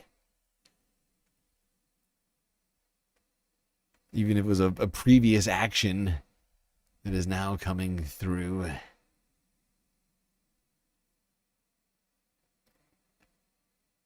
All right, now another person was in the United States meeting with Donald Trump, not just Benjamin Netanyahu. Volodymyr Zelensky was also there, hanging out with Trump, talking peace or whatever. Now for more, we can cross to Melinda Herring, Senior Fellow at the Atlantic Council's Eurasia Centre. Thank you very much for speaking with us. Now, Trump says Ukraine war diplomacy is in its final stages. Can you tell us a little bit more about the main sticking points? Hi, Charlotte. It's great to be with you. So there are a number of sticking points, and the first one are security guarantees. This is the deterrence that would prevent Russia from not attacking Ukraine again. And right now, we're stuck with how long the security guarantees would last. The U.S. has offered 15 years. Ukraine has said it wants longer. The U.S. has said that they could be renewable. So that's one of the sticking points. There's also a sequencing question. At what point would there be a ceasefire? The Russians have rejected a ceasefire. We saw that before the meeting today. So that's going to be a very tricky one. The second big tricky issue to watch today is the issue of territory. And this is about the Donbass. It's 2 oblasts in the east. It's Luhansk. Okay. Yes, that sums it up nicely for us here. So the main 3 sticking points are still the biggest sticking points possible. Right? Like honestly, the 2 sticking points, the first and the last, that are probably the biggest. Although the timing is of course important. But it's a matter of territory, and it's the matter of security guarantees. 2 things which both sides have been pretty adamant on, in, of course, very opposite ways. But, of course, Volodymyr Zelensky doesn't want to give up any territory, generally speaking. He's been pretty much against that, although he did say that earlier this year that the Crimea they did not have the capability to even consider retaking the Crimea. And then on security guarantees, what the U.S. came out with last week, I think it was last week, the United States came out to suggest that there would be like NATO-style Article 5, like basically carbon copy, like Article 5 guarantees, not just from the United States, but from other NATO countries, which would effectively make Ukraine part of NATO without actually making them part of NATO, because the Article 5 part of the NATO alliance is really the most important part of it all, and would require NATO countries to literally mobilize military forces in the event of any sort of invasion or from Russia, right? And of course, Russia this whole time has been saying that they object to Ukraine becoming a part of NATO, and has in fact suggested that that's the main reason why they invaded in the first place, if you don't count the Nazi thing and some of the other reasons that have been claimed by Vladimir Putin. But this seems to be like 2 of the biggest sticking points possible, and it feels like, if anything, the sides have gotten further apart rather than closer apart. And yet we've been doing this supposed peace process for a good 7 months now, it feels like. Like when were the first? Does anybody remember when the first meetings were? Because there's been it feels like there's been 30 different little piecemeal meetings between the first one and now, and we've gotten nowhere.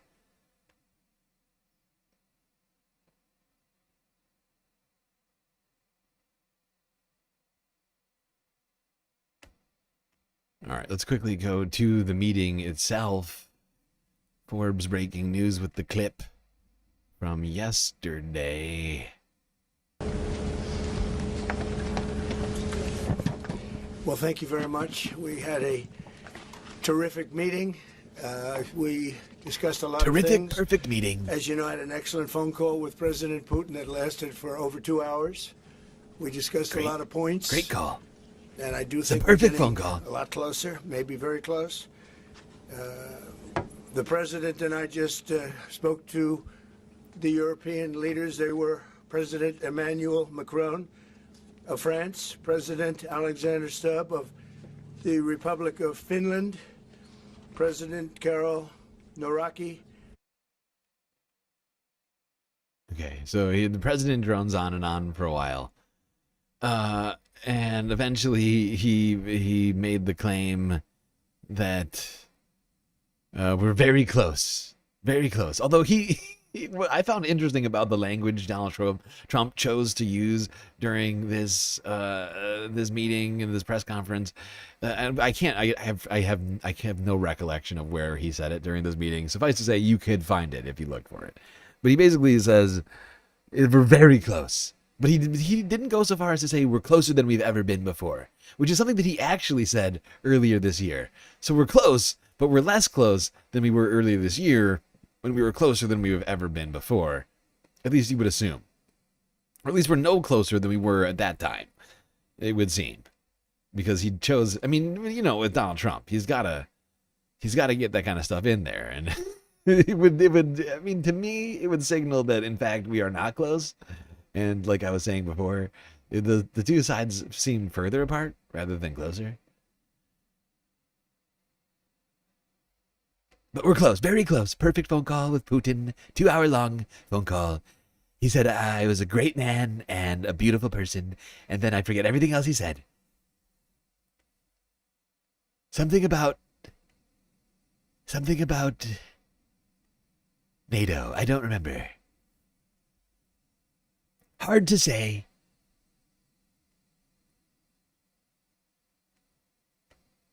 No way to say for sure. I have the attention span of a goldfish. We have a demented, unintelligent person running the United States of America. It's true. Jennifer is right. We do have a big, stupid head, dummy face person running the United States of America. All right. Hopefully Patreon hasn't barfed on things. Hopefully not. Stomach Club. Thank you for the sweet, sweet super chat. Stinking points. Stinking points. Thank you, Stomach Club, for the super chat. Greatly appreciated. Every super chat is appreciated, truly. You know? I wish that everybody only had to contribute like a couple of bucks a night. Not a night, like a month, right? Like like honestly, I would love it. I would love a place where really Space Fams only had to contribute like 50 cents a month or something like that. If everybody who subscribed to the channel, you know, and followed on Twitch, is contributing, you know, like $1, we'd be able to crowdfund the Galactic Bills.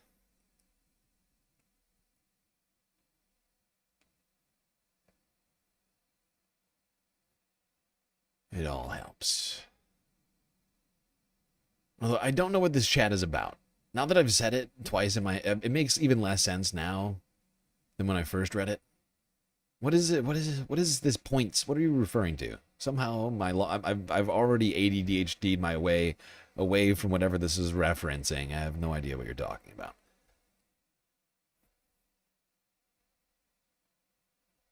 The most recent edition of iHip News was fire. I'll have to check that out at some point.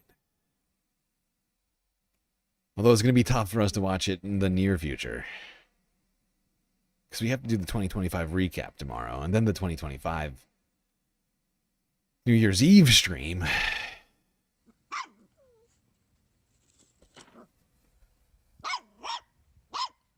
Who is feeding over here? I hear sounds. More than Dinky Cap. Making sure Leica gets a treat before the stream ends. Very thoughtful.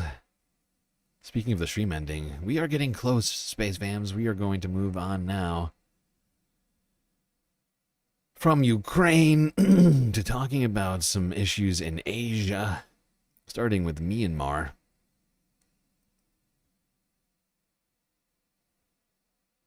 Where they were holding elections earlier this week. I think they started 3 days ago.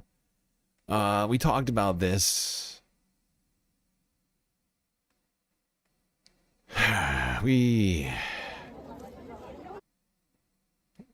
Wait, this is the wrong clip. Wait, hold on. I have these out of order. Gotta fix We're this. in final stages of talking. We're going to see. Otherwise, it's going to go on for a long time.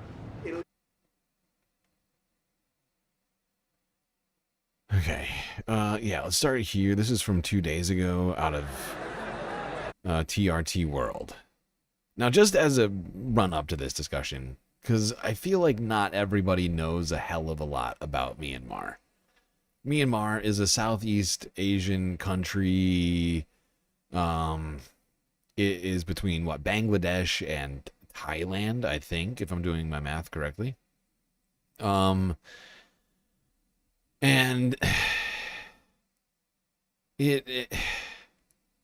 5 years ago, a military coup happened. During the pandemic, it was 2020, the military seized power, held fake elections, did one of the most atrocious examples of ethnic cleansing and genocide in modern era. 1.5 million or more Rohingya Muslim minorities in Myanmar were displaced to the surrounding countries. Used to be called Burma, that's right, back when Britain was still hanging out. Yes, now Myanmar, and they've been living under military rule and a civil war for the last 5 years. There is a litany of different sort of splinter cells of guerrilla factions fighting against this military takeover, but they have not been yet successful in overthrowing the military, and I find it highly unlikely that they're actually going to be able to do that without external help. I think they'll be able to wage guerrilla warfare tactics for some time, but I think it's going to be very difficult for them to actually overthrow the military. Because they're the military. They've got all the guns and weapons. Now,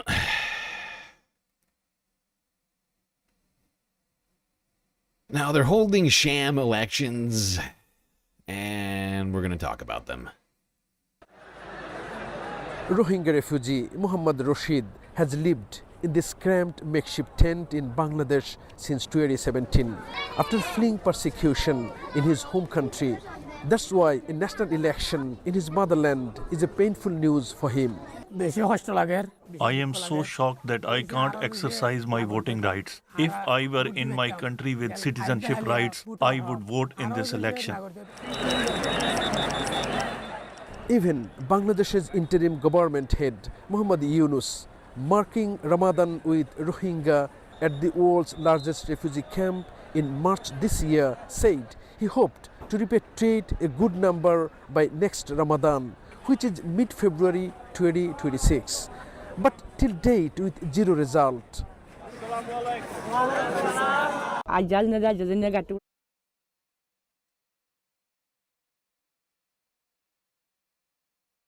Hey, I'm just noticing that one of you, I think, still in the chat, I'm not sure, you've been going back and forth between chats. I just saw you donate over on PayPal. Much appreciated.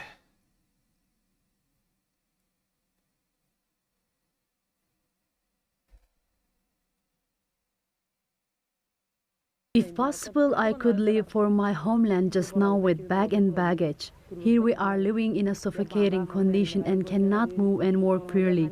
We suffer from rain and all sorts of adverse weather. After bloody war of several years between the Myanmar army and the Arakan army, a rebel force, More than 90% of the war-torn Rakhine state is now reportedly controlled by the Arakans. Does this mean the 1.4 million Rohingya inside Bangladesh may be able to go home? Few things can be done. First is the continuous support of the international community. Yeah, here's the thing though. The Rohingya refugees who are not in the country, the 1.5 million plus Rohingya refugees that have been ethnically cleansed from their lands, are not being allowed to vote in this election. If that was not clear in this piece, I just want that to be as crystal clear as possible. The ethnically cleansed population, the million plus people, right, that were forcibly removed from the country are not being allowed into the country to vote in this sham election, which is one of the things that makes it such a sham. Right? But they're not the only ones who aren't voting in the elections either, I would point out. They are also attempting to repress voting in the rebel-controlled parts of Myanmar as well. So everybody who doesn't like the government, who doesn't like the fucking military to be in charge, who are literally running in the election, right? Like the military, the coup leader, the junta leader in Myanmar is the guy who's running for president. Right? Like, that's the farcical nature of what we're talking about here. The guy who's doing the coup, who did the coup and has been leading the coup for the last 5 years, is the one who's running for president, and he's not letting the people who don't like him the ability to vote. Right? Like, that's where we're at. Like, it's nonsense. It's nonsense. But hey, he used his power to vote himself, vote for himself here earlier. Is this the right clip? I think it is.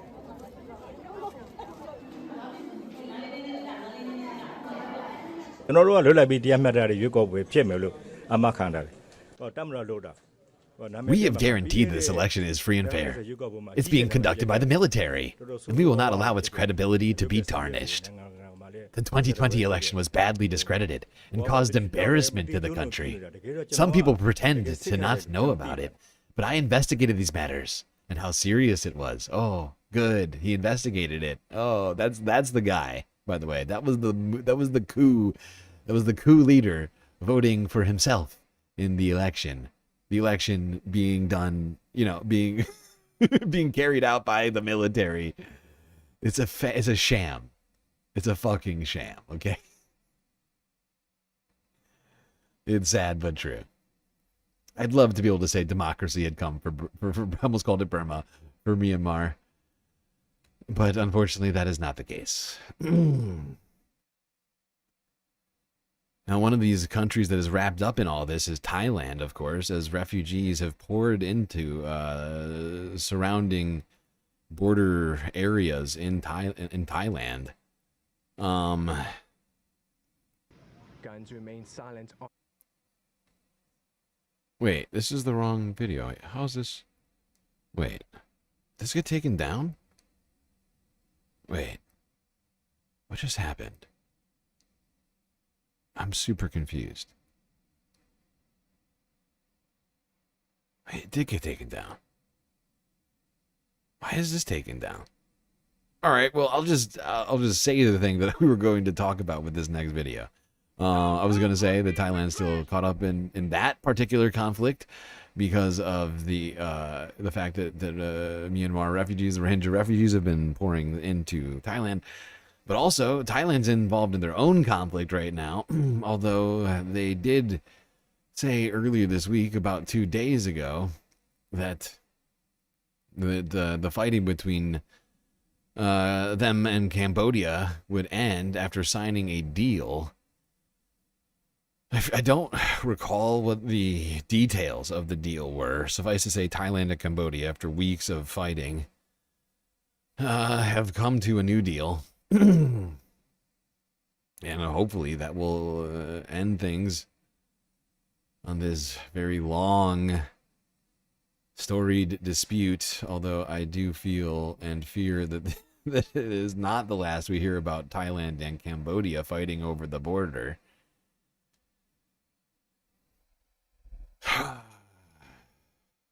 All right, now let's move on to this. This is the latest story. Really the second to last story, although we got a bunch of clips, so you might as well get one of these. Great job making it this far. Enjoyed that very deserved round of applause for having done so. Let's talk about Taiwan and what's been happening there last 48 hours or so. This is from yesterday, Al Jazeera English. China deploys army, naval, and air force units around Taiwan for military exercises. China has moved Army, Naval, and Air Force units into positions around Taiwan for what it says are military exercises. In response, Taiwan has mobilized its own forces and says it will defend democracy. China's drills begin 11 days after the U.S. announced a package of more than $11 billion in arms sales to Taiwan, one of its largest ever weapons packages for the island. The sale drew anger from Beijing, which said it would take forceful measures. Regarding the Chinese military exercises, the Ministry of Transportation wants to express its position. We strongly protest and condemn their arrogant and unreasonable actions, which will inevitably affect the safety of our air and sea transportation. And there's been reaction from residents out of Taipei as well.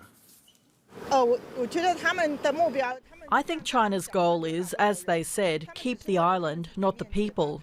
They just want to save face by claiming Taiwan as part of their own country. But Taiwanese people don't see it that way. We are who we are, and they are who they are. The two sides of the strait are completely unsubordinate to each other. We are our own country.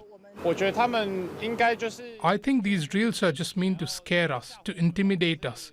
Similar drills have happened before. As ordinary citizens, I think all we can do is to take care of ourselves, do our jobs well, and live our lives well. The political side of things can only be handled by Taiwan's current government and how they choose to respond.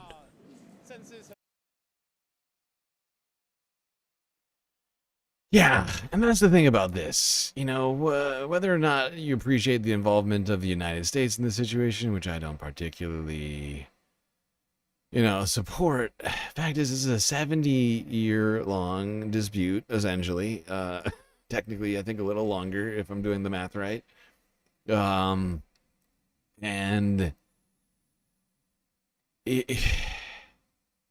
Fact is, the what's it called?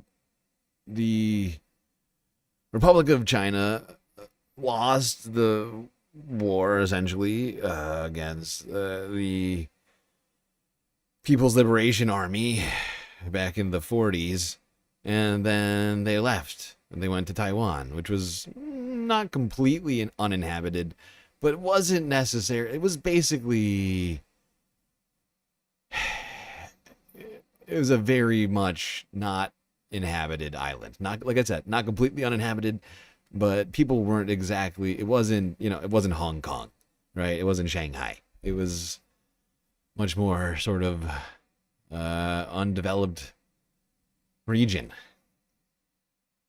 on an island. They set up their own government. And, it's something that has been fought over now for, like I was saying, it's been like, trying to do the math, it's been like 75 years or something like that.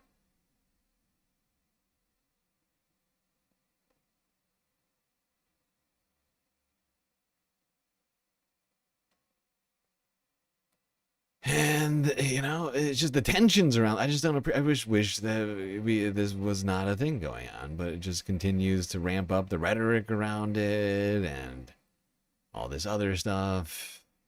And yes, of course, the United States has a part that, in all this that we've played. Not always helpful in turning down the rhetoric. But so China also has a responsibility in all this too. China. I have to have my China. Well, China is holding a second day of military drills around. Oh, right. Sorry, I forgot to segue this. I was just monologuing over here. What was I saying? Yes, this is another Al Jazeera post. This is from 4 hours ago. Not 4 hours ago. I think it was 4 hours before the stream started. But apparently, actually, no, I take it back. This was recommended to me during one of the breaks. So this was actually probably like 5 or 6 hours ago. I think I added it in the last break. Apparently, China decided to do a second drill. 2 days in a row. Well, China is holding a second day of military drills around Taiwan as tensions between Taipei and Beijing escalate. China launched missiles into the Taiwan Strait near Pingtan Island, the closest Chinese island to Taiwan. That comes alongside Chinese naval drills at sea in areas surrounding Taiwan, demonstrating their ability to blockade the island. Meanwhile, Taiwan has responded by scrambling fighter jets from a base at Hsinchu on the western coast. The roots of this standoff trace back to the Chinese Civil War in 1949, when the defeated nationalist government fled to Taiwan and the People's Republic of China was formed on the mainland. Now, this dispute gained... Oh, look. Oh, look. Thank you. Thank you, Al Jazeera, for doing my job. See, I haven't even seen this clip yet. When I add clips during the stream, I usually don't have the opportunity to watch them ahead of time. But back to the Chinese Civil Civil explanation. Thank you. 1949. I thought it was 49. So yeah, a little over 75 years. 1949, when the defeated nationalist government fled to Taiwan and the People's Republic of China was formed on the mainland. Now, this dispute gained global weight in 1971 when the UN recognized Beijing as China's representative. Taiwan is not a member state. The island of Taiwan has governed itself for decades, but Beijing views it as a part of China and insists that reunification is inevitable. Tension over Taiwan has escalated since Chinese President Xi Jinping took office, with Beijing holding 6 major drills since 2022. Okay, there we go. I think that's probably enough on that story. Suffice to say, let's just hope that this doesn't devolve into an actual conflict, and it's just more military drills. You know, that's where I'm at. Okay, final clip of the night. In Japan. For a little bit of fascinating Japanese holiday ritual or tradition, apparently. Let's go here from France 24. See what this is all about.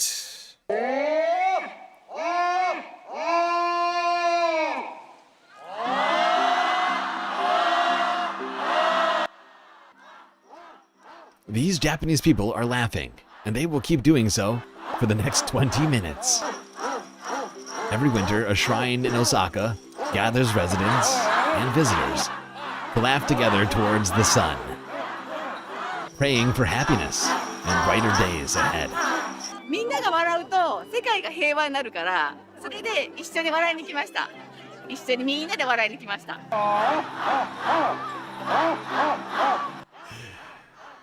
This rare and sacred ritual, known as Awarai Shaiji, is rooted in Japanese mythology.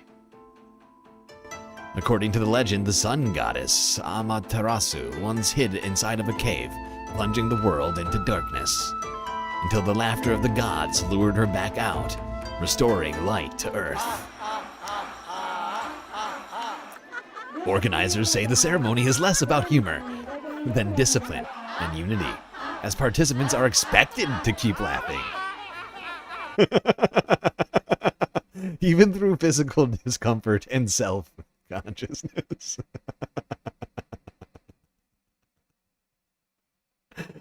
Wow. Okay, Japan. Taking laughing maybe a little too seriously. I get the vibes, but, you know, maybe don't make it compulsory.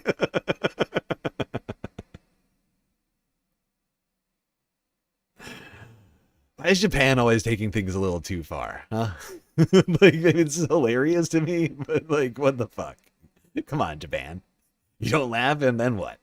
And then what happens? Amaterasu doesn't come? Come on. Come on!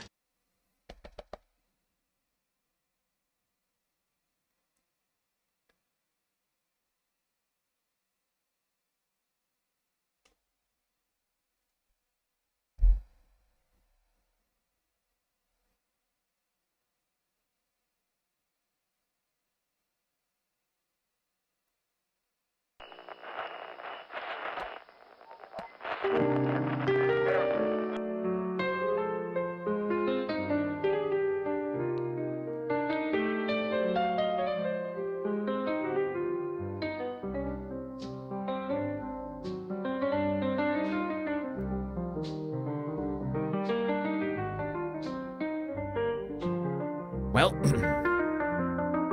we got through another stream. It was quite long and also difficult, but thankfully, we had each other to get through it. That's gonna be it for me tonight. Till I see you next, you stay classy, Galactic Stream Nation.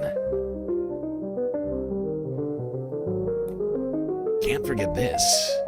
These are your galactic patrons. Gabby, Goth Dogs, Aaron W, Schmegley, PB, Midi, Afroponics, Narwhal by Nature, Interplanet Janet, Godcat, Robot Cat, Disco Wolf, Callie Brading, Sammy, Geodragon, The Anti-Corporatist, Obsessive Audio, Monoip, Nadia, Jokey, Skelts, Selena, Omega Star, Sasha G, Pitchforks Dragon, Vincent Morales, Donald James X, Evan from Portland, Lovely Pariah.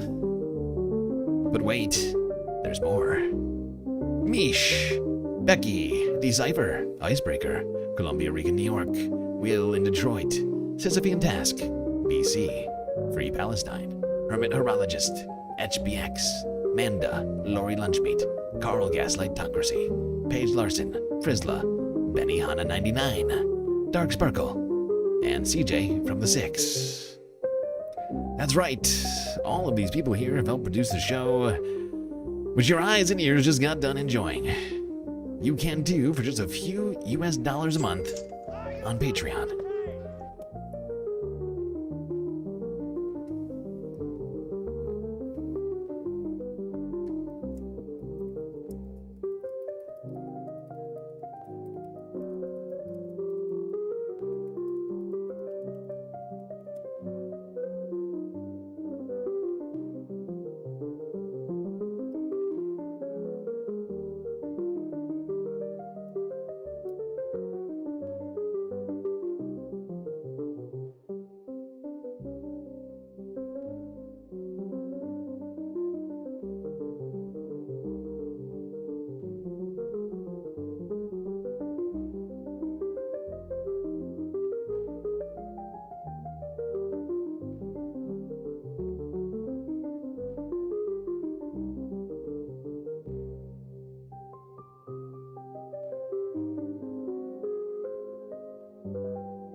Alright, everybody, you earned it. Enjoy another super secret late night after hours galactic chill stream.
Brasil.